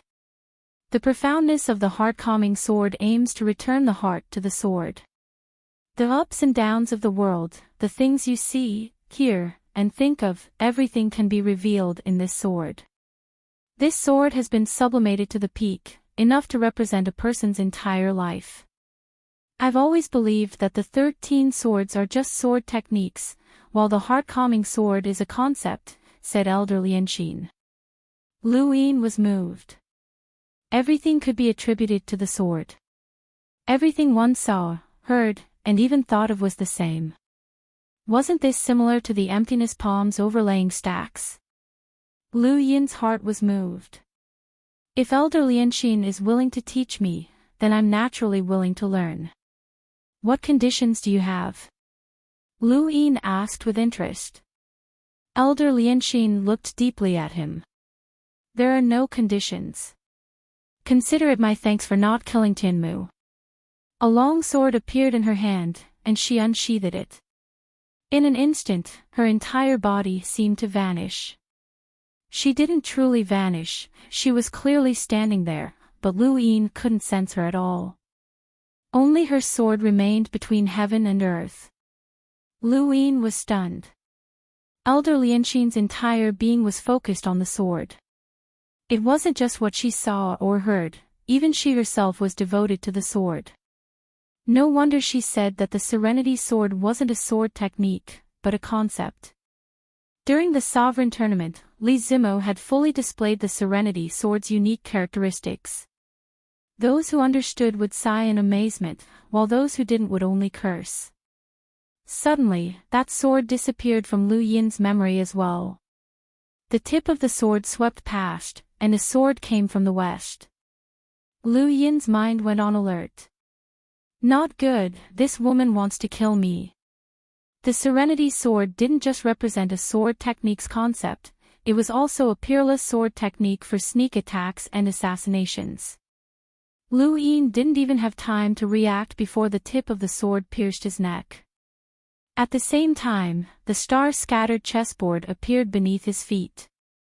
He almost moved away, but there was no need for that. Elder Lianxin's eyes narrowed. This was her strongest attack to date, but it still hadn't managed to injure him. Although Lu Yin hadn't been injured, he was still shocked.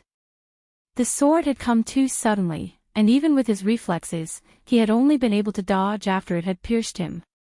If he hadn't had his armor, the sword might not have been able to kill him, but it would have severely injured his neck.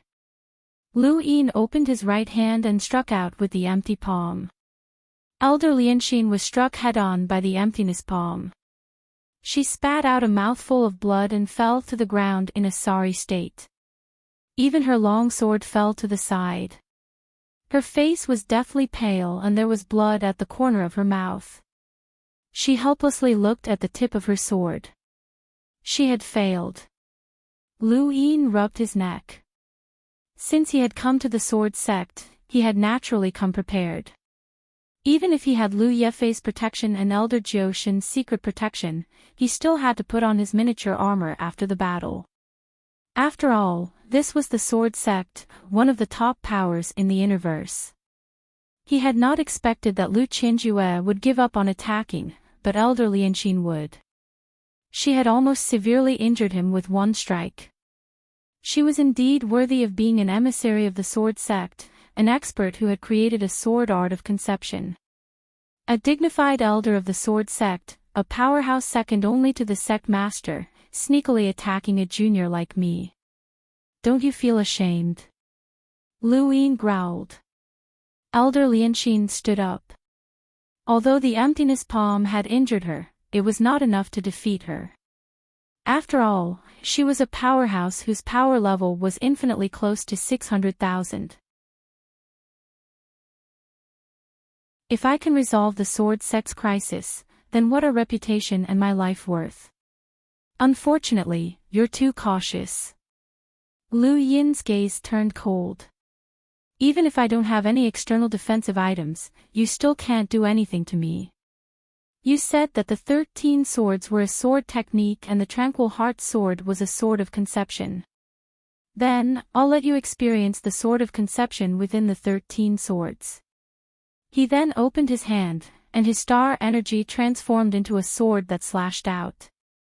The 13th sword, the sword of emotion.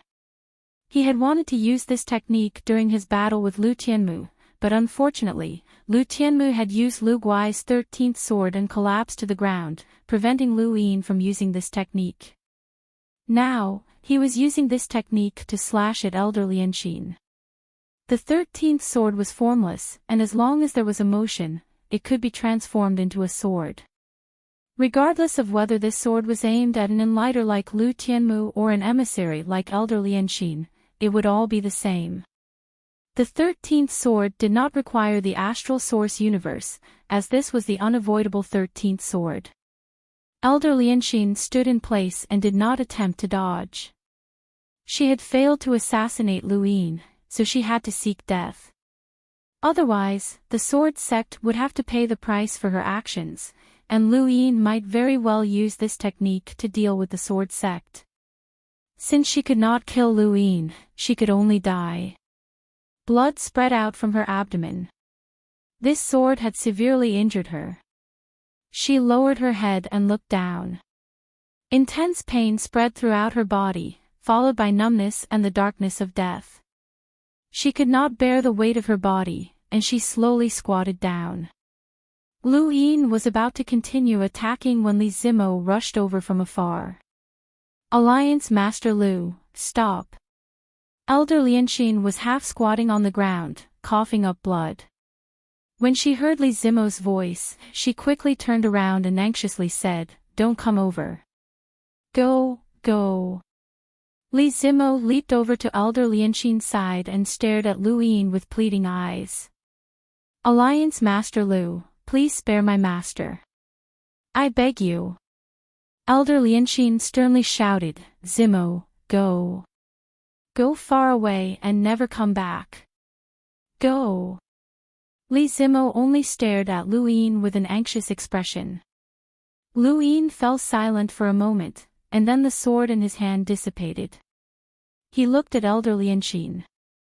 "You have a good disciple, so I'll spare your life today." Elder Lianxin closed her eyes. "This will become an excuse for you to deal with the sword sect.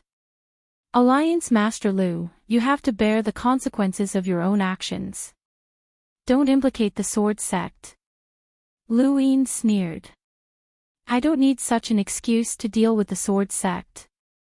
Isn't the Sea King in the sword sect?" Elder Lianxin's eyes suddenly opened. "The Sea King isn't in the sword sect." Lu Yin shook his head. "He's in the sword sect, so there's no point in quibbling. Alright, leave before I change my mind."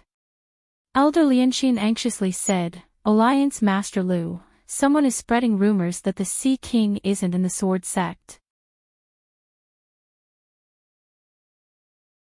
Lu Yin did not listen to her and simply vanished.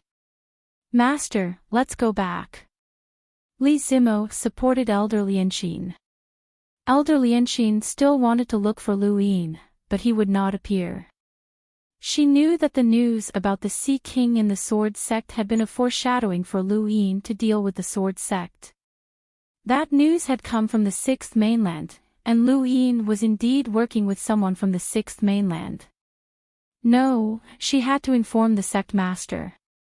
After the two left, Lu Yin finally appeared. If not for Li Zimo's appearance, he would have really killed Elder Lianxin. Whatever, it didn't matter.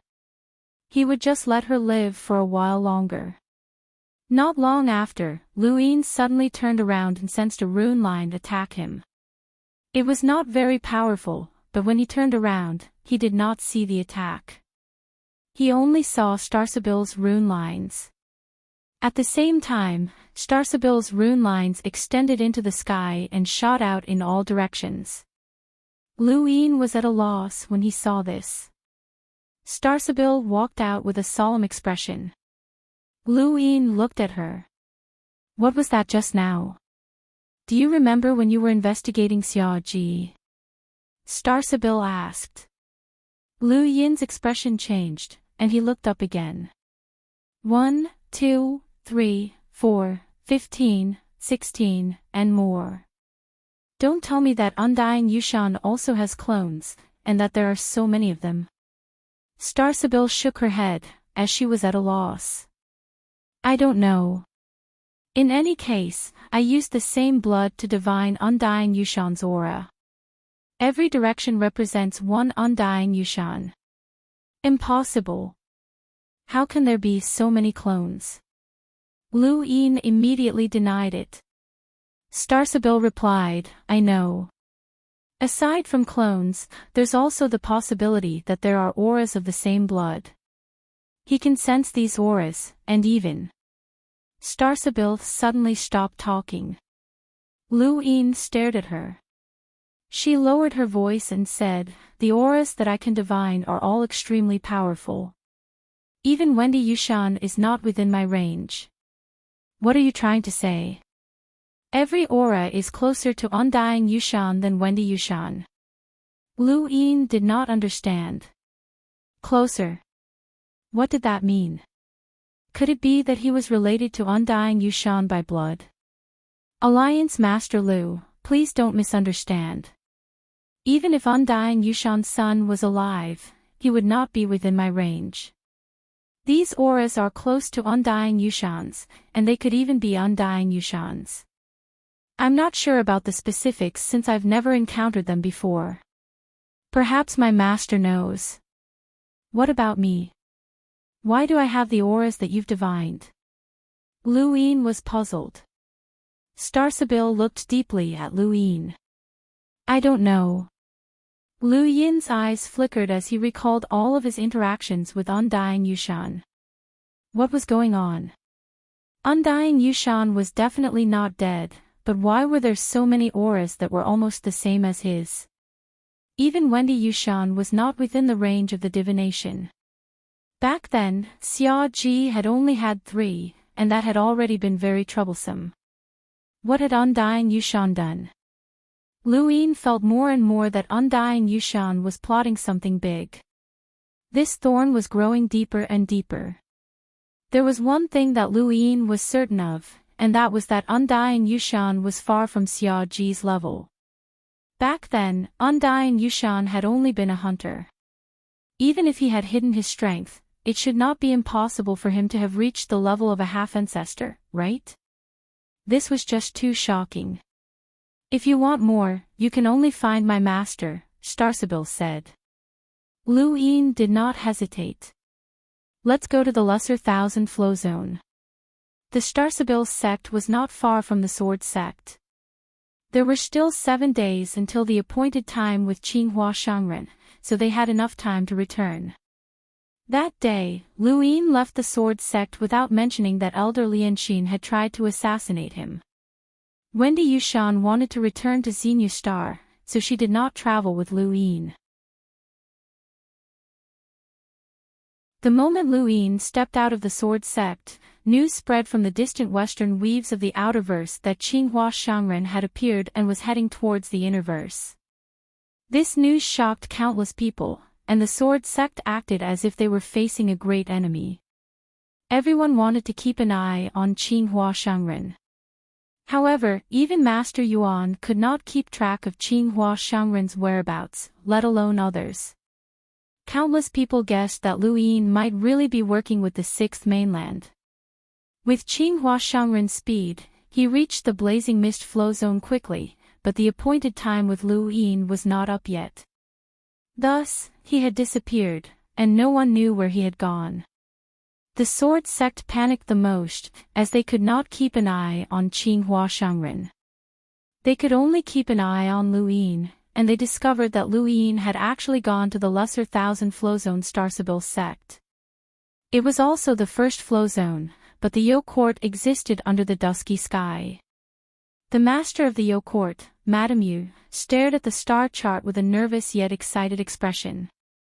She raised her gadget several times, unsure whether or not to contact Lu Yin. She was hesitating over whether or not to contact Lu Yin. If Lu Yin really was working with Qinghua Shangren, then they could indeed eradicate the Sword sect. However, the Yo Court could not join them, as they would become the enemy of the entire 5th mainland.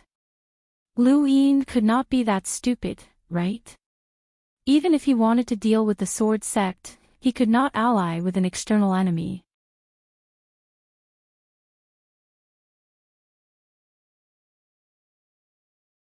Welcome aboard. Stay tuned and subscribe to Hanli's Wuxia Adventures for more thrilling content. Chapter 1656. This was where she was at a loss. Up until now, the only person who could deal with the sword sect and wanted to do so was Lu Yin. She hoped that Lu Yin could defeat the sword sect and release Yo Yi, which would allow her Yo court to join the Great Eastern Alliance. However, this would not work if an external enemy like the Sixth Mainland was involved. Furthermore, Lu Yin had never bothered with her, which gave her the greatest headache. Madame Yu was not the only one with a headache. Many people who were related to Lu Yin, including the Great Eastern Alliance's internal members. They wanted to know what was going to happen, but most did not have the right to ask. After Qinghua left, the first person to contact Lu Yin and force him to explain himself appeared, Master Yuan. Lu Yin had already reached the lesser thousand flow zone, and Starsabil brought Wendy Yushan's blood to Senior Zhu. Lu Yin then received a call from Master Yuan. Master Yuan rarely called, but this time, he was truly anxious. Qinghua leaving has nothing to do with you. Master Yuan asked. Lu Yin was silent for a moment. Don't worry, Senior. This junior knows what to do and what not to do. Master Yuan replied, that's good. He then ended the call. Lu Yin looked up at the sky. The time to deal with the sword sect was approaching. Senior Zhu spent an entire day divining. Finally, Lu Yin saw that the rune lines had spread out in all directions, exactly as Starsabil had predicted. His heart sank. Alliance Master Lu, please come in, Starsabil said. Lu Yin followed her into the place where he had first met Senior Zhu, and Starsabil withdrew. Sorry to trouble you, Senior, Lu Yin said politely. Across from him, Senior Zhu had a serious expression. Alliance Master Lu, this undying Yushan is rather troublesome. Lu Yin's eyes flashed. How is he compared to Xia Ji? Even more troublesome, Senior Zhu answered without hesitation. Lu Yin did not understand. Senior, undying Yushan is definitely not as strong as Xia Ji. Senior Zhu shook her head. It has nothing to do with strength. His involvement is too terrifying and far too ancient. Through my divinations, I actually sensed the aura of an ancient netherworld progenitor. Netherworld progenitor. Lu Yin cried out in surprise. He'd heard of this name before, but not much. He only knew that it was an ancient ancestor realm expert that had been obliterated in the river of time a long time ago, and his age far surpassed that of Ancestor Qin and the Talisman Ancestor. Senior Pearl recalled, the Netherworld's ancestor was the strongest progenitor of the second continent that had yet to shatter. Because it was so long ago, there's no way to verify it. What we can confirm is that the Netherworld's ancestor truly did exist. The Yu family is his descendant, and the Yu character was created by him. If you want to make a comparison, then perhaps the Netherworld ancestor's time in existence might have crossed paths with the legendary Grim Reaper and Wu Tian, who have yet to be proven to have existed. During that era, the six mainlands had yet to shatter, and the Dao Source sect had dominated the universe. That era was too long ago. Lu Yin frowned. Undying Yushan is related to the Netherworld ancestor? He's not from the Yu family. Senior Zhu shook her head. I don't know who he is, but when I tried to divine him, I did indeed sense the Netherworld ancestor's aura. That ancient and cryptic aura can't be wrong. How does progenitor Qin compare to the Netherworld's ancestor? Lu Yin asked. Senior Zhu replied, I don't know, as they aren't from the same era. Progenitor Qin is practically invincible among those at the same level, and he can even beat progenitors into silence. The symbol progenitor created a civilization that history doesn't dare to acknowledge. However, they're both relatively recent.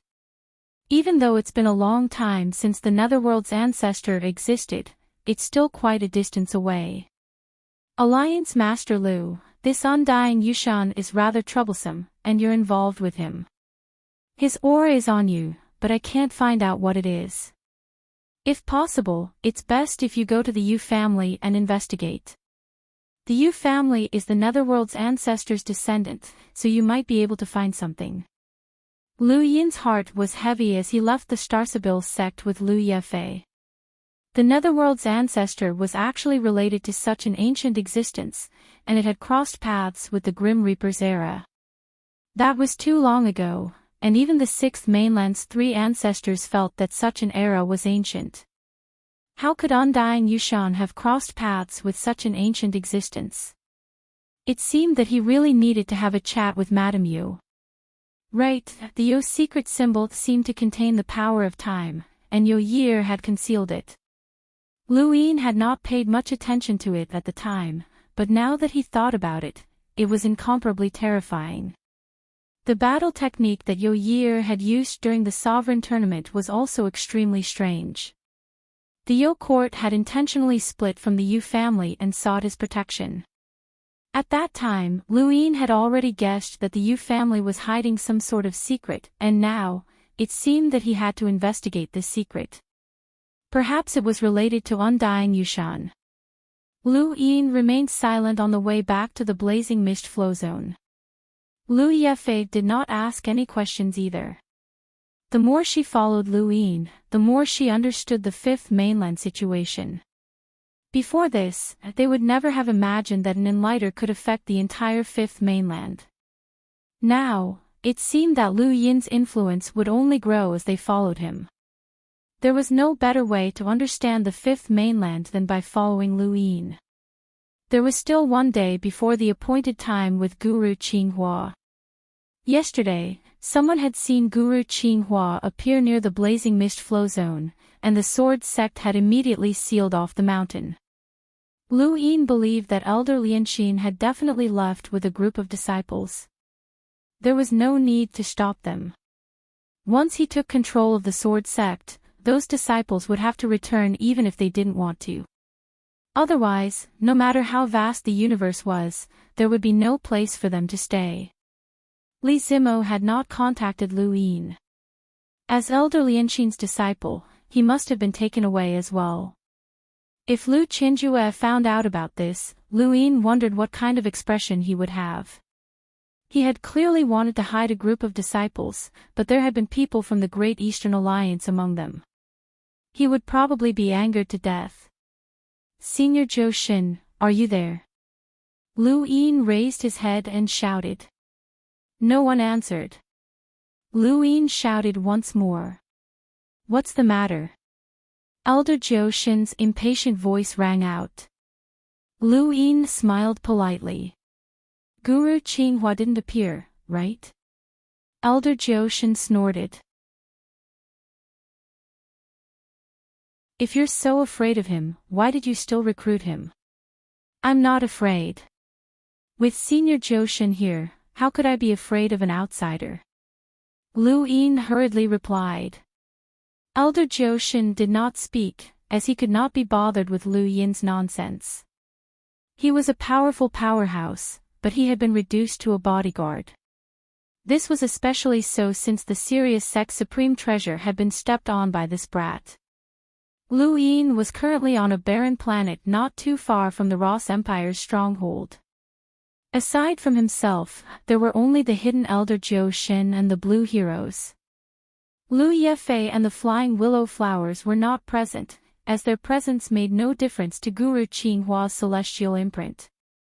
Lu Yin had been afraid that they would be casually killed by Guru Qinghua, which would leave him without a bodyguard. Of course, the two of them also relaxed. Master is coming. Did you hear that, fatty? He's coming. We're saved, the skinny one said. The fatty replied, calm down, brother Thin. That wretched Lu Yin is despicable, and he'll definitely plot against Master. That's right, fatty. We have to calm down. How about we plot against him later and help Master? He'll definitely be proud of us and reward us when we get back. He'll definitely reward us. What do you think he'll reward us with? He'll drink his gourd. No, I won't. Lu Yin was speechless as he watched the Qinghua duo discuss the reward. He pursed his lips, as they truly deserved to be called the Qinghua duo by Su San. They had almost died without even realizing it.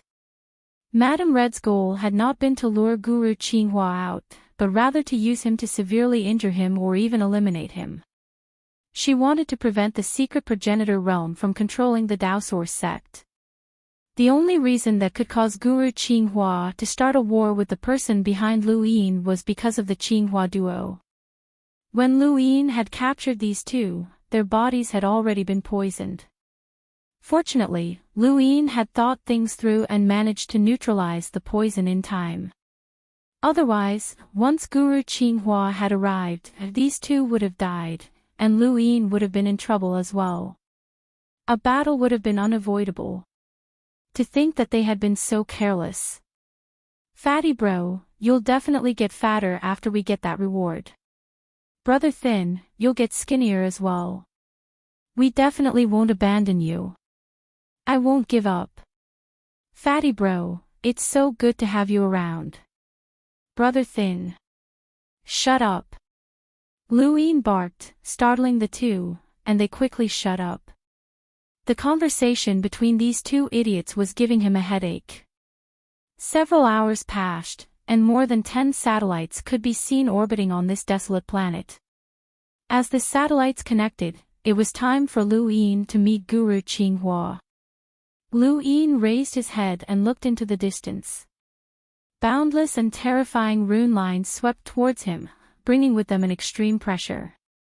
This pressure made him feel as if he was facing a half-ancestor's attack.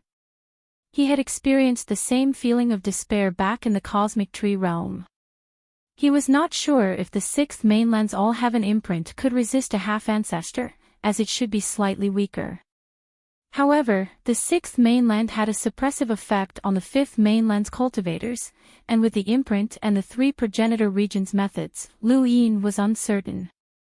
As for Elder Jiu Shin, he had yet to reach the half-ancestor level, so his chances of defeating Guru Qinghua were too low. However, he should have no problem protecting Lu Yin. Suddenly, the rune lines rapidly shrank until they finally disappeared. Then, countless stars appeared, and Elder Jiu Shin walked out and stood beside Lu Yin with a solemn expression. 100 meters in front of him, a sloppy old man in a long green robe walked out with a wooden stick. There was a gourd tied to the stick, and when he appeared in front of Lu Yin, he picked up the gourd and drank from it. He burped and swayed a few times, looking as if he would collapse at any moment. Old man, you're here. Fatty bro, look, the old man is here. Shoo, call me master. Master, you're here. Guru Qinghua burped again and looked at the Qinghua duo before shaking his head helplessly. He then looked at Lu Yin. You're a pervert, right? Lu Yin narrowed his eyes. I'm Lu Yin. Guru Qinghua sneered and looked at Elder Jiu Shin. Do you think you can protect him? Do you think you can stop me? Elder Jiu Shin was apprehensive, but he quickly replied, you'll know once you try. Guru Qinghua pursed his lips. Not bad, inviting such an expert. He then took a sip from the gourd. Tell me, why did you ask me to come?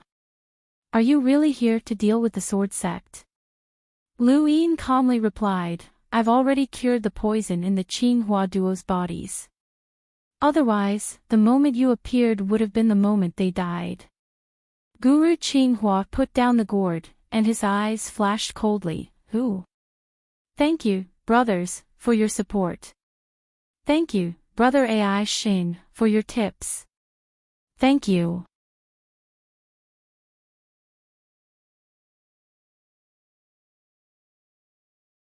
Welcome aboard. Stay tuned and subscribe to Han Li's Wuxia Adventures for more thrilling content. Chapter 1657. Madame Red, Lu Yin answered without hesitation. Madame Red had used him to deal with Qinghua Shangren, so he naturally would not be polite. He had never expected the Sixth Mainland to be kind enough to leave 5 weaves for the Great Eastern Alliance, that was just to appease Madame Red. Since the Sixth Mainland had internal strife, it should continue. A united Sixth Mainland was not something that Lu Yin could deal with. A mere girl wouldn't dare to do such a thing. Maybe it's Guanxing, but I don't want to go against them, Qinghua Shangren said helplessly. He then looked at Lu Yin. So, what do you want now? You lured me here just to say this. Or do you want something from me? Lu Yin raised 2 fingers. 2 conditions. First, please leave in half a month. Second, please bring back the experts from the Arrow sect who are blocking the entrance to Taimo Palace. Qinghua Shangren raised his brows. That's it. Elder Jiu-Shen also looked at Lu Yin in astonishment. He had been prepared to force Lu Yin, as he was an existence second only to Elder Gong in Sirius. No matter what the reason was, he could not allow Lu Yin to use him to battle against an absolute expert. If Lu Yin's conditions were too excessive, Elder Jiu-Shen would have stopped him even before Qinghua Shangren had spoken. However, he had not expected the conditions to be so simple. Qinghua Shangren was amused. All right, I'll stay here for half a month and then leave. As for brute force, right? That idiot savage archer god was also a weirdo for being able to cultivate the celestial imprint. Thank you, Senior. The Sixth Mainland's matters have nothing to do with this Junior, but to prevent any retaliation, I hope that Senior will not reveal that this Junior was the one who told you about this. This Junior will be extremely grateful, Lu Yin said solemnly. He then casually tossed the Qinghua duo to Qinghua Shangren. Qinghua Shangren did not move at all. He allowed the Qinghua duo to fall to the ground and let out miserable shrieks. Lu Yin looked at Elder Jiu-Shen. Senior, are you satisfied with this Junior's methods? Lu Yin had never thought that Elder Jiu-Shen would be manipulated by him. He was not a flying willow leaf. Elder Jiu-Shen snorted. At least you're not stupid. Then, can I trouble Senior to send this Junior somewhere? Lu Yin asked. Elder Jiu-Shen rolled his eyes. No, I'm returning to the Sirius sect. Who do you think I am? A flying willow leaf? Have I always been protecting you? Of course not. This Junior's destination just happens to be in the same direction as Senior's. I'll have to trouble Senior to send this Junior to the day-night flow zone. Ever since the Great Eastern Alliance had overthrown the day-night flow zone and Lu Yin's battle with Night King Jinwu, the day-night clan had sealed themselves off. With Night King Planet as the starting point, no one was allowed to enter or leave the day-night flow zone. All of the day-night clan members, especially those from the Night King clan, had disappeared from the universe and were rarely seen again. In the past, the day-night clan had been incomparably powerful, and they had even had several envoy-level experts.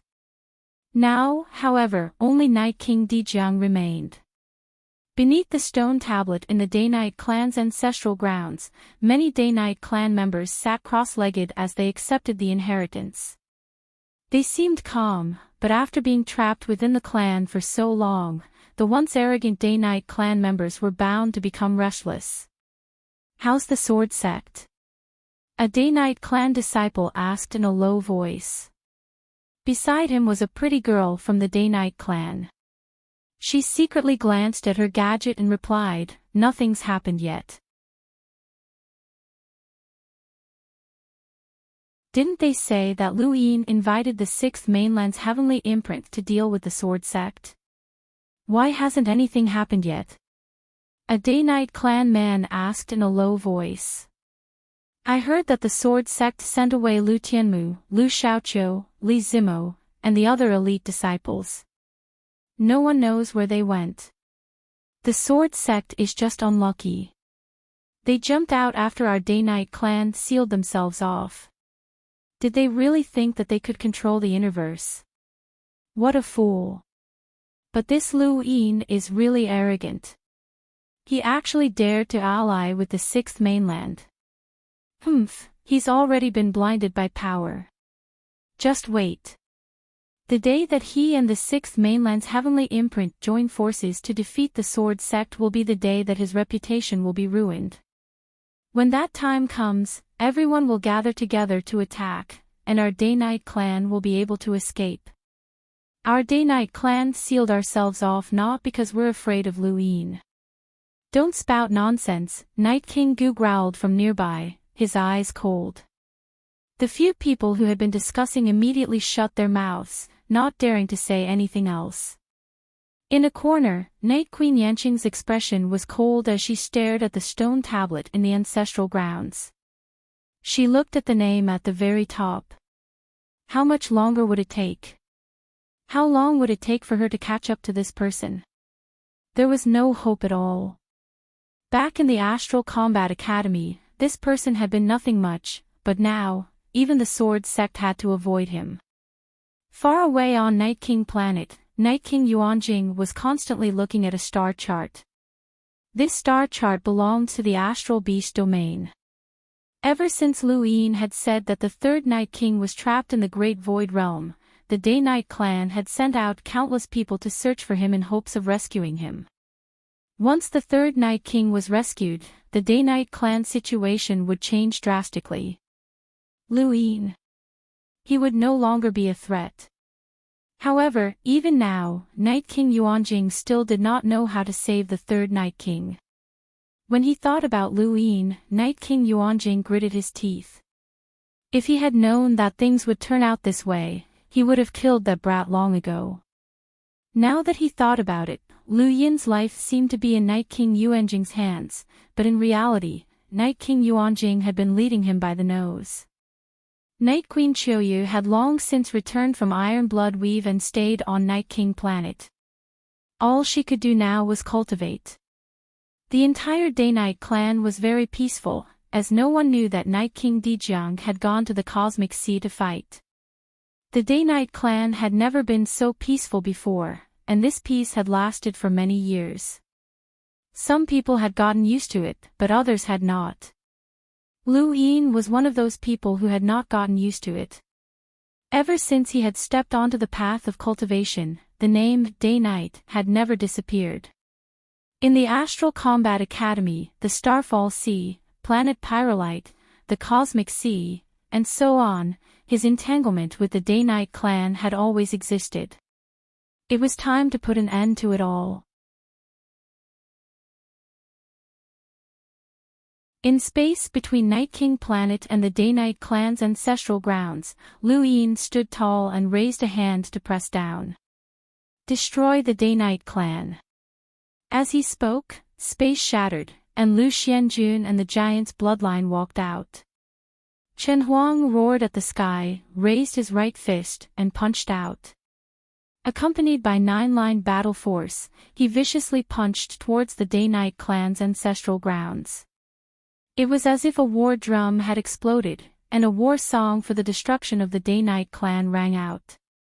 Beneath the stone tablet in the Day-Night clan's ancestral grounds, Night King Dijiang's eyes suddenly widened, and his expression changed.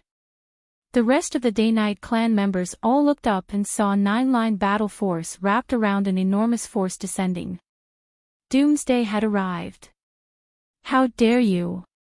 Night King Dijiang casually waved his hand to disperse Chen Huang's attack. He then took a step forward and descended into outer space. He immediately saw Lu Yin, the terrifying giant, and the 6,000 Lu Xianjun soldiers behind him. Lu Xianjun and the giant were all explorers. Even during the Day-Night clan's peak, they did not have so many explorers. Night King Dijiang's expression changed. What are you doing, Lu Yin? Lu Yin raised his head and faced Night King Dijiang. You took action during the battle in the Cosmic Sea. This means that the Night King bloodline will no longer exist in this region of space. Then, the willow leaves and flowers walked out and attacked Night King Dijiang. Night King Dejiang was enraged. How arrogant! Do you think that you can destroy my Night King bloodline? You're too naive. Lu Yin, take your people and get out of here. Lu Yin raised a hand and summoned a general appointment platform on the fifth mainland. In my name, I summon a general. As he spoke, Zhang Zhou's shriveled figure appeared. However, this time, it was different from the previous summons. Black chains wrapped around Zhang Zhou's body, and that was Death Qi. Zhang Zhou was an emissary, and he was not an ordinary emissary. The only way to summon a general was to use a star source. Lu Yin only had star energy, so he could not summon Zhang Zhou.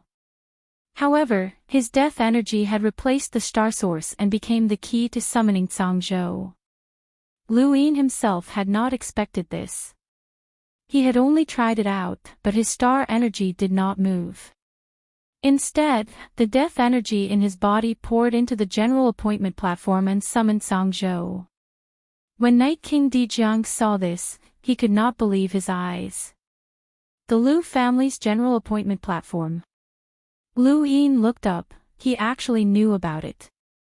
The willow leaves and flowers were equally shocked. This was the power of the Lu family's general appointment platform. The monarch descent tree's heavens had suppressed the four cardinal scales to the point that they could only stay in the middle realm. Chen Huang and the rest did not care, as they did not understand what a general appointment platform was. This was their first time seeing it, so they could not feel its power. You're from the Lu family. Night King Dejiang looked at Lu Yin in shock, his tone full of disbelief. Senior willow leaves and flowers, I'll have to trouble you, Lu Yin said. Zhang Zhou was the first to charge at Night King Dejiang. At the same time, willow leaves and flowers joined forces to attack Night King Dejiang. Willow leaves and flowers combined were enough to withstand the attacks of a powerhouse with a power level of more than 900,000.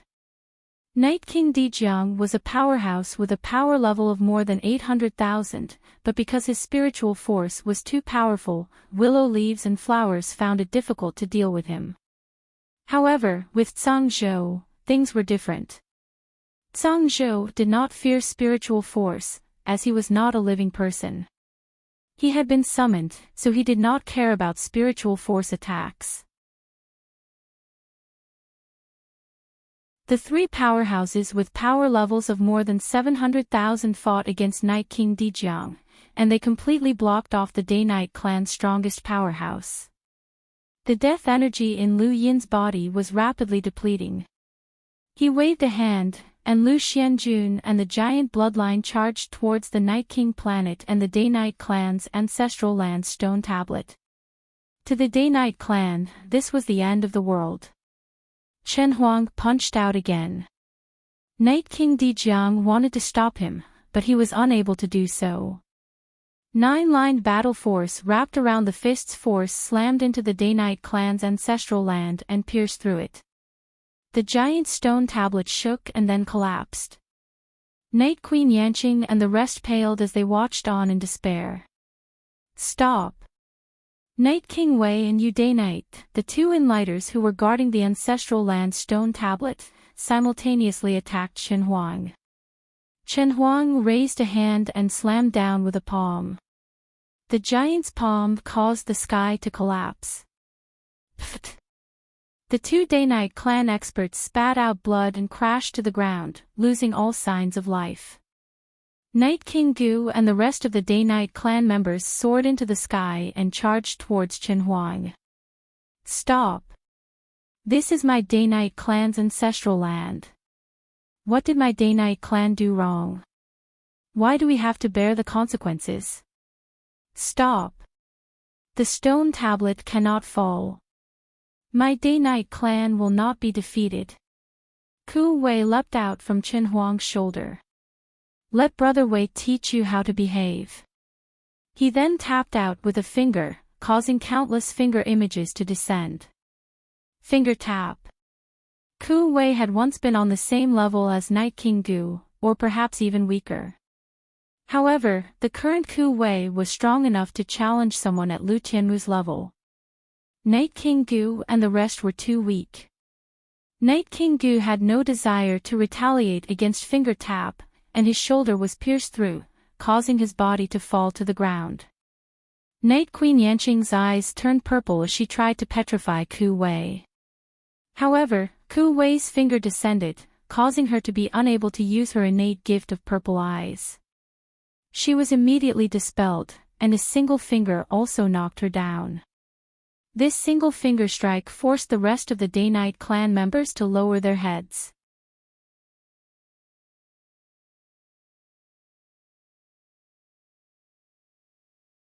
Welcome aboard. Stay tuned and subscribe to Han Li's Wuxia Adventures for more thrilling content. Chapter 1658. On Night King Planet, Night Queen Leng, Night Queen Siluo, and Night Queen Qiuyu all made their moves. They faced off against Lu Xianjun, as well as Duan Day-Night and the others whom Lu Yin had specially brought over from Xenu's star to witness the destruction of the Night King bloodline. Duan Day-Night and the others blocked Night Queen Leng and the other experts while Lu Xianjun swept through the entire planet. The Night King clan's guards were powerful, but they were powerless against Lu Xuanjuan's terrifying strength. Xue Day-Night had also arrived. She walked past the ruins of the Vigil Pavilion and arrived at the Evernight drill grounds. Here, she had knelt before Night King Jinwu. Here, Lu Yin had been poisoned and then retaliated. Here, she had learned about the deaths of her parents and clansmen. Here, she had despaired, but she had also gained hope. This was the beginning of everything, and it was also the end. She looked into the distance, where Ellen Gale had died. The Blazing Feather clan had also died. The despair that Night King Jinwu had brought upon her had not completely dissipated. Above her head, Lu Xianjun slashed out with a sharp blade, causing the Day-Night clan cultivators to fall one by one. This place had once brought her great pain, but today, it would finally end. In outer space, Night King Di Jiang dodged the attacks of the flying willow leaves and Sangzhou. Suddenly, he used a Yin Wind Finger to attack Lu Yin. As long as he dealt with Lu Yin, not only would he be able to make Zhangzhou disappear, but he would also be able to end this war. Lu Yin had never planned to use the Sixth Mainland's experts to deal with the Sword Sect. That was just a pretense. Lu Yin's true target was the Day-Night clan. Lu Yin raised a hand and took out the head Inquisitor's warrant. He then waved it. Before the Yin Wind Finger could be used, Night King Di Jiang and everyone else in the Day-Night flow zone could feel the terrifying pressure from the head Inquisitor. Everyone froze, including Lu Yin himself. No one could withstand the head Inquisitor's pressure. To a certain extent, this pressure had even reached the level of a half-progenitor. With the head Inquisitor's warrant combined with the flying willow leaves and Sangzhou, Night King Di Jiang was completely trapped. He could only watch as the ancestral land and Night King planet crumbled. However, it was impossible for Lu Yin to deal with Night King Di Jiang, as the flying willow leaves did not have the power to defeat him. Lu Yin, if you really want to become a mortal enemy of my Night King clan, then my Night King clan will be destroyed today.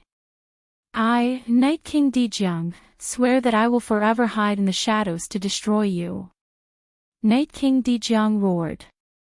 Lu Yin's eyes narrowed. Even if I don't destroy the Night King clan, if possible, you will. You took action during the battle at the Cosmic Sea, and once I deal with the Sword Sect, you will take action as well. Rather than being on guard all the time, it's better to deal with this as soon as possible. I swear that I'll completely seal off the Day-Night clan and not leave for 1,000 years. Stop! Night King Di Jiang bellowed. Lu Yin did not move. The Day-Night clan's ancestral land had been turned upside down by the giant stomp, and a huge ravine had appeared on Night King planet. Night King Di Jiang forced Lu Yefei and Sangzhou back with a single palm strike. He then raised his head and sighed. The younger generation is incompetent and unable to protect my race. He then clenched his fist and raised it upwards. Lu Yin was all too familiar with this action. It was the Night King heaven-splitting technique. This Night King heaven-splitting technique was not aimed at Lu Yin, nor was it aimed at the flying willow leaves.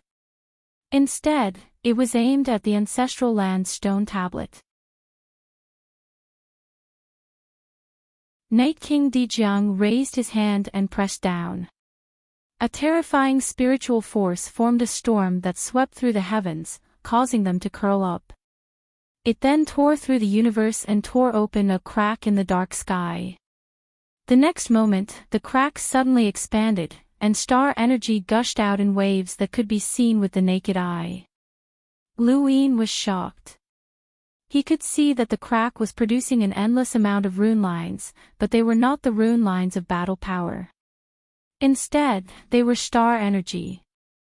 The endless amount of star energy was almost liquefied, and it was almost exactly the same as the star essence that he had refined with his heaven flame stones. The only difference was that this crack was so large that it far exceeded the star energy produced by refining star essence with his heaven flame stones. It was simply incomparable. Through this crack, one could vaguely see mountains and rivers. It's a void crack that's intersecting with a parallel space, Fei Hua blurted out. Mr. Lu Yefei said, no, it's a hidden void. Lu Yin stared at the crack, and his mind flashed back to the centipede's body that had emerged from the void crack in the Northline flow zone, as well as the hidden Qi sect on planet Aegis. This was the same. There were living creatures within the crack. They were astral beasts. One after another, giant astral beasts charged out of the crack. Some charged into the Day-Night clan's ancestral grounds, some into outer space, and some onto Night King planet. There were even some on the surrounding planets. Countless astral beasts charged out, some strong and some weak. It was as if one world was connected to another. Night King Dijiang's gaze swept across the ancestral grounds and Night King planet before he gritted his teeth and charged into the crack as well. At the same time, far away on planet Sybil, Starsabil looked in the direction of the Day-Night flow zone and frowned. There was a hint of joy in her eyes. Was this, that aura? In the Outerverse, in the future weave, on a highly developed planet, many people surrounded a vulgar-looking old man dressed in simple clothes. The old man's eyes were half closed, giving him an unfathomable appearance. There was a wooden flag beside him with the words, Starsabil's Grandpa Joe, engraved on the front and, fortune teller, believe it or not. This person was Xianzhou. On this planet, Xianzhou's attire could be considered to have traveled back in time by thousands of years. This, expert. A man deliberated over his choice of words before shouting, do you really know the legendary divination? Xianzhou stroked his beard. I saw the black gas enter your forehead. Did you run into some misfortune recently? The man blinked and tried to recall. Actually, I wanted to divine my love. Xianzhou's eyes widened. Fool. Without a career, how can there be love? You ran into misfortune, and you need to get rid of it in order for your career to improve. Well, I just closed a big deal, and I'm about to become a billionaire. The man hesitated. Xianzhou shouted, fool. That's fake. It was a lie. You've been deceived. The man's face twitched. My dad gave me the deal. The company I started is cooperating with my dad's company. Xianzhou gulped. Your dad? Is he your biological father? The man was stunned, and the people around him looked at Xianzhou strangely. Xianzhou was trying to forcefully create misfortune for someone else. Suddenly, Xianzhou looked in the direction of the Day-Night flow zone, and his expression changed. How can this be? Why are there so many auras? Where did they come from? With that, his body disappeared. He didn't even want the wooden flag anymore. Everyone was shocked. It's gone. An expert, an expert. Someone exclaimed and immediately knelt down. The people around him also knelt down and paid their respects to the wooden flag. As for the man, 4 words kept popping up in his mind. Is he my biological father? Is he my biological father? Is he my biological father? He recalled all the beatings and scoldings he had received when he was young, and there were even rumors that he had been picked up from a trash can. So that was how it was. Those rumors had all been true, and the expert was absolutely right. It was all fake. The man ran away like a madman, and the people around him sympathized with him. The crack in the day-night flow zone grew larger and larger, and more beasts ran out. Fortunately, these beasts did not surpass the level of an emissary and were, at most, in lighters. Lu Xianjun and the giant bloodline were more than enough to deal with them. Right now, the person they cared about the most was Night King Dijiang, and they could not let him escape. He quickly ordered the willow leaves to chase after him. Big Sis Feihua snorted. We won't go in. We usually help you out, but this person isn't running away. Instead, he's rushing in. It's obvious that he has a backup plan, and we don't want to throw our lives away. Mr. Lu Yi looked at Lu Yin. Don't make things difficult for us. No one wants to throw their lives away. Lu Yin put away his battle platform. His face was pale, and he had used up a lot of his death aura. With your strength, even if you can't defeat him, you won't be throwing your lives away. Big Sis Feihua coldly replied, there's no need to say anything else. We won't go in. Lu Yin frowned, as he could not force the two. Otherwise, even if they entered, they could just find a random corner and wait there. Even if they saw Night King Dijiang, they would not act, and he would not know. Mr. Lu, take a good look at what's inside. That place isn't something that you can just enter, Mr. Lu Yi said as he pointed into the crack. Lu Yin looked in the direction he was pointing, and he saw mountains and rivers within the crack. At the bottom of the mountains was a symbol, clouds. Lu Yin's eyes narrowed. The Frigid Immortal Sect. Mr. Lu Yi answered, that's right, the Frigid Immortal Sect. That's where the Frigid Immortal Sect once resided on the 5th mainland. Forget about us, even a powerhouse with a power level in the millions would fall if they were unlucky. You should know how terrifying the Frigid Immortal Sect is. They not only have half-progenitors, but they also have progenitors. Now that he knew that the Frigid Immortal Sect was in the ruins, Lu Yin could not let Night King Dijiang off. Who knew what Night King Dijiang could obtain or what kind of power he could borrow from there? Of course, Lu Yin was certain that Night King Dijiang would not be able to obtain much help from the Frigid Immortal Sect's ruins. Otherwise, the Day-Night clan would have already invaded the Neoverse. However, just dealing with Lu Yin alone was enough to deal with Night King Dijiang. If Night King Dijiang managed to obtain something else as well, that would be even more troublesome. No, he had to get rid of Night King Dijiang. Otherwise, he would not have a good time in the future. With that in mind, Lu Yin looked at Mr. Lu Yi. Help me get rid of Night King Dijiang, and I'll return your freedom. Mr. Lu Yi and Feihua looked at each other, and then they both looked at Lu Yin. Are you sure? Lu Yin answered, I'm sure. As long as you help me get rid of Night King Dijiang, I'll talk to Elder Chan and return your freedom. You've all seen what kind of person I am during this time that you've been following me. I won't go back on my word. He hesitated for a moment before retrieving a small blood-red bell from his cosmic ring and tossing it to Mr. Lu Yi. With this, you should be able to protect yourselves. Mr. Lu Yi caught the bell. He knew what it was. It was the head referee's order, and it was enough to cause a sixth tribulation cultivator to lose their mind. It should be enough to protect themselves, but this was the frigid immortal sect. Fei Hua hesitated as well. Lu Yin growled, "If I don't get rid of Night King Di Jiang, then you won't feel at ease following me in the future. Are you sure that you can guard against his assassination attempts at all times?" Mr. Lu Yi frowned. "All right, it's a deal.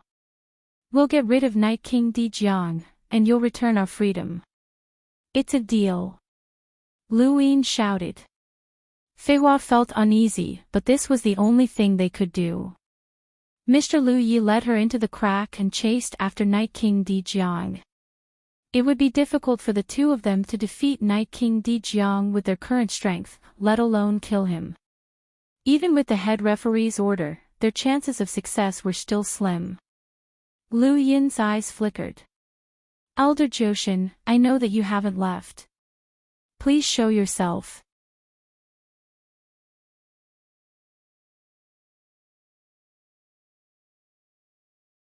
Welcome aboard. Stay tuned and subscribe to Han Li's Wuxia Adventures for more thrilling content. Chapter 1659. Not far away, Elder Joshin walked out. Lu Yin had asked him to bring him to the day-night flow zone on the way, but once they had arrived, he had disappeared. Logically speaking, he should have returned to the Sirius sect, but how could he possibly leave at a time like this? Lu Yin was certain that he had been watching the show all this time. Elder Joshin sighed in admiration. "Brat, you've played beautifully. On the surface, you seem to be dealing with the sword sect, causing them to be on guard and even sending some of their disciples away. But in reality, you're dealing with the Day-Night clan, and you've caught them off guard." Lu Yin replied, "Senior, now is not the time to discuss this. Can you help me? As long as Night King Di Jiang doesn't die, then this junior's safety will never be guaranteed." "You want me to kill Night King Di Jiang?" Elder Joshin sneered. "That's impossible. The moment I make a move, I'll break the fifth mainland's hidden balance. Why do you think those old fellows from the Neoverse haven't made a move against the Innerverse? Both of us have a tacit understanding, and whoever breaks it will have to pay the price." Lu Yin pursed his lips. "No one knows that you're the one who did it." Elder Joshin calmly replied, "Don't deceive yourself. Those old fellows have plenty of ways to find out. If that's the case, then I'll have to go in as well."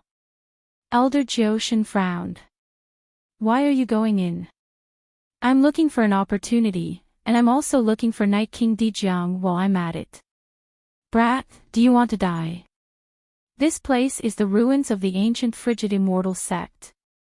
Once someone who isn't a disciple of the Frigid Immortal sect enters, they'll most likely die. Even I don't want to go in. Don't even think about finding opportunities here. That's impossible. Where do you think the Frigid Immortal sect is?" Of course, Lu Yin knew what kind of place the Frigid Immortal sect was.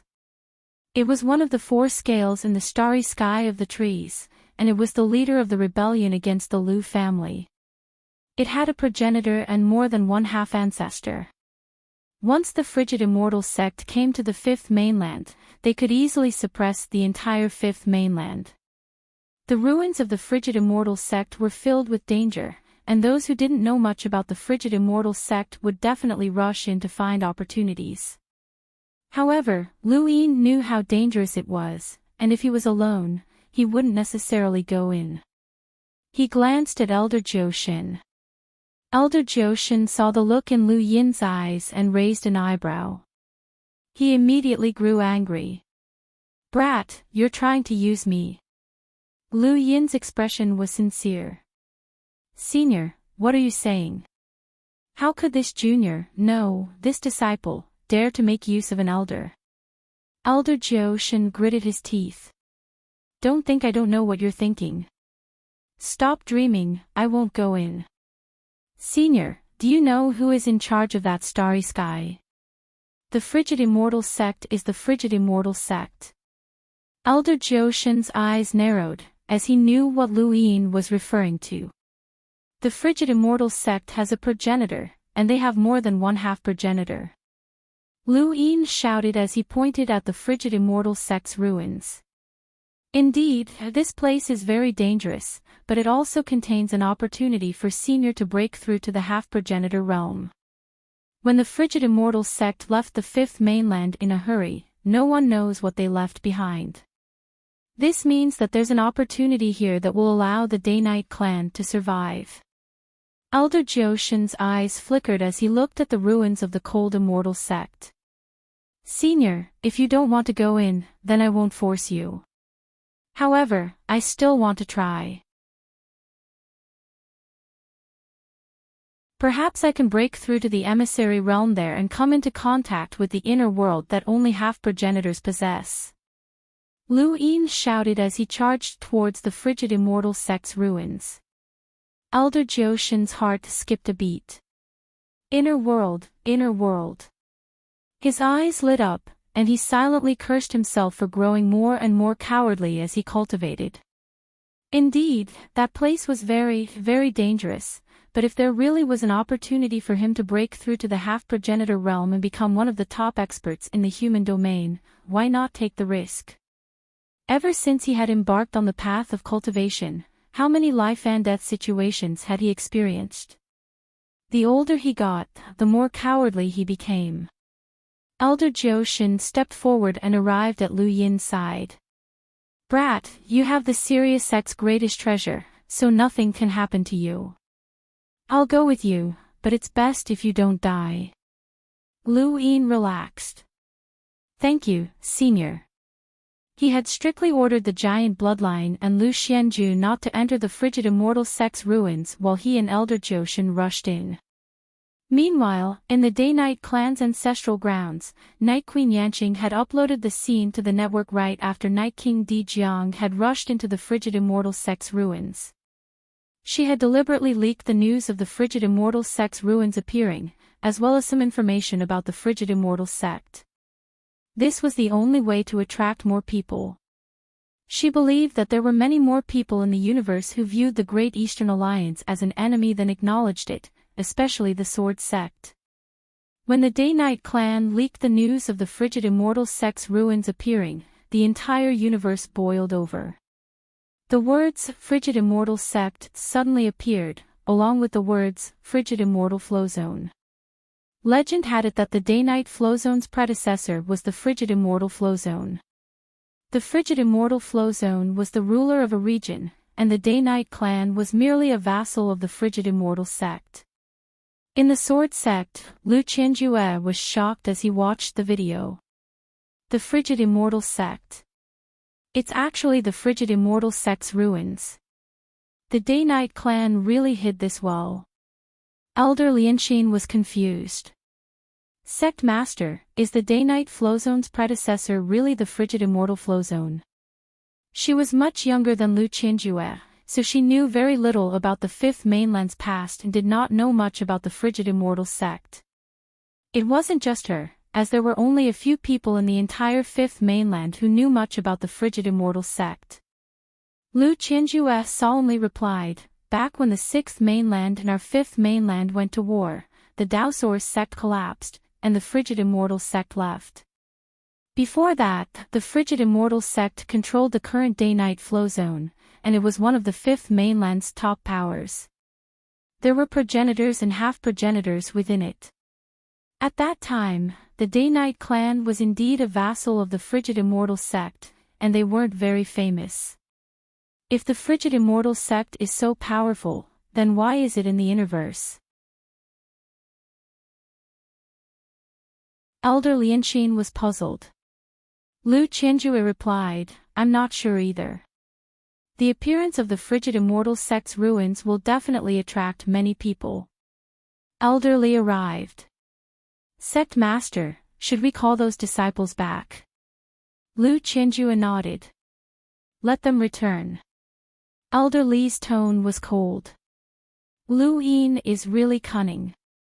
On the surface, he's colluding with the Sixth Mainland's experts to deal with our Sword Sect, but in reality, he's acting against the Day-Night clan. Lu Qianjue had a complicated look in his eyes, as everyone had been fooled by Lu Yin. He was not stupid enough to collude with the Sixth Mainland, and it was no wonder why he had provoked the Sword Sect during his battle with Skycleanse. Everything had been intentional. This kid's schemes were too terrifying. Sect Master, now that the frigid immortal sect's ruins have appeared, can our Sword Sect disciples head there to search for opportunities? Elderly suddenly asked. Lu Qianjue replied, opportunities are destined by the heavens. If you want to go, then go. Yes, Elderly replied. It wasn't just the disciples who wanted to search for opportunities, they wanted to search for opportunities as well. This was the frigid immortal sect, a terrifying sect that had once been treated as a vassal by the Day-Night clan. If they could find some opportunities, it would be enough for them to break through their current bottlenecks. The Beast Tamers Flowzone's Divine Great Hall was also discussing the frigid immortal sect, as well as Lu Yin's attack on the Day-Night clan. Their final decision was the same as the Sword Sect's. They did not stop their disciples from heading to the frigid immortal sect's ruins to search for opportunities, but they did not encourage them either. They knew that the frigid immortal sect's ruins was extremely dangerous, or Night King Di Jiang would not have deliberately leaked the information. Lu Qianjue was confident that he could use the frigid immortal sect's ruins to force the Great Eastern Alliance to retreat, but no one knew exactly how he would do it. On an ordinary planet in the Day-Night Flow Zone, Bai Shui was excitedly watching a video on the network. The frigid immortal sect's ruins had appeared, and her ancestors had finally found it after searching for so many years. Her daughter, Bai Shaodai, was already 10 years old and was quite mature. Are we going there? Bai Shaodai asked timidly. Bai Shui closed the video and stroked her daughter's hair. She dotingly said, Mommy wants to go there. You don't have to go. Bai Shaodai pursed her lips. Shaodai wants to go there too. There are bad people there. Bai Shui smiled. That's Mommy's hometown. There are no bad people there. There are bad people. Bai Shaodai was stubborn. She was usually very obedient, but she was determined not to let Bai Shui leave. Bai Shui thought about it and then raised her hand to open her gadget. She found Lu Yin's image. Shaodai, do you still remember this big brother? Bai Shaodai blinked and looked at Lu Yin's image. It took her a while to remember who he was, and she excitedly said, I do. It's been a long time. Bai Shui smiled gently. This big brother is also there. He saved Mommy and Shaodai, so don't worry. This big brother will protect Mommy. Bai Shaodai lowered her head and tugged at Bai Shui's clothes. Not long after, Bai Shui left the planet. She looked back with reluctance, but then she resolutely looked in the direction of the Day-Night clan. No matter if we live or die, we still have to try. Shaodai, don't blame Mommy. She then took a step forward and headed in the direction of the Day-Night clan. News of the frigid immortal sect's ruins had shaken the entire universe, and it had also attracted a group of people to search for opportunities. Even the disciples of the Sword Sect and the Divine Great Hall wanted to go, much less the wandering cultivators. The Day-Night clan had been completely suppressed by the Great Eastern Alliance, and more than half of the Night King clan had been killed or injured. The rest of the Day-Night clan had been imprisoned, including Night Queen Yanqing and Night King Du. Night Queen Yanqing had been severely injured, and there was a giant behind her. If they made any sudden movements, the giant would not hesitate to trample them to death. She looked up at the ruins of the frigid immortal sect with a trace of hope. Although she did not know why the clan leader had gone there, as long as he was still alive, there was still hope. Night King Yuanjing had been injured by Lu Xianjun and was now lying on the ground. The Day-Night clan could only place their hopes on Night King Di Jiang. The first thing Lu Yin felt when he entered the ruins of the frigid immortal sect was the surging star energy. Cultivating here was much faster than cultivating in the inner verse and outer verse, and even the neoverse. When he looked up, he saw the sky, the ground, and everything else.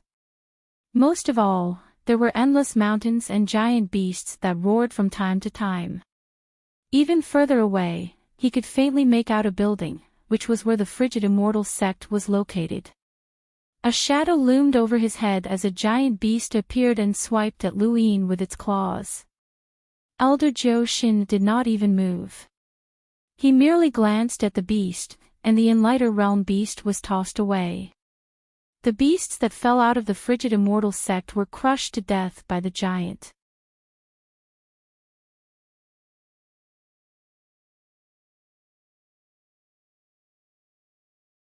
Welcome aboard. Stay tuned and subscribe to Han Li's Wuxia Adventures for more thrilling content. Chapter 1660. Senior, this place isn't bad. Lu Yin stretched and breathed in the fresh air. The surging star energy made him want to cultivate, but it would quickly dissipate outside. Elder Zhou Xin frowned and looked into the distance. Something's not right. What's wrong? Lu Yin asked. Elder Zhou Xin replied, I can't explain it, but I have a bad premonition. It's been a long time since I've had this feeling. His face grew solemn. It's best if we leave. Lu Yin's gaze turned solemn. Elder Zhou Xin had clearly entered and was looking forward to the opportunity to break through to the half-ancestor realm, but he still wanted to leave. It was clear that he wasn't afraid of death, but rather that he had truly sensed something. Lu Yin was about to speak when his heart trembled. Death energy. No, he was stunned. It was his Fate Zan. The Fate Zan was trembling, and then, a pulling force pulled Lu Yin in a certain direction. To be precise, it was not pulling him, but rather the Fate Zan within his body. There was something here that was causing the Fate Zan to react to it, and it was such a strong feeling that even Lu Yin was being pulled in a certain direction. Elder Zhou Xin hurriedly followed. Not long after, they arrived at the foot of a mountain, where a gray shadow rushed towards them. Lu Yin's expression changed. Was there someone here? Then why couldn't he see any rune lines? He was about to attack when Elder Zhou Xin pressed down on his shoulder. It's a remnant spiritual force. Remnant spiritual force. Lu Yin suddenly remembered. Is it something from the mountain and sea realm? Elder Zhou Xin nodded. The mountain and sea realm had been the place where the Star Tower battle had taken place. There was a strange gray shadow that originated from ancient spiritual force, and it would always repeat the same thing over and over again. It would change every once in a while, as if it was reliving what had happened in the past. Why was there one here? The gray shadow acted as if it didn't see Lu Yin and Elder Zhou Xin, and it charged past them before vanishing. This was how spiritual force worked. As long as one didn't make a sound or disturb it, it wouldn't be able to discover anyone. Once it was disturbed, the spiritual force would attack and wipe out everything that wasn't it, just like a ghost. Lu Yin's experience in the mountain and sea realm had left a deep impression on him, and now he was facing it again. The two of them looked at each other and walked up the mountain. Soon after, they saw two gray figures walking down the mountain together. These gray figures were wearing the same style of clothing. There was a cloud symbol on one of them. These gray figures were cultivators of the frigid celestial sect. The further they went up the mountain, the more gray shadows there were. They were everywhere, as if something big had happened. Lu Yin and Elder Zhou Xin avoided the gray shadows and arrived at the top of the mountain, where they saw dozens of arenas with gray shadows battling on them. Martial arts competition. These gray shadows are all disciples of the frigid immortal sect, and they're currently having a martial arts competition, Lu Yin said. Elder Zhou Xin calmly replied, these disciples are all emitters, and there are the occasional explorer, but they haven't made a move yet. This should be a competition between the outer sect disciples to determine who will enter the inner sect. Lu Yin's gaze was drawn to a row of gray figures standing in the distance. These figures should be the deacons or elders who were in charge of overseeing the competition.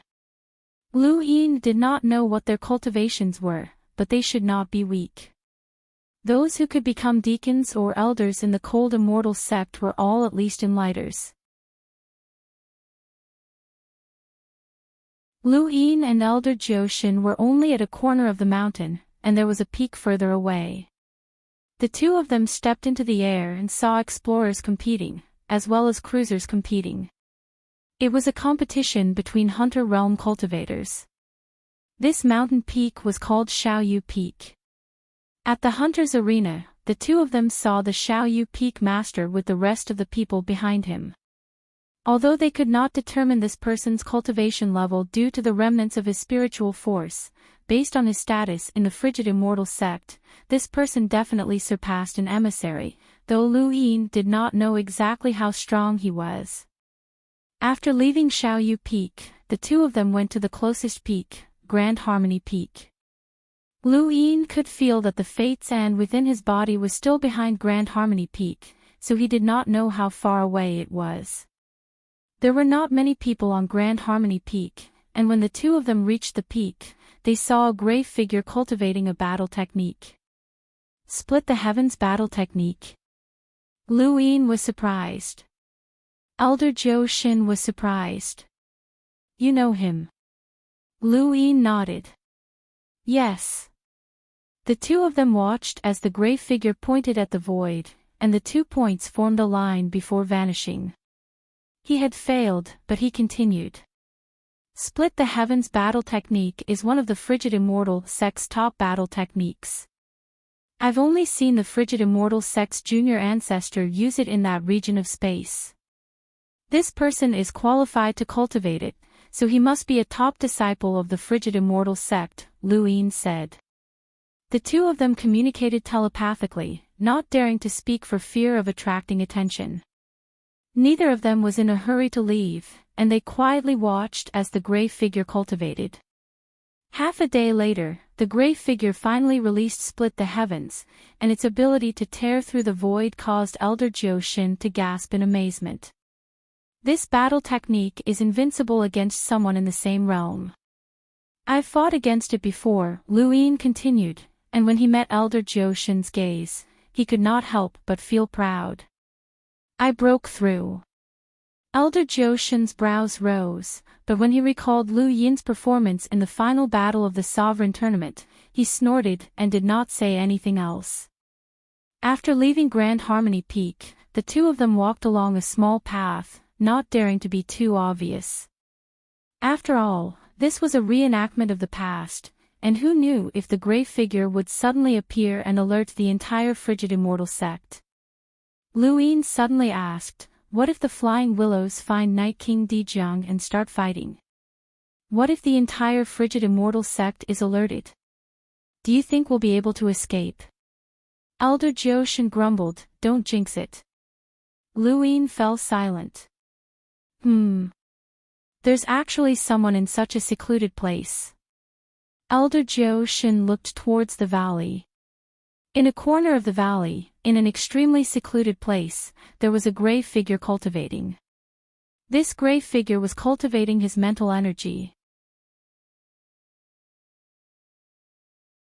Lu Yin and Elder Jioshin arrived in front of the gray figure, standing only a few meters away as they quietly observed. The gray figure specialized in spiritual force, and he cultivated spiritual force battle techniques such as finger techniques, palm techniques, fist techniques, staff techniques, and even sword techniques. The more Lu Yin looked at it, the more familiar it seemed. This is a battle technique from the Day-Night clan. It's a battle technique from the Frigid Immortal sect, Elder Jioshin reminded him. Lu Yin stared at the gray figure as he cultivated, and he suddenly thought of something. Senior, can the Day-Night clan enter the Frigid Immortal sect as they please? Of course. If they can, then wouldn't the Day-Night clan be able to learn these battle techniques? Elder Jioshin was stunned. Are you saying that many of the Day-Night clan's battle techniques originated from this place? Lu Yin nodded. That's possible. This place was originally the frigid immortal flow zone, and the Day-Night clan was only a vassal. After the frigid immortal sect left, the Day-Night clan rose to power and produced many spiritual force battle techniques that bear the Day-Night clan's imprint. The first Night King was indeed extremely talented, and I believe that he could have created a battle technique like the Night King heaven-splitting technique, but he wouldn't have done it out of thin air. Perhaps many of his battle techniques originated from this person. Elder Jiu Shin stared at the gray figure. It was not impossible. If the Day-Night clan could obtain the frigid immortal sect's ruins, then it wouldn't be strange for them to obtain these battle techniques, Elder Jiu Shin said. Lu Yin understood. Rumor has it that the Day-Night clan has thousands of battle techniques. I was wondering who could have created so many, but most of them originated from this place. He stared at the gray figure. Perhaps this guy is the Day-Night clan's ancestor. Elder Jiu Shin was taken aback. That makes sense. After looking around for a while longer, the two of them left the call and headed for another mountain. This mountain was much darker than the others, and it was not made of stone. Instead, it was made of a type of metal that was extremely hard, and the ground was stained with blood. This should be the place of punishment. It's the place that disciples of the frigid immortal sect fear the most, Elder Jiu Shin said. The two of them climbed to the top of the mountain, but there was no one around. Just as they were about to leave along the mountain path, the world suddenly changed. The entire mountain seemed to have been separated from the frigid immortal sept and the universe. It was an indescribable scene, and tiny vortexes surrounded Lu Yin and Elder Jiu Shin.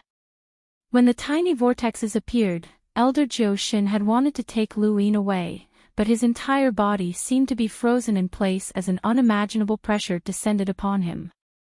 This pressure surpassed any cultivator that Lu Yin had ever faced. Even the Wang family's crone, a half-step ancestor, had not exerted such pressure when she wanted to kill him. This was no longer pressure, it was more like heavenly might. It was unfathomable, and they were like two ants that had been dragged into a vortex.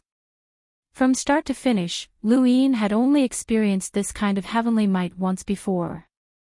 It had been during the final stages of the Sovereign Tournament, when the Sixth Mainland's martial ancestor had descended and interfered in the battle between the Prime Clear and the progenitors. This was the power of a progenitor. Under the power of a progenitor, there was no difference between Lu Yin and Elder Jiu Shin. An ant was an ant, and Elder Jiu Shin was just a slightly larger ant. An instant felt like 10,000 years. The next moment, a long blade appeared in the sky and shattered the vortex, releasing Xing Shan from the world that he had been separated from. This was another progenitor's power. The blade and the vortex were a clash between two progenitors. To Lu Yin and Elder Jiu Shin, this was the moment of greatest despair. That blade had slashed towards them, and they were right under the blade's edge. Lu Yin's pupils shrank, and his scalp felt like it was going to explode. His body no longer belonged to him, and he would definitely die under this blade. Elder Jiu Shin was the same. The blade descended, but suddenly, an illusory palm swept past from the right, taking away the blade and the vortex. That palm was still progenitor's power. The three progenitors clashed, but the illusory palm was still the strongest. It completely destroyed the blade and the vortex, and the remaining shockwaves affected Lu Yin and Elder Jiu Shin. Elder Jiu Shin used all of his strength, condensing Sirius's swordsmanship with hundreds of thousands of stars. With a single slash, the stars shattered, and he grabbed Lu Yin with one hand as the two fell off Xing Shan. Lu Yin hadn't been able to make a move from start to finish, and he didn't even have a single thought. He could only watch, his thoughts frozen. Pfft! Elder Jiu Shin spat out a mouthful of blood as his right arm shattered. His entire body crashed to the foot of the mountain, and so did Lu Yin. The two collapsed at the foot of Xingshan, and it was only then that Lu Yin reacted. He had just experienced life and death, and that was what a progenitor had brought to him. Cough cough. Elder Zhou Shin coughed up blood. Lu Yin hurriedly took out a pill that had been upgraded and fed it to Elder Zhou Shin, but it was useless.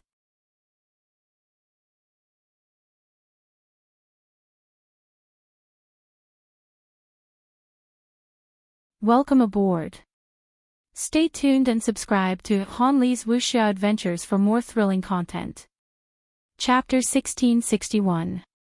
Elder Joshin took out a pill with great difficulty and swallowed it before speaking in a hoarse voice, "Don't leave. Every peak replays ancient events differently, and this peak contains the power of a progenitor. Don't move recklessly and wait for me to recover." "I understand, Elder," Lu Yin replied. He had been saved by Elder Zhou Shin, and if it weren't for him, he would have had to bear the brunt of that palm strike. Even Elder Zhou Shin's cosmic sword technique, which was at its peak, could not block it. Lu Yin had been completely helpless, and even his miniature armor had been useless. Lu Yin had never thought that Xing Mountain would be so dangerous. Xiaoyu Peak and Grand Harmony Peak were clearly peaceful, and Elder Joshin was right. Every peak replayed events differently, which meant that there had been a battle between progenitors in the frigid immortal sept, which was why Xing Mountain was replaying the power of a progenitor. How could such an ancient event be replayed? If even a progenitor's power could be replayed, then wouldn't it mean that one could release an unlimited amount of progenitor's power? It was unimaginable. This had only happened twice so far. The first time had been in the mountain and sea realm's inner steel realm, and the second time had happened here. There had to be a connection between the two. This was still Xing Mountain, and Lu Yin did not want to take the risk of leaving. Even if he was at the foot of the mountain, who knew when that vortex would appear? Without Elder Joshin, he was not confident that he would be able to leave. Half a month passed as he waited for Elder Joshin to recover. In space above the Day-Night clan's ancestral land, strange spacecraft arrived one after another. Aboard were cultivators from various innerverse flow zones. Some came from large organizations, while others were just independent cultivators. One of the spacecraft carried someone from the Phoenix family. Sarati Phoenix was among them, and the leader of the group was an elder of the Phoenix family named Lyman Phoenix. He was an elder of the Phoenix family who was second only to the family head. His cultivation level was over 400,000, and he was one of the top figures in the Innerverse. Lyman Phoenix sighed as he looked at the ruins of the Day-Night clan's ancestral land and the gradually cracking Night King planet. This is the once prosperous Day-Night clan, but now it's being destroyed. Sarati, if you meet Lu Yin in the ruins of the frigid immortal sept, don't offend him. Sarati Phoenix's gaze was heavy. Elder, do you think the Phoenix family will be fine if we don't offend him? Lyman Phoenix frowned, but he did not say anything. Since Lu Yin had made a move against the Day-Night clan, and given his imposing manner, anyone who crossed his borders would be killed and forced to join the Great Eastern Alliance, the Phoenix family was no exception. The Phineas clan, which had escaped from the Phoenix clan, had also been forced to join the Great Eastern Alliance. Now that it was their turn, they were no exception. In the current Innerverse, unless the 8 great flow zones joined forces, no one would be able to stop the Great Eastern Alliance or Lu Yin. This was the case for the Day-Night clan, the Sword sect, and the Phoenix family. It wasn't just the Phoenix family, the rest of the people on the spacecraft all fell silent when they saw the Day-Night clan's miserable state. In many people's minds, the Day-Night clan was still a powerful clan. However, in just a few years, they had declined to such an extent, and the Day-Night clan members who had been suppressed by the giant were in miserable states. No one dared to provoke the Great Eastern Alliance, but many people were curious as to why the Great Eastern Alliance's experts had not entered the frigid immortal sect's ruins. one of the cultivators mustered the courage to speak to the giant. It was a beautiful woman who had used her looks to make a smooth journey in the universe. May I ask why none of you have entered the frigid immortal sect's ruins? I'm a wandering cultivator and don't have any elders to protect me. I want to know more about this so that I can protect myself. She put on a pitiful expression as she spoke. A few of the giants looked over and then ignored her. In their eyes, no matter how beautiful this woman was, it had nothing to do with them. If she wasn't strong, then she was ugly, and they could kill her with a single slap. Ku Wei's eyes lit up when he saw the beauty, and he stood on Chen Huang's shoulder and waved at her. Come over to Brother Wei. Brother Wei will tell you. The woman was delighted and looked at Ku Wei. At that moment, Chen Huang turned around and looked at her. The terrifying pressure of an emissary caused the woman's face to turn pale. Her entire body trembled, and she almost wet herself. As a wandering cultivator, she had never seen an emissary before, let alone one as extraordinary as Chen Huang. Chen Huang had defeated the expeditionary army head-on, and because he had just become an emissary, he could not restrain his aura. The woman fainted from fright and fell straight to the ground. Ku Wei was furious, and he slapped Chen Huang's head. Can't you not turn around? Do you know that you can scare people to death? Even Brother Wei was scared by you. Chen Huang blinked. Little guy, I'm not strong enough. I'm not suitable for you. Ku Wei raised his brows and was about to speak when Chen Huang spoke up again. De Hua is suitable for you. Ku Wei's face twitched, and he looked at the sky, speechless. The De Hua that Chen Huang was talking about was called Chen De Hua. She was a very strong woman from the giant bloodline. She was like a mountain, and the most important thing was that her arms were covered with thick hair. She was very strong. Chen Huang had always wanted to matchmake Ku Wei and De Hua. In his opinion, the combination of these two people would give birth to the strongest giant. Forget about it. Brother Wei will never be with De Hua, Ku Wei said through gritted teeth. Chen Huang felt that it was a pity. De Hua likes you a lot. She's a good girl. Ku Wei roared, I don't want De Hua. On the other side, outside of Night King Planet, someone was also asking Lu Xianjun why he had not entered the frigid immortal sect's ruins. Up until now, Lu Xianjun had only been under Lu Yin's command, and he had not actually been given a second command. Before the war against the Day-Night clan had begun, Lu Yin had temporarily given the position of Lu Xuanjuan's second commander to Zhou Day-Night. She was strong enough to take up the position, and no one in Lu Xuanjuan's army was a match for her. Night's end, daybreak was enough to make anyone fall, and even enlighters were no exception. The person who asked the question was a refined and courteous man from a small flow zone. He could be considered the young master of a small flow zone's power. Lu Xianjun was ignored, and Zhou Day-Night glanced at him but also ignored him. The young master was embarrassed, but he did not dare to get angry. Anyone here could easily kill him.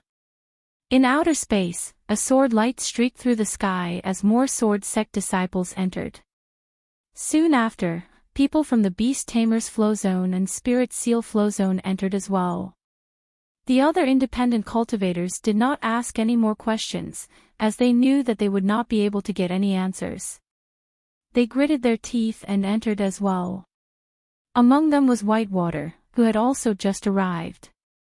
Many giant beasts had emerged from the ruins of the frigid immortal sept, but they had all been dealt with by the giant and Lu Xianjun. However, there were also giant beasts roaming around the ruins. Not long after Whitewater rushed in, she encountered a cruiser realm beast, and there were even two of them. With her strength as an explorer, no matter how powerful she was, she could barely deal with one. At the critical moment, a rock crushed both beasts to the ground. It was the little mountain god, who had also entered the ruins. As she watched the little mountain god carefully examine the giant beasts, Whitewater was grateful. "Thank you for saving me." The little mountain god completely ignored Whitewater. He was from the beast tamer's flow zone, so he had an innate interest in giant beasts like these. Saving people was just a side benefit. Inside Xiaoyu Peak, several elderly cultivators had entered. They had never seen any remnant essence, energy, and spirit before.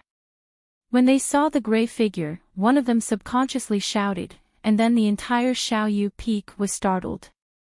Lu Yin had guessed that the gray shadow would affect the entire ruins of the frigid immortal sect. However, the images on Xing Mountain had shown them that every peak and every region had a different past. These people had only alerted the remnant spiritual force of Xiaoyu Peak.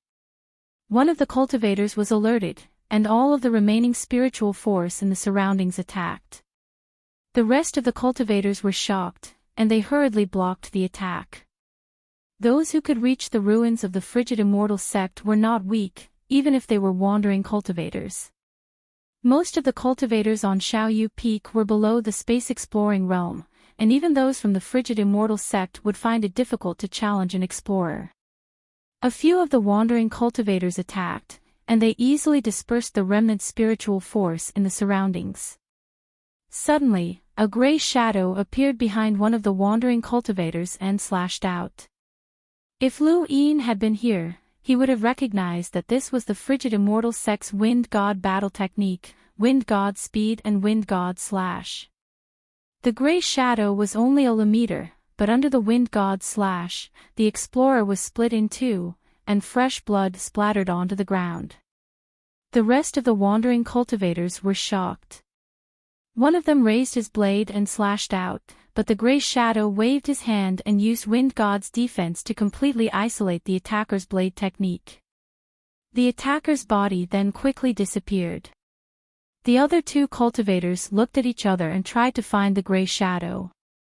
Suddenly, a finger descended from above and crushed the three into a puddle of blood. This was the frigid immortal sect's battle technique, Immortal guides the way. The gray shadow who had attacked was also an explorer, but he was able to instantly kill the three wandering cultivators who were at the same cultivation level. The difference between their cultivation levels was too great. It wasn't just them, there were no less than 10 cultivators on Xiaoyu Peak. When the remnant spiritual force on Xiaoyu Peak was disturbed, the rest of the people were also affected, and more than half of them were killed or injured. Wen Sanxi and the tearful girl were the unluckiest of them all. They were aware of the remnant spiritual force, so they were the first to arrive at the peak to watch the tournament. They had been engrossed in watching the tournament when the entire Xiaoyu Peak was disturbed. The two of them were surrounded, and all of the gray shadows around them attacked them. Fortunately, they were at the lowest level of the tournament on Xiaoyu Peak, and the gray shadows around them were all below the space-exploring realm. Only two of them were explorers, and one of them was an enlighter. The gray shadows were destroyed one by one, and when Sanxi raised his hand and used a literary prison to trap the only enlighter gray shadow. The tearful girl released her energy and swept through the area, destroying most of the gray shadows. There was a crack as the literary prison broke apart. When Sanxi was shocked that the literary prison had been broken apart. That enlighter gray shadow's cultivation was very high, and his power level should be no lower than 300,000. He raised his hand again, and a second literary prison appeared, trapping that enlighter gray shadow once more. The tearful girl was astonished. Double literary prison. Aside from them, there were other cultivators here as well, especially an elder whose power level exceeded 400,000. They worked together to clear out the entire peak, and all of the gray shadows were scattered. Suddenly, in the distance, a black shadow tore through the void and swept over. When Sanxi and the tearful girl hurriedly dropped to the ground while the elder with a power level of 400,000 was sliced in half at the waist. This was Split the Heavens battle technique. A single split the heavens had killed everyone aside from Wen Sansi and the tearful girl. The two looked at each other and hurriedly tried to escape from Xiaoyu Peak. However, they sensed the aura of an emissary, which meant that there was an emissary on Xiaoyu Peak. Wen Sansi and the tearful girl both took out their power vessels and rushed out. By the time they left Xiaoyu Peak, their power vessels had shattered, and aside from them, everyone else on Xiaoyu Peak had died. No one could leave alive.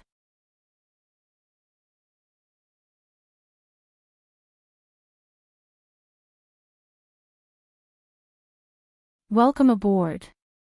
Stay tuned and subscribe to Hanli's Wuxia Adventures for more thrilling content. Chapter 1662.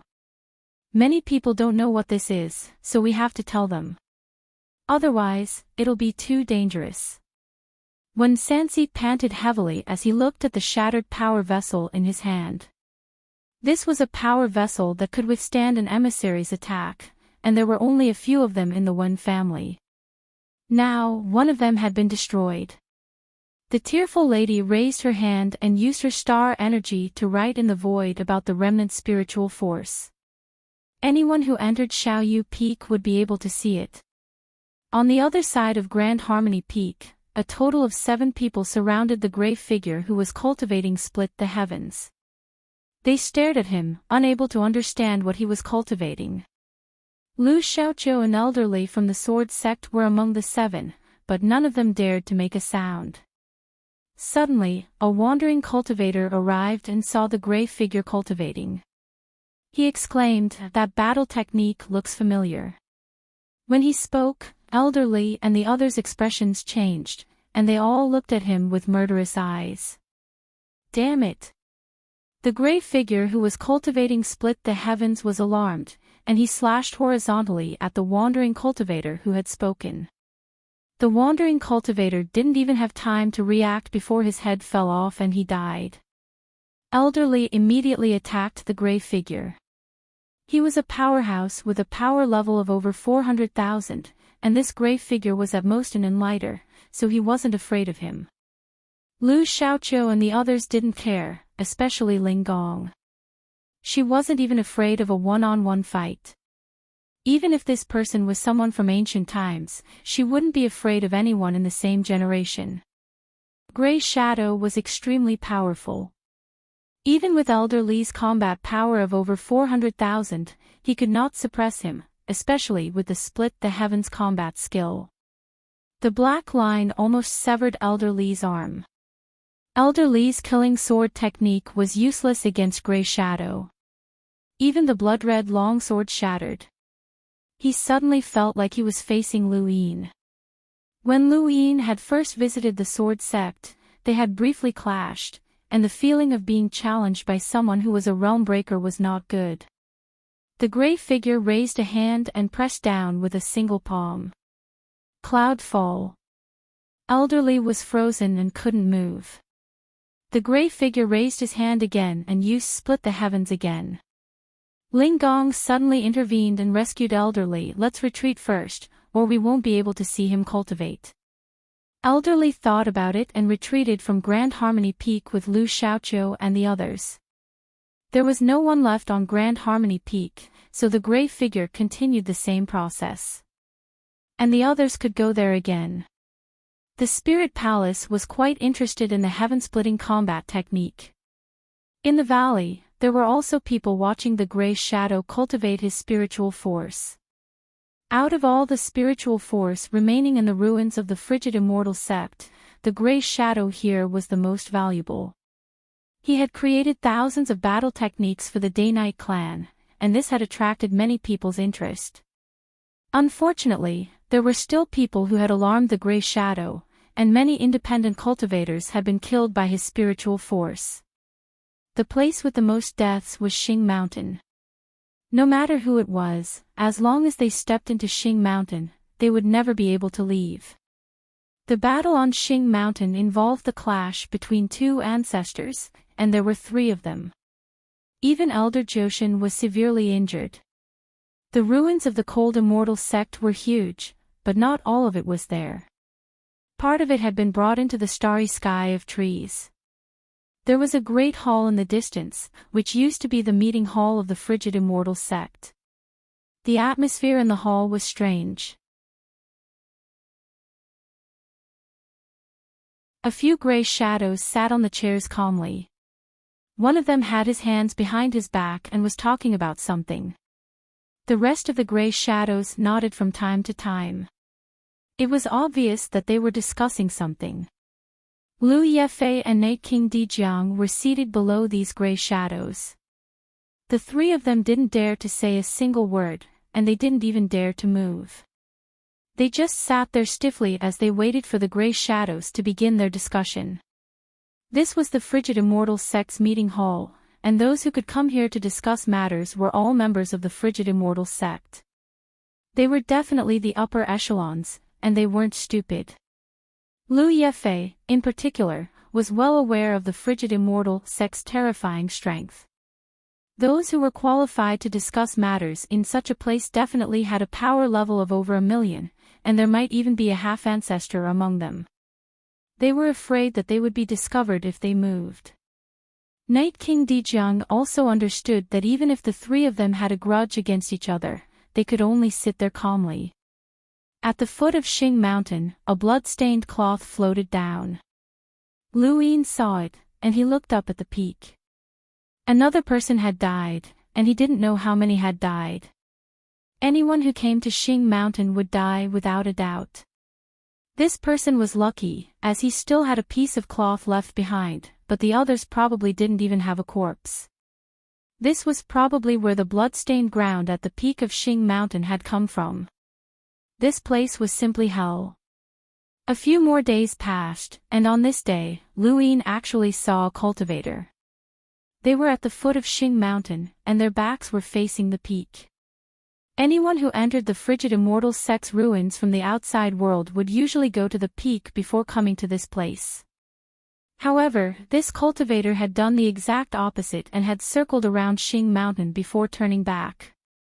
This was how he had managed to avoid the terrifying aftershocks of the clash between progenitors and survived to see Lu Yin. The cultivator's expression changed the moment he saw Lu Yin, and he tried to run away, but Lu Yin caught him and dragged him back. "Brother, why are you running?" "I don't eat people," Lu Yin laughed. The cultivator looked at Lu Yin timidly and stuttered, "Lu, Alliance Master Lu, I don't mean to steal your opportunity. I'm just passing by. Passing by. Passing by the Day-Night clan." "You're quite brave," Lu Yin teased. The cultivator's mouth twitched. Alliance Master Lu, can you let me go?" Lu Yin asked, "How did you get in?" "I walked in." "Nonsense. I'm asking if there were any abnormalities on Xing Mountain from where you came in to where I am." "No." Lu Yin understood. It seemed that the clash between progenitors had only occurred at the peak, and nothing had happened at the foot of the mountain. This meant that he could leave without waiting for Elder Jiu Xin. "What's the situation outside? How many people have come in?" "How did you find out about this place?" Lu Yin asked. The cultivator told Lu Yin about the frigid immortal sect's ruins on the internet. "Many people have already come in. I saw quite a few disciples from the Sword sect, and there are also people from the Cosmic Sea. I heard that even the Hall of Honor has sent people, and I saw the Crying Lady." The Crying Lady had come as well, which meant that the Hall of Honor had set their sights on this place. Most people wouldn't know about the frigid immortal sect, so it had to have been posted by someone with ulterior motives. Could it have been someone from the Day-Night clan? Did they want to save themselves? How naive. "Alright, you can leave now, but you have to be tied up," Lu Yin said, wrapping a rope around the cultivator's wrist. The cultivator was confused. "Alliance Master Lu, what's the meaning of this?" Lu Yin replied, "Nothing. You can leave now." The cultivator was terrified. He felt like he had been used, but he couldn't pinpoint exactly how. He wanted to leave, but when he looked at the rope, he felt that something was wrong. Could he leave now? He carefully looked at Lu Yin and saw that he was staring at him. The cultivator's heart trembled, but he decided to just leave. He leapt up and left Xing Mountain as quickly as he could. Lu Yin held on to the rope and sensed the cultivator's speed. He wanted to confirm that there was no danger in leaving, and he could tell that the cultivator was safe. If there was any danger, he could leave, but if there was, he could only wait for Elder Zhou Xin. The cultivator quickly left Xing Mountain. He was smart and didn't untie the rope himself, as he knew that he wouldn't be able to. After he left Xing Mountain, the rope came off, and the cultivator sighed in relief. He felt like he had just survived a disaster, and he quickly fled. He didn't want to have anything to do with Lu Yin for the rest of his life. "You want to leave?" Elder Zhou Xin asked. Lu Yin replied, "Elder, it's safe to leave from here. I want to go somewhere else." Elder Zhou Xin's eyes widened. There are many places similar to Xing Mountain. If you encounter another progenitor, how will you protect yourself? Lu Yin was helpless. "I can't be that unlucky." The Frigid Immortal sect was like the Day-Night clan back then, and they ruled over the entire flow zone. Their methods weren't any weaker than the Day-Night clans, and since they left behind these well-preserved ruins, they wouldn't have allowed others to easily obtain any opportunities. It's even possible that these ruins were left behind for the Day-Night clan to protect themselves.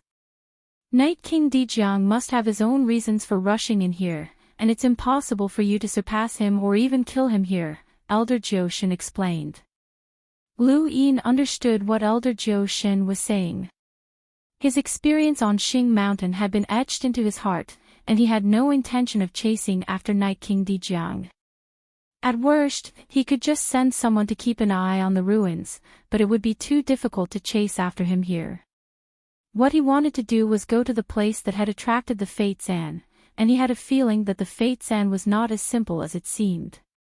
Xiao Shi had once said that gathering the Fate San would trigger destiny. Destiny was from the same era as the Death God, and it was an ancestor powerhouse that shouldn't have existed.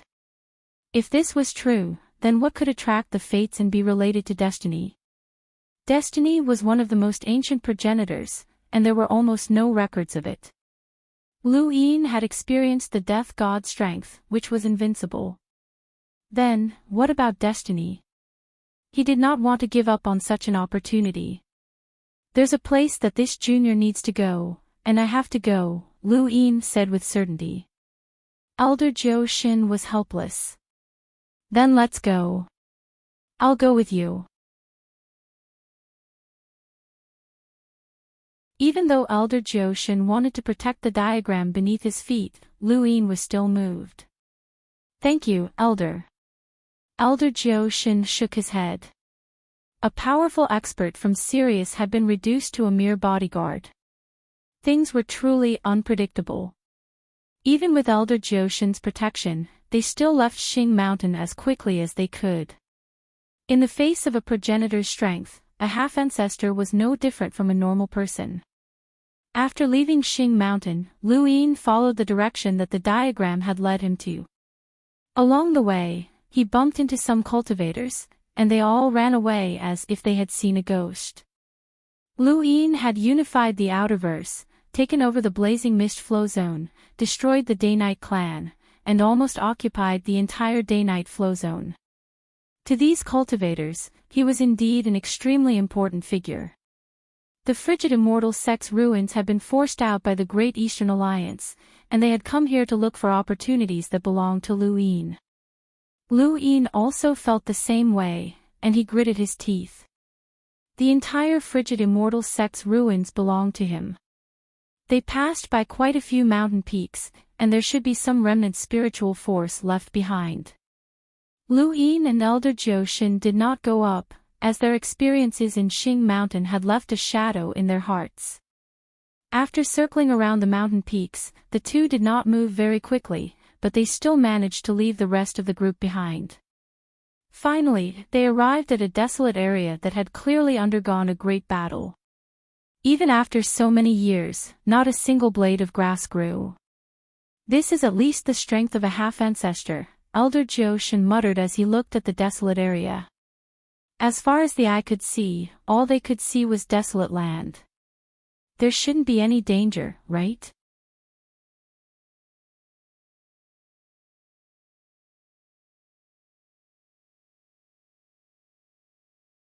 Welcome aboard. Stay tuned and subscribe to Hanli's Wuxia Adventures for more thrilling content. Chapter 1663. Elder Joshin raised a hand and tapped out, causing a ripple in the void that extended into the distance. "There's no danger. Let's go." The two stepped onto the wasteland, and the pulling force of the Fates An in Lu Yin's chest grew stronger and stronger. He knew that he was very close to his destination. A few hours later, Elder Joshin was surprised. "There's someone here." Lu Yin looked over and saw a white figure walking further away. It was a woman. Lu Yin stared at her back. Why did she seem so familiar? Up ahead, Bai Shui was excited to see the frigid immortal pond. The ancestors' records had been right, they had finally found it. Suddenly, she stopped and slowly turned around, only to see two figures in the distance. She was stunned. How could this be? How could there be people here? Were there people like her who hadn't explored the mountains or looked for opportunities, and had instead come straight for the frigid immortal pond? Bai Shui's eyes narrowed when she saw Lu Yin. It was him. Lu Yin and Elder Joshin approached Bai Shui and stopped not too far away. "It's you." Bai Shui bowed slowly. "Alliance Master Lu, long time no see." She glanced at Elder Joshin but didn't pay him much attention.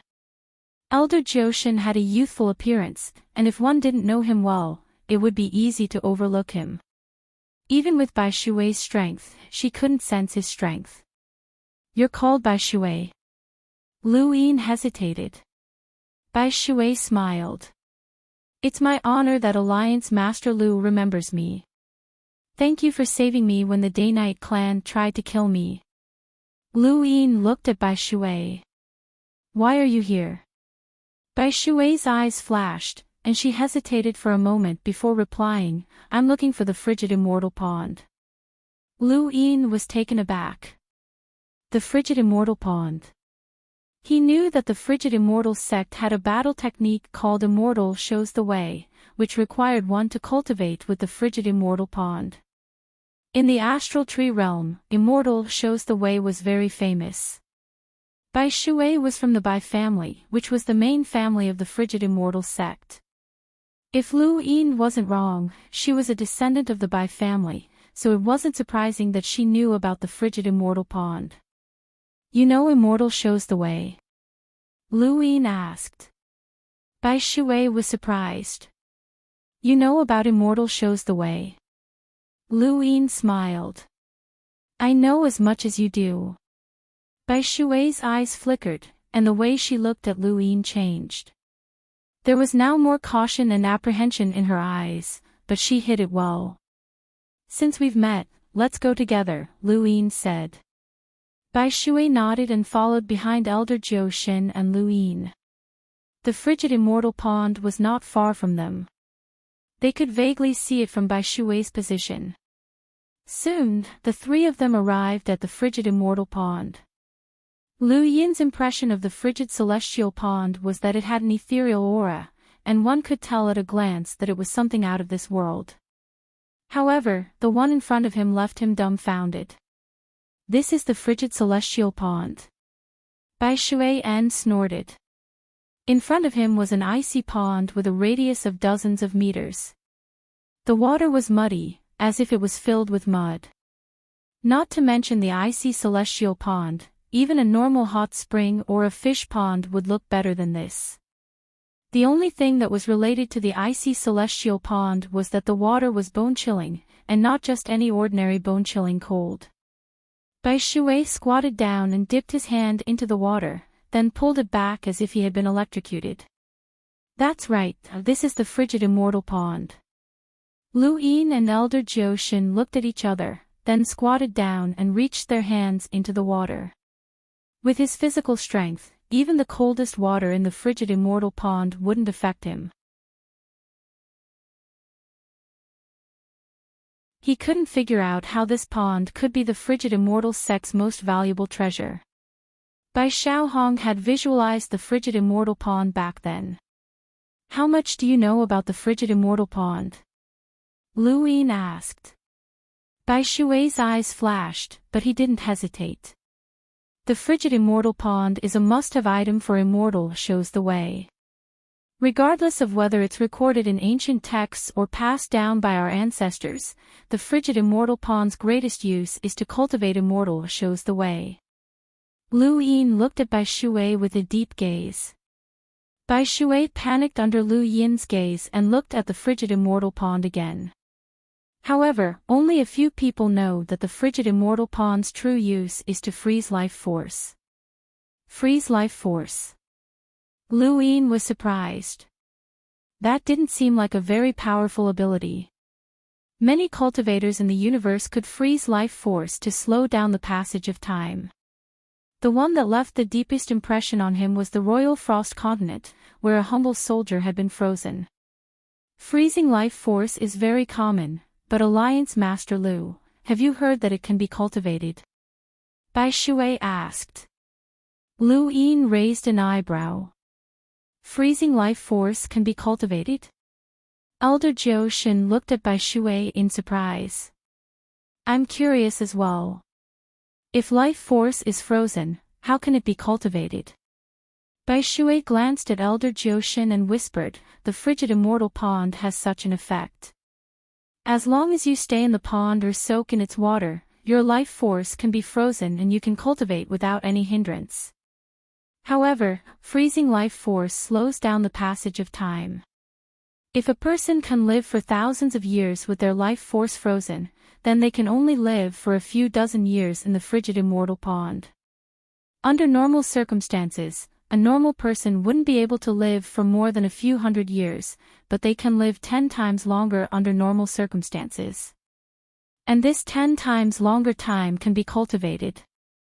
Lu Yin was surprised and raised his hand, gathering some of the pond's water.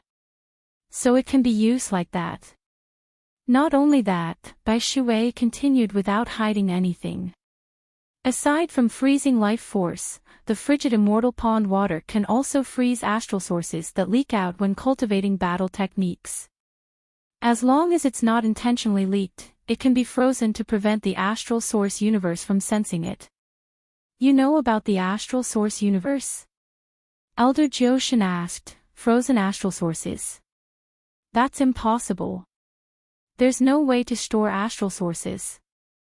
Lu Yin stared at Bai Shui.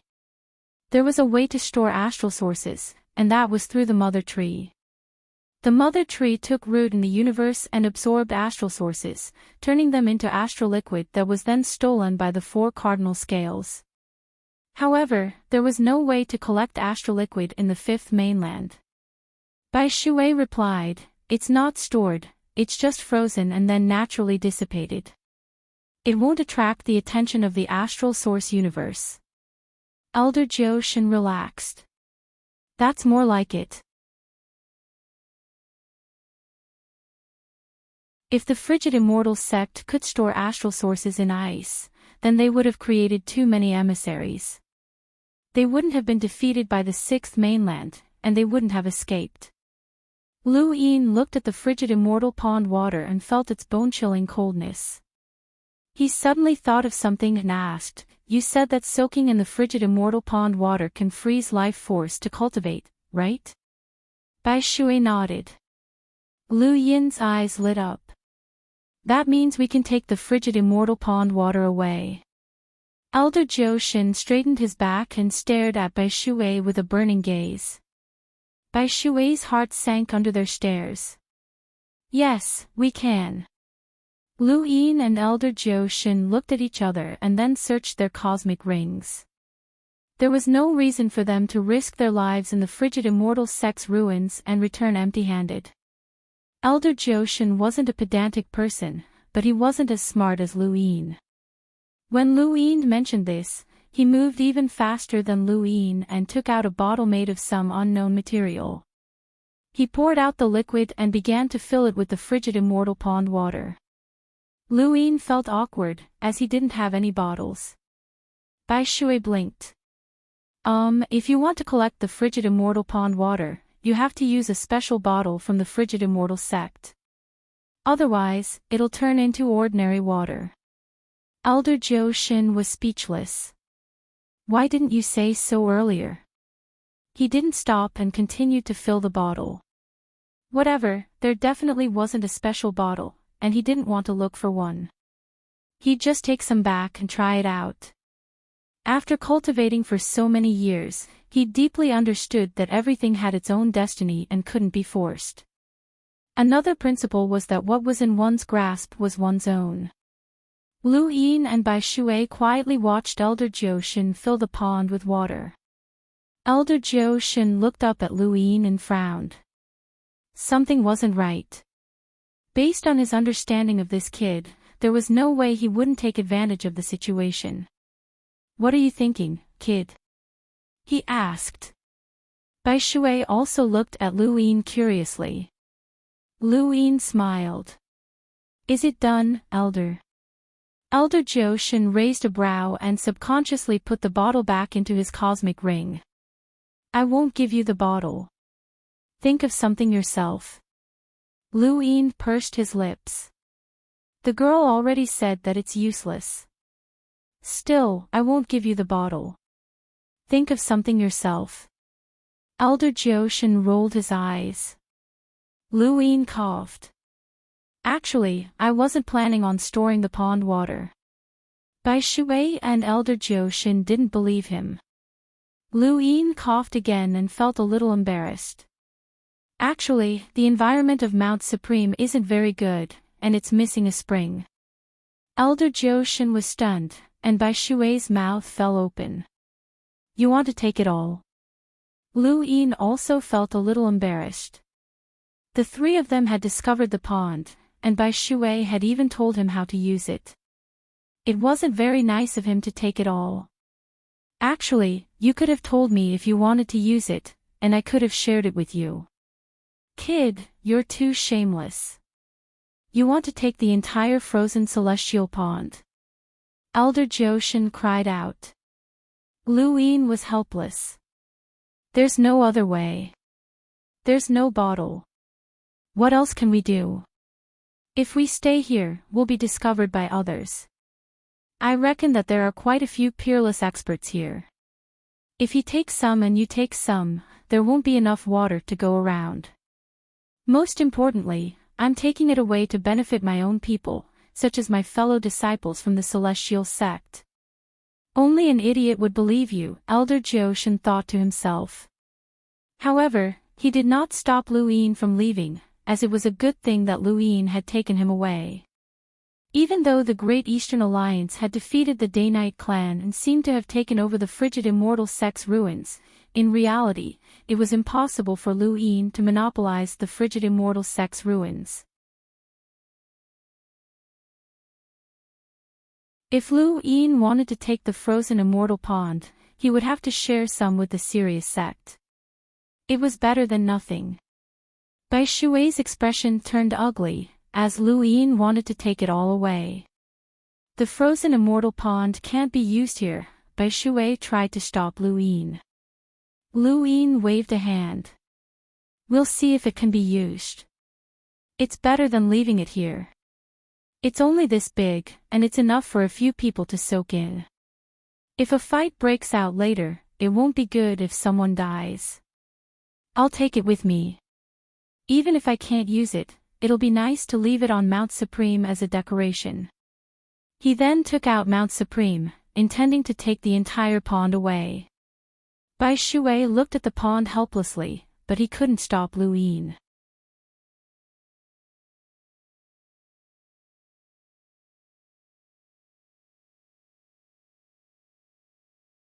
Welcome aboard. Stay tuned and subscribe to Han Li's Wuxia Adventures for more thrilling content. Chapter 1664. Suddenly, her expression turned sluggish as a pair of eyes opened at the bottom of the frigid celestial pond. They met each other's gaze, and white water fell to the ground. Elder Zhou Xin was the first to notice, and he subconsciously looked at the bottom of the frigid celestial pond. He saw the same pair of eyes, and in the next moment, his mind trembled as balls of spiritual force materialized around his body and exploded. 10 balls of spiritual energy erupted at the same time, and they instantly reached a level of rune lines that neared Master Yuan's power level of 1,000,000. However, that was not all, as the rune lines rapidly overlapped each other. This was not a battle technique, but rather a sourcebox array. Lu Yin's pupils turned into runes as he was weakened. Elder Zhou Xin was bombarded by the sourcebox array, and his body swayed as he spat out a mouthful of blood. He had already been heavily injured at Xingshan, and he almost lost his footing.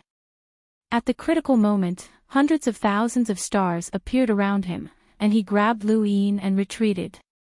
A figure walked out from the frigid celestial pond. It was a man with a resolute expression and cold eyes. He was extremely handsome, and his hair was black and white with a hint of gray in the middle. Lu Yin's pupils shrank. This was the Night King clan.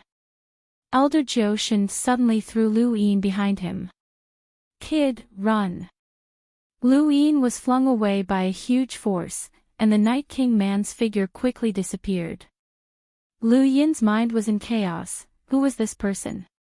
He definitely couldn't have entered the frigid celestial sect after Elder Zhou Xin. From the looks of it, Elder Zhou Xin had been in the frigid celestial pond for a very long time. It was no wonder why Night King Dijiang had escaped to the frigid celestial sect. He hadn't wanted to use the ruins to protect himself, but rather to lure this person out. This person was the source of Night King Dijiang's confidence, and he had been able to injure Elder Zhou Xin with a sourcebox array.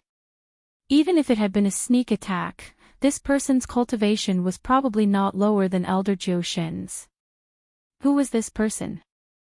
Outside the frigid celestial pond, Elder Zhou Xin's mouth was bleeding as hundreds of thousands of stars gathered around him and transformed into serious sword technique that slashed towards the man. The man was astonished. Serious sect, serious sword technique. If I'm not mistaken, you're Elder Zhou Xin. Long time no see. Elder Zhou Xin's sword stopped and looked at the man in shock. You know me. The man's lips curled up, and he suddenly disappeared. Elder Zhou Xin knew that something was wrong, and he turned around to look. All he saw was a crack in the void as the man chased after Lu Yin. It took a lot of effort for him to regain control of his body. He had just crossed Xing Mountain, and he wasn't too far away from the entrance. All he had to do was charge forward, but what happened to Elder Zhou Xin? Are you worried about Elder Zhou Xin? A voice came from behind. Lu Yin's scalp went numb, and he slowly turned around to see the Night King with long hair that reached his ankles. His hands clenched into fists, and he was just about to retrieve the chief referee's token when he suddenly remembered that he had given it to Lu Yefei. Who are you? Below them, many people saw Lu Yin and the man in the sky. When Sansi and the rest also saw them, and they all looked up.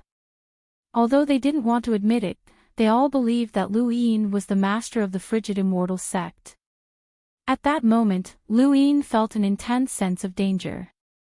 Facing this man reminded him of the time when he had been trying to escape from the astral trees.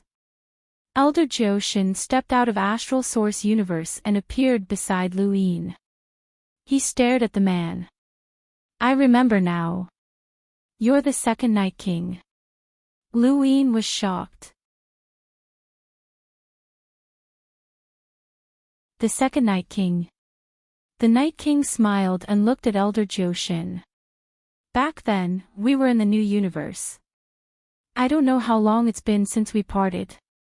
That battle is still fresh in my memory. Elder Zhou Xin's eyes narrowed, and his expression turned serious. I didn't expect you to still be alive. The second Night King smiled. I'm lucky. He looked at Lu Yin and then at Elder Jiu Shin. Who is he to protect this child? Lu Yin's eyes lit up. The second Night King didn't know what had happened? Just as Elder Jiu Shin was about to speak, the second Night King's face darkened, and he looked outside the ruins. Lu Yin hurriedly shouted, Elder, attack. He's discovered the Day-Night clan. The second Night King's voice turned cold. Who dares to attack my Day-Night clan's ancestral grounds?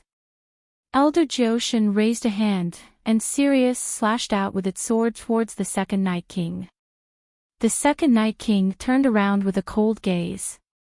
Back then, Unioverse powerhouses forced the first Night King to his death and prevented my Day-Night clan from entering the Neoverse.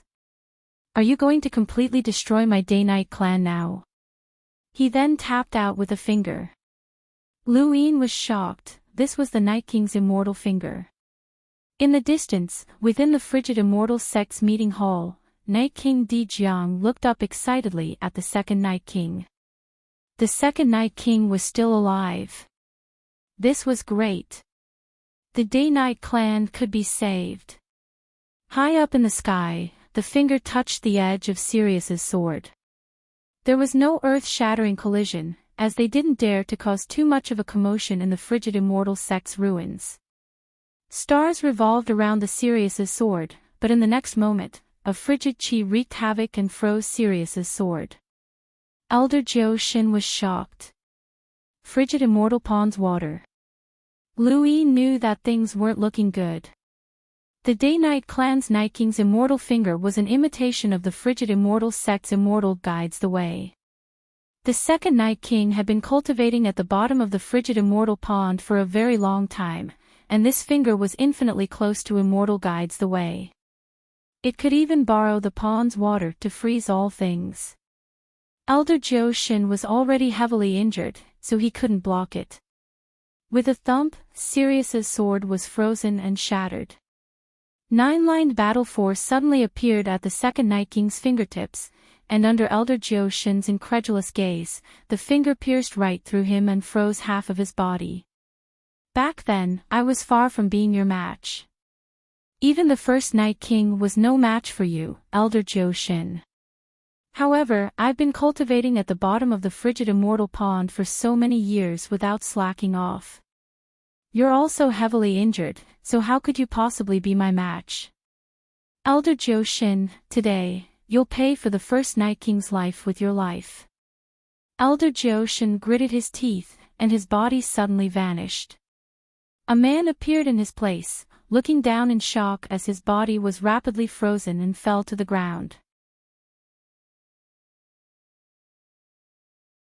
Sirius Sect's secret technique, stellar transposition. The second Night King snorted and looked down at Elder Jiu Shin, who was half squatting on the ground and coughing up blood. He sneered disdainfully and suddenly looked at Lu Yin. Brat, you're from the Sirius Sect, aren't you? You can only blame yourself for following the wrong person and trying to take away the frigid immortal pond. You're courting death. Lu Yin was shocked when he heard the murderous intent in the second Night King's words. He hurriedly replied, I'm from your clan. The second Night King's gaze turned cold, and he sneered, nonsense. He then unleashed a spiritual force attack. With the second Night King's spiritual force cultivation, Lu Yin definitely wouldn't be able to block it. Fortunately, he had prepared beforehand by activating his defensive array and reciting the Stonewall scriptures. As the second Night King's spiritual force swept past, Lu Yin's miniature armor immediately cracked, and his defensive array was completely useless. Lu Yin's brain felt as if it had cracked open, and he lost control of his body and fell to the ground. The second Night King was astonished. You actually survived, even if it's just a casual attack. Although it's an attack of will, if you're not an emissary and don't specialize in spiritual force, you won't be able to survive.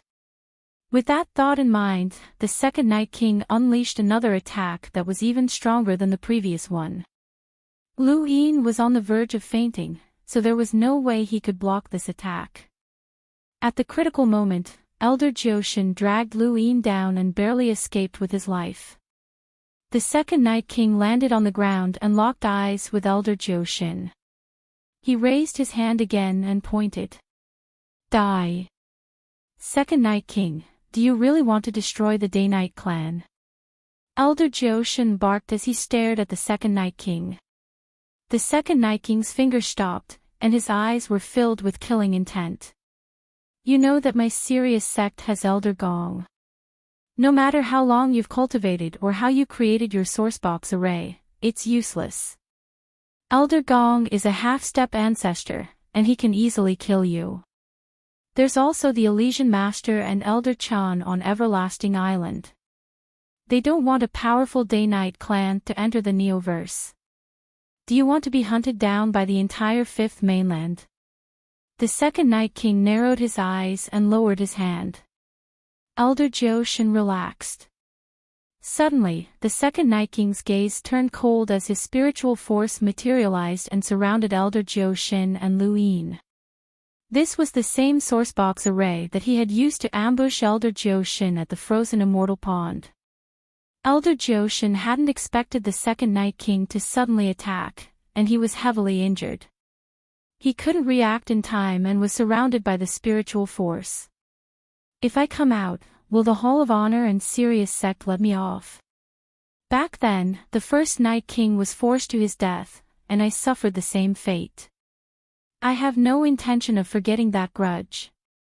As for the Day-Night clan, at worst, we'll just start over somewhere else. The technocracy or the astral beast domain is fine, but it's still better than waiting to die, the second Night King said. As for you, just treat it as interest. I want to see if Elder Gong can chase me to the edge of the universe. I can die, but this brat is from your Day-Night clan. Are you going to let him die just like that? Elder Jioshin hurriedly asked. The second Night King sneered. The dignified Elder Jioshin is so afraid of death that he's spouting nonsense. How pathetic. Elder Jioshin was helpless. He could die, but Lu Yin couldn't. This brat had Sirius's supreme treasure beneath his feet, and he couldn't die. This brat could only blame himself for claiming that he was from the Day-Night clan. Elder Jioshin could only follow suit and lie. It all depended on whether or not this brat could cover up his own lies. He should be able to. I know you don't believe me, but you can just ask. Why are you afraid of wasting so much time? Elder Jioshin asked as he continued to treat Lu Yin. The second Night King sneered. There's no need to waste time. Die. At that moment, Lu Yin finally regained consciousness. When he saw the second Night King, he subconsciously used the Day-Night's tribute. This was the Day-Night clan's most powerful spiritual force battle technique, and it far surpassed the Night King's immortal finger. When the Day-Night's tribute appeared, the second Night King's expression changed, and he hurriedly stopped. He stared at Lu Yin. Brat, how do you know the Day-Night's tribute? Lu Yin was panting heavily, and his head felt like it was about to split open. He still hadn't figured out what was going on, and his memory was still stuck at the moment when he had blocked the second Night King's attack. At that time, he had wanted to block the second Night King's attack and immediately use the Day-Night's tribute, but he hadn't expected to be beaten into a daze. Brat, speak, Elder Jioshin said. Only then did Lu Yin see the situation clearly. There were a total of 10 spiritual force spheres surrounding him, and his face paled. This scene was not unfamiliar to him. Next to the frozen immortal pond, 10 spiritual force spheres had formed a sourcebox array that had severely injured Elder Jioshin. That was why Elder Jioshin had been unable to resist the second Night King.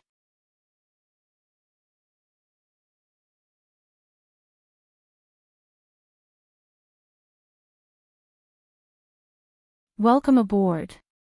Stay tuned and subscribe to Han Li's Wuxia Adventures for more thrilling content. Chapter 1665. Kid, speak. How did you learn the Day-Knight's tribute? The second Night King shouted as he glared at Lu Yin. Lu Yin looked at him and then at Elder Joshin. He let out a long sigh. Of course I learned it in the ancestral grounds. Impudent. How can an outsider like you learn it in the Day-Knight clan's ancestral grounds? The second Night King barked.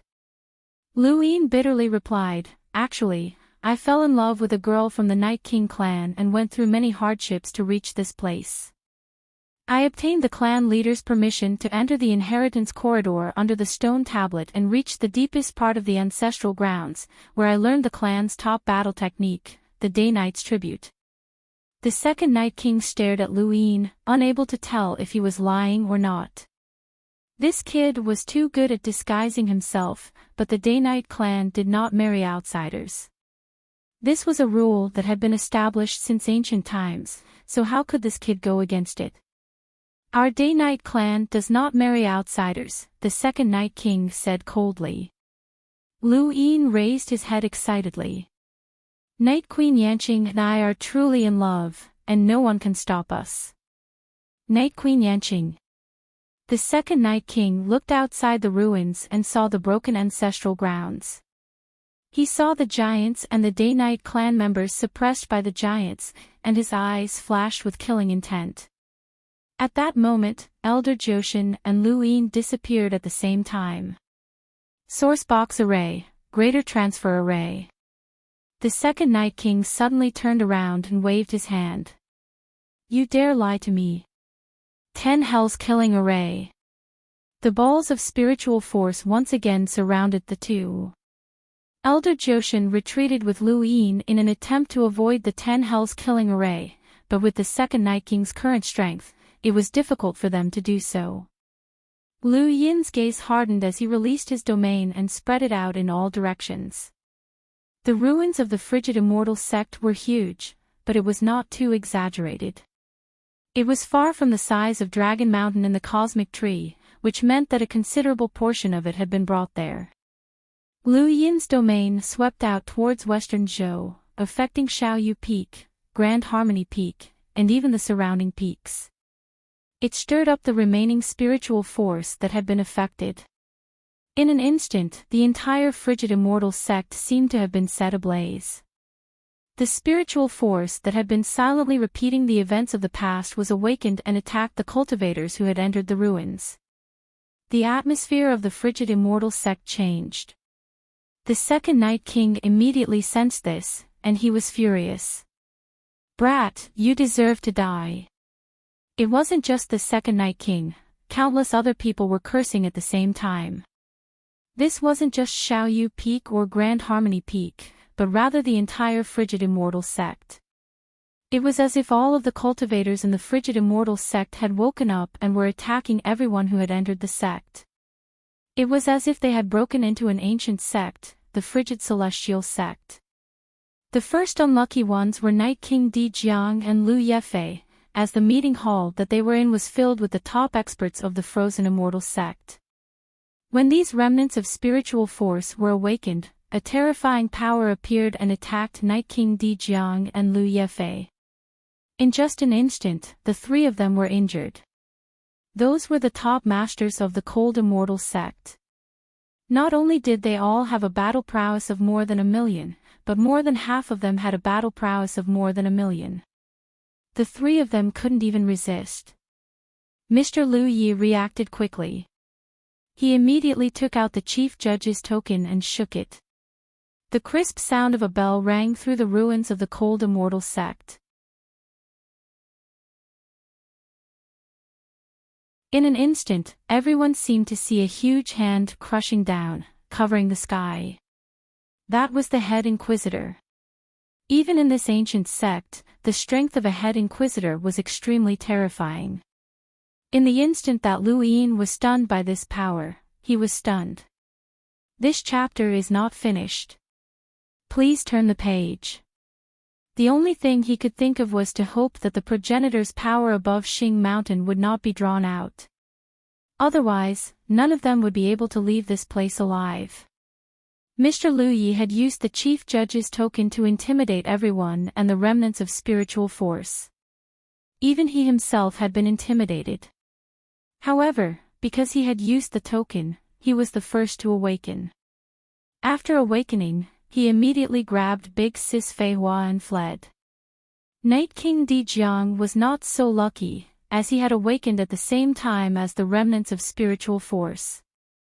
The expert from the frigid celestial sect, who was sitting at the head of the table, pointed a finger at Night King Di Jiang's forehead.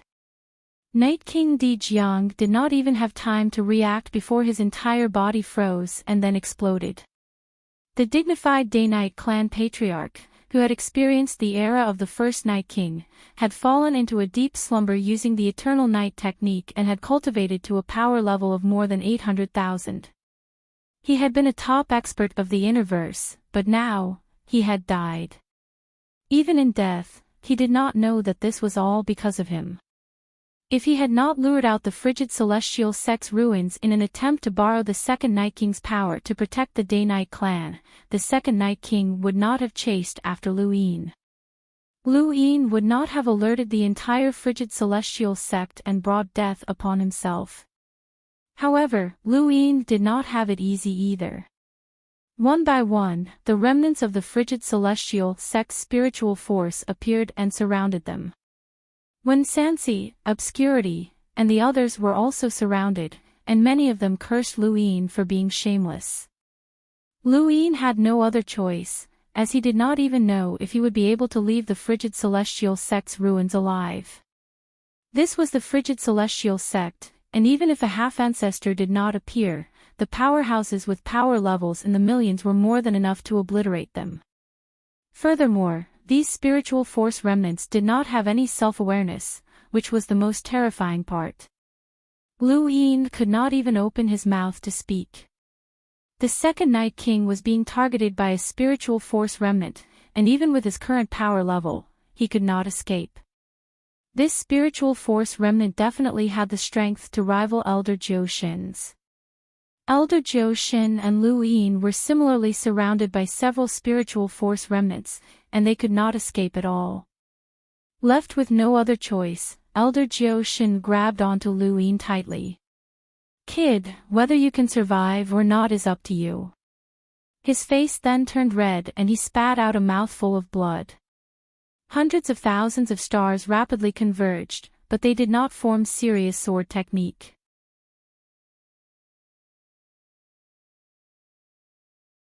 Instead, they formed a serious palm that pushed against Liu Yin's back. With the protection of the stars, it pushed Liu Yin out of the ruins. Liu Yin had not expected Elder Jiu Shin to be so selfless. He was willing to be injured again and reduce his chances of escaping, which touched him greatly. However, his emotions did not last long, as Elder Jiu Shin disappeared and was replaced by a Day-Night clan member who was instantly pulverized. It was stellar transposition. Liu Yin did not have time to think. His body rushed out of the ruins under the protection of the stars. Behind him, a spiritual force remnant raised its hand and used secret technique, Cloudfall. The stars around Liu Yin were all frozen in place. He gritted his teeth and activated the star chessboard beneath his feet. Fortunately, the surrounding stars slowed him down, allowing him enough time to activate the secret art of plan. Liu Yin instantly arrived at the entrance of the ruins, but the surrounding stars were still pushing him out. He looked back, hoping to catch a glimpse of the second Night King, but in that instant, his vision shifted from near to far away. Perhaps it was because the secret art of plan had stirred up space, but he saw Bai Shui jump into the distant frigid immortal pond. With a whoosh, Liu Yin was pushed out of the ruins by the stars, smashing apart small planets around Night King's planet along the way. Finally, he crashed into an enormous spacecraft. Cough cough. Liu Yin clutched his chest and moved his body. It hurt so much. Where was Elder Jiu Shin? This chapter is not finished. Please turn the page. Just as he was about to leave the spacecraft, he heard a voice that caused him to turn around. "Captain, long time no see." Lu Yin turned around and saw the hateful smiley fox's face not too far away. It had a strange smile that sent chills down one's spine as it swung its butterfly. The butterfly knife approached step by step. "Silver." Lu Yin's voice was low and filled with shock. Silver beamed at Lu Yin as he slowly approached. "As expected of the captain, you're not even injured. I admire you." Lu Yin took a step forward and arrived in front of Silver. He raised a hand and grabbed the man's neck, exerting a bit of force. Silver was unable to resist at all, or rather, he had no intention of resisting. He allowed Lu Yin to lift him up with a pale face. Captain, there's no need to be so enthusiastic," Silver said, still beaming. Even though he was only a step away from death, there was still a third transformation ghoul behind him. However, that ghoul was no threat to Lu Yin and could be destroyed with a single slap. Lu Yin lifted Silver up, but he did not say anything. Instead, he suddenly flung him out, using overlaying stacks to push Silver to the ground. Silver spat out a mouthful of blood and was in a sorry state. Lu Yin glanced at him and then looked towards the ruins of the frigid immortal sect with a solemn expression. He only relaxed when he saw that the remnants of spiritual force had not come out. He did not know whether it was because they could not or for some other reason. Outside the spacecraft, Chen Huang arrived with Ku Wei on his shoulder. "Master, are you all right?" "I'm fine." "Go back," Lu Yin said. Ku Wei still wanted to enter, but Lu Yin said, "Keep an eye on the Day-Night clan members. Don't let them run around." Ku Wei was helpless. "Yes, master." Only then did Lu Yin turn his attention back to Silver. Silver was sprawled on the ground with blood at the corner of his mouth. He looked up at Lu Yin with the same chilling smile, but there were still traces of blood on his face, making him look even more miserable. "It's been a long time since we last met. Your smile is still as annoying as ever," Lu Yin said as he looked down at Silver. Silver wiped the blood from his mouth and struggled to get up with a pained expression.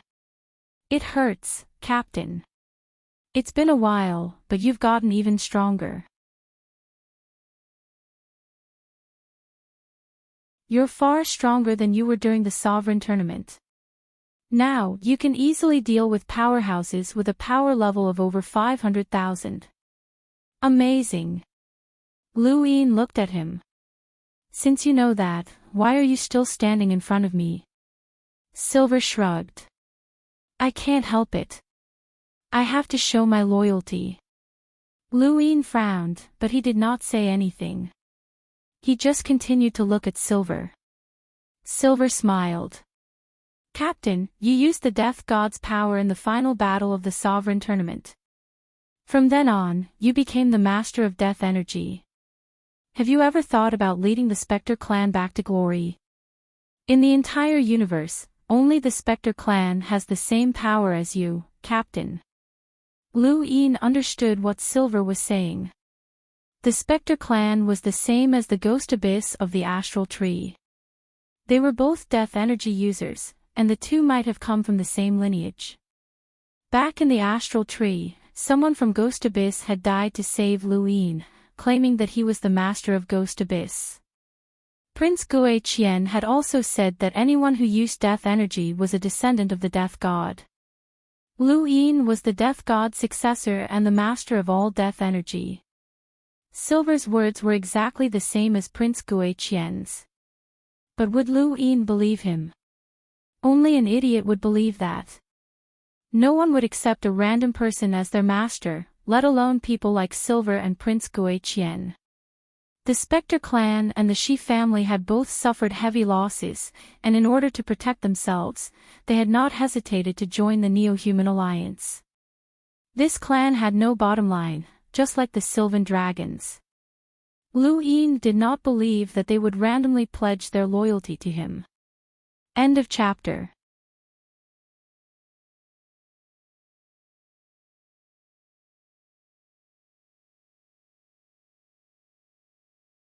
Welcome aboard. Stay tuned and subscribe to Han Li's Wuxia Adventures for more thrilling content. Chapter 1666. What are you trying to say? Silver opened his eyes, and his gaze was as sharp as a sickle. Captain, you are the future king of the Spectre race.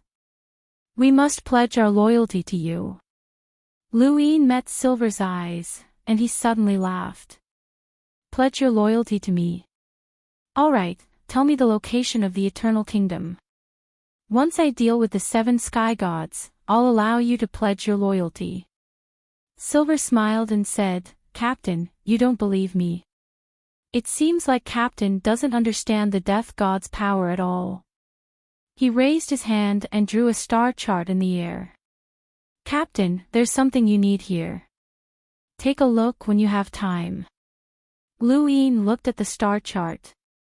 This unfamiliar place was actually the astral wilderness. The flying willow leaves escaped from the ruins.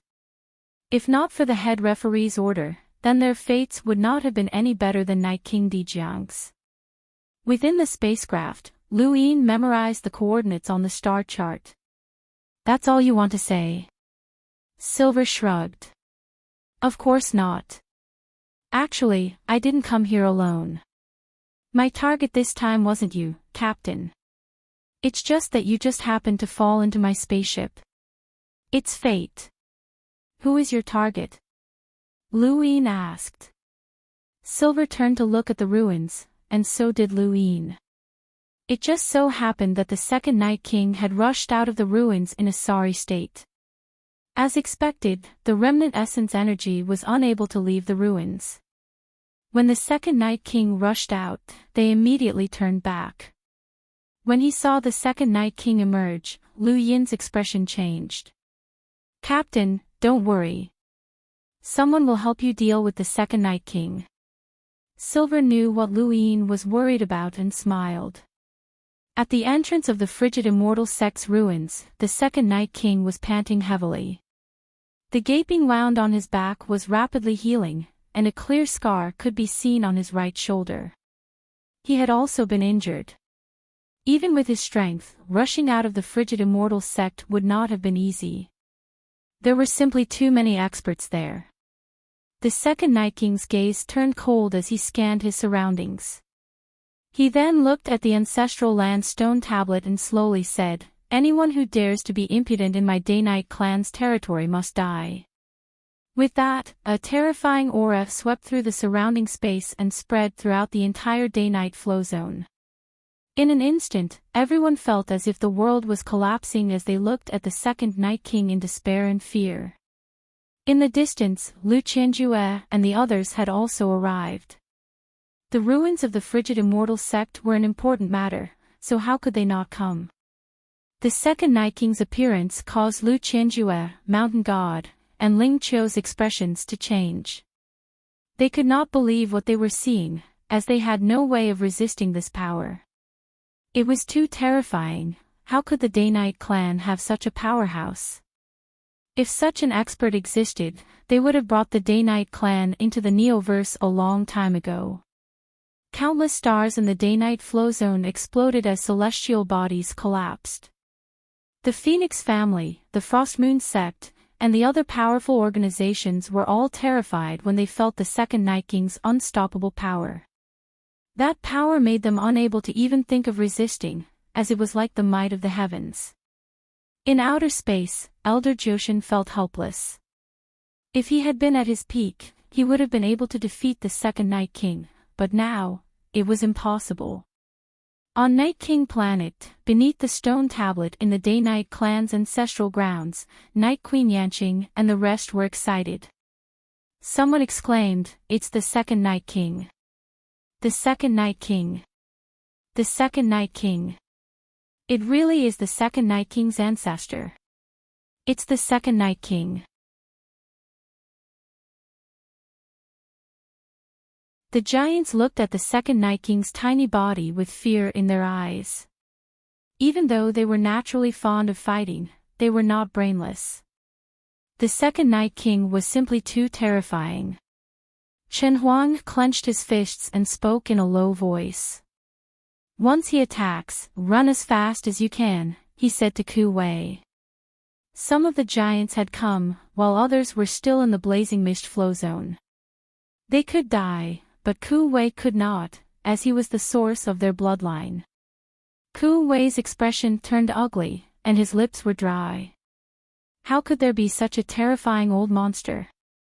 This kind of old fart should be in the Neoverse. The second Night King's appearance was enough to decide everything. Even in the Neoverse, he was definitely a top-tier powerhouse that was second only to a half-martial ancestor. Lu Yin's fingers trembled.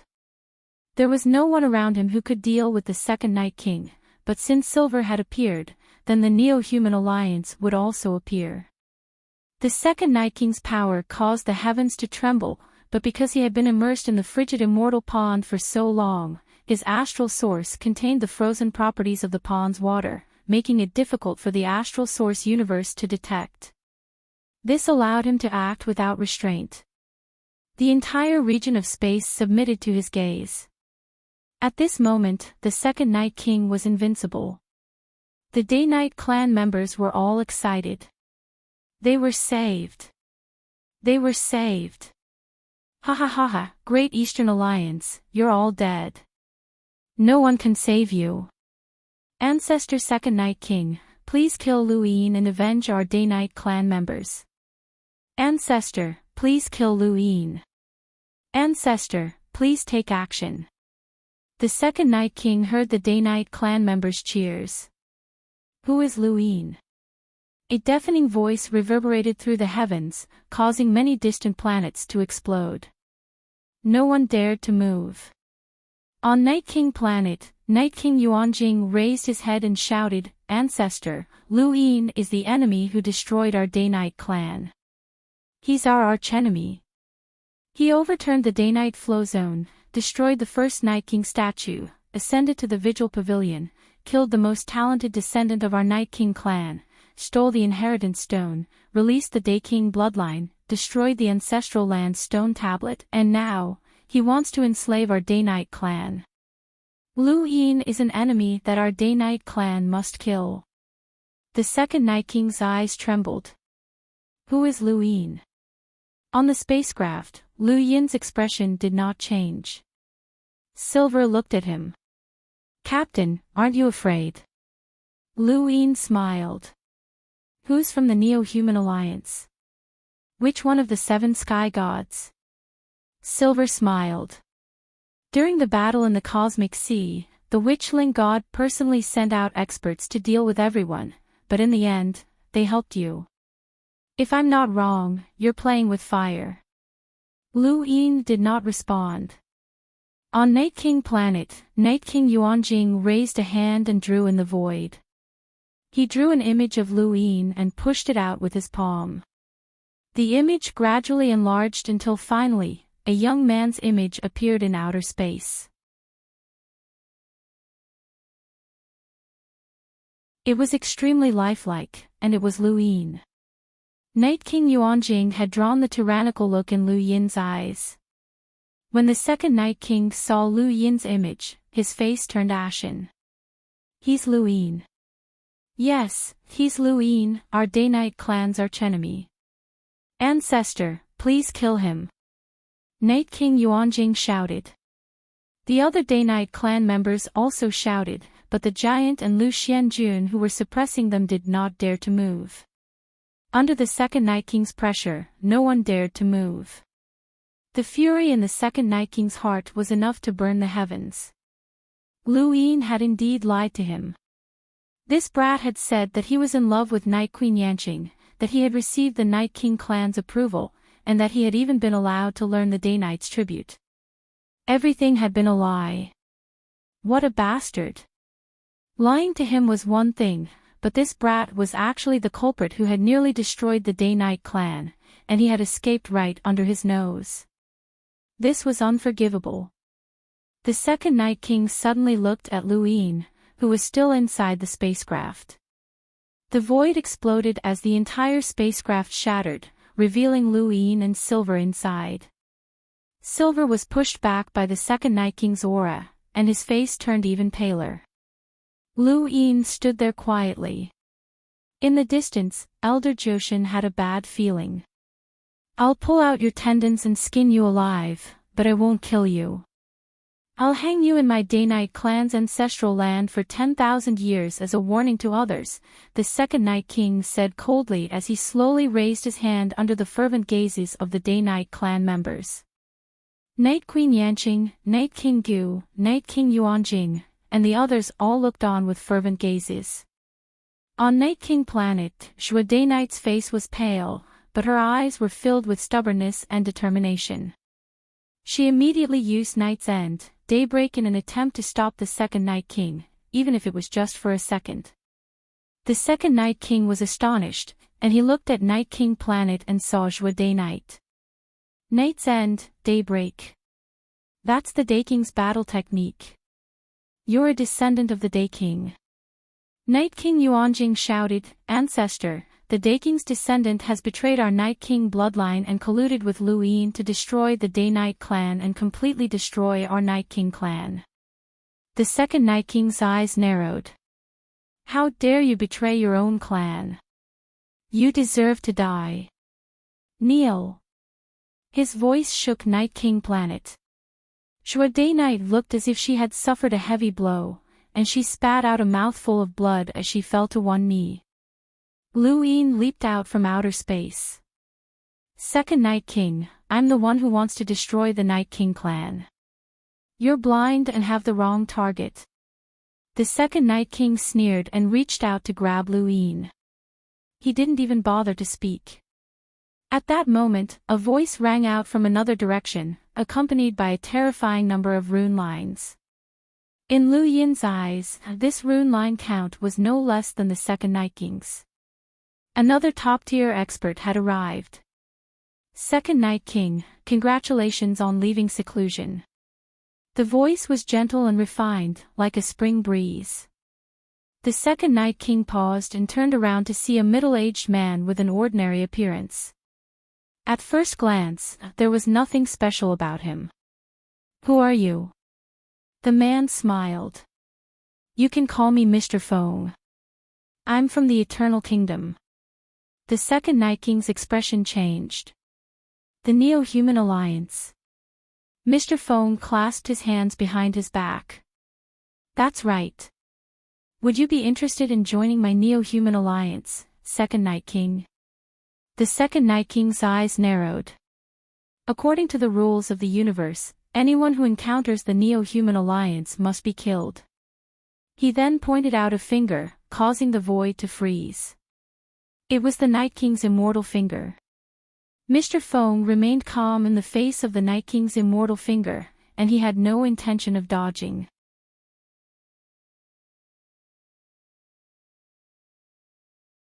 Must be killed. Then, what about the first Night King? The second Night King paused and stared at Mr. Feng. Mr. Feng's lips curled up. "Have you forgotten how the first Night King died? Why was the Day-Night clan forced to stay in the Interverse? When the Day-Night clan was at its peak, the first Night King, second Night King, White King, and third Night King had many experts. Why couldn't they enter the Neoverse? One by one, the experts withered away. The White King died, the first Night King died, and the third Night King went missing. Have you forgotten all of that? Since you know the inside story, do you think the Neoverse will let you go? What's the difference between you and the Neo-Human Alliance?" The second Night King's eyes flickered. The others could not hear the conversation between Mr. Feng and the second Night King, and they could only see the two of them facing each other in outer space. However, Elder Joshin could hear them, and he grew anxious. The second Night King was an enemy, and so was the Neo-Human Alliance. If both sides worked together, no one present would be able to survive unless a half-ancestor appeared. But how could a half-ancestor appear at any time?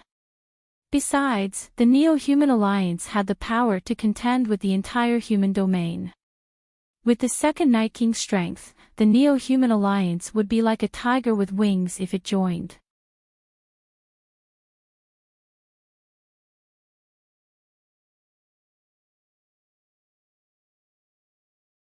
Welcome aboard. Stay tuned and subscribe to Han Li's Wuxia Adventures for more thrilling content. Chapter 1667. You still want to be loyal to the human domain? Haven't you always wanted to rebel against the human domain? Mr. Feng asked slowly. The second Night King frowned. Behind them, Lu Yin suddenly spoke up. How interesting. An idiot trying to trick another idiot. Both Mr. Feng and the second Night King's faces sank when they heard Lu Yin. The second Night King had not expected Lu Yin to be so bold. Kid, you're courting death. Lu Yin disdainfully replied, do you think you're still human after joining those monsters? I've been to the Eternal Kingdom, and everyone there has been hollowed out by those monsters. You'll be the same if you go there. Your strength is not bad, but it's still far from the 7 sky gods. Idiot. How dare you? The second Night King reached out to grab Lu Yin. Mr. Feng's expression turned ugly. He had wanted to kill Lu Yin for a long time, especially after the Sovereign's battle. This kid's innate talent and strength were too monstrous. If possible, Mr. Feng would rather watch the second Night King destroy this kid. But that was not possible. The witchcraft spirit god and even the most mysterious Bai Wuxian had given orders to protect Lu Yin at all costs. Mr. Feng was well aware of the 7 sky gods' methods, and if he allowed the second Night King to kill this kid, Lu Yin would die as well. The second Night King reached out to grab Lu Yin, but he did not want to kill him. Just as she had said, he wanted to skin Lu Yin alive and make him suffer as a warning to others. Just as he was about to grab Lu Yin, Mr. Feng made a move. The second Night King suddenly pulled back and looked at Mr. Feng fearfully. Mr. Feng, what is the meaning of this? Mr. Feng replied, this kid's innate talent is extremely great, and the 7 sky gods have specially chosen him to be transformed into a corpse king. He cannot die. No, he has caused too much damage to the Day-Night clan. He must die. The second Night King shouted. Mr. Feng's expression darkened. I said that he cannot die. Do you want to become the Neo-Human Alliance's enemy? The second Night King sneered. What a joke. Am I not as important as this kid? I can't compare, Master Feng said directly. The second Night King's eyes went wide, and Mr. Feng raised his head. This kid has the power of the Grim Reaper. He must be captured. The second Night King was shocked. What did you say? The power of the Grim Reaper. He suddenly looked at Lu Yin, his eyes filled with disbelief and fanaticism. Lu Yin frowned. There was no suspicion in the second Night King's gaze, but it was as if he had seen a peerless treasure and was trying to obtain it. What did this mean? He believed it. Does he believe in the existence of death? Are you sure you have the power of the Grim Reaper? Why would he believe it? Most people would not believe in the existence of the Grim Reaper. Even the majority of the people in the Hall of Honor did not believe in it. You really have the power of the Grim Reaper? The second Night King was excited. Show it to me. If it really is the Death God's power, then I won't pursue the past. Lu Yin raised a brow. Who do you think you are to use it just because you say so? The second Night King roared, I'll let you use it. As he spoke, a boundless astral source pressed down on Lu Yin. Mr. Feng was also unhappy. He actually wanted to protect that brat. The most despicable thing was that the brat even scolded him. Jingle jingle, the crisp sound of the bell rang once more, causing everyone's hearts to palpitate. Even the second Night King, Mr. Feng, and Elder Jioshan felt the same way. However, this time, no one felt the giant hand crushing the sky. The bell was just a bell. Lu Yin immediately looked at Mr. Lu Yi. How dare he interfere? The chief judge's warrant was in his hands, and only he could make such a sound. However, as far as he could see, Mr. Willow did not move. Mr. Feng and the second Night King both looked into the distance, where darkness covered the starry sky. The starry sky was originally dark, but in front of this darkness, everything was covered. Light, sensation, and nothing else existed. There was only a figure that was even darker than the darkness. Lu Yin looked over and was ecstatic. It was the chief judge's senior brother. Everyone looked into the distance in shock as they watched the black figure slowly approach. It felt like the arrival of the Grim Reaper. There was no heavenly might that could suppress everything, and there was no boundless imposing figure. There was only a figure that was even darker than the darkness. However, at this moment, this figure was imprinted into everyone's minds and planted a seed of fear in them. This was the Interstellar Arbitration's chief judge, a terrifying figure that even Elder Jiu Shin, a powerhouse who was second only to a half-ancestor, was extremely wary of. To say that he was a half-ancestor was an understatement, but to say that he was not was unfathomable. In this region of space, perhaps only the 7 half-ancestors could see the chief judge clearly. Mr. Feng's face grew solemn. In the entire 5th mainland's human domain, aside from the 7 half-ancestors, he was most wary of this chief judge. This was because even he did not know the chief judge's strength. He was confident that he could deal with someone like Elder Jiu Shin, such as Sirius Sex Elder Jiu Shin, Eversky Island Xingwudi, and the various powerhouses of the 7 courts. The 7 sky gods had even warned him to retreat if he encountered the chief judge. The second Night King stared at the black figure that was slowly approaching, and his spiritual force subconsciously touched it before vanishing. This darkness represented the terrifying devouring power of the ultimate abyss, and it felt like it could swallow him whole. Ironically, this darkness came from the Hall of Honor, which represented light. Where there was light, there would be darkness. Everyone believed that the Hall of Honor represented light, while the Neo-Human Alliance represented darkness. However, compared to the chief judge, the Neo-Human Alliance's darkness was not as pure. This was what the second Night King felt right now. As soon as the head judge appeared, everyone became silent. Everyone was watching and waiting. Amidst this silent atmosphere, the black figure came closer and closer until it gradually enveloped the surroundings. The Day-Night clan's ancestral grounds, Night King Planet, and even the ruins of the frigid immortal sect were all enveloped. It was as if all sound had disappeared. So it's the Interstellar Arbitration's chief judge. It's been a long time, Mr. Feng said. His expression was normal, but there was an incomparable sense of caution and dread in the depths of his eyes. There was no light in the darkness, but at this moment, Mr. Feng could feel the chief judge's gaze on him. It made him shiver, and he felt an uncontrollable fear and even despair. How was this possible?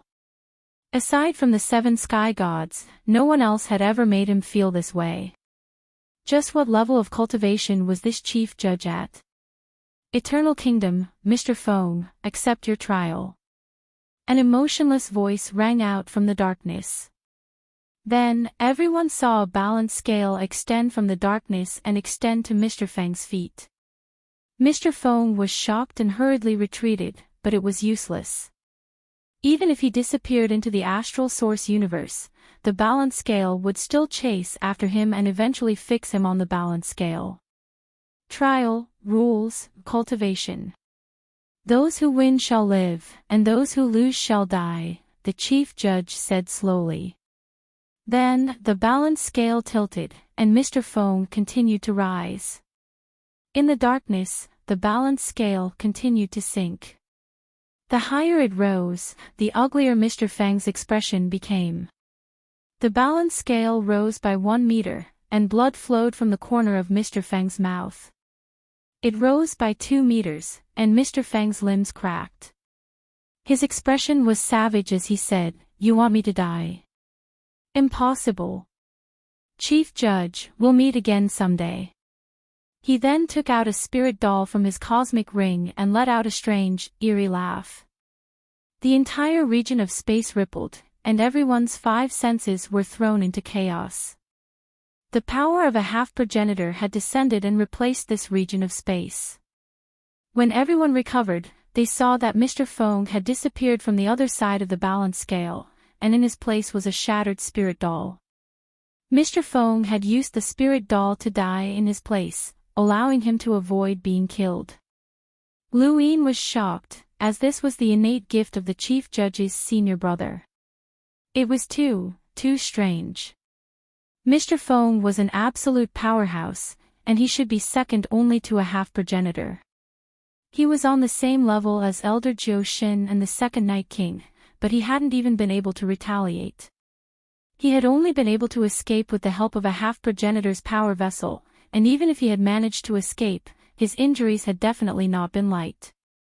From start to finish, the Chief Judge's senior brother hadn't even shown his face. The difference was too great. Even if a half-progenitor had made a move, would there have been such a huge difference? Lu Yin wasn't sure. He suddenly thought of Mr. Mu's standards for accepting a disciple, and he was astonished. Lu Yin knew that he had encountered countless opportunities, but he had barely met Mr. Mu's standards for accepting a disciple. The Chief Judge was also Mr. Mu's disciple, and he had joined the sect even earlier than Lu Yin. The Chief Judge's innate gift might not be any less than Lu Yin's. Lu Yin suddenly felt a chill run down his spine, and he thought about how much of a difference there was between himself and enlighters like Wen Sansi. If the Chief Judge was compared to Mr. Feng, Elder Jiu Xin, and the others who were on the same level as him, then that would be terrifying. Lu Yin couldn't even begin to guess how strong the Chief Judge was. Was he really weaker than the 7 half-progenitors? Mr. Feng's miserable state made the Second Night King's hair stand on end, and he stared at the Chief Judge in disbelief. The First Night King had met this Chief Judge when he was still alive, and he knew that this person was incomparably powerful. However, he had never imagined that he would be this terrifying. The Second Night King had cultivated in the Frigid Immortal Sect's ruins for a long time, and he had even used the Frigid Immortal Pond's water to bridge the gap between him and Elder Jiu Xin.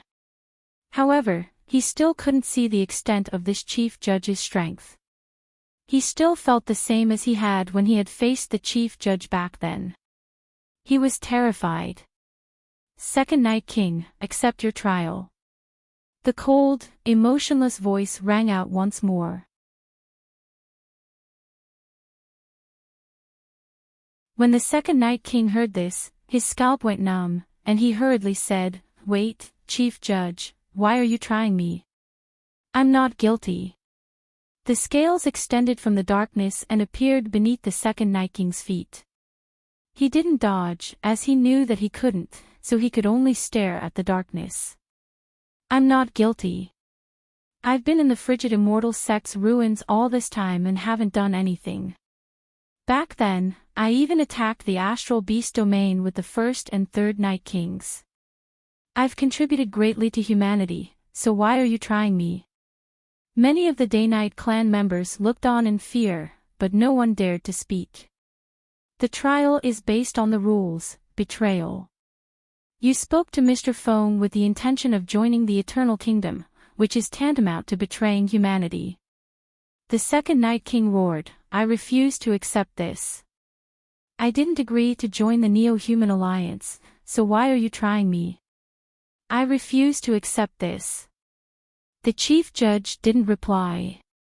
Within the darkness, the scales began to tilt as the Second Night King's head rose. Everyone had just witnessed this scene, and they were still shocked when they saw it again. There was a strange, inviolable beauty to the rules. The Second Night King roared and pointed a finger at the darkness, unleashing the Night King Immortal Finger.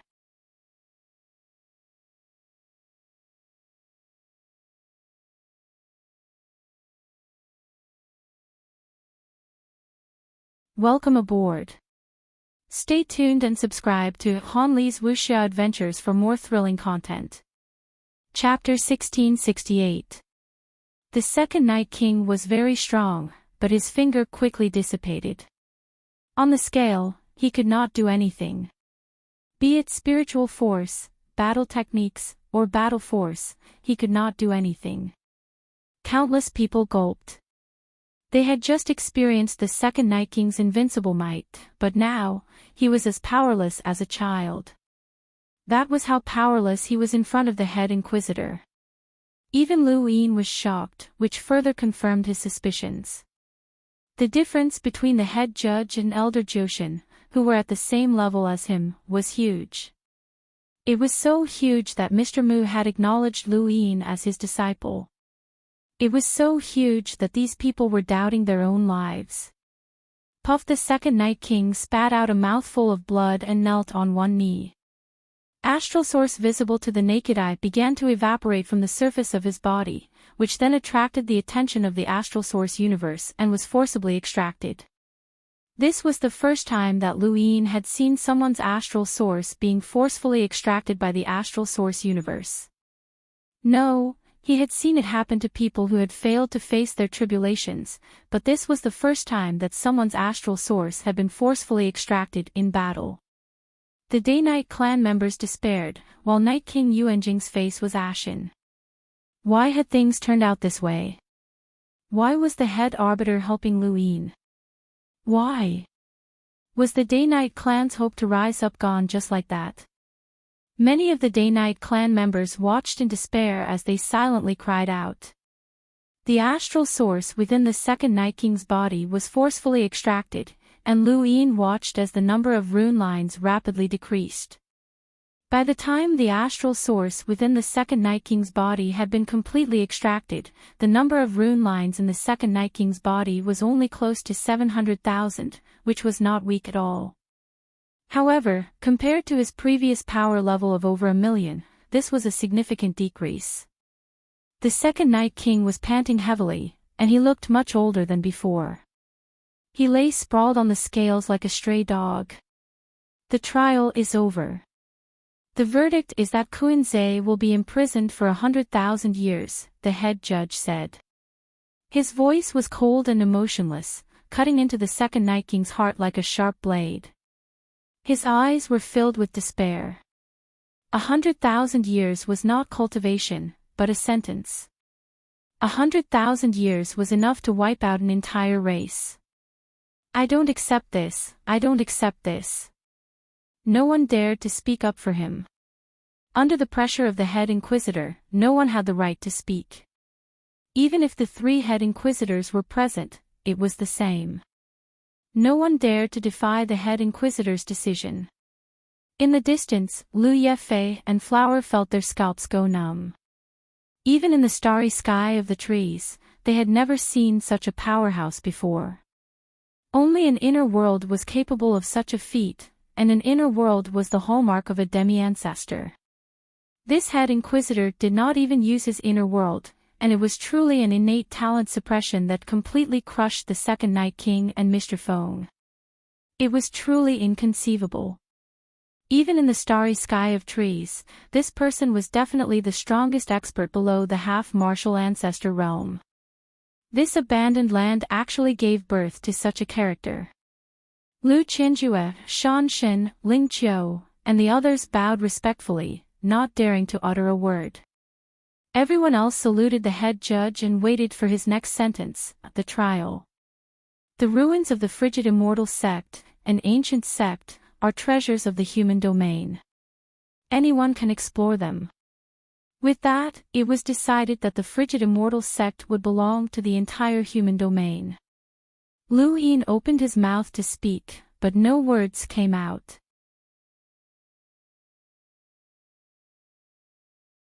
He wanted to retort, as the ruins of the Frigid Immortal Sect belonged to the Day-Night clan, and he was the one who had conquered the Day-Night clan. The ruins of the Frigid Immortal Sect should belong to him, so why should it be given to someone else? However, when he thought back to the scene of the head inquisitor's trial, Lu Yin felt that it would be better if he did not say anything. He could not stand being tipped by the scales. Although Lu Yin was a senior, he was also the head inquisitor. Lu Yin had not forgotten when he had asked the head inquisitor if the trial had been intentional. The head inquisitor had said that if Lu Yin had been successfully modified by the Neo-Human Alliance, then the head inquisitor would not have hesitated to eliminate him. In this senior brother's eyes, the trial was definitely more important than the relationship between fellow disciples. Merely to say that, the head inquisitor disappeared, most likely heading to the ruins of the frigid immortal sect. Not long after the head inquisitor disappeared, the rest of the group entered the ruins of the frigid immortal sect one after another. Now that the ruins of the frigid immortal sect had been restored, and they had obtained the head inquisitor's permission, they naturally wanted to go in and search for opportunities. Now that everyone knew what a remnant of spiritual force was, it would be difficult for anything to go wrong. Lu Yin ordered for all of the Day-Night clan members to be imprisoned and brought to the blazing mist flow zone. The second Night King should have been suppressed in the void by the head inquisitor and would only be taken away when Lu Yin left. What awaited him was a sentence of 100,000 years, which was unbearable. This fellow was unlucky, as he had not even had the chance to show off before being imprisoned. All he had done was exchange a few words with Mr. Feng. He could only blame himself, as he had fully expressed his dissatisfaction with the various powers of the Neoverse, especially the Hall of Honor. It was already good enough that the head inquisitor had not sentenced him to death. "You're lucky that you weren't sentenced," Lu Yin said calmly. He was speaking to Silver. Silver rubbed his chest and stood up. "I'm just a small fry, so how could the head inquisitor notice me?" "Captain, if the head inquisitor finds out about you one day, what do you think will happen to you? Death? Or Kuenzei?" Lu Yin looked at him. "I didn't do anything, and I've never betrayed humanity. Why would I be sentenced?" Silver smiled. "Captain, you should think about how to explain Mr. Feng's actions." He then waved his hand. "Remember to take a look, Captain. The Spectre clan will always support you." With that, he left. Lu Yin's face sank. Mr. Feng had protected him twice in order to obtain the Death God's inheritance, but would the head inquisitor believe him? Lu Yefei found Lu Yin and returned the head inquisitor's token. They did not want to enter the ruins of the frigid immortal sect again, as they had all been injured and needed to recuperate. Lu Yin found Elder Jiu-Shin and thanked him repeatedly for saving his life. Elder Jiu-Shin replied, "Don't thank me. If you want to thank someone, thank the Sirius sect. Remember your oath, you will always be a disciple of the Sirius sect." Lu Yin solemnly replied, "This disciple understands." Elder Jiu-Shin nodded. His injuries had been too severe, and it would be difficult for him to recover without 100 years of recuperation. It was all this brat's fault. The more he looked at Lu Yin, the more annoyed he felt. Lu Yin stared at Elder Jiu-Shin. Although this elder looked young and had saved Lu Yin's life, he was actually quite crafty. Before entering the ruins of the frigid immortal sect, he had used a secret technique to mark a member of the Day-Night clan. Otherwise, he would not have been able to escape with stellar transposition. Lu Yin also entered the ruins of the frigid immortal sect. He had not forgotten the scene of Bai Shui jumping into the frigid immortal pond. That woman was a descendant of the Bai family, so she definitely knew something. Lu Yin entered the ruins of the frigid immortal sect again, but aside from the destruction of the mountains and the remnants of the battle, there were no other differences. Lu Yin's attention was immediately drawn to the head inquisitor, who was standing outside of Execution Mountain. The sky was dark, and it was obvious that he was planning to enter. Lu Yin hurriedly stopped him and transmitted his voice into the darkness, afraid that the head inquisitor would be struck by a progenitor's power. No matter how strong the head inquisitor was, he was just a slightly larger ant compared to a progenitor. Even a half-ancestor was an ant, this was the difference between their levels. As Lu Yin transmitted his voice into the darkness, the sky suddenly cleared up and the darkness disappeared. Everyone looked up and heaved a sigh of relief. The head inquisitor had left. Lu Yin looked at Execution Mountain. He left. He didn't even say goodbye. Wait, could he have entered Execution Mountain? You've been inside. A cold voice came from behind him, startling Lu Yin. He turned around and saw a ball of darkness, but it was not that big. It was just a humanoid figure. Senior, please make some noise before you speak next time. Lu Yin was speechless. He had been truly frightened, as the head inquisitor had not revealed his rune lines at all. It was not difficult for top experts like Elder Jiu Shen and Mr. Feng to conceal their rune lines. You've entered Execution Mountain? The head inquisitor asked. Lu Yin nodded. I've climbed it before. There were shock waves from a battle between progenitors, and I almost died. Fortunately, Elder Jiu Shen saved me. He was also heavily injured, or else he would not have lost to the second Night King. The head inquisitor was always a ball of darkness, and it was impossible to tell where he was facing or where he was looking. Senior, can you not always be a ball of darkness? Lu Yin probed. Call me head inquisitor, the head inquisitor replied. Lu Yin rolled his eyes. Head inquisitor, can you reveal your true appearance? I'm your junior after all. You can't be like this when you see Master, right? Yes, the head inquisitor replied. Lu Yin was shocked. You're like this when you see Master. The head inquisitor moved past Lu Yin and headed into the distance. Did I not answer clearly enough? Lu Yin hurriedly chased after him. Head inquisitor, why are you here? Weren't you in seclusion? I came out. Then why are you here? Do I need to explain to you? Head inquisitor, are you going to explore the ruins of the frigid immortal sect? The head inquisitor suddenly stopped. Sometimes, benefits need to be shared, not monopolized. Lu Yin blinked. I don't want to monopolize it. Where are you going? The head inquisitor asked. The frigid immortal pond. Together. Lu Yin was puzzled.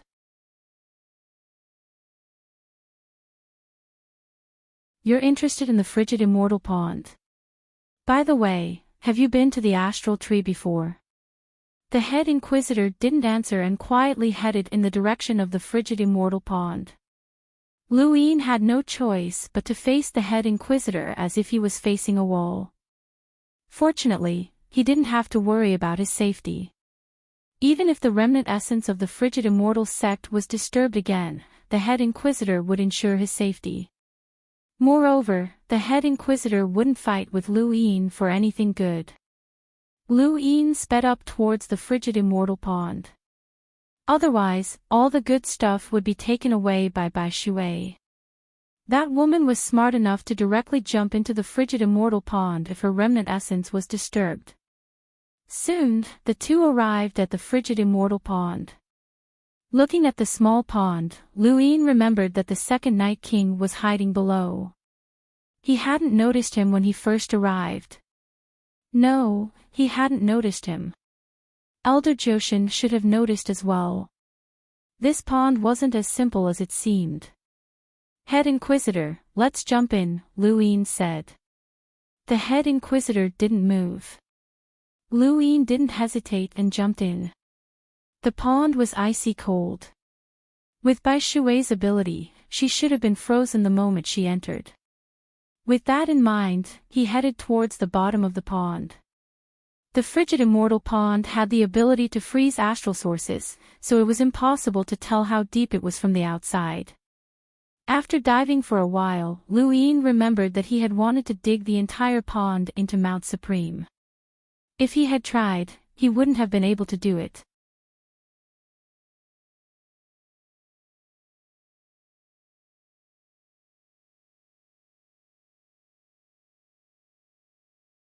Welcome aboard. Stay tuned and subscribe to Hanli's Wuxia Adventures for more thrilling content. Chapter 1669. The further down he went, the colder it became. Lu Yin saw that there was no white water in the pool, so he had to be at the bottom. Not long after, there was a splash as Lu Yin burst out of the frigid immortal pond and landed in an empty space. He almost crashed to the ground, but when he looked up, he saw the pond floating in the void. The bottom of the pond was not water, but rather another world. He looked around, and the first thing that attracted his attention was a broken tree root, and Bai Shui, who was sitting cross-legged beside the tree root, emitting a cold aura all over her body. "The frigid immortal fruit tree," the head judge said as he appeared beside Lu Yin. Lu Yin was surprised. "The frigid immortal fruit tree.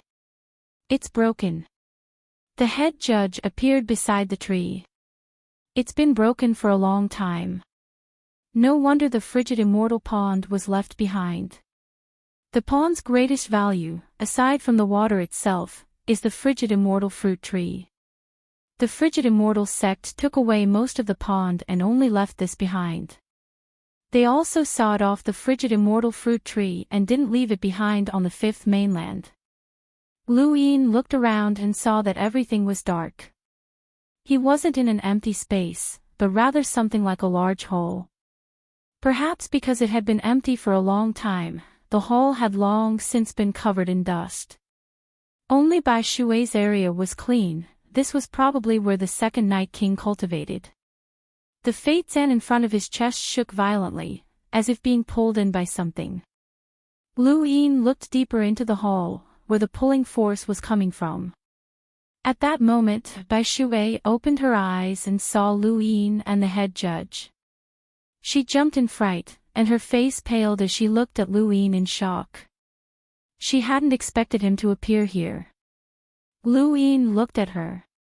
"You're lucky to have survived. As expected of a descendant of the Bai family." Bai Shui stood up, her body still emitting a cold aura. After jumping into the frigid immortal pond, she had used a power vessel to protect herself and her family's inherited technique to safely reach the bottom of the pond. Even so, her cultivation was still too low, and she had been eroded by the cold aura until now. She had thought that she was the only one here, but when she opened her eyes, Lu Yin had arrived. In her memory, she had jumped into the pond, reached the bottom, and did nothing else. Then Lu Yin had appeared. This person was truly inexplicable, she couldn't get rid of him. What was even stranger was that there was a different person beside her. It was no longer the youth, but a black shadow. "Alliance leader Lu, why are you here?" Bai Shui asked. Lu Yin smiled. "And why did you come down?" Bai Shui's eyes flickered as he thought about how to answer. Lu Yin did not make things difficult for her. "This is your Bai family's territory, and there are some things that only your family knows about. I won't make things difficult for you, and you can say whatever you want. However, if I hadn't dealt with the Day-Night clan, you wouldn't have been able to find this place even if you died. Shouldn't you repay me in some way? Back then, I also saved your life." Bai Shui hesitated for a moment, then said, "This is the location of the frigid immortal sect's hidden treasure." The frigid immortal sect's treasure trove. The head judge did not react at all. He was a black shadow. No matter how surprised he was, no one would be able to tell. "Correct. The frigid immortal sect's secret storehouse is at the bottom of the frigid immortal pond. I came here to find what my ancestor left behind for his descendants," said Bai Shui. "It looks like your Bai family's ancestor didn't think things through. If it weren't for me, you wouldn't have been able to obtain the so-called inheritance for your descendants in this lifetime."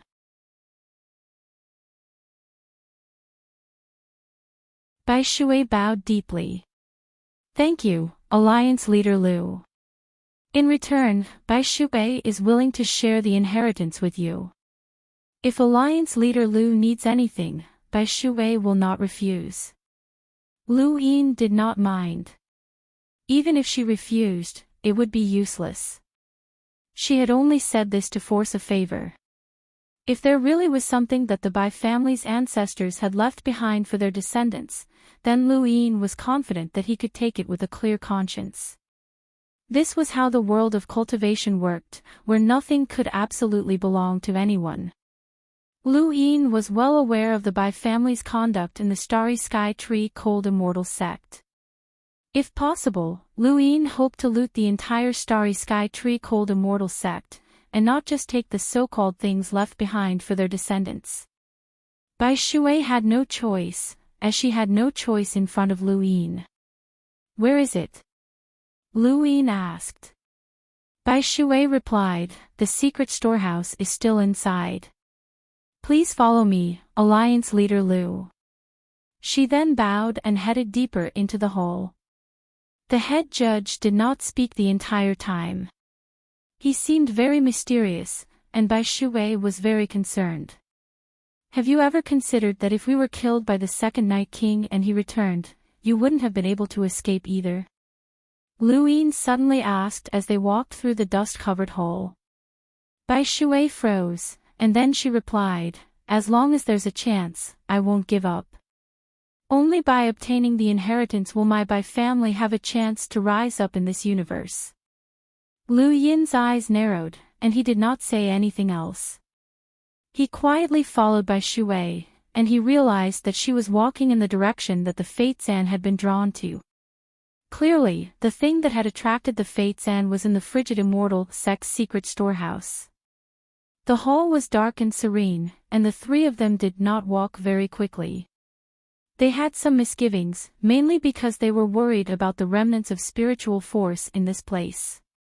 Fortunately, they did not see any spiritual force even after reaching the end of the hall, which allowed Lu Yin to relax. This place was one of the most important places in the Frigid Immortal sect. If there was any spiritual force left, then it would definitely be very terrifying. It would be at least on the same level as the head judge, and it might even be a half-ancestor. "We're here," Bai Shui said excitedly as she looked at the giant bronze door in front of her. This was where the Frigid Immortal sect's secret storehouse was located. Lu Yin saw that the bronze door was 1,000 meters tall, and there were all sorts of carvings on it. He did not care about these things, but what surprised him was that he saw 9 grains of Fate Zan embedded on the door. There was a very strong pulling force in front of his chest, which should have come from these 9 grains of Fate Zan. Why had the Fate Zan been embedded on the door by the Frigid Immortal sect? No, this method of embedding did not seem to have been there from the beginning. It seemed more like it had been added later. The head judge slowly approached the door and quietly observed it. Bai Shui asked Lu Yin in a low voice, "Who is this?" Lu Yin calmly replied, "The head judge of the Interstellar Court."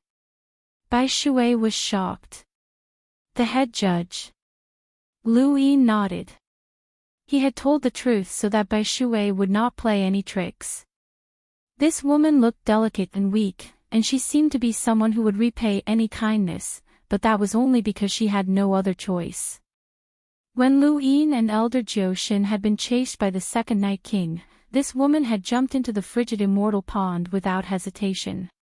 She had clearly been confident, and she had even said that even if the second Night King found out, she would still obtain the ancestors' inheritance. Lu Yin felt that this was even more nonsense. The ancestor was already dead, so what use was there for the ancestor's inheritance? It would only benefit the second Night King. She definitely had a way to deal with the second Night King, who might return. This secret lay behind the bronze door. Bai Shui looked at the black figure in shock. The head judge of the Interstellar Court was a title that had resounded for far too long. It was as if this person had existed since the beginning of history, until now. She would never have dreamed that Lu Yin would be with the head judge. "Let me ask you, does the Frigid Immortal sect have a habit of collecting Fate Zan?" Lu Yin suddenly asked, looking at the 9 grains of Fate Zan above the door. Bai Shui shook her head. I don't know. There are very few records left behind by the ancestors, and there are no records of Fate San. Lu Yin walked past Bai Shui and arrived before the bronze door. He placed a hand on it, and it felt as cold as the water of the frigid immortal pond. However, it also had a trace of warmth and an indescribable hardness. He reached out and used his star energy to wrap around the 9 grains of Fate San and try to remove them. To his surprise, he found that it was very easy. The grains were easily removed and placed in his hand. However, the pulling force in front of his chest did not disappear. There was still something behind the door that was attracting the Fate San within his body. "You're collecting Fate San?" the head judge asked in a cold voice that caused Bai Shui to tremble. Lu Yin replied, "It's just a coincidence. I didn't go out of my way to collect it." The head judge fell silent. Lu Yin put away the Fate San and tried to push the door, but it did not budge. "How do I open this door? The things inside couldn't have been taken away by the second Night King, right?" Bai Shui stepped forward. "That shouldn't be the case. Only the Bai family's bloodline can open this door. The second Night King can't open it." She then cut her finger, causing a drop of blood to float up and slowly approach the door before fusing into it. Suddenly, the entire door lit up, and traces of red blood flowed through it like veins. Bai Shui was excited, and she walked up to the door and raised her hand to push it open. Lu Yin stared at Bai Shui, ready to follow her in at any moment. However, the moment Bai Shui's hand touched the bronze door, he disappeared. Lu Yin was stunned and immediately tried to push the door, but it did not budge. He was still in his original spot, and the glowing door gradually returned to its original state. He blinked, realizing that he had been tricked. He hurriedly turned to look at the head judge, but the head judge didn't move. Using one's bloodline to guard a secret location is a common tactic used by ancient sections. "We can't enter," he said indifferently. "No wonder she's not afraid of the second Night King coming back. The second Night King can't open this door. This woman already knows that we've been played," Lu Yin said with an ugly expression. The head judge calmly replied, "We haven't been played. Let's wait for a while."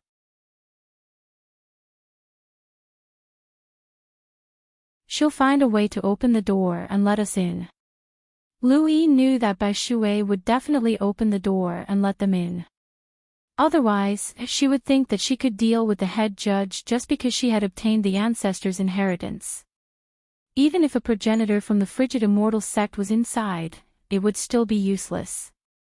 However, she would have already obtained what she wanted by then.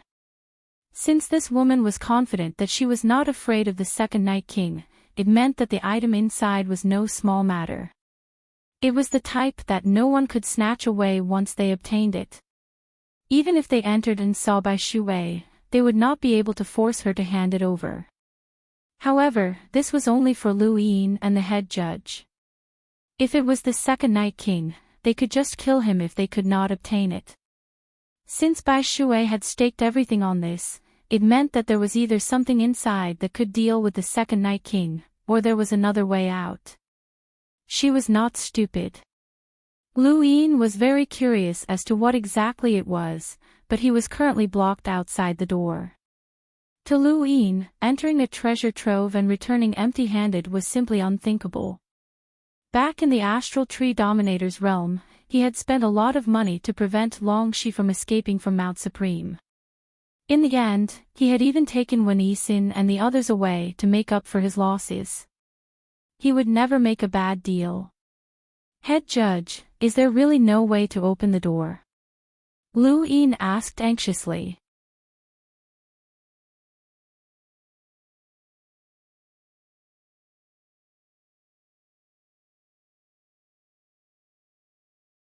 Welcome aboard.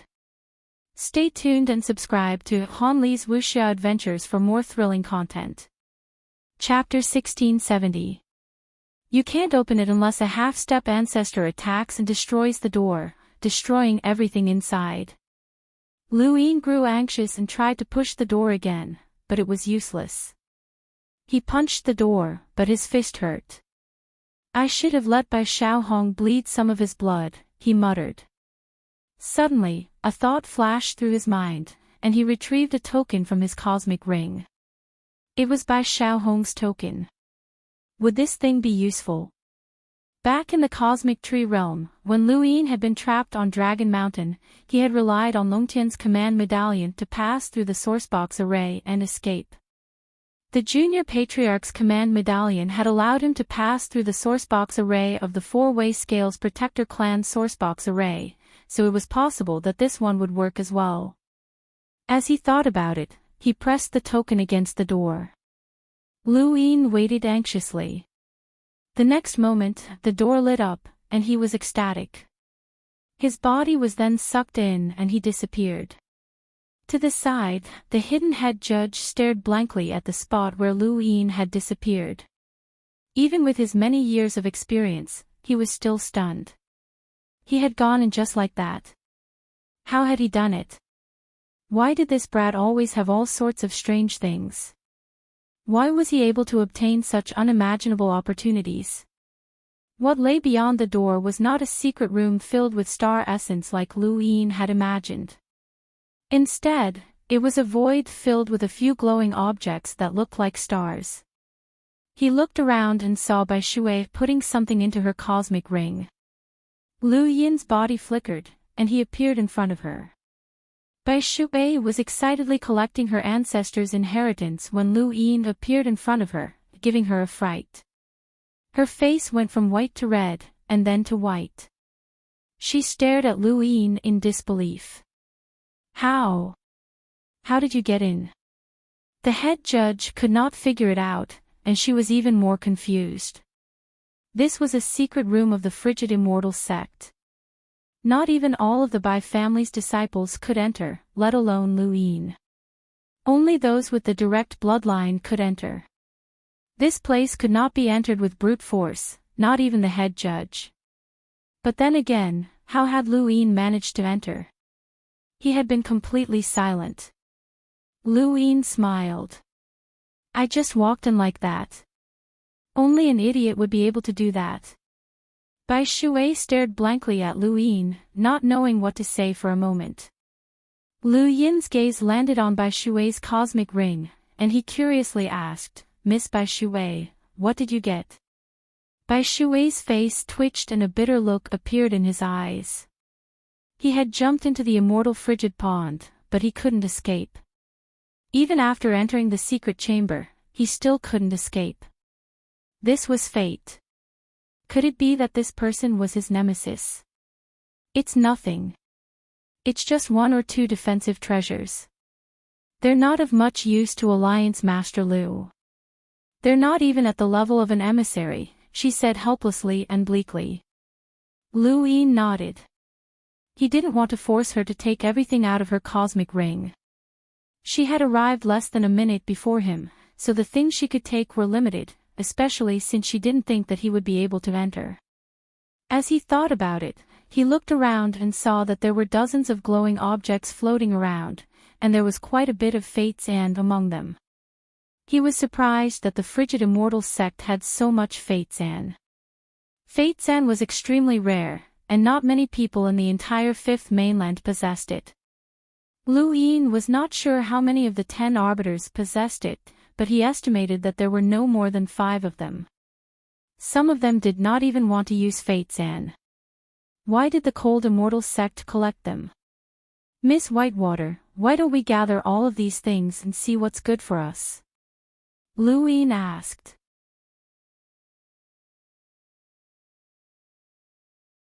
He didn't wait for Whitewater's agreement before waving his hand, causing his star energy to spread out and draw the dozens of glowing objects over. Whitewater looked on helplessly, as she had no other choice. Soon after, the glowing objects approached, and Lu Yin unceremoniously collected all of them. There were 14 grains in total. Miss Whitewater, you probably don't need fate sand, right? I won't be polite, Lu Yin said with a smile. Whitewater fell silent. What could she say? This power vessel isn't bad. It should be used to trap people, and it's probably quite powerful. Miss Whitewater, you won't need it with your current strength, so I'll take it, ha. This is also a power vessel. Not bad, not bad. Miss Whitewater, who do you think this is suitable for? Me? Then I'm sorry. Right, Miss Whitewater, I have something good here. Your daughter Bai Xiaodai is about to embark on the path of cultivation, right? I'll give this six-fold formcast model to her. Whitewater took the formcast model and her breathing quickened. Formcast models were a cultivation method unique to the Fifth Mainland, and they were extremely precious. You're giving this to me. Lu Yin waved his hand. I'll give it to Xiaodai. I like that child very much. Whitewater looked at Lu Yin with a complicated expression. Was it worth it to exchange a power vessel from the frigid immortal sex treasury for a six-fold formcast model? She couldn't say for sure, but anything left behind by her ancestors was definitely not bad. The power vessel she had just seen was enough to deal with an ordinary emissary, and the rest should be similar as well. However, she couldn't take back anything that had fallen into Lu Yin's hands. A six-fold formcast model was very suitable for Xiaodai. Thank you, Alliance Master Lu. Lu Yin was satisfied. How many people in the Fifth Mainland had a six-fold formcast model? To Whitewater, it was more useful than a power vessel, and he would do his best to not let her suffer any losses. What is this? Lu Yin asked as he looked at the jade in his hand. Whitewater was confused. Can I take a look? Lu Yin handed it over. Whitewater looked at it and hesitated. Lu Yin pursed his lips. He knew that she was worried, but he couldn't hide it from her. What is it? Whitewater lowered her voice. The Wind God Battle Technique. Lu Yin's eyes lit up. The frigid immortal sex Wind God Battle Technique. Whitewater nodded and handed the jade to Lu Yin. The Wind God Battle Technique was one of the frigid immortal sex inherited battle techniques, and it was comparable to the Wang family's four ultimates. It was an extremely powerful battle technique, and Lu Yin hadn't expected that the frigid immortal sect would leave it here. The Wind God Battle Technique was very tempting to anyone. Any cultivator who learned it would experience a metamorphosis in their strength, and they would instantly become an absolute expert. However, Lu Yin didn't need it, as he had plenty of battle techniques.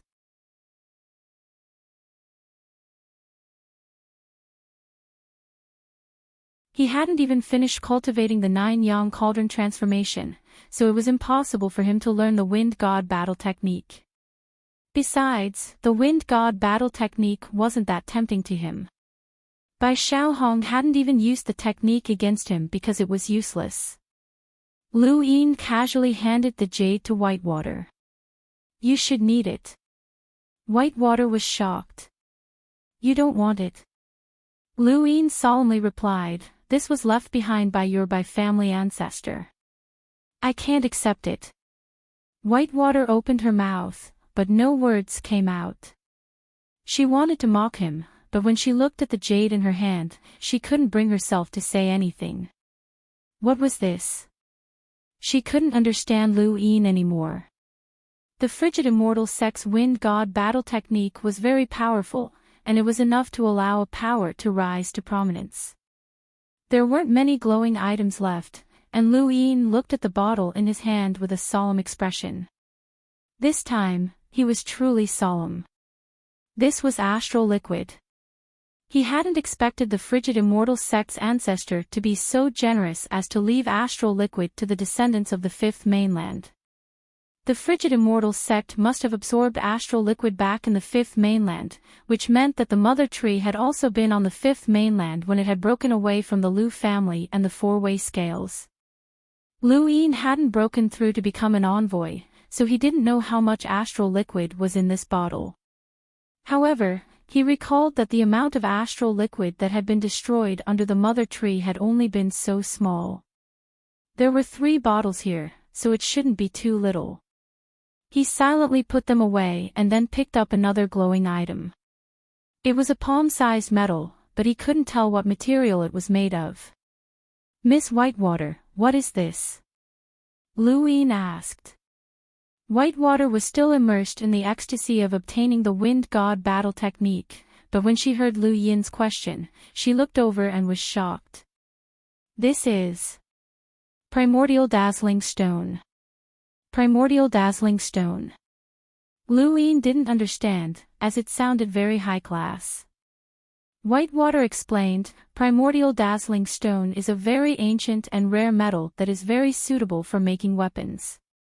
This was left behind by the ancestor for the descendants to make weapons suitable for themselves.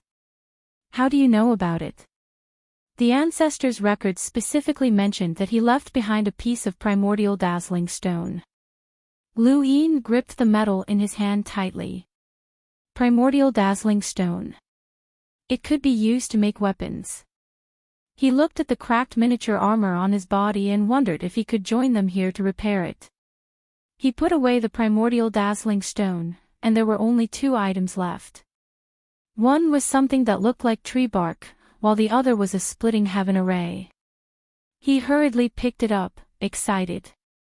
It was indeed a splitting heaven array, and it was exactly the same as the one he had obtained from Bai Xiaohong. There was actually one here as well, and Lu Yin wondered how powerful it was. He looked at Whitewater in admiration. The frigid immortal sect really treats its descendants well. He sighed from the bottom of his heart. If Whitewater had obtained all of these items, she would have risen to prominence, and her cultivation speed would have surpassed the 10 arbiters. Even if she broke through to become an envoy, she would have been able to rely on the astral liquid to quickly advance. The value of the items here was limitless.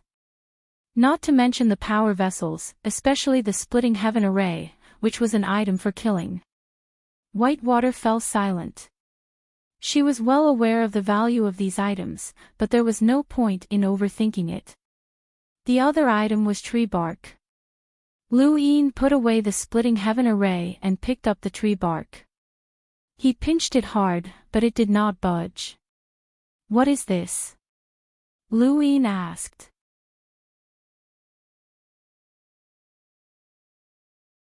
Whitewater shook her head. "I don't know. The ancestor didn't record it." Lu Yin was suspicious. Whitewater hurriedly said, "Alliance Master Lu, I really don't know. There's no need to hide it. In any case, Alliance Master Lu will take it away sooner or later." Lu Yin felt a little embarrassed, and he coughed. After thinking about it, he took out 5 natural treasures that could help one avoid danger from their cosmic ring and gave them to Whitewater. He also took out some improved healing pills and a few ultra-flash bombs. Whitewater accepted them, puzzled. "Don't underestimate these things. They can save lives and even help with cultivation," Lu Yin said. "If he used them well, they could indeed save lives." The ultra-flash bombs had even caused Bai Xiaohong and Long Tian to suffer. Regardless of whether Whitewater was satisfied or not, she could only accept them. This was equivalent to an equivalent exchange. "Take Xiao Dai to the Blazing Mist Flow Zone. If anything happens, report to the Great Eastern Alliance." "I'll definitely help if I can," Lu Yin promised. Whitewater bowed deeply. "Thank you, Alliance Master Lu." In the cultivation world, the strong preyed on the weak. If it had been anyone else, they would have already killed her and taken the items in her cosmic ring. How could they possibly agree to an exchange? She was very clear on this, as she had wandered the universe for so many years and had seen all sorts of darkness. In comparison, Lu Yin had treated her rather well.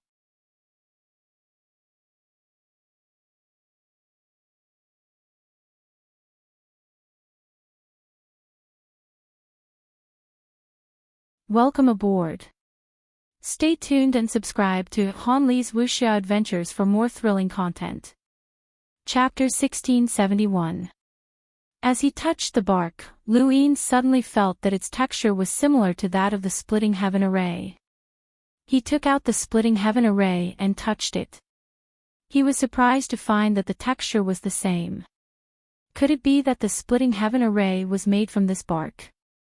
The splitting heaven array could contain the splitting heaven battle technique and release it perfectly. It also complemented the sourcebox array. The sourcebox array was important, but it might not be the most important.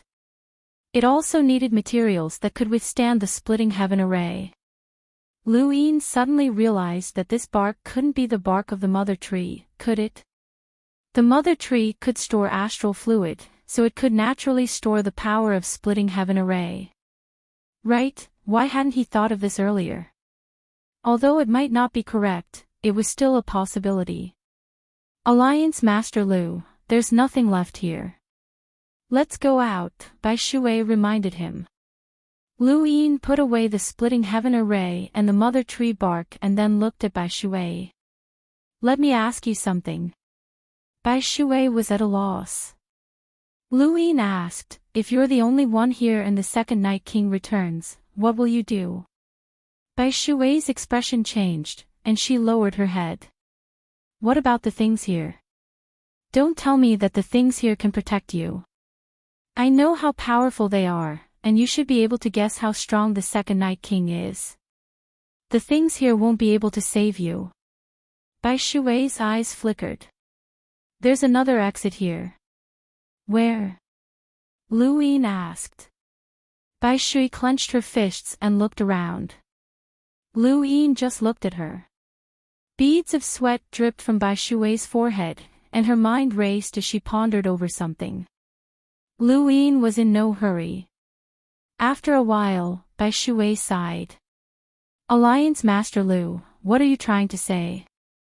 I've already said what I wanted to say. Don't tell me that you're willing to die to obtain the ancestors' inheritance. If the second Night King is outside, then everything here will belong to him. What makes you think that you can take these things out?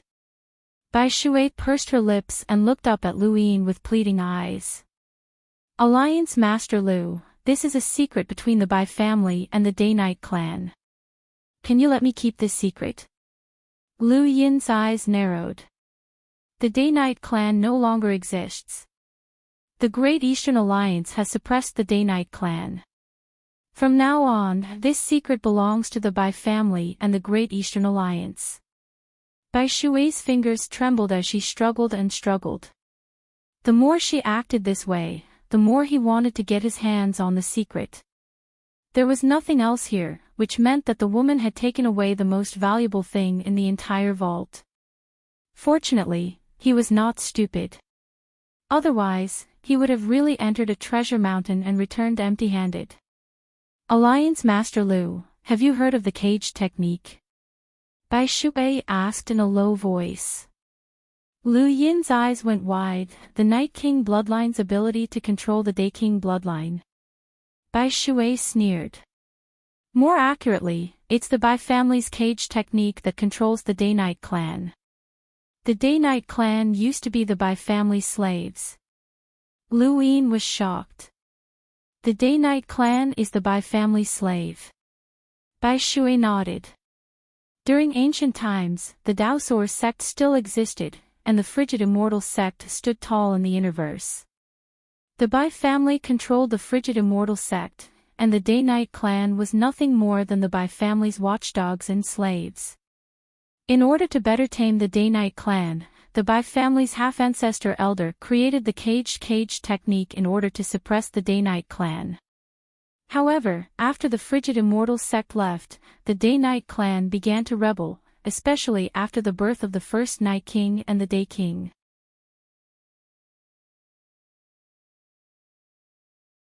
They slaughtered all of the elders left behind by the Bai family on the Fifth Mainland, and only a few managed to escape. The cage technique was lost after that. The first Night King's innate talent was extraordinary, and he modified the foundation of the Bai family's cage technique to become the Night King bloodline's cage technique that controls the Day King bloodline. This is the cage technique. She then took out a jade stone. Lu Yin had never thought that there would be such a secret. The cage technique had been created by a half-ancestor specifically to enslave the Day-Night clan, but it had been used by the Night King bloodline to enslave the Day King bloodline. He took the jade stone and asked, "Is this what you took when you came in?" Bai Shui nodded. "The Day-Night clan killed my ancestors, so I want to learn the cage technique to take revenge." Lu Yin looked at her. "If you learn the cage technique, you'll be able to control the second Night King." Bai Shui answered, "The cage technique originates from the bloodline, and it cannot be defied." The first Night King modified the cage technique to make it easier for them to control the Day King bloodline, but in reality, the cage technique still exists in their bodies. According to the records of our ancestors, when the Day-Night clan was enslaved, even a child from the Bai family could control the life and death of an enlighter. I'm confident that I can control the second Night King. Lu Yin sucked in a breath of cold air. This was too domineering. Even a child could control the life and death of an enlighter. It was no wonder why the Day-Night clan had resisted. Anyone would have done the same. No one wanted to be enslaved, and they could only blame the Bai family's remaining members for being too useless. They had all been killed by the first Night King. Otherwise, the Day-Night flow zone would still be called the Frigid Immortal Flow Zone, and the Day-Night clan would never have been able to rise to prominence. Lu Yin looked at the jade stone in his hand with a burning gaze. "If I learn the cage technique, does that mean that I can control the Day-Night clan?" Bai Shui hesitated for a moment, but then she nodded. "That's right. Anyone who learns the cage technique can control the Day-Night clan. Furthermore, the cage technique isn't difficult to learn, and even those who are innately gifted can learn it, even if they've just started cultivating." This was the reason why she had mentioned that even a child could control the life and death of an enlighter from the Day-Night clan. If even a child could learn it, then Lu Yin would naturally be able to do so as well. At this moment, Lu Yin's heart ached. If he had known about this earlier, then he would never have allowed Night King Di Jiang to die, nor would he have allowed the second Night King to be thrown into Earth's swamp.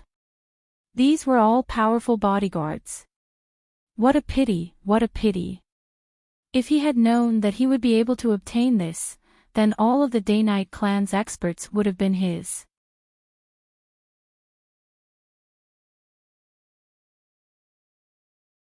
The Great Eastern Alliance's strength would have soared, and it would have been able to quickly dominate the universe. Lu Yin's expression turned ugly. How could he not have known about this earlier?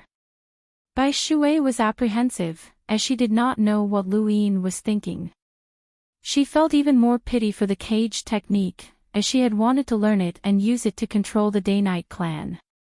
However, just as Lu Yin had said, the Day-Night clan had already been suppressed by the Great Eastern Alliance, so it would be useless for her to control them. That would be equivalent to making an enemy out of the Great Eastern Alliance, and it would be tantamount to courting death. Lu Yin sighed and put the jade stone away. There was nothing he could do about it, as this was the truth, and he could not change it. "Let's go out," Lu Yin said. Bai Shui nodded. One needed to be a direct descendant of the Bai family to enter the secret vault, but leaving was very simple. They just had to go straight to the bronze door and pass through it. Lu Yin stepped out of the secret vault and was met with the head referee's shadow. He almost collided with him. Bai Shui walked out from the side and bowed deeply when she saw the head referee. The head referee did not ask what Lu Yin had obtained from the vault. Instead, he asked, "Descendant of the Bai family, what sealed underground?" Lu Yin looked at Bai Shui curiously. "There's a seal underground." Bai Shui was confused. "Seal? What seal?" The head referee's voice was cold. "You don't know." Bai Shui shook her head and bowed again. I ask for the head referee's judgment. This little girl does not know what seal it is. The head referee headed in another direction. Lu-Yin and Whitewater looked at each other and then followed closely behind. Not long after, the two of them clearly felt an oppressive aura, but they did not know where it was coming from. Lu-Yin also tried to search for rune lines, but he could not find anything. The head referee suddenly stopped, and Lu-Yin and Bai Shui stepped forward to look into the distance. Dust drifted across the ground, and then the ground split apart to reveal a symbol, a tree root. Lu-Yin's eyes narrowed, and he blurted out, the symbol of progenitor Hui. That's right. It's progenitor Hui's symbol. Bai Shui's jaw dropped. Progenitor Hui was a legend to her. Legend had it that there had been invincible existences like progenitor Qin, progenitor Hui, and progenitor Qin in the universe. However, those had only been recorded in history, and no one had ever seen them. Even as a descendant of the Bai family, her knowledge was similar to that of the cultivators in this universe. Progenitor was a distant word that she had never even imagined. However, at this moment, she had actually seen the symbol of progenitor Hui. Lu-Yin stared at the symbol with a solemn expression. Head referee, you're saying that there's a seal underground. Did progenitor Hui seal it? If progenitor Hui was the one who placed the symbol, then he must have sealed it. Lu-Yin thought of the royal frost continent. The entire continent was a giant seal, and no one knew what was sealed there. The one who had sealed it was also progenitor Hui. It seemed that progenitor Hui had sealed more than one or two things, and he had even left behind a seal in the frigid immortal sect. What exactly had he sealed? If the frigid immortal sect had an ancestor, why would they allow progenitor Hui to place a seal here? Had the frigid immortal sect set this seal when it was still in the fifth mainland? Or had it been set after the frigid immortal sect left? Head referee, do you know what's sealed here? Lu-Yin asked. The head referee did not answer. Lu-Yin recalled that he had asked Bai Shui about the seal, and it seemed that she did not know anything about it either. No matter how strong the head referee was, Lu-Yin did not believe that he would be able to see through progenitor Hui's seal.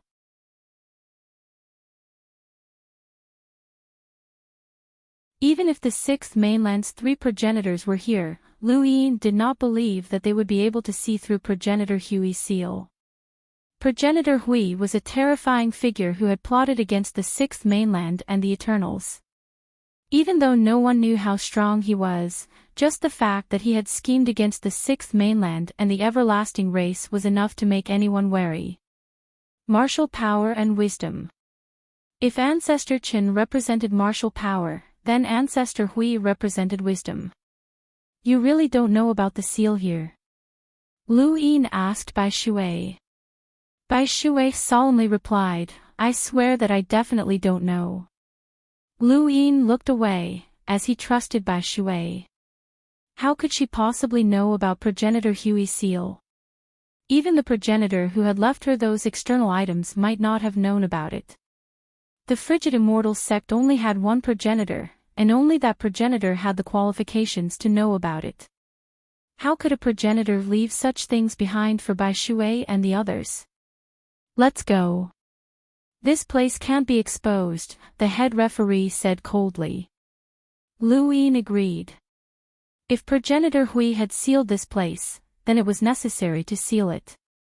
This place could not be exposed, and the everlasting race could not discover it. It didn't take long for the three of them to reach the bottom of the frigid immortal pond. Lu-Yin tossed the water over and smiled at the head judge. Senior brother, I brought you something good from the hidden trove. He then took out a bottle of Star Source elixir.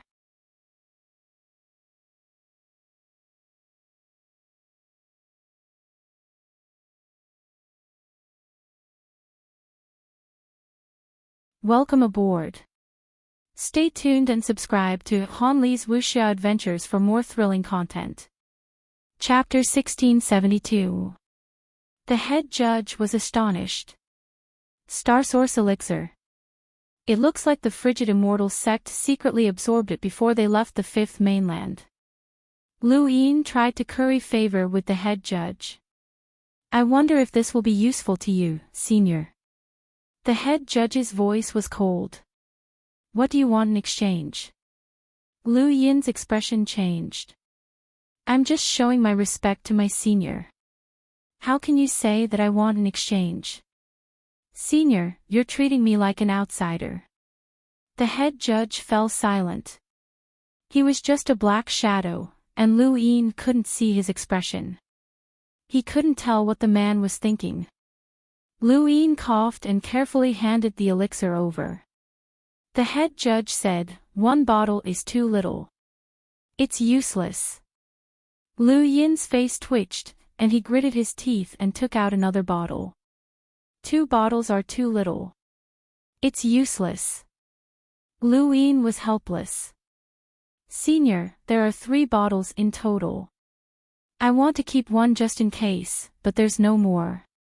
The frigid immortal sect can't leave too much for their descendants. The black shadow swallowed the bottle. Let's go. It then disappeared into the frigid immortal pond. Lu Yin hurriedly chased after it, but the head judge had actually left. This wasn't good, as he hadn't even said anything yet. If he allowed the head judge to leave, then he would suffer a huge loss. The value of Starsource elixir was too high, and he had lost 2 bottles. He leapt out of the frigid immortal pond and looked around. There was only Bai Shui sitting cross-legged on the ground, expelling the cold energy. The head judge was nowhere to be seen. Lu Yin's heart sank. He couldn't have really left, right? His gaze was resolute. Even if the head judge had left, he would chase after him to the Neoverse. As he thought about it, Lu Yin looked at the majestic buildings in the distance and wondered if he should go take a look. The remaining spiritual force is gone, the head judge said. Lu Yin suddenly turned around and was startled. The remaining spiritual force is gone. The head judge indifferently replied, "It's gone." How is that possible? Lu Yin's domain spread out and quickly swept across the land and mountains. Sure enough, the remaining spiritual force was gone. He saw Mingguang's blank expression in the valley and saw a few cultivators searching around Xiaoyu Peak. He also saw Wen Sansi and the others, but he couldn't find any spiritual force. Could it be related to what they had just experienced? But they didn't seem to have done anything just now.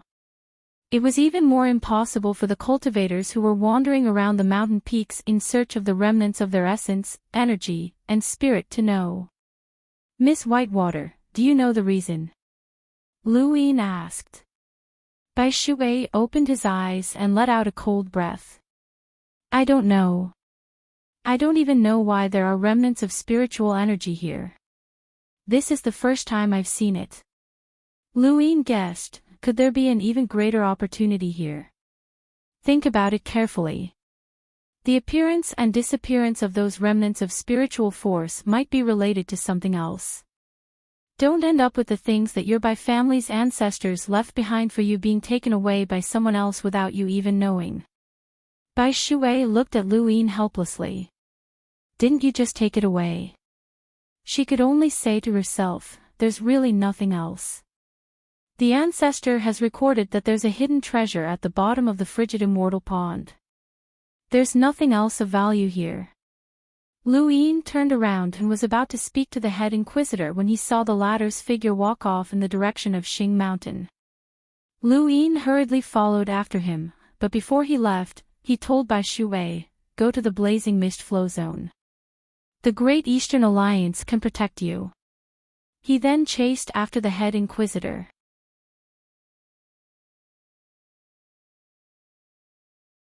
Lu Yin actually wanted to dig up the frigid immortal pond, but he was afraid that something unexpected would happen.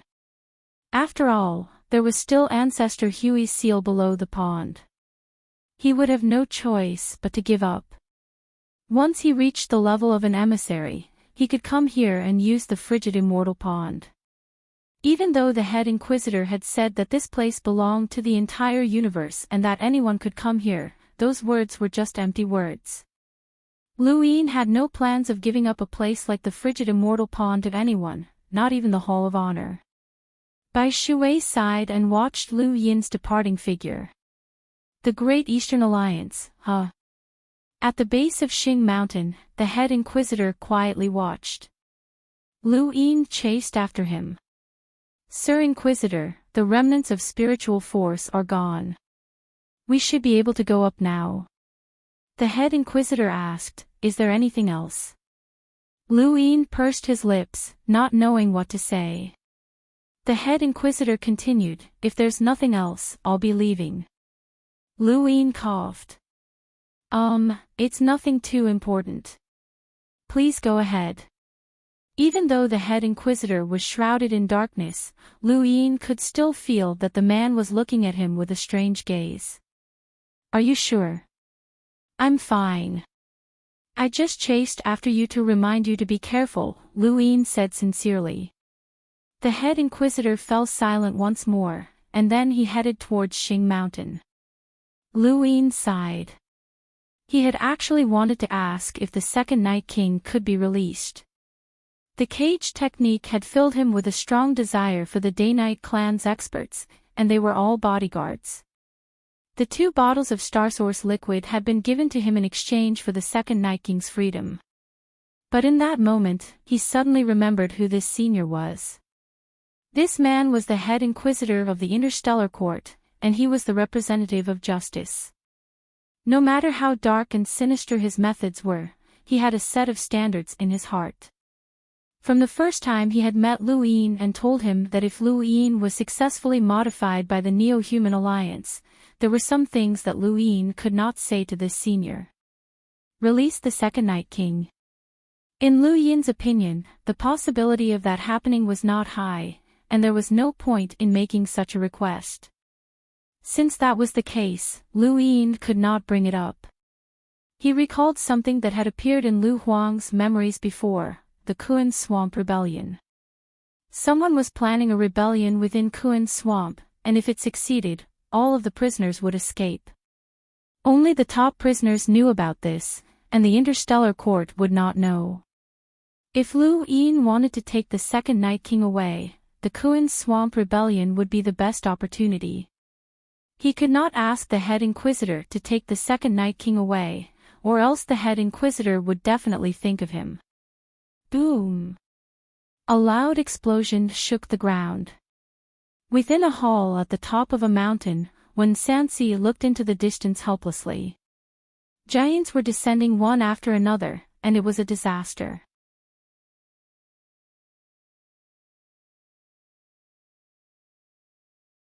These giants were all 7,000 meters tall, and even from a distance, they were as tall as mountains. They walked on the ground, crushing mountains and rivers beneath their feet. They were all humanoid beasts. The Great Eastern Alliance's strength has undergone a transformation due to the addition of these giants. Even if these giants don't cultivate any battle skills or techniques, they can still awaken battle force. Invisible Light stood not too far away from Wen Sanxi with her eyes closed as she gazed into the distance. Wen Sanxi frowned. The giant's bloodline and Lu Xianjun are the Great Eastern Alliance's sharp blades that can conquer the universe. When the sixth mainland invaded our fifth mainland, it caused the innerverse and outerverse to be separated, which helped Lu Yin achieve his goal.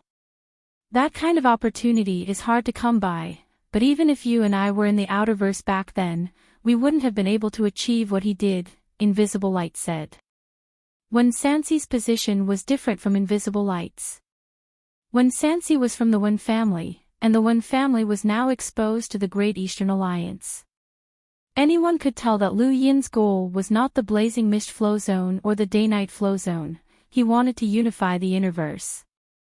However, the Wen family could not do anything about it.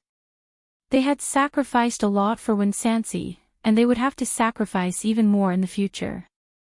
Ha ha ha, Brother Wei is here. Everyone, clear the area for Brother Wei. He wants to hold a meeting in the frozen immortal sect's main hall, Ku Wei shouted arrogantly from Chen Jian's shoulder.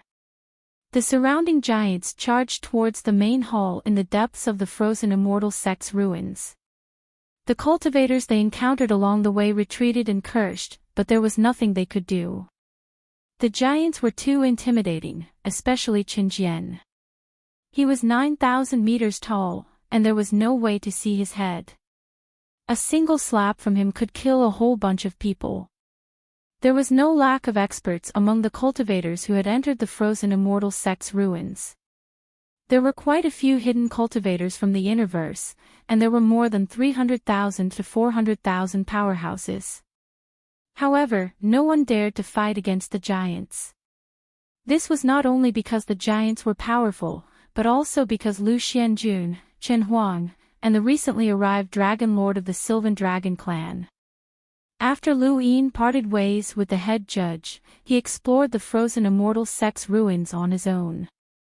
He left a few days later and ordered the giants and Lu Xianjun to enter in batches. He also transferred the Dragon Lord from the Blazing Mist flow zone. From now on, the Dragon Lord would be his guardian in the day-night flow zone. At this moment, he was meeting with Lu Qianjue, the mountain god, Ling Qiu, and Wen Zizai. The frozen immortal sect's ruins had appeared, and these old fellows had all come. However, none of them had entered and had only allowed the younger disciples to explore. Only after the remnants of the spiritual force had disappeared did they enter. After exploring the ruins for a while, they found nothing, which was when they found Lu Yin. Alliance leader Lu, you've entered the ruins twice, so you should know a lot about the frozen immortal sect's ruins, the mountain god said in a dull voice. His outer appearance was that of 1,000,000 mountains, and he was very large. Now that he had met Lu Yin, he had shrunk to the size of a few dozen meters. Lu Yin looked up. I don't. Alliance leader Lu, let's not beat around the bush. The disappearance of the spiritual force must have something to do with you. The head judge said that the frozen immortal sect's ruins belong to the entire fifth mainland, and the remnants of the spiritual force are enough to inspire many people. But you made them disappear. Isn't that a little too much? Ling Qiu asked with an ugly expression.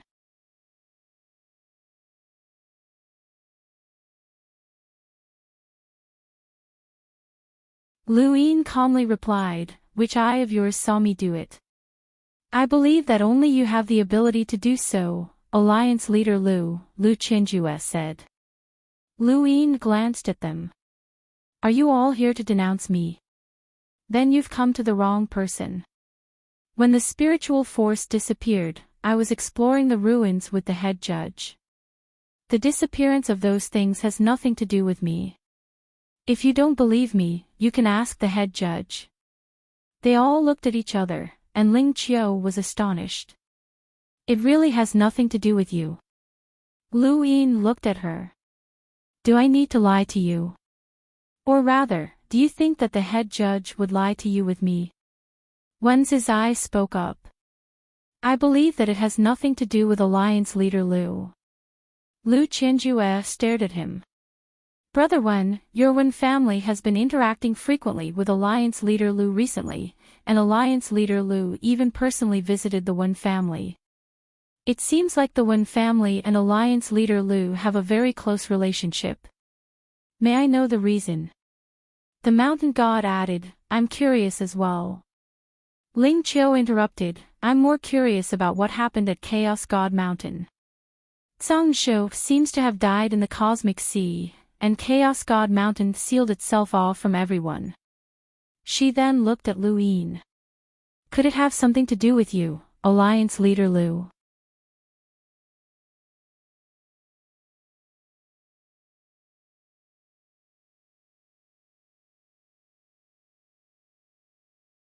Welcome aboard. Stay tuned and subscribe to Han Li's Wuxia Adventures for more thrilling content. Chapter 1673. Lu Yin's expression did not change, and he calmly looked at them. The biggest difference between the young and the old is impatience. If you want to chat and drink tea, please feel free to do so. I won't keep you company. Alliance Master Lu, now that you've obtained the Blazing Mist Flow Zone and the Day-Night Flow Zone, who do you plan on attacking next? The mountain god asked directly. Lu Yin stared at the mountain god. Guess. The mountain god was furious and wanted to attack, but the flying willow flower's existence made everyone apprehensive. Chen Huang and Dragon Master were not to be trifled with either. Lu Yin's side had about as many envoys as they did. The Blazing Mist Flow Zone still had Emperor Luo, and the Outerverse also had people from the Sea King's Dome. Lu Yin's background was even more frightening. Seniors, if there's nothing else, then I'll take my leave. Lu Yin immediately left, as he did not have the time to waste on these people. He needed to cultivate the cage technique and control the Day-Night clan as soon as possible. After Lu Yin left, Lu Qinjue stared at Wen Zizai. What is your Wen family doing? Wen Zizai's face was calm. I don't quite understand what Brother Lu is saying. Lu Qinjue coldly asked, is it related to Wen Zizai? Wen Zizai and Lu Qinjue exchanged glances. If Lu Yin grasps the 14th sword that your sword sect yearns for, what will you do? Lu Qinjue was stunned. Wen Zizai shook his head and left. It was not that he could not see the big picture. On the contrary, he could see very clearly that with the current situation, no one in the Innerverse could stop Lu Yin. If that was the case, then what was the point of having the Wen family? Unless the Neoverse intervened. The most important thing for the Wen family was Wen Zizai, as they had the complete inheritance of the literary prison. As long as they obtained the complete inheritance, the Wen family would rise to prominence sooner or later. They might even move to the Neoverse instead of the Innerverse. Wen Zizai did not believe that Lu Yin could make a move against the behemoths of the Neoverse. The mountain god looked at Ling Qiu. What about your Lingling clan? Why aren't you doing anything? Ling Qiu snorted. There's no need to explain. She then left.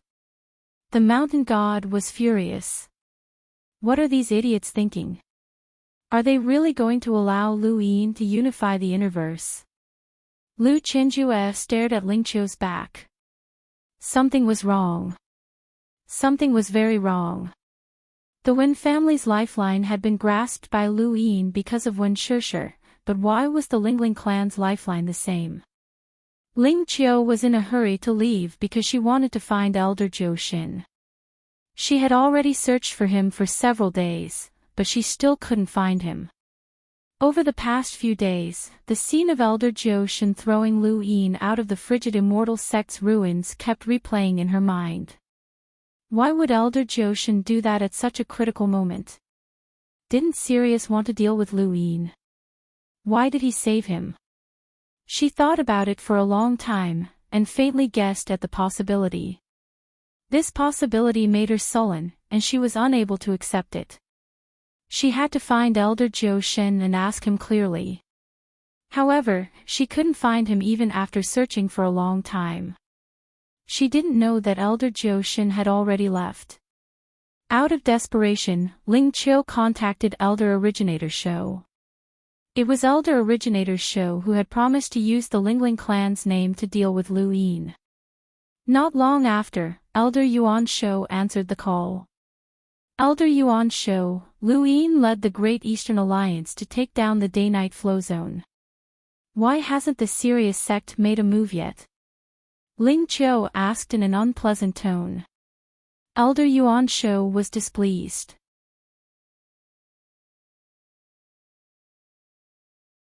Does the Sirius sect need to report to you? Ling Qiu coldly replied, when the frigid immortal sect's ruins appeared, I saw Elder Zhou Xin save Lu Yin. Elder Yuan Shou was stunned. He knew that the frigid immortal sect's ruins had appeared, and that the various great powers of the Neoverse were discussing with Leon's Armada about sending their disciples to explore the Innerverse with the help of Leon's Armada.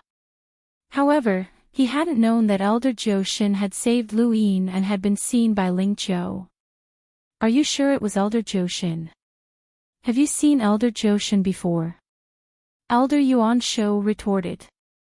Ling Qiu solemnly replied, when I broke through to become an emissary, I went to the Neoverse and visited the Sirius sect. I saw Elder Joshin once. You're mistaken. Elder Joshin stayed in the sect the entire time and didn't go anywhere. Elder Yuan Shou immediately denied it. Ling Qiu was stunned and frowned. Elder Joshin didn't come out. No, I don't know who you saw. Tell me after you figure it out. Elder Yuan Shou then ended the call. Ling Qiu looked at her gadget and fell into deep thought. Could it be that it wasn't Elder Joshin? That was impossible. She had met Elder Joshin once in the Sirius sect, so it had to be Elder Joshin. Ling Qiu wasn't stupid, and no matter how much Elder Yuan Shou denied it, she was already preparing herself for the worst. If Lu Yin really could get the Sirius sect to cooperate with him, then this matter would blow up. During the battle in the Cosmic Sea, Lu Yin had already exposed his network of connections in the Neoverse. It was unlikely that the Neoverse would send a powerhouse to stop him. Her mind raced as she tried to think of a solution. Elsewhere, Lu Yin had begun to cultivate the caged realm. Whitewater had said that it wasn't difficult to cultivate the caged realm, and he had asked Lu Xianjun to lock up all of the Day-Night clan members so that he could start cultivating not too far away from them. The caged realm technique was recorded in a jade stone, and it was similar to a battle technique that was recorded in the opposite direction when pushed to the extreme. Lu Yin sat cross-legged on the ground. In the distance, Night Queen Yanqing and the rest of the Day-Night clan members were being pressed to the ground. They had begged the second Night King to kill Lu Yin, which had infuriated Lu Xianjun and the giant. They had not been courteous to the Day-Night clan members, and they had dealt heavy blows to them. Night King Yuanjing was the most miserable, as all of his limbs had been crippled. He lay on the ground with blood flowing down his back, but the pain had already numbed him. Only those from the Night King bloodline were being tortured, while the rest of the Day-Night clan members were simply being held captive. They were pitiful people like the Day King bloodline, but they weren't as miserable as the Day King bloodline. Shua Day-Night watched them from nearby. The Night King bloodline had finally experienced the despair that they had once felt. It was a pity that Night King Jinwu had died, otherwise, it would have been perfect. You must be happy.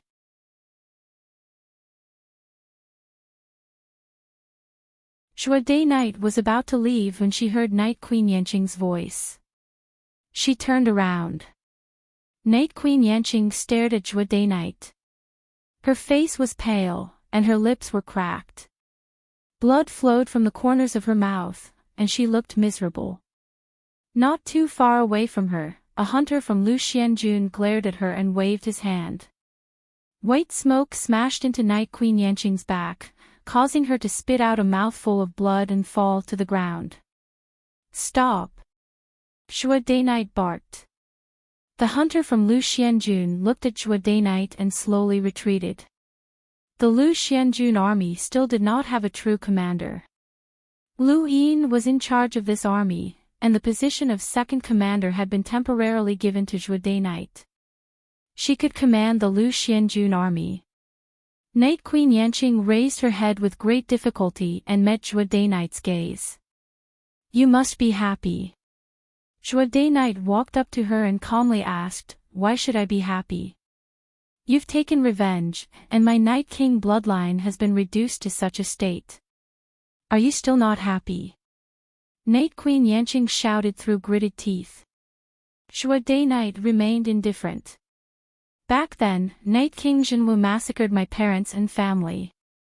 Were you happy? Night Queen Yanqing was stunned, and she stared blankly at Shua Day-Night. Shua Day-Night looked back at her. The person I wanted to take revenge on was Night King Jinwu. It's a pity that he died, and I didn't kill him. As for the rest of you, it has nothing to do with me. The one who massacred and suppressed you was Lu Yin, not me. Night Queen Yanqing closed her eyes as sorrow and helplessness invaded her heart. She did not know what to do, and there was nothing she could do. The dignified Night King bloodline that dominated the inner verse had actually been reduced to such a state. She should have killed Lu Yin at all costs back in the Astral Combat Academy.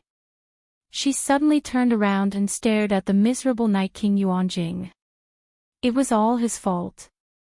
That idiot had listened to Lu Yin and caused the entire Night King clan to be reduced to such a state. Shua Day Night left. Everyone from the Night King bloodline quietly waited for their fate to come. Deep within the ruins of the frigid immortal sect, there was a cluster of buildings. Even though so much time had passed that some of the buildings would crumble at the slightest touch, there were still some places that were perfectly preserved, such as the conference hall. At this moment, many cultivators had gathered in the conference hall, and Ku Wei was seated at the head of the table. Ku Wei's legs were propped up on the table, and he had an undaunted expression on his face. There was a faint smile on his face, and no matter how one looked at it, it was as if he deserved a beating. Below him were Wen Sansi, Invisible Light, the Tear Lady, Ling Gong, and the others. There was also a large group of unfamiliar cultivators, including 2 Enlighters whose power levels exceeded 300,000. All of them quietly looked at Ku Wei. Have you thought it through? Speak. Ling Gong shouted, startling Ku Wei. Ku Wei rolled his eyes. Woman, no wonder Master said that you have a fiery temper. Wait a moment, let Brother Wei think about it.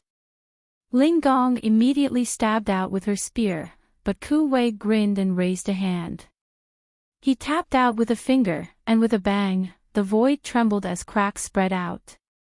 Wen Sansi hurriedly used literary prison to seal the shockwaves from their battle. Don't be rash. You're not trying to destroy this place, are you? Ling Gong snorted and retracted her spear.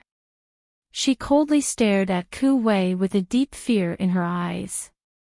She had seen this person before, and he had always followed behind Lu Yin like a lackey. She had never expected him to have the strength to rival them. How had he done it? Not only Ling Gong, but Wen Sansi, Invisible Light, and the others were also shocked.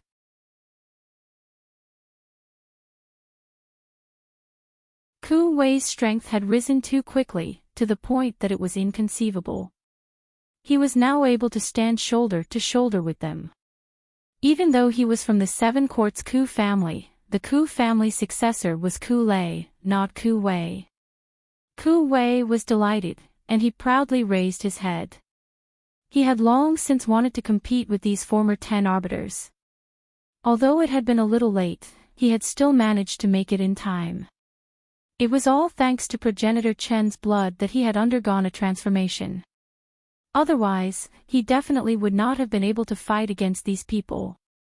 Brother Ku, you heard the head judge's words. The frigid immortal sect's ruins belong to everyone and cannot be monopolized. You sent a giant to guard the pool and prevent others from approaching, which isn't very good, Wen Sansi said politely. At this point, everyone in the Wen family was very courteous to the Great Eastern Alliance. Ku Wei sneered. The frigid immortal sect's ruins cannot be monopolized, and we didn't monopolize them either. Didn't you guys come in? As for the pool, everyone stared at Ku Wei. Ku Wei grinned. That's for my future master's wife to bathe in. What are you guys doing there? Bullshit. An Enlighter cultivator subconsciously cursed. Ku Wei's eyes widened as he raised his hand and lightly flicked his finger. With his current giant strength, even a light flick of his finger was extremely powerful. That cultivator was directly sent flying, and no one cared about his fate. You're tuning in to the Journey of the Soul YouTube channel. Don't forget to subscribe and join us on this journey to catch the most captivating stories.